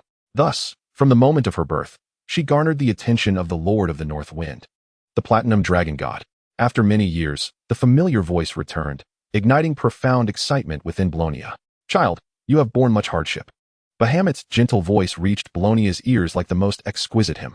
Compared to the chromatic dragons, the metallic dragons held a greater reverence for their deity, especially those like Blonia, who had been exposed to divine influence from a young age, nurturing a devout faith in Bahamut. This explains why. Following the loss of dominance by the dragon race in the First Era, the mother of evil dragons, supported by the faith of the chromatic dragons, possessed merely a lesser divine rank, while Bahamut maintained a moderate divine power. Of course, due to the unique nature of dragons, neither Bahamut nor Tiamat could be easily assessed solely by their divine ranks. They both wielded formidable powers that rivaled the mightiest deities. The reason being, they are first and foremost dragons, and only then, gods. Father. As the benevolent father of the good dragons, all metallic dragons may refer to him as father. And for those like Blonia, who held Bahamut in particularly high regard, this was even more evident. Come to my side, child. Let us witness the performance of your newfound companion together. Before Bahamut, a mirror materialized, reflecting the struggle Kalen faced. When Blonia beheld Kalen confronting a draconic lich, she involuntarily gasped and turned her gaze imploringly towards the Platinum Dragon God, hoping for his intervention to rescue Kalen. Yet, out of respect for Bahamut, she refrained from speaking until she saw Kalen attempting to flee while still trying to take her along, only to be ensnared and rendered unconscious by the draconic lich. Unable to contain herself, Blonia cried out, "Father, I beseech you to help him, although he is a chromatic dragon." Before Blonia could finish her plea, Bahamut interrupted. "Do not rush, my child. I understand him more than you might think. Although he is a blue dragon, he is not inherently malevolent. Within him lies the seed of order. Furthermore, regardless of whether he is a chromatic or metallic dragon, if danger arises before me, I will ensure his safety. After all, he is one of our kin." Hearing Bahamut's words, Blonia's heart finally settled. No matter the peril Kalen faced, the presence of the Platinum Dragon God rendered all challenges surmountable. This exemplified the trust that metallic dragons placed in their deity.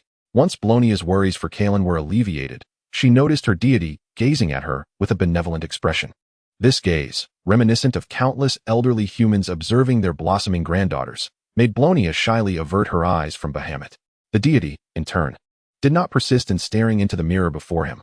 Odell placed Kalen beside Bruce, and upon witnessing the two true dragons before him, he could no longer contain his excitement and decisively sealed the passage connected to the altar. After millennia of waiting, the moment had finally arrived. Seated upon his throne, 12 manifested chains bound him firmly, rendering him immobile. Ariu Kutela clan, it is time for you to repay the debt for all I have endured. The voice of the draconic lich echoed in Kalen's ears, not as an external sound, but as a direct assault on his very soul. Kalen's reverse scale burned, and his magical energy resonated uncontrollably, coalescing into a blue-gold aura directed towards Odell's form. Your ancestors sealed me away with the mundane laws and the spines of giants. But little did you know, the errors you committed would ultimately return to haunt your descendants. Let the souls of your lineage bear the weight of this interminable prison. Bruce's body began to fracture, spilling forth black blood that flowed into the altar, while his spirit transformed into a vengeful specter, merging with the countless souls of beings that had trespassed here over the millennia, momentarily alleviating the chain's grip. The ice crystal throne split apart, and a massive dragon bone, exceeding 100 meters in diameter, slowly ascended, revealing Odell's remains, shattered wing bones, and a skull pierced through by a lightning spear. Yet the hollow eye sockets still flickered with ghostly flames. The gods shall bear witness to my return. Arethysia shall ultimately fall into my grasp, free from the chain's constraints. Odell rose fully, his skeletal form seemingly fragile enough to be toppled by a mere gust of wind, yet beneath that skeletal facade lay immense power. As the ritual unfolded, Kalen's consciousness grew increasingly hazy, and 12 heads revealed their true forms, ultimately converging into a black box. Unshackled, Odell raised the life box high, ancient incantations swirling in the air.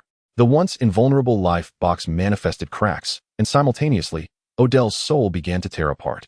With a resounding explosion, the life box shattered, signifying Odell's demise. This half-god draconic lich, having lived for over 10,000 years, collapsed to the ground, and a black-purple crystalline entity emerged from within him, entering Kalen's body. Within the ocean of Kalen's consciousness, the newly born soul of Odell found its place. You, descendant of the Ariu Kutela clan, have truly surprised me. Odell marveled at the vast expanse of the spiritual ocean, a level of mental fortitude that no typical ancestral dragon of his age could possess. With the blue dragon's mental prowess as a core, combined with Odell's prior mental strength, he was on the verge of transcending to semi-divine status. Moreover, with the heart containing ancestral dragon blood that the ancestral blue dragon had placed here to suppress him, Odell was entirely confident in reaching a level akin to a feeble divine power within a millennium. You belong to me. Odell reached for Kalen's soul core, knowing that if he could destroy it, this body would be entirely his. Just as Odell made contact with Kalen's soul core, he was transported to a wondrous dimension. What is this place? Odell gazed up at the stormy heavens, and as one who had once brushed against divinity, he could sense the rampant divine energy within this realm. Chapter 63, Ancestral Dragon, Part 1. Odell had not anticipated encountering such a scene here. He could ascertain that a member of the Ariu Kutela clan harbored an extraordinary secret, perhaps even the reincarnation of a deity. After all, not even the mightiest clergy could possess such overwhelming divine force. What of the gods? Even Tiamat herself would be powerless against me upon entering this material realm. Odell resolved to delve deeper into this realm, determined to utterly annihilate Karen's soul. In truth, Odell had no retreat left. He had personally obliterated his own demigod body and spirit, leaving behind only a nascent soul. He lacked both the time and capability to seek a new vessel. Forced to press onward, the mounting pressure weighed heavily upon him until his gaze fell upon a luminous orb. It couldn't be. Odell could scarcely believe his eyes. It was the very object of his endless yearning, something he had desperately sought yet never attained. A divine spark. Odell was certain he hadn't mistaken it. Before him lay a divine spark, and not merely a fragment, but a flawless one imbued with multiple authorities. By devouring this divine spark, Odell could ascend instantly to become an immortal deity. However, his initial frenzy gave way to cold rationality. Though mad, he was no fool. This was no ordinary divine spark left by a fallen god's avatar in the material plane, nor a vacant spark devoid of authority or the ignited divine flame like those of demigods. A complete divine spark held the power to effortlessly annihilate worlds, a treasure worthy of contention by the chief deities of various pantheons. Now, Odell's thoughts shifted from consumption to negotiation. In his current state, assimilation was impossible, but offering this divine spark as a bargaining chip could secure him a place as a subordinate god under a powerful deity, granting him eternal life and undying strength. Without hesitation, he turned to flee toward the entrance, but the hovering orb denied him escape. A resonant hum echoed, and Odell's mind went blank, as if time itself had frozen.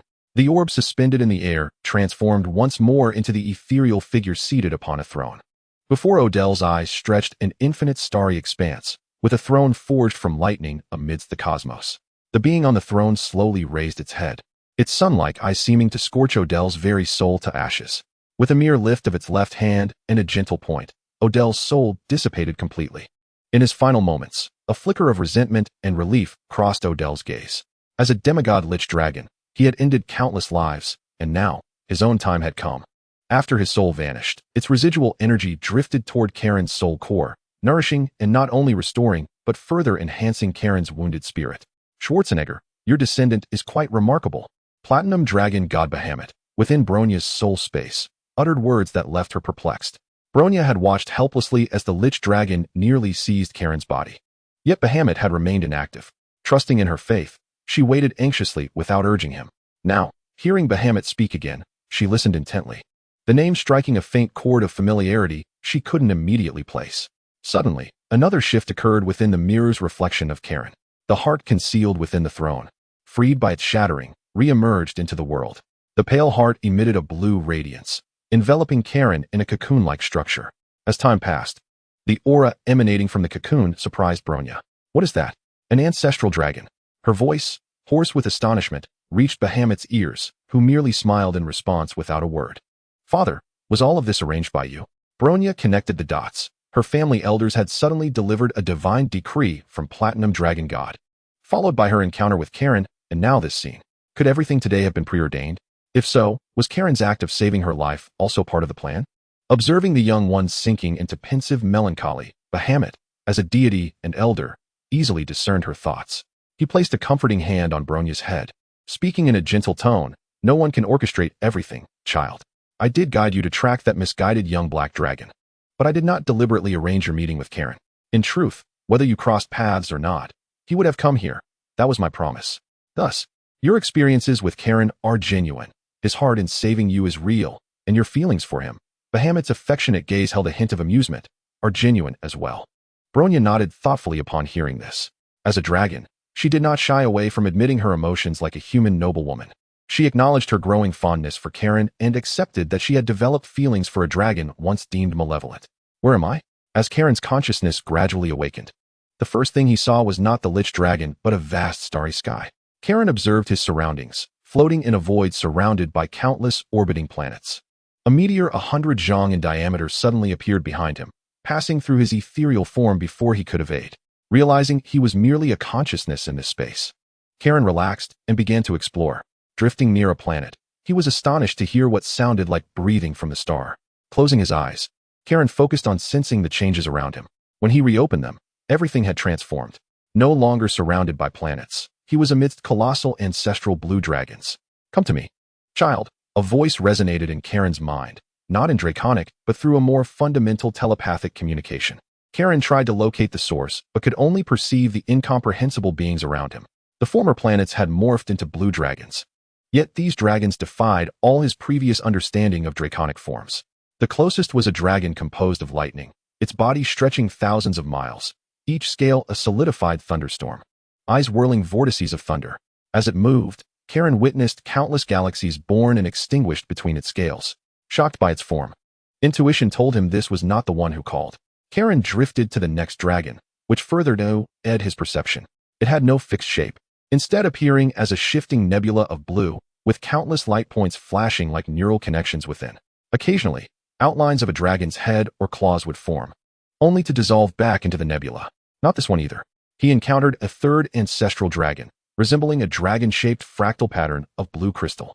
No matter how intently Karen focused, every part of it contained infinitely smaller replicas of itself, existing simultaneously across macro and micro scales.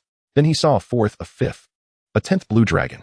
Gradually, Karen realized these magnificent and divine blue dragons were all ancestral dragons. He had long been curious about their true forms. As a dragon experiencing atavism, Karen felt his own physique evolving toward perfection. What, then, were the physical structures of these legendary ancestral dragons like? Chapter 64, Ancestral Dragons, Part 2. Karen marveled at the form of the blue dragon before him. Yet his instincts whispered that this was not the one who had summoned him. Now, Karen gradually comprehended that the form of the Zudai Long was not fixed. Each Zudai Long possessed a unique appearance, evolving towards what it deemed the optimal form. Karen's heart raced with anticipation to encounter more Zudai Long, as each one would offer invaluable insights for his future ascension into a Zudai Long. With each new encounter, the potential for Karen's future form to become more perfect increased. After meeting over 10 Zudai Long, Karen finally paused, not because there were no more Zudai Long to see, but because his endurance only permitted him to observe this much. He endeavored to engrave every detail of each Zudai Long he witnessed into his memory, yet this exertion drained his mental faculties significantly. Leaving him without the energy to seek out more Zudai Long, Karen could not suppress a bitter smile. A treasure lay before him, yet he lacked the strength to seize it.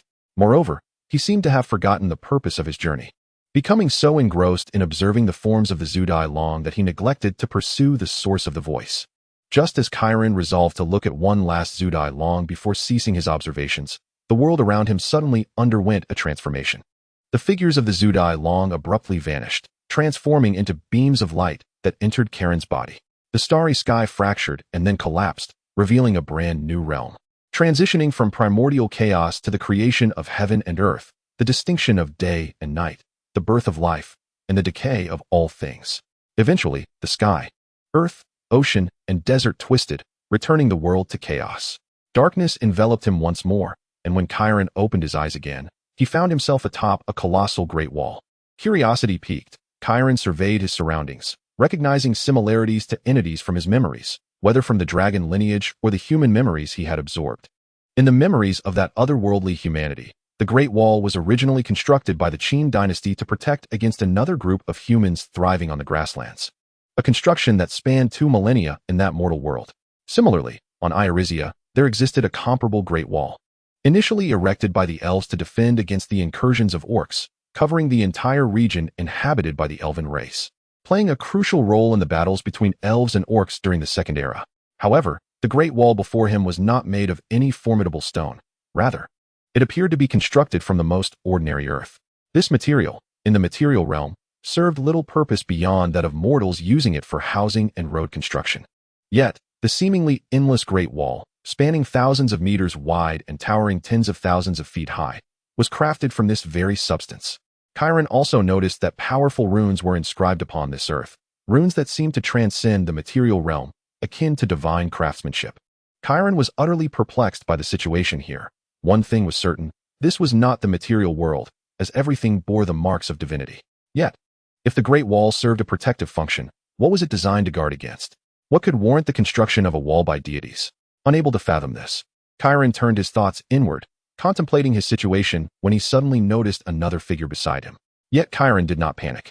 Anyone appearing here must be related to his arrival and likely beyond his current capacity to confront.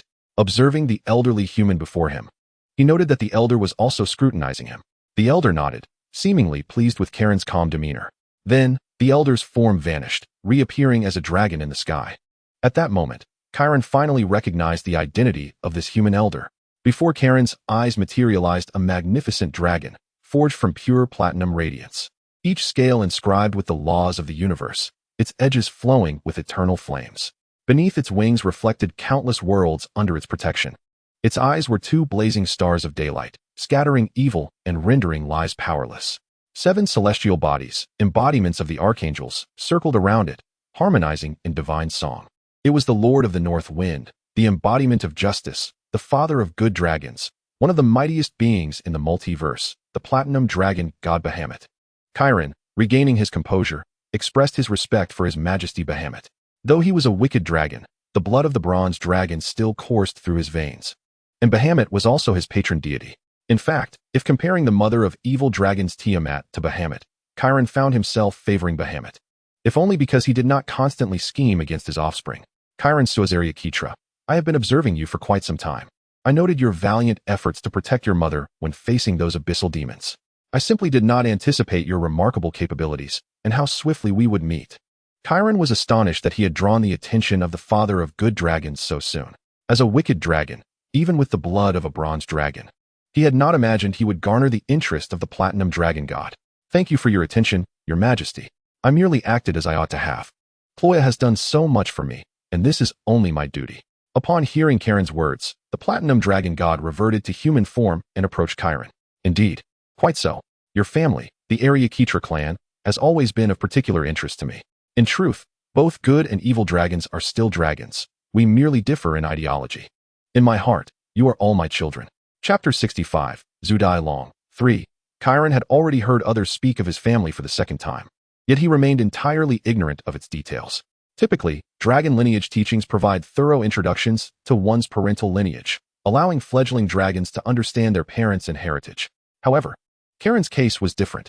While he possessed a wealth of knowledge, he lacked any information regarding his family, both paternal and maternal. Bahamut perceived Kairen's confusion but refrained from elaborating. Simply stating, your family is exceptionally distinguished. Tiamat once quarreled with me over your clan, believing I was too close to you, having taken one of her finest offspring. Bahamut's gentle words astonished Kairen. He had not anticipated his family to be so formidable as to attract the attention of 2 dragon deities simultaneously.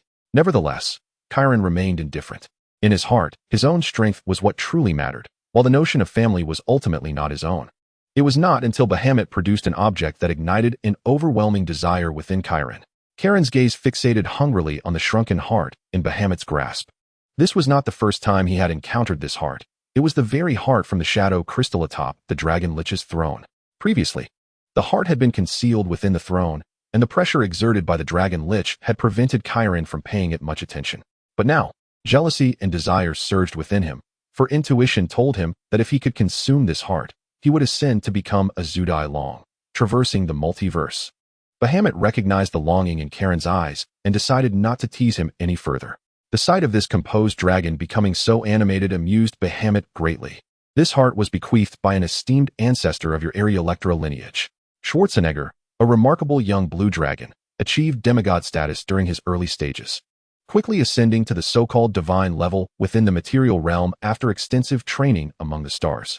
At that time, we all believed that the dragon race was on the brink of welcoming a new dragon king.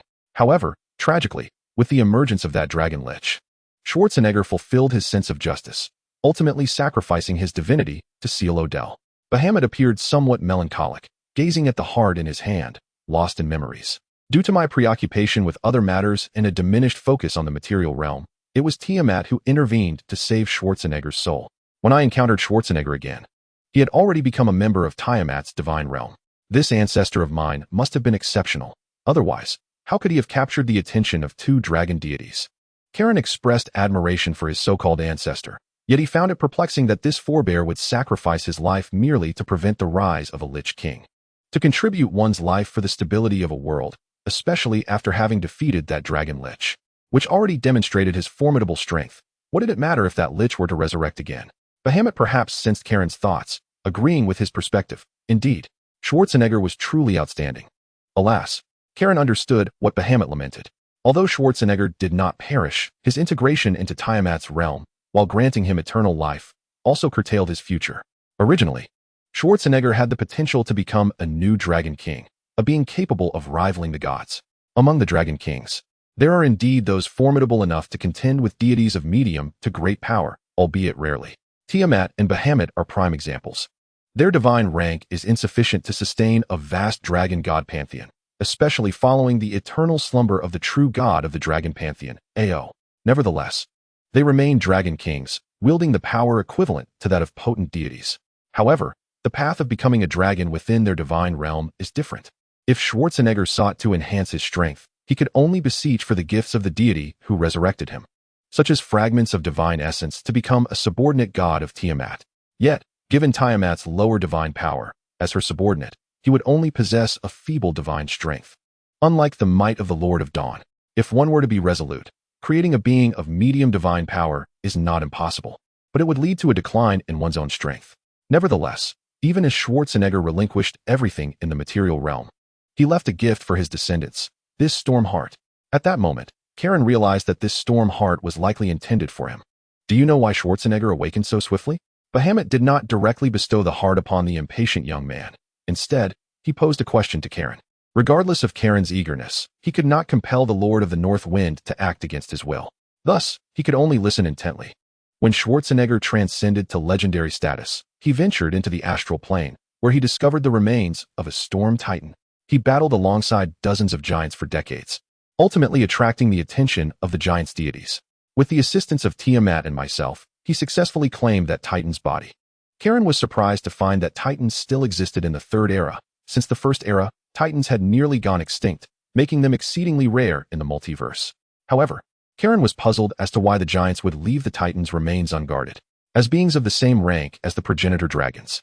The progenitor dragons occasionally manifest within the multiverse, yet titans have vanished. The existence of a titan's body holds immense significance for the giant race. With the aid of the giants' deities, a titan's remains could herald the resurgence of countless titans. Due to Bahamut's benevolence, Karen openly expressed his curiosity. In response to the young man's inquiry, Bahamut smiled gently and explained, "Your understanding of divine power is still rather superficial. Whether or not that titan's body exists, the strength of Anan and the giants' deities makes it relatively easy to recreate a batch of titans. That body is not of paramount importance to them. However, for Schwarzenegger, it is an entirely different matter. With my assistance, Schwarzenegger absorbed the residual power from the titan's body into his heart. Each time he breathed, the titan's power would rejuvenate his form, and with the aid of this heart, he found the opportunity to become a progenitor dragon. Before his demise, he concentrated all his strength and lineage into this heart, ensuring that its power not only remained intact, but even increased. You, as his descendant, shall inherit such formidable talent." Chapter 66, Progenitor Dragon, Part 4. The heart infused with storm power soared towards Karen, who felt an intense yearning within his soul and body, a desire far surpassing even his carnal cravings. The storm heart hovered before him, pure storm divine power swirling within. With lightning pulsating like veins across the crystalline surface, He opened his great jaws and swallowed it whole. Instantly, Karen's figure vanished from atop the great wall. Bahamut regarded the spot where Karen had disappeared with a gaze filled with anticipation. To the eyes of Blonia in the realm of reality, it seemed as if Bahamut remained within his spiritual world while Karen was enveloped in a cocoon formed by a heart. Just as Blonia, anxious and restless, prepared to inquire again, a moment of silence enveloped the world, followed by cataclysmic upheaval akin to divine retribution. At that moment, vast storm clouds gathered in the darkened sky, roiling and swirling as if stirred by some mysterious force. Flickers of golden blue lightning intermittently illuminated the clouds, growing increasingly intense until they wove a colossal web of electricity, shrouding the area above where the blue dragon resided.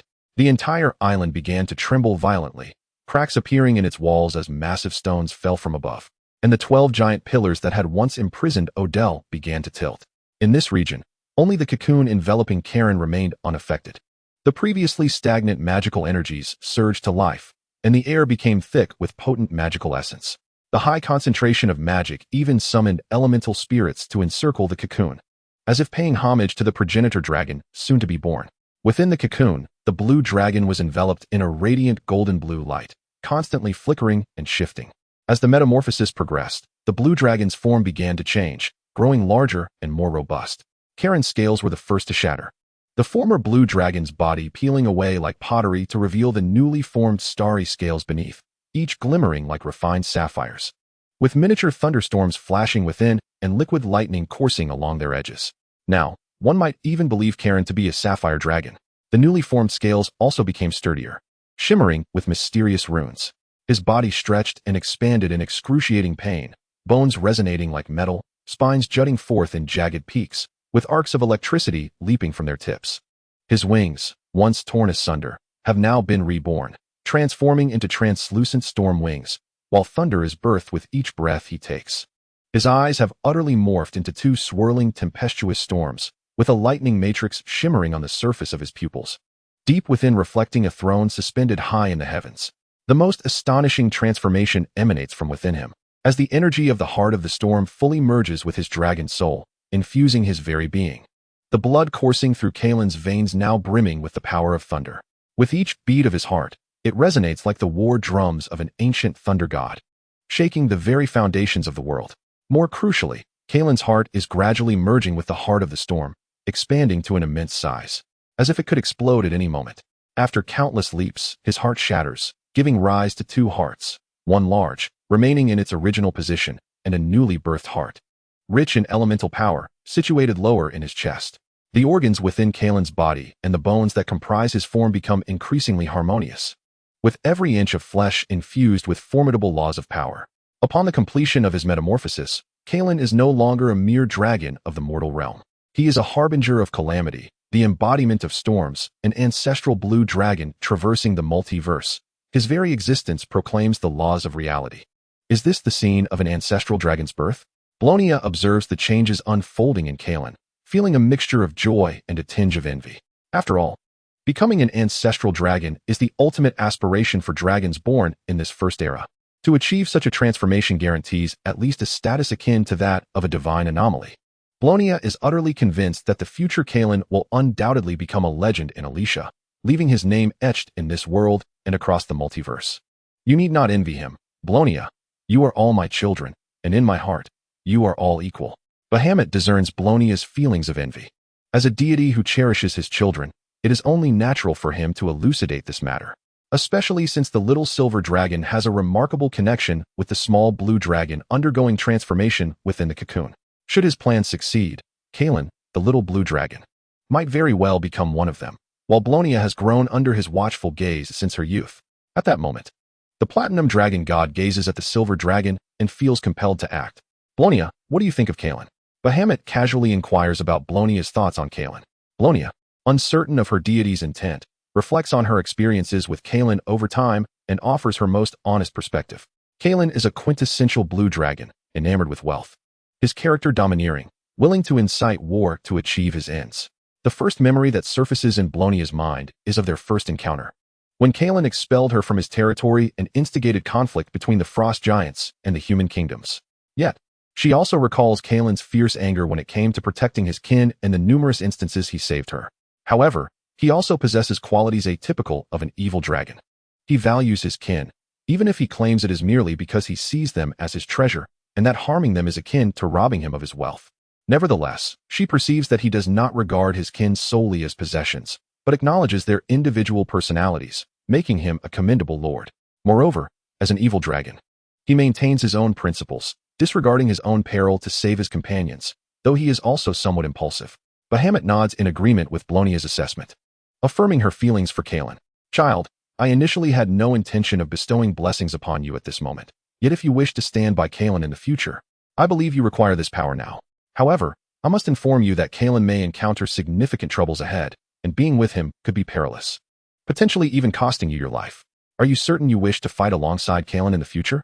Upon hearing Bahamut's words, Blonia surmises that her deity may grant her the bloodline of an ancestral dragon. After contemplating Bahamut's words, she does not doubt his honesty. After a brief moment of hesitation, she arrives at her decision. Although my acquaintance with Kalen has been brief, I believe in his character. Regardless of what may transpire in the future, even if it leads to my demise, I will steadfastly remain by his side. I swear this to you. Blonia's declaration carries great weight, binding her irrevocably to Kalen. Her words also align with the nature of silver dragons, who value purity and honor their promises. Unlike the vast majority of dragons, silver dragons adhere to monogamy. And once a silver dragon makes a decision, they are resolute in upholding it. Bahamut is pleased with this daring little creature who loves fiercely. For the qualities he cherishes most are embodied within Blonia. Chapter 67, Birth of the Ancestral Dragon. And, in that case, come with me. I shall escort you back to your family's stronghold. I will bestow upon you the highest blessings of a dragon god, and in due time, you will ascend to the status of an ancestral dragon, akin to this little blue dragon. Blonia, hearing Bahamut's words, does not immediately acquiesce. Instead, she presents a bold request to her deity. Father, may I stay here for a while longer? I wish to speak with Kalen once he awakens. Bahamut does not express displeasure at Blonia's request. While some deities might find such a request infuriating, as it is indeed quite rude to keep a god waiting, Bahamut, being a benevolent deity, exhibits tolerance towards his favored race. Thus, he readily agrees and instructs that once Blonia has completed her affairs, she need only whisper his name in her heart, and he will return her to her family as stronghold. Subsequently, the platinum god vanishes from Blonia's consciousness, and she awakens. Rising from the formation Kalen had set, Blonia realizes that the injuries to her body and soul have been effortlessly mended by Bahamut. She now feels an overwhelming surge of power within her, reaching her optimal state.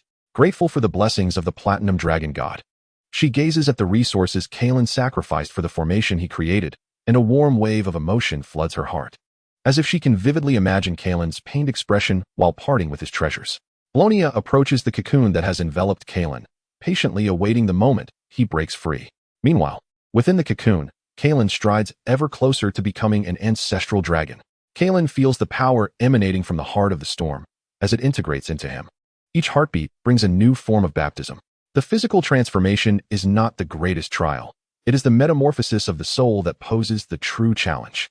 After observing the myriad forms of ancestral dragons, Kalen contemplates what he will become upon achieving his transformation, believing that even as an ancestral dragon, he may never reach the heights of those he has witnessed. It is evident that even among ancestral dragons, there exist considerable disparities. Kalen's soul manifests in a state of continuous flux, at times becoming a vast expanse of stars, other times shifting into a swirling nebula, and occasionally even transforming into a bolt of lightning. Amidst the continuous transformation of his form, Kairen sought the path most suited to him. As a blue dragon, he inherently commanded the powers of lightning and storms. Moreover, being a hybrid of both blue and bronze dragons intensified the tempestuous forces within him. This power gradually evolved into the dominion of thunder elements after he ascended to the status of an ancestor dragon. Each ancestor dragon possesses elemental authority that rivals that of elemental dragons. At this juncture, a gem within Kairen's being reacted, capturing his attention. As his soul form underwent incessant change, the gem materialized at the core of his essence. It radiated energy of a primordial caliber, causing the nebula-like patterns to emerge on the inner surfaces of each scale in the corporeal realm. Every cell within him quivered, as Kairen found himself enveloped in a chaotic realm devoid of life until the arrival of a lightning bolt. Lightning heralds the world's primordial utterance. In that moment, Kairen finally comprehended that thunder is the initial sound of creation, the genesis of existence. the most primal force of creation. I am thunder. I am all things. Chiron ultimately realized his purpose. He aspired to become the dragon of the world. His soul form underwent a complete metamorphosis, assuming a visage indistinguishable from that of the material world, yet stretching across thousands of zhang. However, on a deeper level, his blood transformed into a river of stars, and his stomach morphed into a miniature black hole, with trillions of minuscule worlds encapsulated within his cells. The spiraled horns now displayed celestial passages linking Chiron's internal universe to the external world. This was the evolutionary path Chiron had carved for himself, as he recognized that he would likely not attain his ideal form within the material realm until he surpassed the divine. With his future path determined, his corporeal structure began to reshape, leading to a frenzied absorption of energy from the heart of the storm. A year swiftly passed, and Chiron had completed the reconstruction of his body, with the heart of the storm fully merging with his heart. At that moment, Blonia, still vigilantly guarding outside the chrysalis, sensed a violent tremor emanating from it, realizing that Chiron was finally awakening. Roar! Upon breaking free from the chrysalis, Chiron exuberantly declared his arrival to this world. At this time, Chiron still measured 18 meters in length, yet his exterior had undergone a significant transformation. The previously somewhat coarse scales had been replaced with pristine, sapphire-like scales, adorned with intertwining lightning runes and nebula-like patterns. His former wings had completely transformed into translucent storm wings. Chiron's eyes, once resembling a tempest, regained their original golden hue, while a third pair of horns subtly sprouted behind the previous two pairs. After exuberantly expressing his strength, Chiron became acutely aware of his bodily changes. This journey had brought about too many variables. Although only a little over a year had passed, his power had surged exponentially. Chiron now believed that even in the face of a legendary human mage, he would not falter. When he regained his senses, Chiron beheld Blonia, who had steadfastly remained by his side. Observing her, he noted that her injuries had fully healed, and her aura now surpassed that of her former self. In Chiron's eyes, Blonia remained as captivating as ever. "Thank you, Chiron." Blonia reciprocated her scrutiny of him. Chiron's current form exuded an even more formidable masculine presence, intensifying his allure. "Chiron, I'm sorry," Blonia began, but Chiron interrupted her. They both recognized the bond they shared. Chiron had just transcended to an Ancestor Dragon, brimming with energy needing release, while Blonia was equally entranced by the aura surrounding him. Their mutual affection drew them closer, and Chiron delicately brushed his metallic claws against the horns adorning Blonia's head, producing a sound akin to a harp. With great care, Chiron groomed the reverse scales along Blonia's neck, while her tail entwined around his spine, their scales melding together. "Chiron, I still want to," Blonia stammered, her words punctuated by heavy breaths. Chiron gently bit the nape of the silver dragon, silencing her once more. As Chiron and Blonia engaged in deeper communion, an elemental whirlpool formed around the altar, spanning dozens of kilometers in diameter, a spectacle that persisted for an entire month. Only when Blonia lay completely exhausted upon the ground did Chiron finally cease. Chapter 68, The Source of the Obscure Realm. "Chiron, I must take my leave." After their passionate interlude and a brief respite, Blonia languidly addressed him. "Why not stay a while longer? I can show you my domain and kin, and we could share more time together." Chiron, having just tasted the sweetness of joy, was reluctant to let Blonia depart so soon. "Chiron, my mission is complete. It is time for me to return to my family to report. I have already spent much time waiting for you." Blonia did not reveal the full truth to Chiron, intending instead to surprise him. In that moment, Chiron's might and allure were overwhelming, and Blonia feared that remaining by his side would diminish her own drive to grow stronger. She also anticipated the next time they would meet, eager to witness Chiron's expression upon his ascension to Ancestor Dragon. Chiron's bright eyes gradually dulled, and his swaying tail sagged. As he was just beginning to explore this newfound experience, his desires remained far from satiated. Yet soon, Chiron regained his composure and climbed back atop Blonia. "Since you must depart, let us indulge once more." Blonia rolled her eyes slightly at Chiron, expressing her dissatisfaction with the insatiable dragon, yet she quickly succumbed to the moment. After all, she too was experiencing joy for the first time. Her body's yearning could not be denied.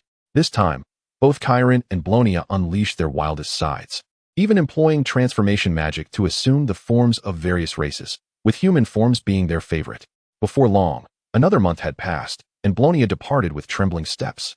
Chiron watched her retreating figure, untroubled by her safety. Through this series of events, Chiron had come to understand that Blonia's arrival had been orchestrated by the Platinum Dragon God, and that she had not disclosed the entirety of her truth previously. However, Chiron bore no grievances. After all, he and Blonia were not intimately acquainted, and it was only natural to keep some secrets. Moreover, given his immense gains, how could he hold any resentment toward Blonia? After Blonia's departure, Chiron too prepared to leave, having overstayed his time. It was now time to return to his own domain. Yet before he did, he felt compelled to cleanse this shadowy region once more. Chiron collected the 12 colossal vertebrae surrounding the altar. These were remnants of demigods, and even stripped of much energy, they remained invaluable treasures. Whether utilized for crafting weapons or armor, they were indeed rare and precious materials. After collecting the relics, Chiron departed from the altar and entered the Heihu, Black Lake. At this moment, the Heihu, due to the seal and the disappearance of Aodir, had seen the spirits within dissipate, and the hand that had impeded Charon's rise to the surface was no longer present. Upon reaching the land, Chiron did not linger, instead soaring directly towards the direction of the ice crystal maze. With the resolution of the major issue here, this dark realm posed no threat to Chiron any longer. However, Chiron still had another task at hand, to return to the ice crystal maze and revisit the location of the Black Sun. Upon his return, the restrictions of the maze no longer affected him, and he swiftly arrived in the space of the Black Sun, gazing upon the dark sun before him. Chiron felt a profound fascination. Previously, he had not comprehended the existence of the Black Sun, but now, having broken through to the Zudai Long, Ancestral Dragon, and having come into contact with the power of authority, he gained a new understanding. This was not merely a Black Sun, it was the very essence of this realm. The growth Chiron experienced after surpassing the Zudai Long was not limited to potential and strength. He also attained a deeper comprehension of the world. This Black Sun represented the origin of this dark realm. The source of power does not manifest in every dark region. Such forces emanating from the world typically do not arise within the material confines of dark territories. Yet, the dark realm Chiron inhabited was evidently unlike ordinary dark realms. If Charon's conjectures were correct, this locale was likely the center of an unshattered dark realm. It had formed something akin to a world consciousness, remaining in a dormant state after the shattering of the dark realm, continuously absorbing energy to restore itself. The absence of legends in this dark realm was likely rooted in this phenomenon. Chiron deduced that the source of this dark realm, by perpetually absorbing the energies produced on the verge of legendary breakthroughs, hindered the emergence of legends here. As for why it did not wait for the beings of this realm to reach legendary status before absorbing their power, it was, after all, a matter of fear. Legendary beings possess an extraordinary understanding of the world, having made initial contact with the domain of laws. If a legendary creature were to behold this Black Sun, they would undoubtedly be filled with ecstatic joy, for they could absorb the energy of this dark sun and continuously advance, reaching realms far beyond their innate potential. The origin of the world's essence in this dark realm came into being under unknown circumstances, yet its existence was not a boon, with merely instinctual awareness. It could not adequately safeguard itself. This, perhaps, was the reason why the Dragon Lich was so formidable. Chiron had previously found it puzzling that a mere Dragon Lich could contend with the Zudai Long, for while Dragon Liches are rare, they exist in every world. If merely becoming a Dragon Lich could allow one to rival the Zudai Long, many power-hungry dragons would surely abandon their pride to become Dragon Liches.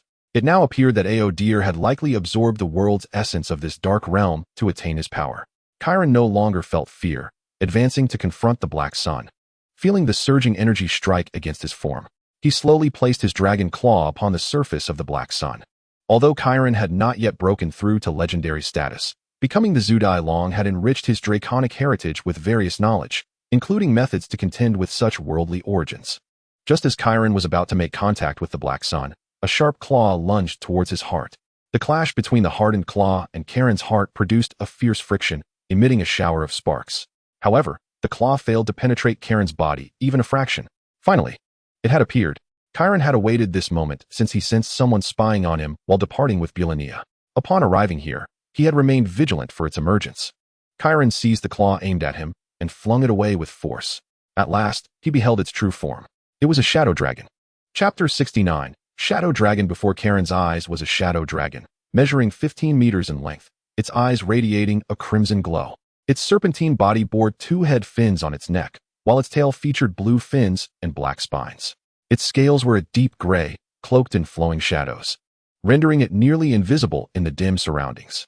The shadow dragon preferred dark, desolate environments, such as cursed ruins, dark realms, or regions eroded by shadow plains. More reclusive and cruel than other dragons, shadow dragons were equally avaricious, particularly drawn to objects imbued with dark emotions. The shadow dragon before Kairen, having failed in its assault and being cast aside, swiftly returned to the darkness. It was challenging to detect it with mere scouting techniques. However, regrettably for it, it faced Kairen. As a slender dragon, this shadow dragon, at 15 meters long, had clearly reached maturity. Due to the shadow dragon's unique nature, even an ordinary adult red dragon would need to tread carefully around it. Yet, it was unfortunate for the shadow dragon that it now faced Kairen, setting aside Kairen's body, which had been tempered by the heart of the storm, rendering his physical strength comparable to that of a typical legendary dragon. The more critical factor was that Kairen's electrostatic perception had also undergone a transformation upon breaking through to the Zudai Long. Kairen inclined his head slightly to the left, evading the shadow dragon's breath of darkness. From Kairen's perspective, such a maneuver had become a familiar routine. During his ascension to the Zudai Long, Kairen appeared to have awakened the bloodline of the time dragon, merging electrostatic perception with time, ultimately forming the electrostatic foreknowledge. When Kairen activated this ability, he could foresee the next 3 seconds within the range of his electrostatic foreknowledge, a brief span sufficient to accomplish many things. As a result, any assassination attempts against Kairen would amount to futile endeavors. Kairen did not rush to subdue the shadow dragon immediately. Instead, he chose to observe the creature's strength further. Kairen sensed a shift in the scene before him, witnessing Bulania rushing towards him. Attempting to cast illusions before me is rather naive. Kairen merely unleashed his draconic might, causing Bulania to shatter like a mirror. Seeing that the illusion was ineffective against Kairen, the shadow dragon unleashed its breath once more, but this time, the onslaught came not from a single direction, but from 4 simultaneously. Just as expected, Kairen knew that shadow dragons, being social creatures, typically do not appear singly. They usually manifest in pairs. However, he had not anticipated the presence of 5. At that moment, the faint illumination of the black sun distorted Kairen's shadow, revealing a 3-meter-long dragon emerging from the depths. With 5 shadow dragons launching their attack simultaneously, they effectively blocked all avenues of evasion for Kairen. Observing the unfolding scene, Kairen did not hastily retreat. These 5 shadow dragons were adept at employing illusions, and as a master of illusions himself, could he not do the same? A flash of lightning coursed through Kairen's golden eyes, and in the next instant, the 5 shadow dragons beheld Kairen's form vanish into thin air, their attacks poised to collide with one another. The 5 shadow dragons abruptly ceased their assaults, their figures momentarily frozen. Subsequently, they discovered that they were unable to move their bodies. At this moment, Kairen observed with great interest the 5 shadow dragons before him. Among them, the largest was the first to appear, while the smallest emerged from Kairen's shadow, measuring a mere 3 meters in length. After casting a spell to hold the 5 dragons at bay, he dispelled his illusion. Upon seeing Kairen, the shadow dragons let out furious roars, but only the largest recognized the vast difference in strength between them and Kairen. Kairen unleashed a more potent draconic aura, pinning all but the largest dragon to the ground, silencing their voices. The largest shadow dragon, known as Waikdu, was astonished that merely over a year had passed since the blue dragon intruded here, transforming into the legendary Ancestor Dragon. This shadow dragon felt no courage to resist, acutely aware of the disparity in power between its kind and the true dragons, and even more so, the Ancestor Dragon. Kairen, however, paid no heed to the dragoness state and turned towards the black sun, intent on completing his unfinished business. As Kairen approached the source of the world in the dim region, Waikdu found himself torn.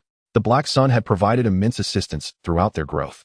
Due to the nature of shadow dragons, the seductive influence of the black sun held no sway over them. Having long dwelled in this space, they learned to adhere to its surface. More crucially, the energy emanating from the black sun not only sustained their growth, but also significantly accelerated their development. Should they lose this sun, their clan's growth would not only stagnate, but they could also fall prey to adversaries, as shadow dragons were unwelcome both above and below ground. Impulsively, Waikdu felt he must prevent the blue dragon from consuming the black sun at all costs. Yet rationality reminded him that the death resulting from losing the black sun was a matter for the future. However, should he dare to obstruct the blue dragon now, death would be imminent. Kairen keenly observed Waikdu's reactions as he advanced towards the black sun, and the outcome pleased him greatly. Upon encountering the 5 shadow dragons, Kairen had hoped to subjugate them all. Merely relying on brute force in the surface world was insufficient.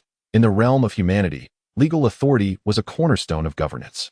As a malevolent dragon, Chiron found no legal foundation for his dominion in the human realm. Yet, these shadow dragons offered him newfound hope. Nevertheless, Chiron needed to first grasp the essence of the world before him. Although he could not yet absorb its power, his aim was not consumption but mastery. He placed his claws upon the surface of the black sun, extending his will within. Chiron encountered significant resistance. The world's consciousness in this dim region fought against the intrusion of this outsider. The entire region shook violently under the world's will's opposition. The earth began to tear as if the apocalypse were upon them, and countless beings perished within. However, Chiron was indifferent to this chaos.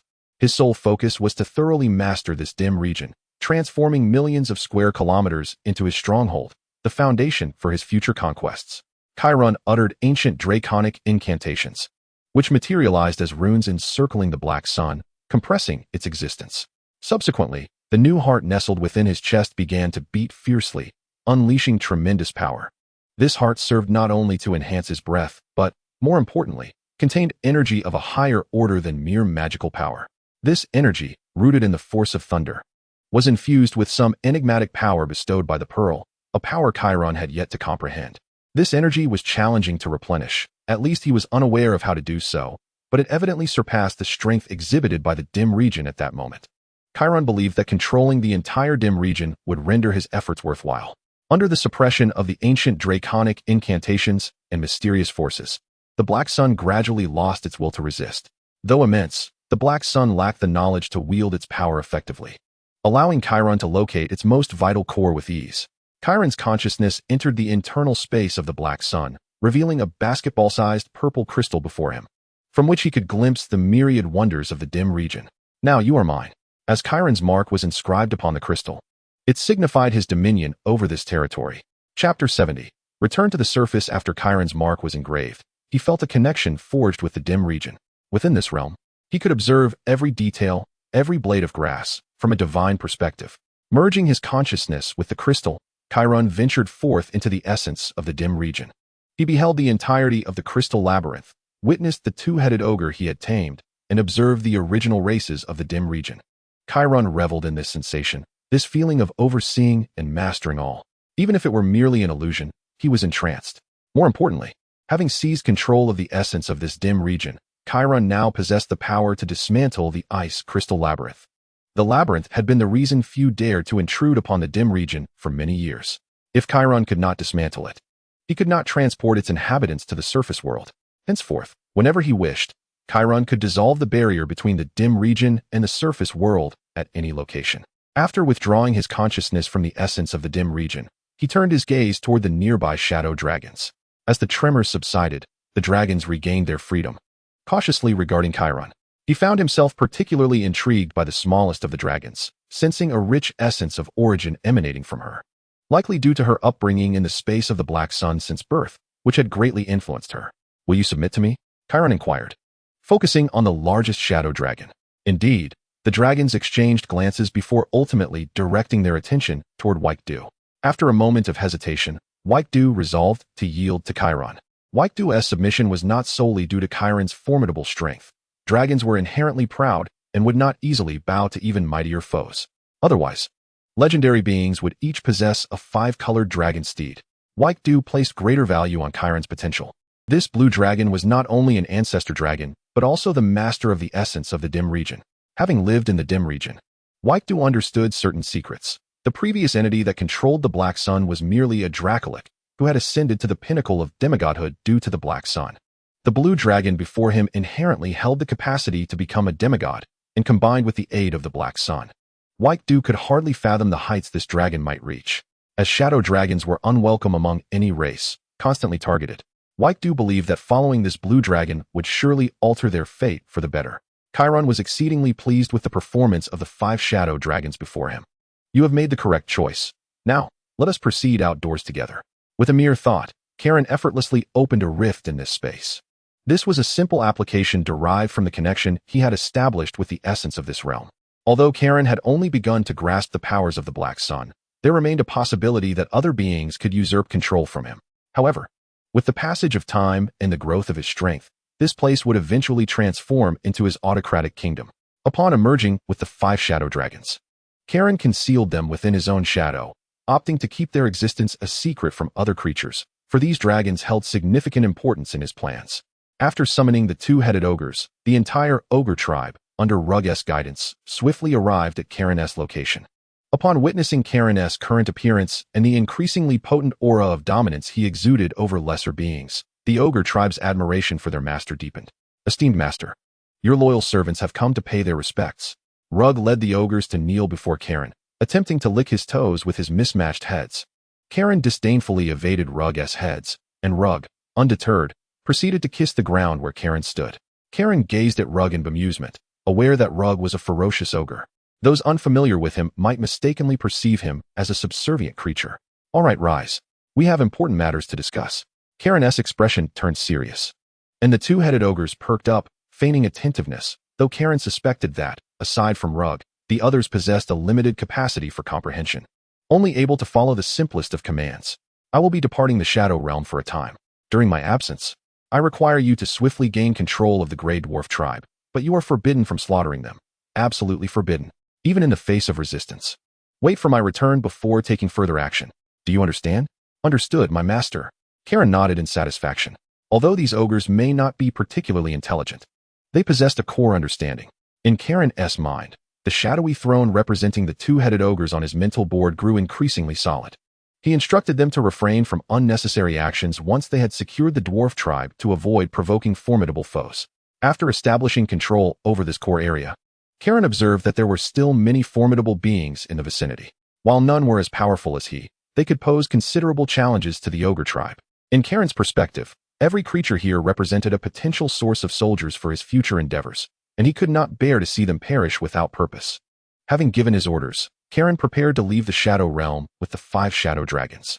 He had not returned to his territory for quite some time and was anxious to know how it fared and how Binger was doing. With a heart full of longing, he wasted no time and arrived at the juncture between the Shadow Realm and the surface world, where he established a teleportation node to connect the two realms. He then cast a concealment spell to hide this location from prying eyes. Upon reaching the surface with the 5 shadow dragons, Kairen inhaled deeply, relishing the air of the icy highlands more than that of the underground. The 5 shadow dragons exhibited peculiar behaviors. Vitek, the oldest among them, had never before reached the surface world, having spent his entire existence within the Shadow Realm until fate led him and the other dragons into the domain of the Black Sun. The youngest dragon, Bu-ur, felt a tinge of trepidation about the surface world. Born in the realm of the Black Sun, he had never ventured beyond its confines, and now, encountering a space even broader than the Shadow Realm, he was both frightened and curious. As Kairen surveyed the land beneath him, he marveled at the wonders of nature. The traces he had left after leveling the dunes were now almost entirely obscured by a blanket of snow, with only a scar on the ground remaining as testament to the ravaging it had endured. Chapter 71. Return to the territory now. Follow me back to my territory. I will arrange your living conditions and assign you tasks at the appropriate time. The tasks I assign may carry dangers, but I assure you I will do my utmost to protect you. Do you understand? The 5 shadow dragons exchanged glances and ultimately decided to comply with Kairen's directives. After all, they had followed him to the surface world. Without his protection, they would lose everything. Moreover, Kairen had no obligation to explain himself extensively, as they were loyal to him, particularly being the devoted followers of a fearsome dragon. This provided some reassurance to the anxious dragons. However, they were mistaken about Kairen. While he typically refrained from offering excessive explanations to his subordinates, he felt inclined to elaborate to these fellow dragons, motivated by a sense of superiority in addressing his kin. Kairen's attitude remained consistent towards these dragons as well as toward previous companions like Vina and another white dragon. Whether the dragons were willing to follow him was no longer a concern. Upon receiving their verbal pledge of loyalty, he bestowed upon them a mark of obedience. This imprint, unchanged since Kairen became an ancestral dragon, subtly instilled in them the notion of loyalty akin to the teachings of Confucianism in another realm. Nevertheless, Kairen maintained the ability to exert control over their bodies. Should they resist, he could resort to using his own manifestations to command them to fulfill their tasks, albeit inconveniently. Upon sensing the faint solidification of their shadows, Kairen felt a sense of astonishment, realizing that even a few inconsequential words could enhance their allegiance. A glimmer of intrigue sparkled in his eyes. If that were the case, he could certainly engage in more such dialogues in the future, as it bore no cost.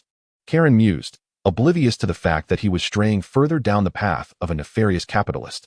With the 5 shadow dragons cloaked in concealment, They returned to the lair together. Throughout the journey, the dragons curiously observed the world below. In the over years since Karen had been gone, his territory had not undergone significant changes, though the population of creatures had increased. Each environment fascinated the 5 dragons, and every creature they encountered heightened their appetite. Eventually, they arrived at Karen's lair, where they beheld a magnificent golden snow-capped mountain piercing through the thunderclouds. In Karen's absence, the concentration of lightning elements within the mountain had slightly diminished, yet it remained abundant, and the storm clouds had not dispersed. Once Karen resided here for a while longer, he believed the climate would undergo a complete transformation. Ascending the mountain with the 5 shadow dragons, Karen sought out the scent of a being. Upon entering his lair, his eyes immediately fell upon the enchanting figure of a being. She, too, recognized Karen at once, despite his altered appearance. Tears like crystals flowed from her eyes as she disregarded the master-servant hierarchy and rushed forward to embrace his leg. Karen gently comforted a being's emotions with his dragon wings, relishing the unique bond they shared, distinct from that of master and servant. As a being wept, Karen silently assessed her condition. She had recovered splendidly, even gaining strength due to his true blood. Karen waited patiently for A Bing's emotions to stabilize before gently saying, "A Bing, let us return to my long-neglected home."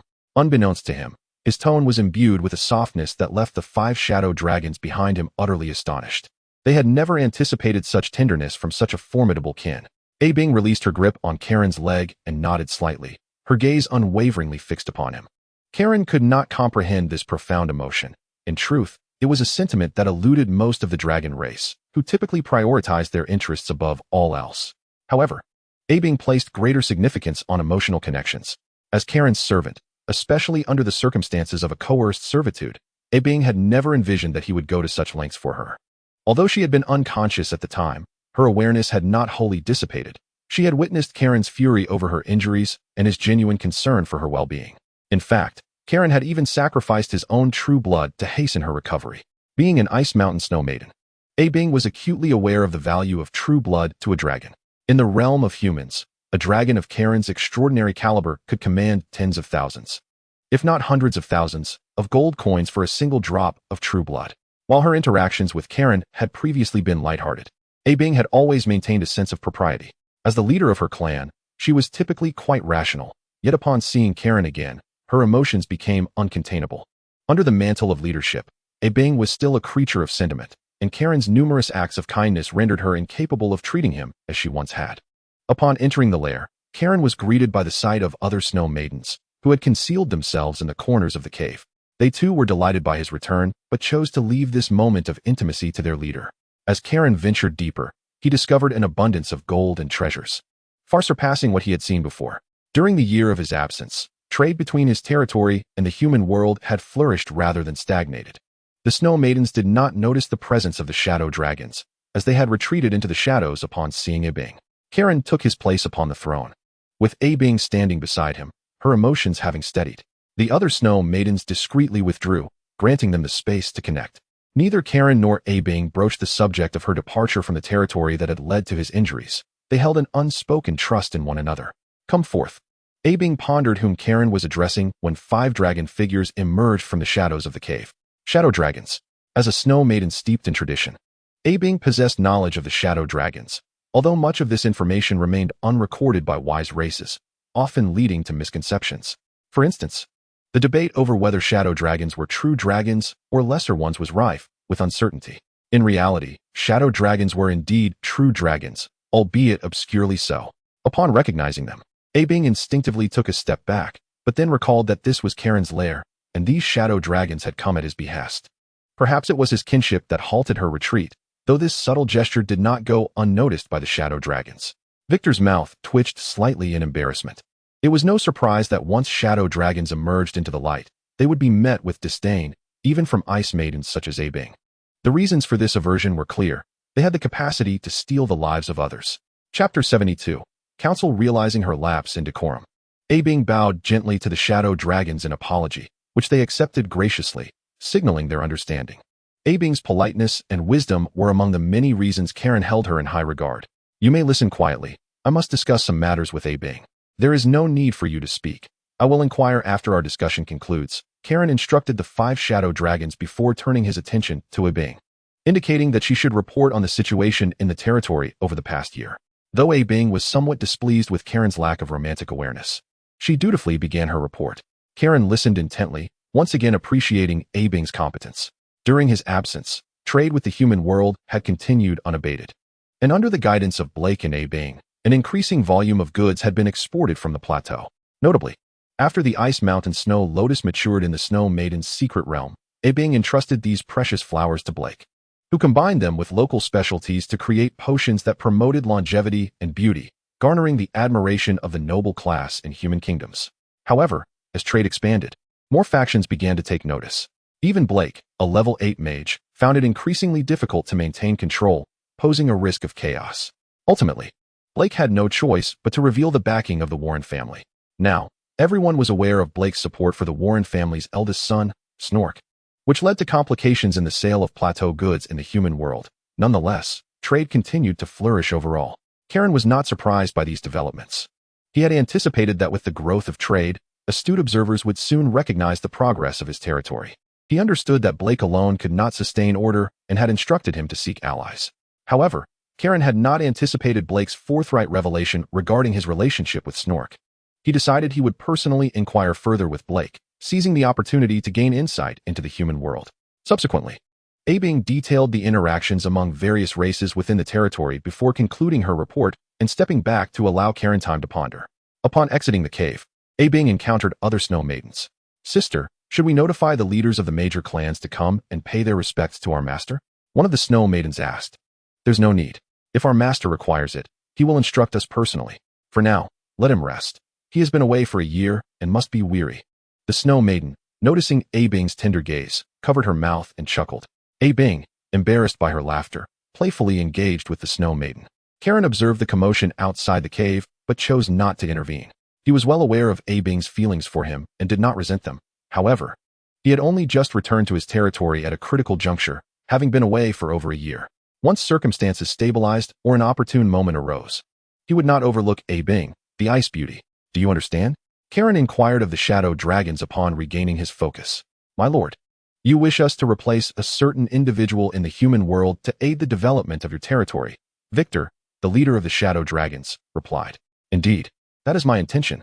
You possess remarkable advantages in this regard. With sufficient preparation, even legendary beings would find it difficult to discern your true identities. You are indeed the optimal choice for infiltration. Allow me to take on this task," spoke another male dragon among the five. "Silence, Nagalos." Victor scolded the male dragon in anger. Karen had formed a general understanding of the relationships among the five dragons. It appeared that Victor and the larger female dragon were mates, while the smaller shadow dragon was their offspring. The other two smaller dragons were another pair of mates. Between these two male dragons lies a certain connection of bloodline.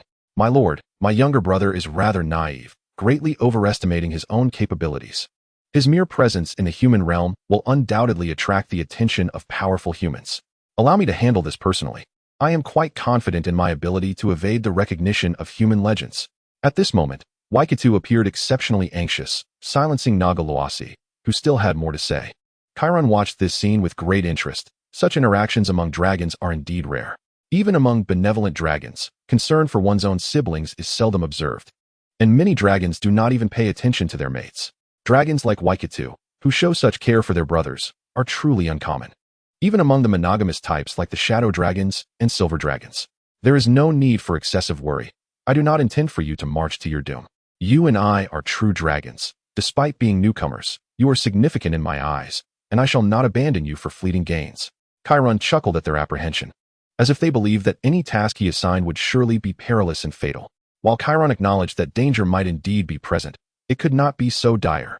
It seemed they were overly sensitive regarding Chiron's identity as a Wutsai dragon. However, if he were a metal dragon, he would not have tasked them with such endeavors. Chiron was even more curious about the bond that had formed between these brothers, which allowed them to cultivate such profound feelings in a species known for its emotional detachment. Yet, they did not share their story with Chiron, nor did he press them for answers. As time passed, Chiron was certain he would come to learn all that he wished to know. Subsequently, Chiron instructed them to seek temporary lodgings for one another. He understood that while these shadow dragons found everything here novel, they still preferred the shadows and dim corners. After the shadow dragons departed, Chiron settled into his hoard of gold, burying his entire body within his wealth, relishing the joys of being a dragon. Unlike short-lived beings, Chiron, as an immortal, felt no urgency to contact Black.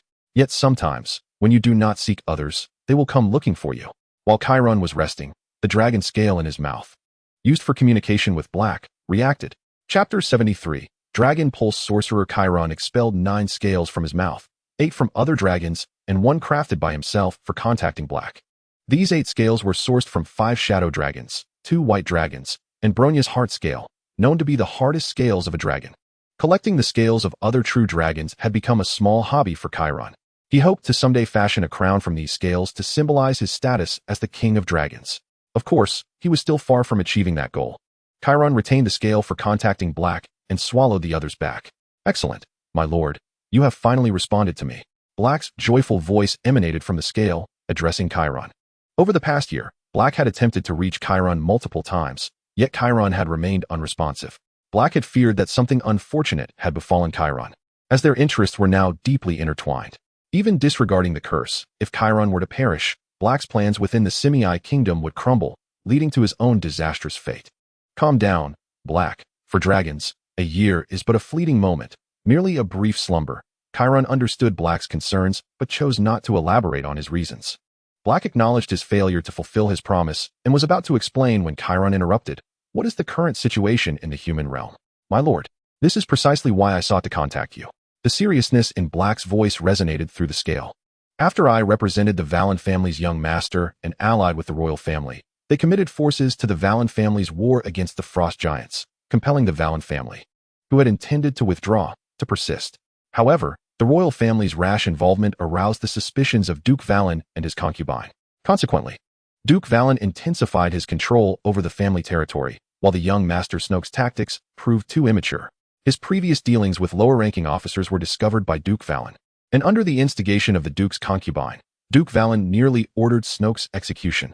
To advance our plans, I was compelled to publicly support Snoke, as the Duke feared my influence enough to spare his life. Chiron found the irony striking that humans, known for their civility, would contemplate the execution of their own son for seeking to win hearts. This is what is referred to as human nobility. For the sake of their power, they would sacrifice everything, including familial bonds. How different are they from us wicked dragons? Is there anything else? How long do you believe you can suppress the Duke's murderous intent towards his own son? After a pause, Black replied, according to my intelligence from the Valen family, Duke Valen's attitude towards Snoke has grown increasingly hostile. He has prohibited him from participating in any noble activities or managing the territory, effectively placing him under house arrest. I suspect this is related to the Duke's concubine, Isabella. Black's tone shifted to something peculiar. It is said that this concubine was renowned throughout the Semi kingdom in her youth, cherished by the king as a beloved royal princess. Her beauty was so celebrated that suitors from neighboring lands sought her hand, yet for reasons unknown, she chose to become the concubine of a duke much older than herself, leaving countless young men heartbroken. I once had the chance to see her at Valen Manor. Indeed, she was extraordinarily beautiful, perhaps the most stunning woman I have ever encountered. Perhaps it is her allure that has driven the Duke to contemplate such heinous acts against his own blood. Oh, Chiron was not particularly interested in the Duke's cruelty. Rather, he was intrigued by the story of the Duke's concubine. He wished to discover what made this renowned beauty so exceptional. Black, can you sustain this facade for at least a little longer? Even if it is merely a semblance of peace, how long can you manage it? At most, not exceeding 6 months. The Duke's patience towards his son has reached its limit. Chiron contemplated. 6 months would suffice, perhaps even less. Very well, 6 months it is. If you can endure this duration, upon achieving your goals, not only will I assist in lifting your seal, but I shall also bestow upon you the power of the Dragon Pulse, aiding you in becoming a Dragon Pulse sorcerer. After severing his connection with Black, Chiron maintained an air of tranquility. However, Black's situation was far more tumultuous. Black stood within a private estate in the snowy city of the Valen Duke's territory, which, though not as lavish as the Duke's grand estate, was sufficient for him. He found himself in the usual room where he and Snoke would discuss matters, his heart racing with excitement. As an 8th ring sorcerer with a family legacy, he understood the existence of sorcerers, a profession akin to that of mages, but far rarer, predominantly reliant on bloodline inheritance, with Dragon Pulse sorcerers being among the elite practitioners. Blake was acutely aware that his innate talent was rather limited. Achieving the status of a 9th ring mage was the pinnacle of his aspirations. However, should he become a dragon vein sorcerer, empowered by Kairen's formidable bloodline. He could embark on a path of greater ambition, potentially reaching the legendary heights he scarcely dared to dream of. More significantly, the prowess of such a bloodline was inheritable. With the curse lifted, his family would regress to the common lineage, devoid of guaranteed magical capabilities in successive generations. Yet, upon becoming Kairen's dragon vein sorcerer, his descendants would possess a far greater chance of attaining the zenith of power. After concluding his conversation with Blake, Kairen began to orchestrate his plans. The notion of Blake becoming a dragon vein sorcerer was not a spontaneous whim. Kairen had contemplated this even before achieving the status of an Ancestor Dragon, preparing to transform his subordinates into dragon vein bearers. Naturally, this transformation would not encompass all. Kairen intended to select only those subordinates who had contributed significantly to the development of his territory or would play vital roles in the future. Should this plan succeed, Blake would emerge as a pivotal figure, and bestowing upon him the transformation would be a distinct possibility. Although Kairen felt profoundly fatigued, he emerged from his cavern, ready to make arrangements for his subordinates. Chapter 74, Dragon Vein Transformation. Kairen soared to the summit of the snow-capped mountains, surveying his domain. With wings unfurled, he summoned a deep rumble from his throat, inhaling a great breath of air before unleashing a thunderous roar that resonated through the mountains, his formidable dragon might radiating outward. In response, his subordinates raised their heads, converging towards the sacred mountain they revered. Kairen observed the once tranquil plateau come to life, with frost goblins, dog-headed men, and other feeble races gathering at the mountain's base. They reverently worshipped the snow-capped peak, yet the static electricity crackling in the air deterred them from approaching. Kairen recognized that a majority of them were unlikely to undergo the transformation, but he did not wish for their journey to be in vain. Although they might not contribute significantly in battle, they were a stabilizing force at Kairen's rear. Soon, his vassals reached the foot of the mountain. Leading the group were a Bing and 12 snow maidens, followed closely by the ferocious beastmen led by Xiongda and Xiong'er. Next came the powerful clans such as the Ice Wolves. Kairen gazed upon the diverse assembly of his followers with immense pride. This was the fruit of his labor over the years. Within less than a decade, he had transformed from a solitary dragon into a lord commanding numerous vassals and a vast territory.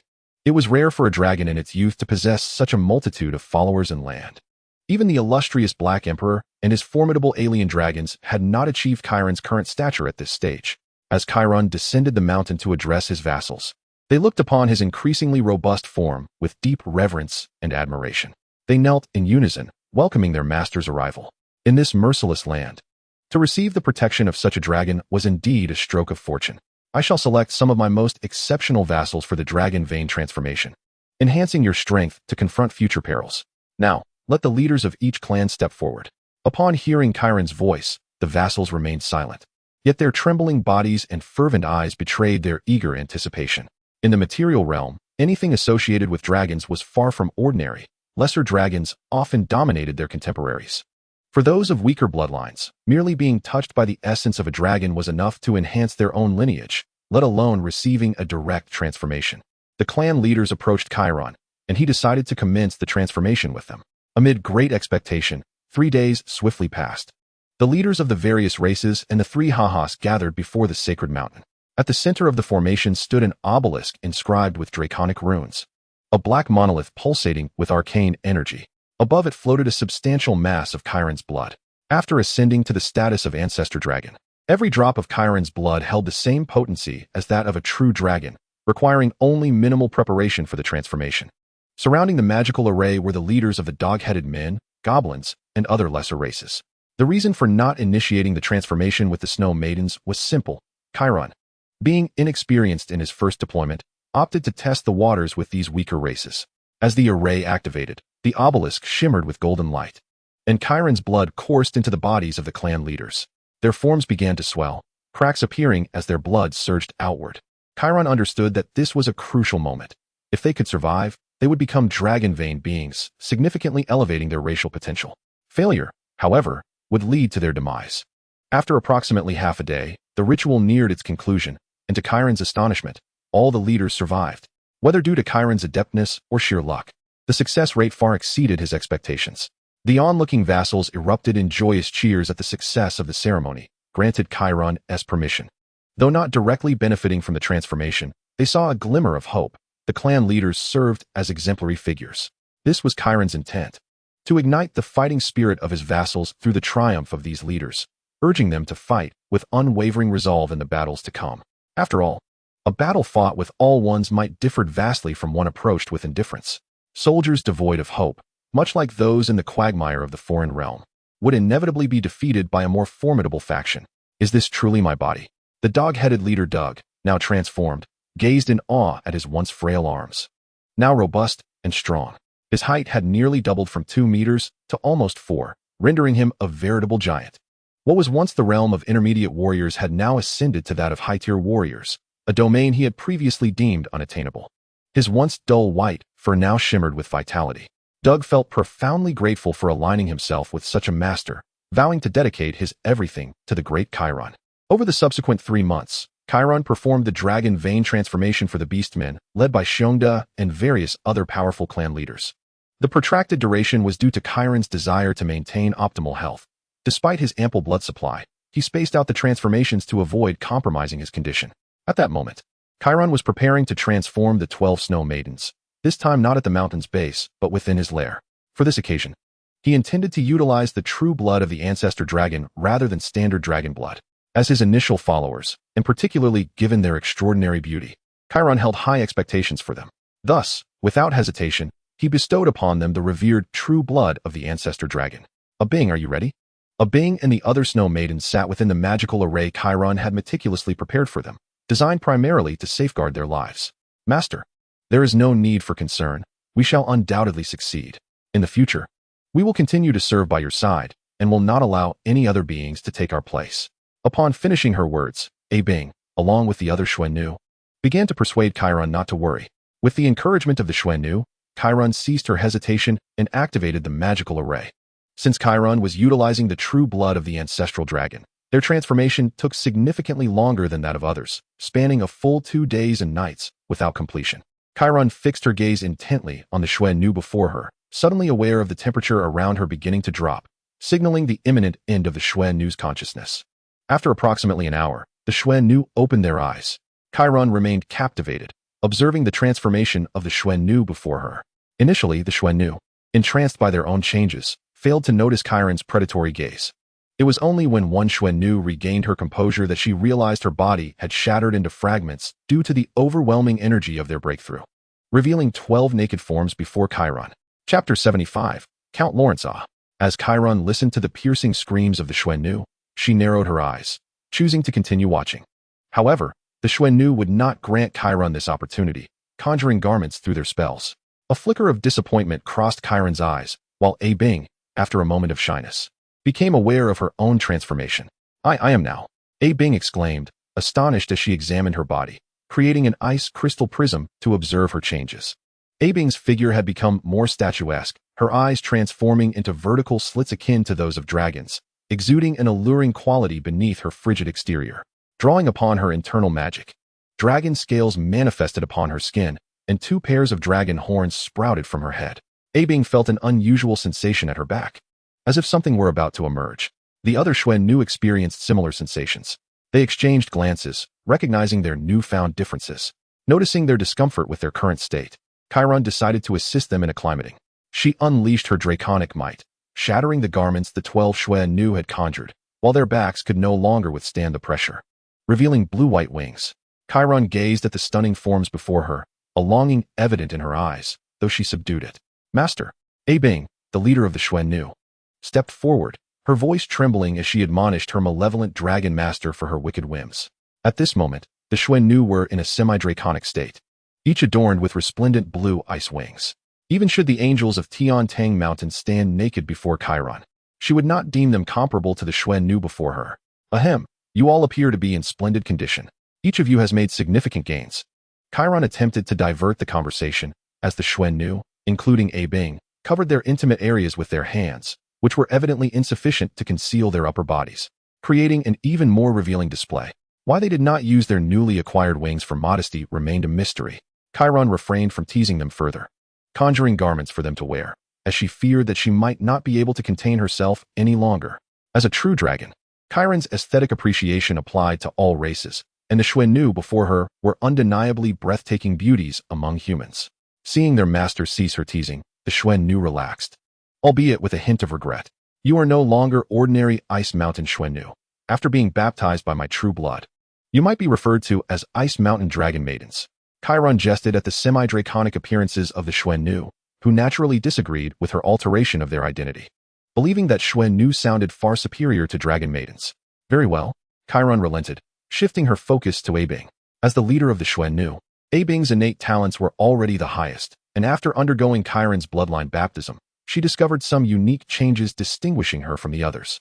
Abing sensed her own extraordinary transformation, slowly closing her eyes as the environment within the cave rapidly descended in temperature, causing even Chiron's formidable body to feel a chill. What is this? Absolute ice poison. Chiron realized the temperature had reached an unprecedented low.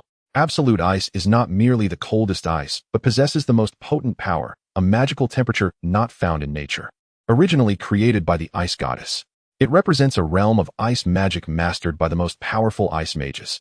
And for a Xuannu to harness this temperature indicates a significant evolution in Abing's bloodline, gradually approaching the status of an ice celestial. The ice celestial is far rarer and more powerful than an ordinary ice mountain Xuannu. Legend has it that only one ice celestial can be born within each glacial expanse, receiving the favor of heaven and earth. And their comprehension of laws and magical cultivation far exceeds that of others. Almost every ice celestial can stabilize their breakthrough to the demigod realm, as they are blessed with exceptional fortune. Considering this, as Chiron's beloved, Abing may have the opportunity to ascend to the rank of ice celestial, which could imply that Chiron, too, is favored by destiny, a so-called child of fate. Stop. Please present your identification. Beneath the towering city walls stood two valiant guards, overseeing the entrance to the city. They faced a grand procession, consisting of dozens of mounted guards escorting a magnificent carriage. One of the guards stepped forward, sensing the powerful aura emanating from the escort and confirming the extraordinary status of the carriage's master. As he approached the carriage, he was halted by the surrounding guards. My lord, please forgive me. Our kingdom of Ci may has regulations that require anyone entering a royal city to possess a pass issued by the royal family or the great dukes. Otherwise, entry is prohibited. The guard named Jared patiently explained to the escort, or rather the master within the carriage, regardless of whether this entourage possessed a pass. It was beyond his capacity to offend them, so he could only offer a courteous explanation. Should this esteemed individual become enraged and take his life, as long as he was a noble, a mere fine could absolve him. However, in his demise, neither he nor his family would receive any recompense. Since we are here, let us abide by local customs. Odeng, please provide the pass. Upon hearing the young yet authoritative voice from within the carriage, Jared felt as if he had heard celestial music. As an ordinary guard, he had no desire to offend a grand figure, otherwise his life could be at stake. Jared accepted the document handed to him by the guard and examined it meticulously before respectfully returning it, proclaiming, "We warmly welcome the arrival of Count Lawrence." The youth within the carriage opened his eyes at the mention of his name, revealing a pair of piercing blue eyes, as clear and bright as the azure sky. This Count Lawrence stood at an imposing height of 2 meters, his physique chiseled like marble, with robust muscles and powerful arms, emanating an overwhelming sense of pressure. His hair, a light golden hue, cascaded in thick, natural curls that gently framed his forehead and shoulders. His facial features were strikingly defined, with a prominent, straight nose. This nobleman possessed a flawless physique, epitomizing the essence of masculine beauty. Chapter 76. The Winery, Part 1. This dashing and virile Count Lawrence was, of course, the identity that Chiron sought in the realm of humans, a new form that Chiron had assumed. Originally, this Count Lawrence was a once great noble from the kingdom of Thorn, now on the brink of bankruptcy and facing expulsion from the aristocracy. However, Blake, who had long been entrusted by Chiron to find a new identity for him in the human world, took note of this family. A year prior, Blake had employed necromancy to take control of this fallen noble family, and during an unforeseen incident, he dealt with the former Count Lawrence and several of his elder sons, leaving a chronically ill son to inherit the title. Chiron cleverly utilized the identity of this count's child to re-emerge in the kingdom of Simei. Given that this child, Adam Lawrence, had been bedridden for years, few had seen him. Thus, Chiron adopted his identity while presenting his true human visage. As for the genuine Adam Lawrence, he had been secretly executed after Blake extracted his memories using necromancy. Chiron was quite pleased with the identity Blake had procured, for as a true dragon, he had no desire to assume the identity of a lowly mortal. The only flaw in Chiron's current guise was that he did not resemble a person recovering from a long illness, but this was not a deliberate choice. It was merely a discovery Kairen made. Unlike metallic dragons, the vibrant dragons preferred not to appear in human form, as the transformation constrained their innate powers. Originally, a dragon could wield only about 30 to 40% of its strength in human form, while metallic dragons could harness 60 to 70%. However, Kairen discovered that when assuming different faces, he could access around 60% of his power, and astonishingly, by transforming into the most suitable human shape for himself, he could unleash 80% of his strength. After becoming an ancestral dragon, Kairen felt confident that even with only 80% of his power, he could evade a legendary human mage. Seated in his carriage, he arrived at the estate that the Lawrence family had arranged in the city. Observing the mansion, which boasted a mere few hundred rooms, a 10,000 square meter front yard, and a 1,000 square meter artificial lake, Kairen felt a twinge of dissatisfaction. Such a dwelling hardly befitted his status. Nevertheless, this was the best estate the Lawrence family could secure without calling upon the Brown family. So Kairen consoled himself with the thought that every beginning is difficult, and soon he would be residing in the Valen family castle. At that moment, a guard named Auden approached Kairen, leading him to a concealed chamber where his true identity was revealed. None other than the increasingly renowned mage of elemental manipulation, Blake. My lord, I am immensely grateful for your arrival. I firmly believe your presence will herald a monumental victory. Blake gazed at Kairen with fervor, almost to the point of fanaticism. Unable to comprehend what he was witnessing, he had laid eyes on an ancestral dragon. He never imagined that his great master would metamorphose from a prodigious ancestral dragon into an ancestral dragon in less than 2 years. As a member of a time-honored mage family, he understood all too well what an ancestral dragon signified in the material realm and what it meant for the Brown family. How are the arrangements for the winery progressing? Kairen inquired, indifferent to Blake's enthusiastic gaze, as Blake had maintained this demeanor since their previous meeting. Reporting to you, my lord. The winery's affairs are in order. A desolate noble is willing to sell his magical factory, and I have gathered hundreds of magical apprentices to ensure its operation. Furthermore, all of this is under the name of the Lawrence family, with no ties to the Valen or Brown families. Kairen nodded in satisfaction. This winery was the very purpose of his arrival in the icy city, and its existence had rescued the Lawrence family from the brink of ruin. The concept for the winery stemmed from Karen's prior correspondence with Blake, inspired by insights gained from a soul from another realm. In that realm, tobacco and alcohol were industries that generated substantial revenue for every nation. In Karen's world, tobacco did not exist, while wine was predominantly red wine, cherished by human nobles and even elves, leading to a high level of development in its production. Consequently, Kairen proposed the idea of brewing beer using hops. After all, the principles of hop production were not complex. Upon sharing the general process he had gleaned from the otherworldly soul with Blake, they swiftly devised an alchemical substitute. Moreover, this beer was not solely derived from barley, but also from various magical agricultural products, resulting in superior flavor and effects. The debut of Thorn Kingdom beer was met with frenzied demand, greatly benefiting the Lawrence family and bringing Kairen enviable wealth. Though fortunately, all this fortune belonged to Kairen. It is imperative to ensure the factory's security. Should anyone attempt to breach its confines, eliminate them at all costs, Kairen declared with intense resolve. For this winery represented his financial lifeline, promising wealth that rivaled that of the frozen highlands, and with the anticipated spread of beer, it would soon surpass it. While the process of brewing beer was not difficult and would eventually be discovered, Kairen hoped to monopolize the recipe as long as possible. For exclusivity is the key to profit. No, Blake, take me to the factory immediately. I must witness its operation firsthand. Kairen insisted, unable to quell his unease about his financial treasure. Although Blake wished for Kairen to settle in gradually, especially given the complex situation in the icy city, he had no grounds to refuse. Moreover, Blake was eager to see the factory born from a dragon's vision that promised substantial returns. Chapter 77. The Winery, Part 2. The procession Kairen was part of made its way through the outskirts of the city, headed toward the Lawrence family's winery. Capturing the attention of countless nobles, curiosity sparked among the nobility regarding the identity of the procession's master, and Karen's title as Count Lawrence began to serve its purpose. The convoy arrived at a desolate area on the city's outskirts, where only a newly constructed factory stood within a radius of several dozen miles. Kairen disembarked and surveyed his new financial asset. The factory spanned approximately 50,000 square meters, classifying it as a medium-sized facility, repurposed from an existing alchemical workshop. Accompanied by his guards, Kairen entered the factory, greeted immediately by a magical alchemical boiler designed to create a stable fermentation environment. Magical apprentices were diligently carving amplification runes into oak barrels, the factory was divided into several sections, and Kairen had previously shared the assembly line concept he learned from the otherworldly soul with Blake, who had adhered to Karen's instructions remarkably well. In this factory, the harmonious blend of traditional alchemy and modern assembly lines has exponentially increased production speed. Kairen inspected the beer stored underground, opened a barrel, and took a sip.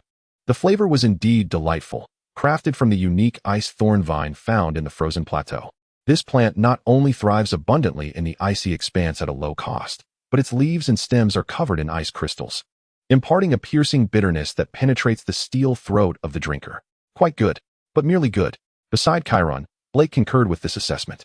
He, feigning the role of a guard, also sampled the brew. While palatable, it was hardly astonishing. Kairen understood the target demographic for this beer, the less affluent lower-tier warriors and commoners who could indulge in its alcohol content and novel flavor. Indeed, within the kingdom of Gigi, the audience for the Lawrence Brewery was precisely this, allowing Lawrence, Kairen himself, to reap substantial profits even from a clientele devoid of wealth. However, what if the audience for the beer extended beyond these soldiers and commoners? Should the lavish nobles and wealthy merchants take a liking to it, the profits would multiply manifold. Thus, Kairen resolved to innovate upon the existing beer offerings, creating distinct varieties akin to the craft brews from other realms, meticulously designed for the affluent. Utilizing only the finest ingredients, such an exquisite concoction would not only taste better, but would also command a higher price. Kairen summoned Peter Daniel, the factory manager, who was also a magic apprentice. Though fortunate to study magic, his innate talent fell short, preventing him from advancing further down the magical path. Consequently, he pivoted to become a factory manager and distributor.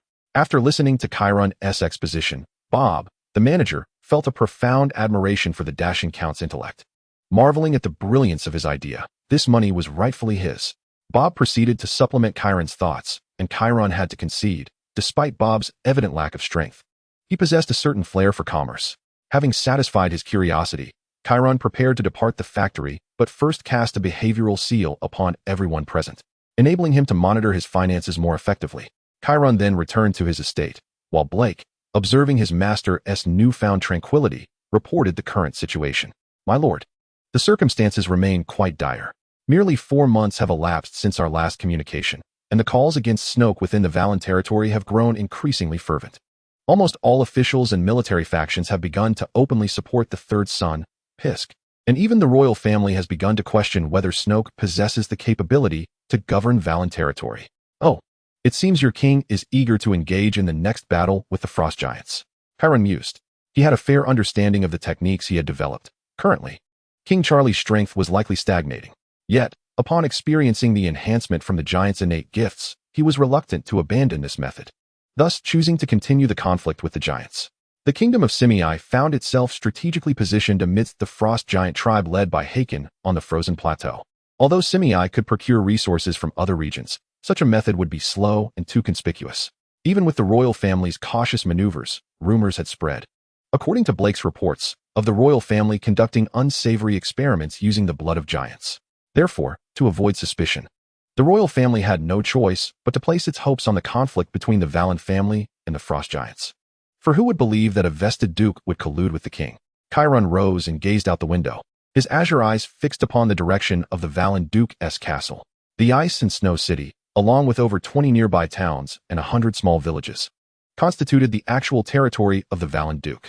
The Valen family, ruling as a duke in the kingdom of Simei, held a position of moderate power, with Ice and Snow City being their renowned stronghold, housing the tallest and most opulent castle in the city.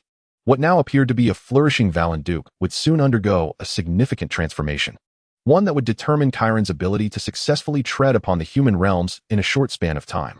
"I shall not fail." Kairen's seemingly unfounded declaration was understood by Blake, who believed in his master's capacity to realize this promise. "What I require now is patience, awaiting the arrival of those greedy human nobles."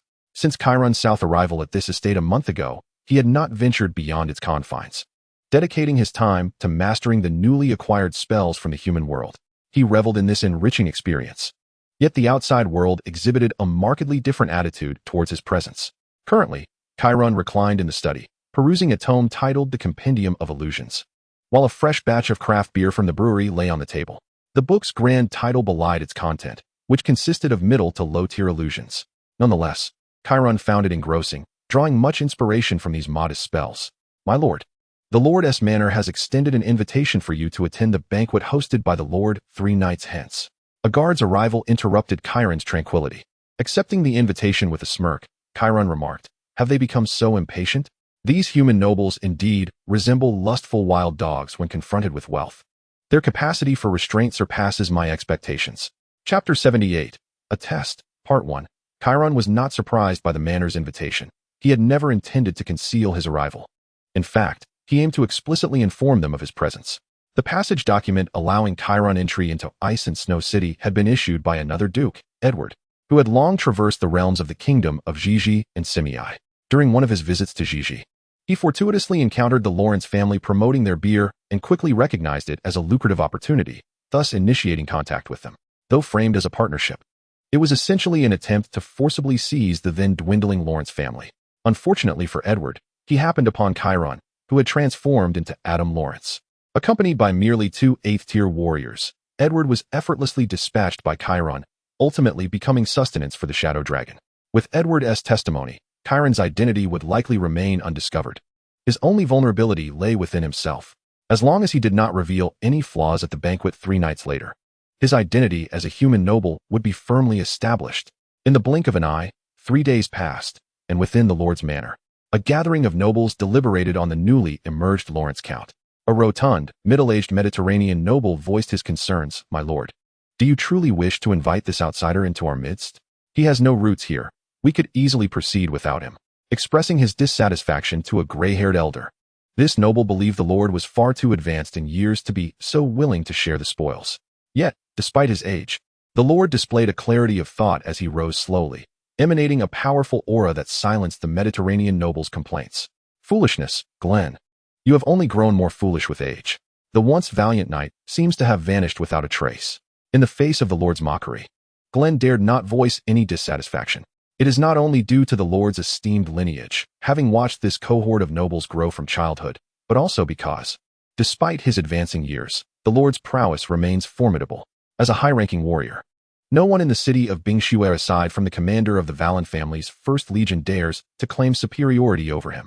The newly arrived Earl hails from the Thorn Kingdom, bringing his trade in wines, yet his name has not previously graced our ears, indicating that his business lacks a dominant position even within the Thorn Kingdom.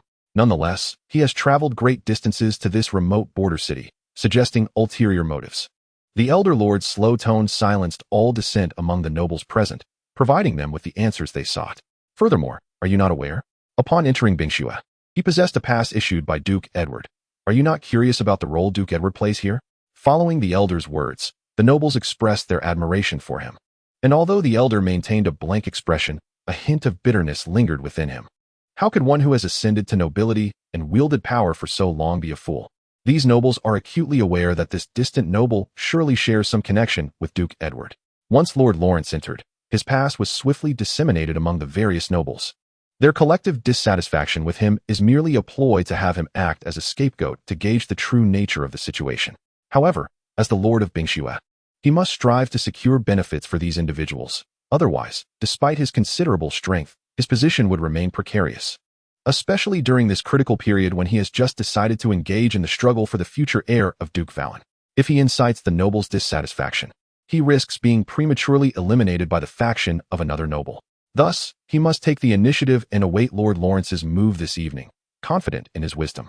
As night descended, Kailuan's convoy arrived at the Lord's manor. Observing the scene before him, Kailuan's desire to dominate the human realm intensified. On a moonlit night, the spire of the Lord's manor was entwined with ethereal blue phosphorescence, and the expansive walls surrounded the manor. Upon reaching the entrance, Kailuan was met by a bevy of enchanting young maidens. "Esteemed Earl, we have come at the Lord's behest to guide you," the leading maiden, clad in a gown that accentuated her perfect curves, said, her cheeks slightly flushed. Over the years, she had encountered many distinguished young nobles, yet none possessed the striking handsomeness of Lord Lawrence, igniting a fervor within the hearts of women. Kailuan nodded, instructing his guards to remain behind as he followed the maidens into the manor. Throughout the journey, the maidens walked ahead, striving to present their finest selves, hoping to catch the attention of the dashing noble and be taken home. However, Kailuan, observing these alluring young women, felt no desire. Beyond their pleasing appearances, they held little of note. He could have countless women flocking to him without needing this title. Thus, Kailoan began to survey his surroundings. Soon, he arrived at the banquet hall, illuminated by floating crystal candelabras that cast a dreamlike glow. 36 chandeliers carved from dragon crystal hung like stars, and as the flames flickered, delicate points of light formed fleeting shadows, dancing in an ancient elven waltz. A long table of ebony wood was draped in dark purple velvet spun from night demon spider silk, and the plates were crafted from the bones of some creature, their surfaces shimmering like tides. At the edge of the banquet hall, a band played music, while in the center, a gathering of well-dressed nobles exchanged toasts, their attention drawn to Kailoan's arrival. As Kailoan traversed the banquet floor, male guests envied his striking appearance, while female attendees felt an impulse to take him home for deeper engagement. At that moment, a splendidly attired elder approached Kailoan. Instantly, Kailoan discerned the fervent vitality hidden beneath the elder's aged exterior. A ninth-tier warrior. Kailoan marveled at the elder's strength, recognizing him as the most powerful presence in the room. Yet, even so, the undeniable aura of mortality began to permeate the elder's being, indicating that his days were numbered. Young man, you must be the illustrious Lord Lawrence. Well met. I am Anthony Kair, the Lord of Bingxue, and it is a pleasure to welcome you. Greetings, Lord, I am Adam Lawrence, the current head of the Lawrence family, and I too am delighted to meet you, esteemed Earl. Chapter 79, Testing, Part 2. The Lord before him was also an Earl, as it is customary for the Lord of a principal city to hold such a title. In the human realm, while divided into numerous nations, the system of nobility remains consistent. Under each nation's king, nobility is stratified into 5 ranks, with dukes at the pinnacle, generally overseeing the management of a specific region, their domains comprising multiple cities. Dukes wield the highest authority, functioning as the de facto lords of their territories. Below them are marquises, typically responsible for border regions. Their appointments subject to the king's discretion. Generally, only the king's confidants or those with significant contributions to the realm are nominated, akin to possessing a small nation within the kingdom. Below marquises are earls. Their appointments are often made directly by dukes after reporting to the king, serving as assistants to dukes. According to intelligence, there are 10 earl families within Bingxue, collectively known as the 10 Great Families, among which Earl Kair is one and also serves as a deputy to the Valen family. These families usually possess substantial territories but face considerable restrictions from both dukes and kings. Those who thrive may even rival marquises in strength. Following earls are viscounts and barons, of which there are many, representing the lower echelons of human nobility, typically led by heads of small families. The more fortunate viscounts and barons may govern a city or a small village as their domain, with the majority holding positions within city administrations. The defining characteristic of these nobles is their control over vast lands and enterprises, allowing them to sustain themselves and their families through the continuous exploitation of the lower classes, thereby maintaining their power and glory while tightly securing their paths to ascendancy. Lord Lawrence, I too am pleased by your arrival. I hope you enjoy your time here. After uttering these words, Earl Kair turned to attend to other guests, seemingly indifferent to Kailoan. However, Kailoan understood that this was merely the beginning. Further probing was surely to follow. Indeed, after Earl Kair departed, Kailoan wandered through the banquet, sampling the offerings of the human nobility, when 2 middle-aged nobles approached him for conversation. After an unrefined and tedious negotiation, the Mediterranean noble, who had previously expressed doubts about Chiron, was the first to pose a question. Lord Lawrence, it is rare for me to connect so well with someone. What brings you here? If you require anything, the Butte family still holds considerable influence in Ice and Snow City, and I can assist you. Upon hearing this, Chiron understood that the true test had finally arrived. Such trivial discourse was distasteful to him. Even an ogre would not believe in such opportunistic remarks. Haha, Count Butte, I am equally pleased to meet you. As for assistance, I presently do not require any. You know I am here to promote our family beer. I trust you have heard of the beer that recently emerged in Ice and Snow City. The Mediterranean Count seemed to recall something, patting his round belly. Oh, I remember now. Recently, a new type of alcohol has appeared in the city, distinct from my favored red wine, offering a different flavor that is quite popular among the lower classes. Chiron recognized that the Count was subtly reminding him that this new beverage was only appreciated by the lower strata of society, attempting to gain the upper hand in their exchange. I am delighted that you are aware of the Lawrence family's beer, Count Butte. But please bear witness. Soon our beer will not merely circulate among the lower classes. We will soon introduce a distinguished beer to meet our needs. Oh, would you care to tell me more? Adam, Count Butte seemed to take a slight interest, inquiring curiously. Certainly. Chiron then elaborated on his plans for the beer, introducing the concept of craft beer. crafted from the finest ingredients to create the most exquisite brews. He even proposed the idea of establishing taverns. While taverns existed in this world, they generally fell into two categories, one akin to a club, providing fine beer for the entertainment of nobles, and the other offering only inferior red wine and similar beverages for adventurers and warriors who enjoyed gathering together but possessed limited purchasing power. Given the mediocre taste of low-priced red wine and rice wine, they rarely spent extravagantly. However, Chiron believed that the combination of beer and the tavern concept would surely become a new wealth-generating venture. Establishing taverns specifically catering to adventurers with both beverages and accommodations would help them unwind, enticing them with affordable beer prices and exquisite flavors to stimulate their desire to purchase.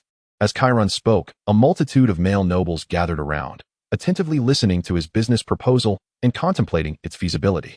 Although Baron Brown had indulged in pleasure over the years, he still possessed a keen business instinct and quickly recognized the immense wealth that a successful venture could yield. However, a significant issue loomed. The raw materials for brewing beer remained in Chiron's possession. Adam, you truly are a genius. How did you conceive such a brilliant idea? Should you require anything, please contact me immediately. I can provide you with all that you need. Baron Brown exclaimed excitedly, clapping Chiron on the shoulder. Although Chiron was tempted to retaliate, he restrained himself and maintained a smile. Matt, you should refrain from boasting. When did your Brown family acquire such power? An incongruous voice interrupted the gathering. A tall, thin male noble approached, his pale face appearing particularly gloomy under the light. Glenn, are you looking down upon the Brown family? Matt Brown's face began to tremble with agitation. The lanky man paid him no heed and stepped forward to Chiron, performing a noble greeting.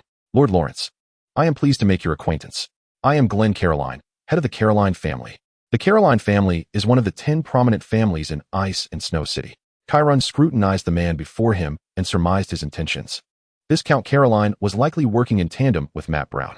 Indeed, this dashing noble from the Lawrence family was personally introduced to the Thorn Kingdom by Duke Edward. What need do you have for your family? Count Caroline was forthright in his intentions, showing no pretense. Perhaps he held Chiron, the foreign noble, in low regard. Chiron responded to Glenn Caroline with a broad smile, captivating the surrounding noble women who were discreetly observing the situation. You jest, my lord. I believe the strength of the Brown family will greatly benefit our Lawrence family's business, especially since Duke Edward has already informed me that the 10 prominent families within Ice and Snow City are all quite formidable.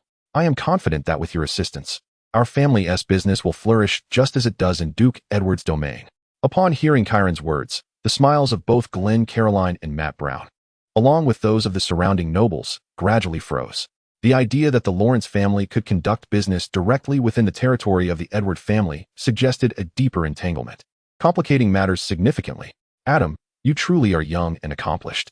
I believe even without our assistance, you will thrive in Ice and Snow City. The Mediterranean noble was quick to react, deftly steering the conversation away from the tense situation. After exchanging a few words with Chiron, both he and Count Caroline departed, leaving only Matt, who continued to engage Chiron.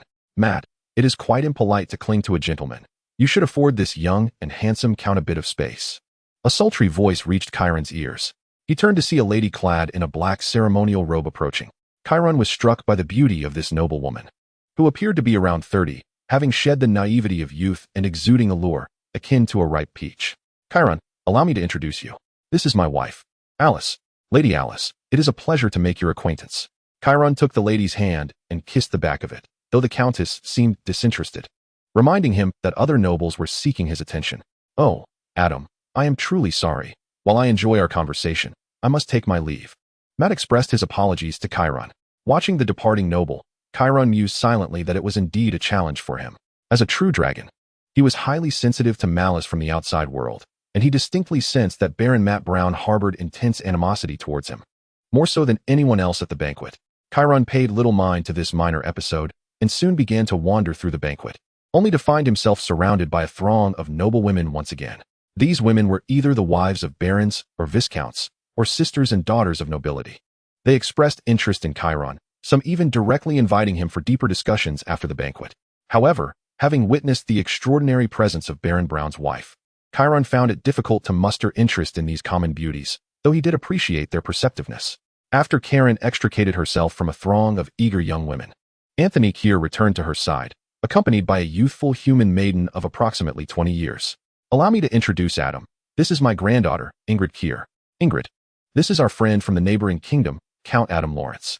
It is a pleasure to make your acquaintance, Miss Ingrid. Karen observed the young human girl, noting her departure from the typical long-haired maidens. Instead, she sported a chic bob and donned a form-fitting outfit that accentuated her perfect curves. Most striking was her visage, possessing a youthful countenance with ample bosom. In response to Karen's greeting, Ingrid merely nodded, offering no substantive reply.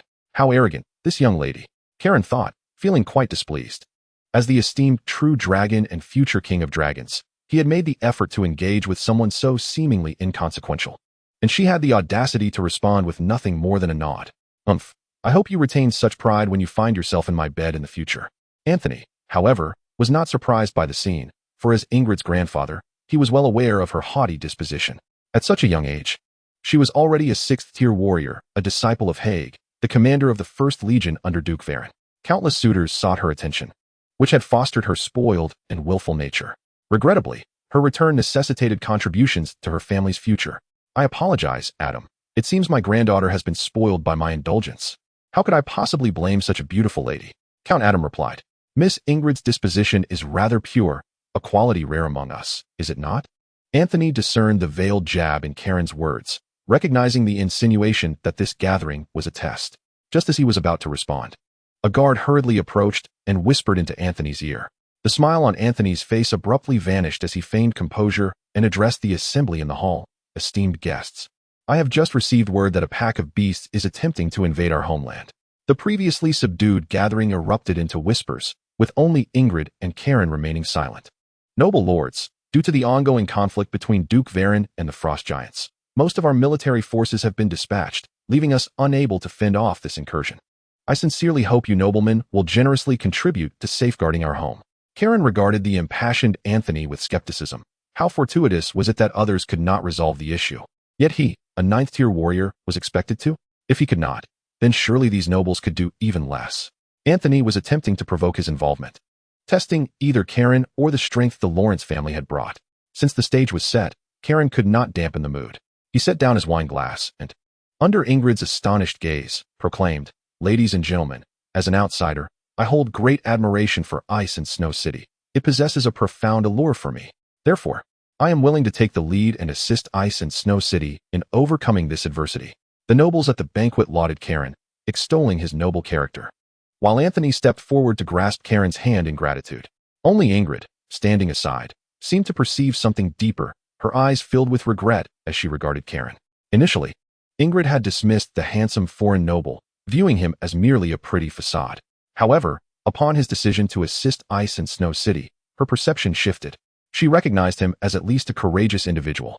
Yet now, it appeared to her that this was perhaps a scheme orchestrated by her grandfather, leaving her curious about how this dashing count had offended him. Understanding her grandfather's tendencies, Ingrid suspected that such elaborate efforts indicated a plan to eliminate Adam openly, and thus her gaze towards Karen was tinged with pity.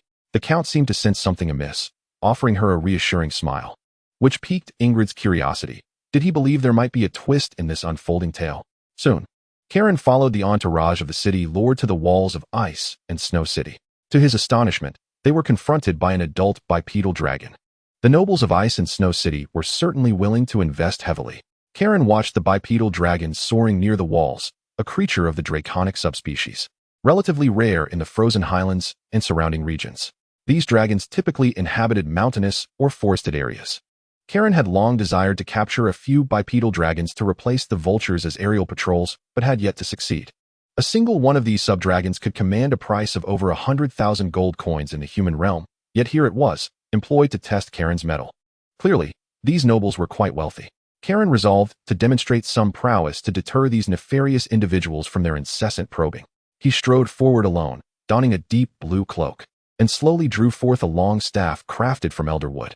Noble lords, please step back, Karen intoned solemnly, his voice carrying sufficiently for both the dragon and the nobles atop the wall to hear. The dragon, currently gnawing on the remains of some unfortunate creature, fixed its amber-slit eyes upon Karen. Suddenly, the dragon surged forth, exhaling a sulphurous breath that compelled the surrounding nobles to instinctively retreat. While only Anthony and Ingrid remained steadfast, their gazes fixed on Karen. Ice barrier. An ice wall erupted into being, intercepting the dragon's acidic breath, which hissed and evaporated upon contact with the wall, releasing noxious vapors. Kairen directed his staff towards the dragon's left wing, and a silver arc of electricity struck precisely at the membrane's junction.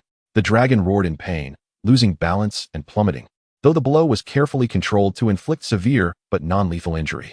As the bipedal dragon attempted to rise again after landing, Kairen's figure suddenly appeared before it. The dragon lunged at Kairen, only to find itself plunging into an empty expanse of snow. 6 crystalline ice spears shot forth from his staff, pinning the dragon firmly to the ground, the longest spear mere inches from its heart, the frost on the wound effectively stanching the flow of blood. Those observing from atop the walls marveled at Kairen's prowess, none more so than Anthony, who gazed at the Lawrence Count with newfound respect. Who would have thought this young count possessed such formidable strength? At such a tender age, he wielded the power of a 6th-tier mage, given sufficient resources. He might one day ascend to the ranks of a 9th-tier mage, or even a legend. Curse it, was it not said that this new Count Lawrence was better than? How could he possess such power? Anthony and the nobles of Ice and Snow City had not anticipated that the man before them was not Count Lawrence, but a dragon of notorious repute. In that moment, they lamented the inadequacy of their intelligence apparatus. In truth, as they verified the authenticity of the passage document, Anthony and his companions had already been convinced of Kairen's identity. Their earlier actions had merely been an attempt to gauge his capabilities.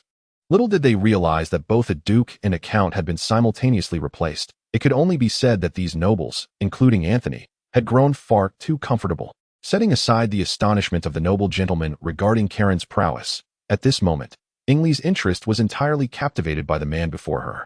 With a commendable status, striking appearance, formidable strength, and exceptional talent, he perfectly aligned with Ingley's criteria for a partner.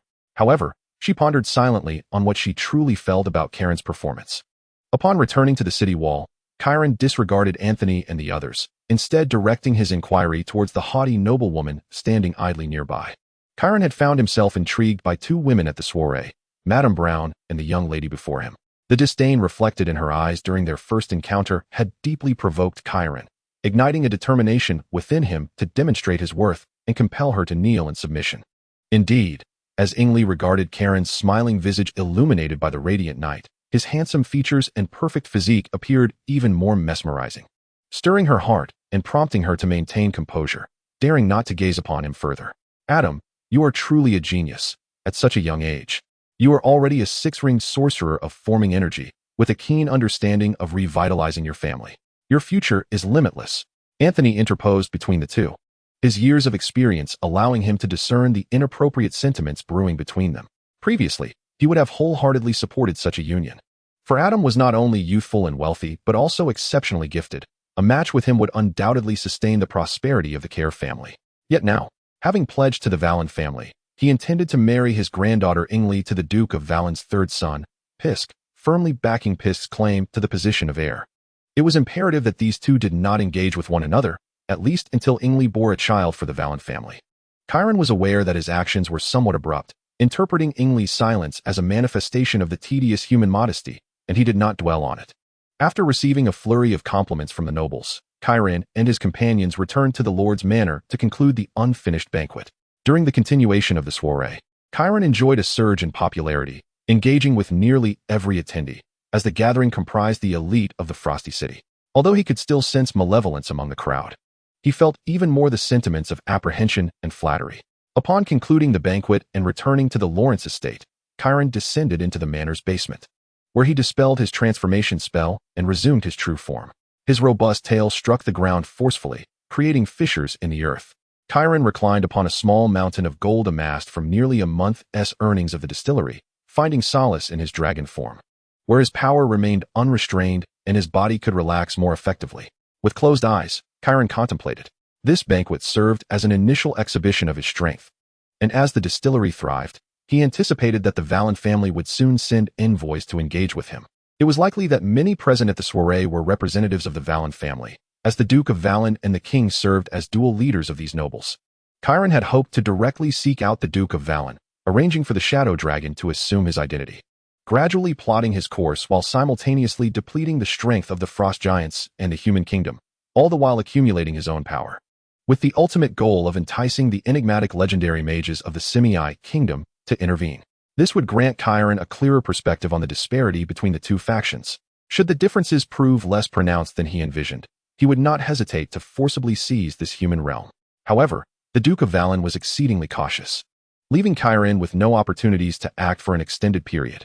The current Duke refrained from participating in any social events or military management, issuing commands only sporadically from within his castle. Kairen's primary objective in entering the human world was to seize control of Valen's territory, laying the groundwork for an eventual conquest of the entire Simei kingdom. Kairen's urgency to claim human lands stemmed not only from his desire to become a Lord Dragon, but also from a crucial factor. As Kairen's territory expanded, the gem within his mind underwent a transformation. Kairen's consciousness gradually entered the gem, finding himself in the familiar space. Yet now, beneath the gem in the sky, 7 black suns emerged. These dark suns emanated an exceedingly malevolent power, familiar to Kairen as a 5-colored dragon. Numerous deities of the righteous faction utilized these to discern the inherent evil of a creature or race. They represented pride, greed, lust, envy, gluttony, wrath, and sloth, 7 black suns embodying the primal desires of beings, each manifesting within the 5-colored and even metallic dragons. This phenomenon occurred only after Kairen ascended to the status of an ancient dragon. Kairen was certain that this was not a gift from Bahamut, who assisted him in becoming an ancient dragon. As a platinum dragon god, Bahamut, a deity of righteousness, could not wield such nefarious power. Thus, these forces were undoubtedly derived from the gem. Through Kairen's observation, the essence of these 7 sins was exceedingly pure, their quality far surpassing that of material energies. In other words, from these primal sin powers, Kairen sensed the potential for divine authority. It is known that, within the multiverse, no deity has explicitly claimed dominion over the 7 deadly sins, implying that the position of the god of sin remains vacant. In truth, it was not that the deities lacked the desire to control such power. Rather, the definition of the 7 sins was too expansive. Deities typically govern specific domains, such as magic or thunder, while the primordial power of the 7 sins is dispersed across multiple deities. For instance, the god of trajectories is associated with envy and lust, while the gods of wrath are linked to anger, and the god of strife resonates with gluttony and sloth. Regarding pride, many deities of the righteous faction have connections. Furthermore, the concept of the 7 sins aligns closely with the archdevils and domain lords. Although they possess power rivaling that of deities, they are not recognized as such. According to Kairen's knowledge, the most fitting deities associated with original sin would be the old gods, the ancient rulers that existed before the cosmos was formed. Should Kairen ascend to become the god of original sin, he would inevitably stand in opposition to the majority of deities. However, simultaneously, by embracing the 7 deadly sins as his divine domain, Kairen's power would rapidly amplify, birthing a new and formidable force within the multiverse, fundamentally altering its dynamics. It was foreseeable that the path Kairen chose would be fraught with challenges, yet it presented him with an opportunity. For countless years, no entity had consolidated the power of original sin to ascend as the god of original sin. This was due to the embodiment of the 7 sins manifesting in the form of demons and devils within this universe. If one were to become the god of original sin, it would signify a rejection of the significance of demons and the abyss, shattering the established order of the world, rendering them unwelcome. Consequently, for millennia, no deity or creature has successfully coalesced the divine essence of original sin, and even those who attempted merely grazed the fringes, never achieving the amalgamation of all 7 sins. Yet, now Kairen found himself with this rare opportunity. Fixated on the 7 clusters of original sin power before him, Kairen sensed the existence of divine essence within each, albeit faint. The powers of original sin appear to be shattered divine essences. As these forces of original sin continuously amalgamate, a transformation will ultimately occur, elevating one to the divine realm and bestowing true divinity. Kairen is acutely aware of the inherent risks. Yet the allure of divinity is a temptation few can resist, and he is certainly among them. Unlike those virtuous individuals who vehemently repudiate such malevolence, Kairen, as was long, comprehends the significance of these primordial desires. Throughout the extensive history of the dragon race, it is impossible to exist devoid of wants. An unwavering commitment to the pursuit of strength would sap the motivation to evolve or even survive, whether for a Wuzlong or a Jinshu Long. The malevolent dragons of the Wuzlong lineage, however, manifest their transgressions more overtly, while the ostensibly virtuous Jinshu Long conceal their misdeeds more subtly. Since ascending to the status of an ancestral dragon, Kairen has dedicated each slumber to the exploration of original sin power, apart from the necessary acceptance of the ancestral legacy. Through his observations, he has discerned that with every slight expansion of his domain, the power of original sin intensifies. Initially, he attributed this phenomenon to the growth of his territory, only to discover that the true source of original sin power lies not in land but in life itself. Every being is a complex entity, whether beast or human. They inevitably experience malice and desire throughout their existence. Once such desires manifest, Kairon's power of original sin becomes amplified. Kairon had not intended to personally intervene in the human realm so soon. Instead, he planned to orchestrate events from afar through Blake. However, he stumbled upon the revelation that even a mere mortal human could yield far more original sin power than the monsters under his command. Particularly after interacting with the haughty and avaricious nobles of the human world, Kairon found their demeanor to be quintessentially aligned with the definitions of the 7 deadly sins. Merely standing beside them, he could feel the vitality of original sin power surging. Consequently, Kairon resolved to first seize a human territory to validate his hypothesis, as this endeavor is crucial to his ascension to divinity. Despite not yet having attained legendary status, Kairon possesses unshakable confidence. If he cannot ascend to godhood, then no creature within this world or the entire multiverse shall be deemed worthy of such a fate. Reclining upon a heap of gold coins, he savors the circulation of original sin power coursing through his being. Even though these forces may not yet confer significant enhancement, he finds himself more concerned with the existence of the pearl than ever before. 3 months swiftly passed, and the business of the Lawrence family winery flourished, extending throughout the realms of Duke Warren and Duke Edward. Residents from beyond these regions even traversed boundaries to purchase their wares, leading to the emergence of affluent individuals who would buy in one area and then travel to another where no beer was sold. This back-and-forth transaction engendered considerable wealth. As for Kairon, the profits within just 3 months, after deducting the new investment costs and expansion expenses, amounted to over 100,000 gold coins. Chapter 83. The curtain rises. Kairon reclined upon a near-mountainous mound of gold coins, resting as the footsteps of his guards approached. "My lord, Miss Yingalili has arrived." Kairon opened his golden eyes, exhaling warm breaths as he transformed back into the dashing and radiant Duke Lawrence. Emerging from the basement, he departed amidst the adoring gazes of his guards. Although they remained unaware of Kairon's true identity, they had long since established their loyalty through the imprint of his actions. Regardless of his real identity, they unconditionally trusted him. "My dear Yingalili, have you missed me?" Standing in Kairon's private dining hall, Yingalili responded with a playful roll of her eyes. Over the past 3 months, Kairon frequently roamed the icy city and often invited her to explore alongside him. Initially, she rebuffed his invitations, but after Kairon's relentless and exuberant pursuit, she eventually acquiesced under the pretense of exchanging insights into their respective powers. At this moment, Kairon sensed that Yingalili appeared rather despondent. He tenderly placed an arm around her shoulder, guiding her to a seat. "What troubles you, Yingalili? Has someone dared to provoke you? Tell me, and I shall ensure their disappearance." Kairon spoke with sincerity.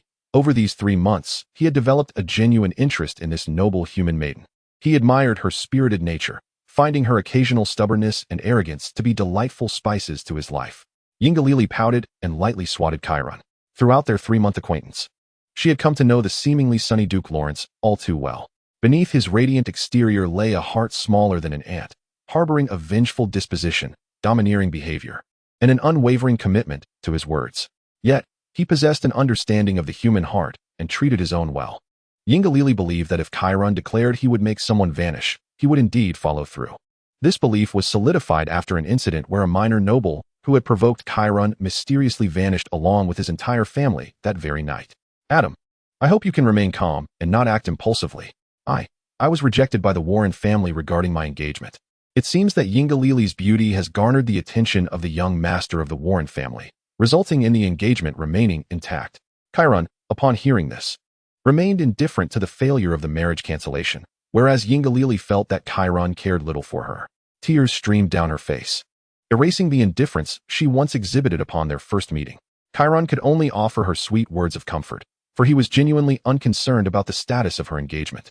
After successfully persuading her to join him, Yingalili disclosed her betrothal to the 3rd son of Duke Warren, a union she found unsatisfactory.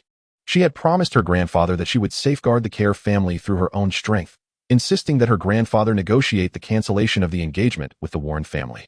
It was only after her grandfather, Anthony, consented that she felt free to meet Kairon, inquiring if he possessed the courage to face the wrath of the Warren family alongside her. How could Kairon possibly care for a prey he had already marked? He boldly embraced Yingalili, declaring his resolve with lips brushing against hers. To reassure her, he promised to allocate 40% of the profits from the Icy City Brewery to the Warren family, instantly moving the girl before him to tears of gratitude.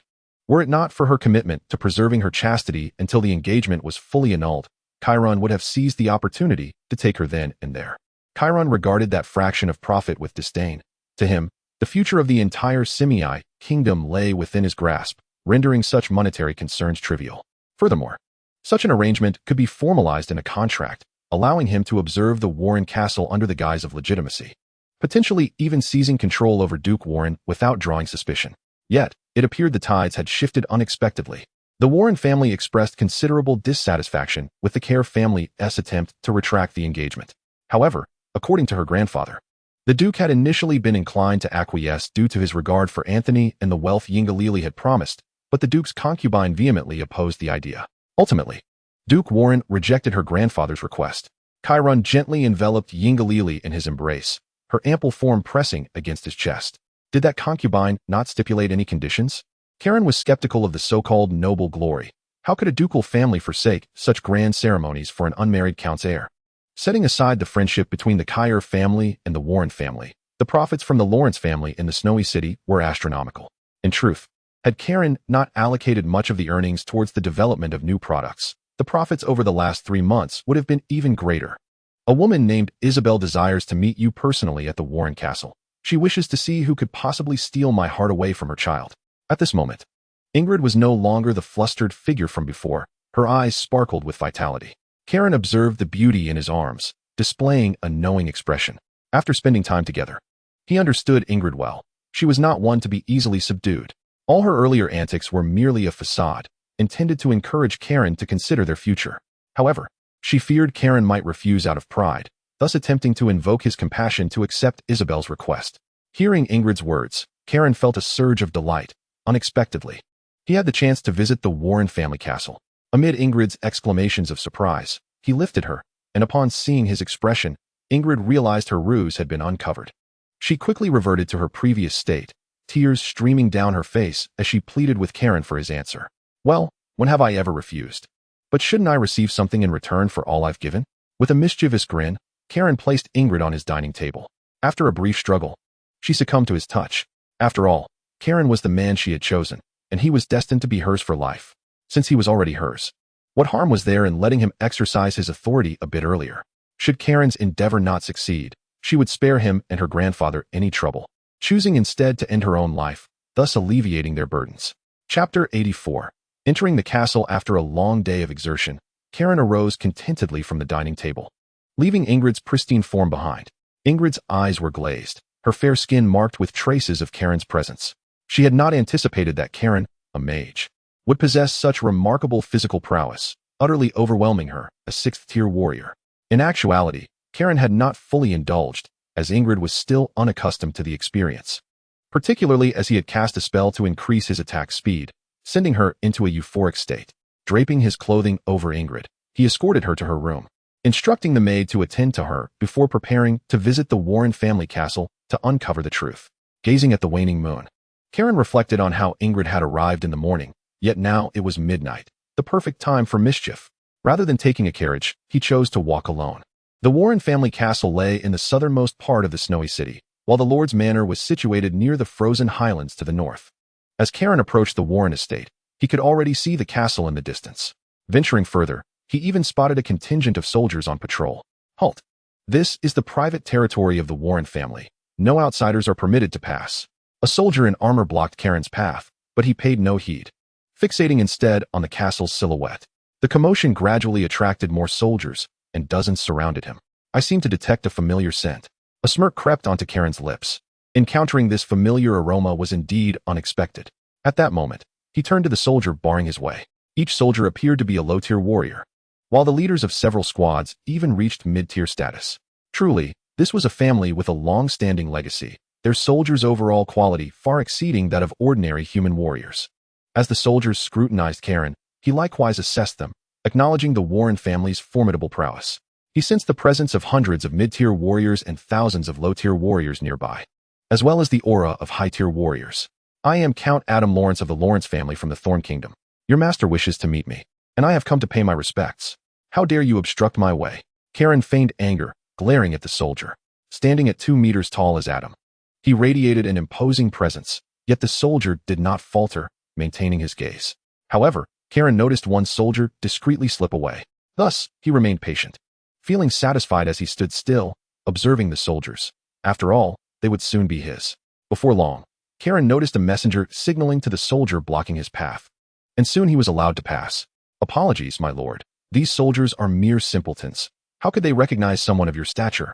A middle-aged man, who had come to greet Karen, spoke. This man bore a striking resemblance in demeanor and appearance to a eunuch from Karen's otherworldly memories.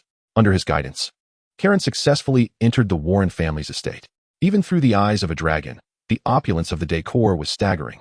The flora surrounding the castle consisted entirely of rare magical herbs, and Karen sensed that the magical energy here was significantly denser than that of the outside world.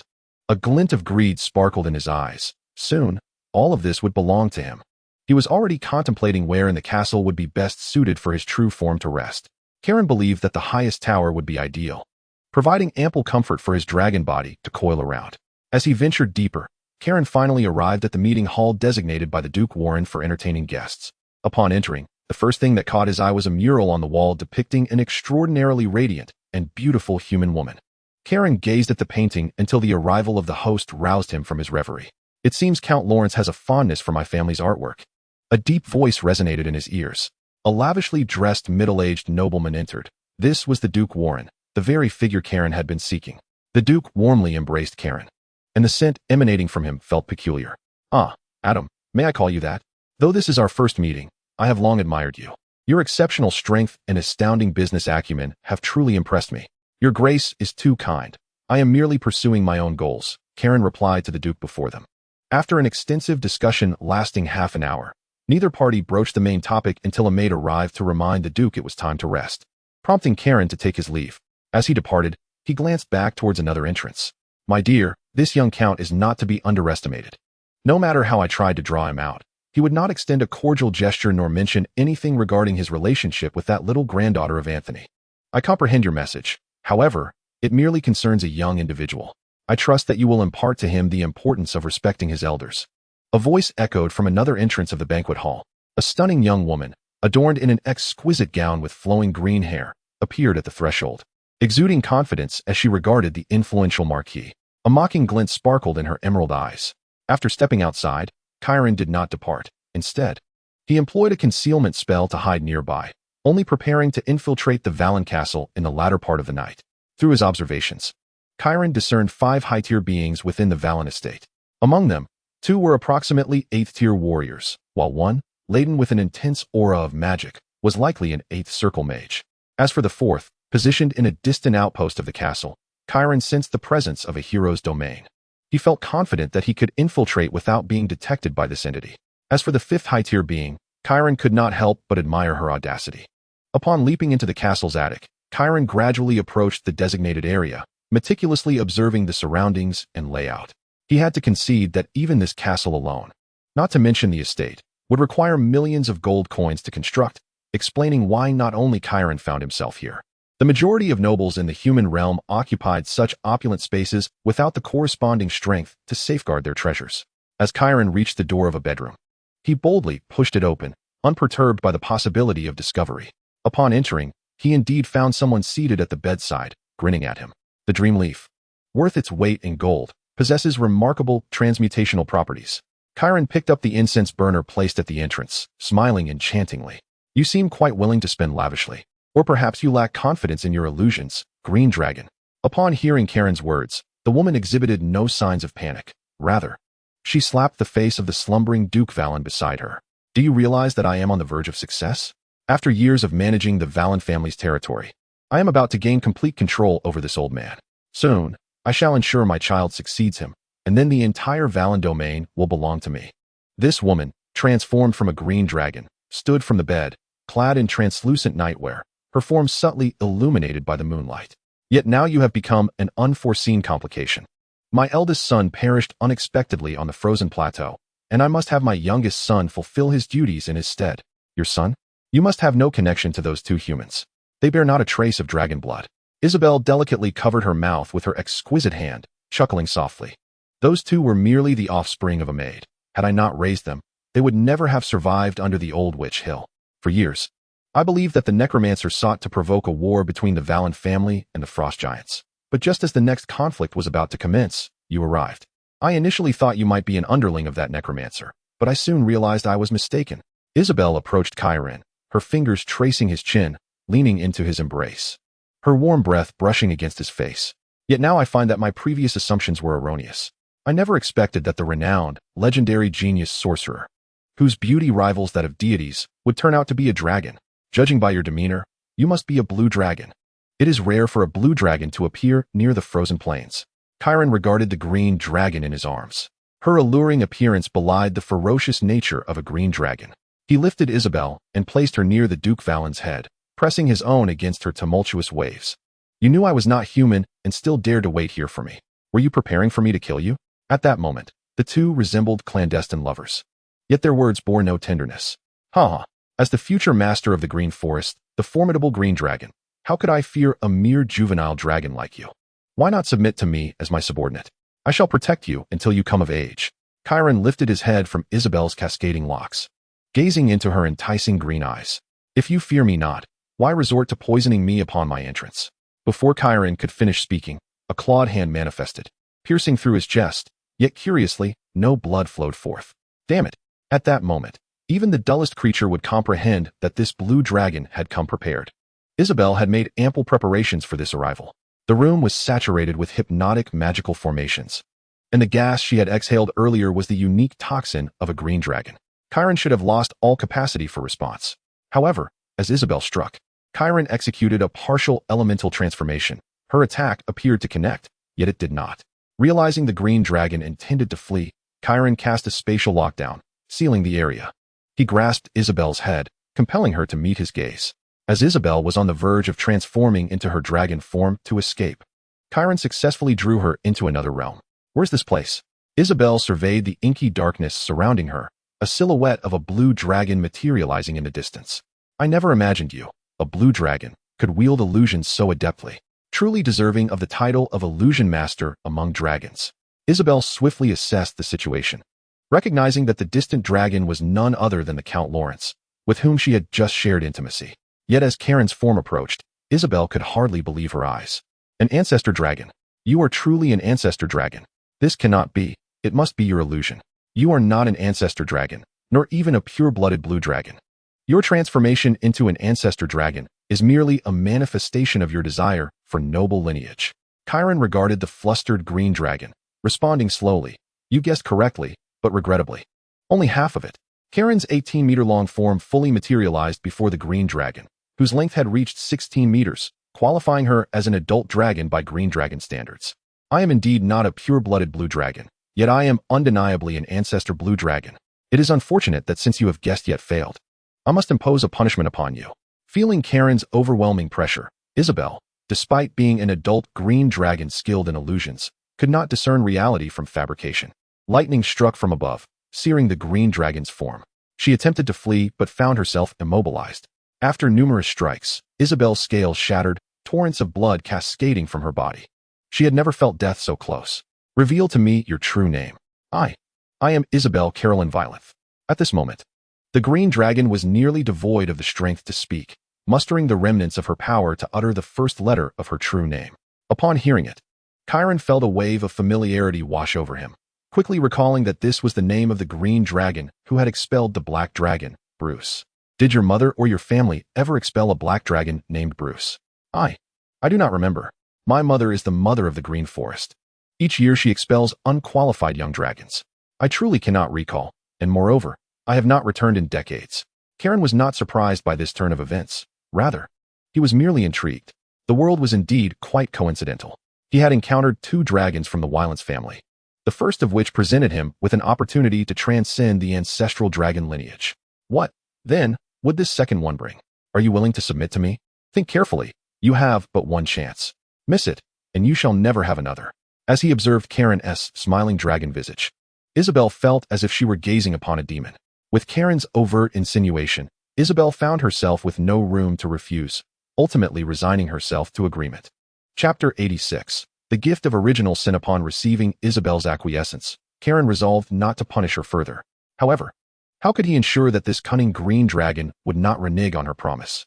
The reputation of the chromatic dragons was already questionable, and the notorious cunning of the green dragon made matters even more precarious. Under normal circumstances, Karen could afford to overlook her loyalty, as he had ample time to tame her.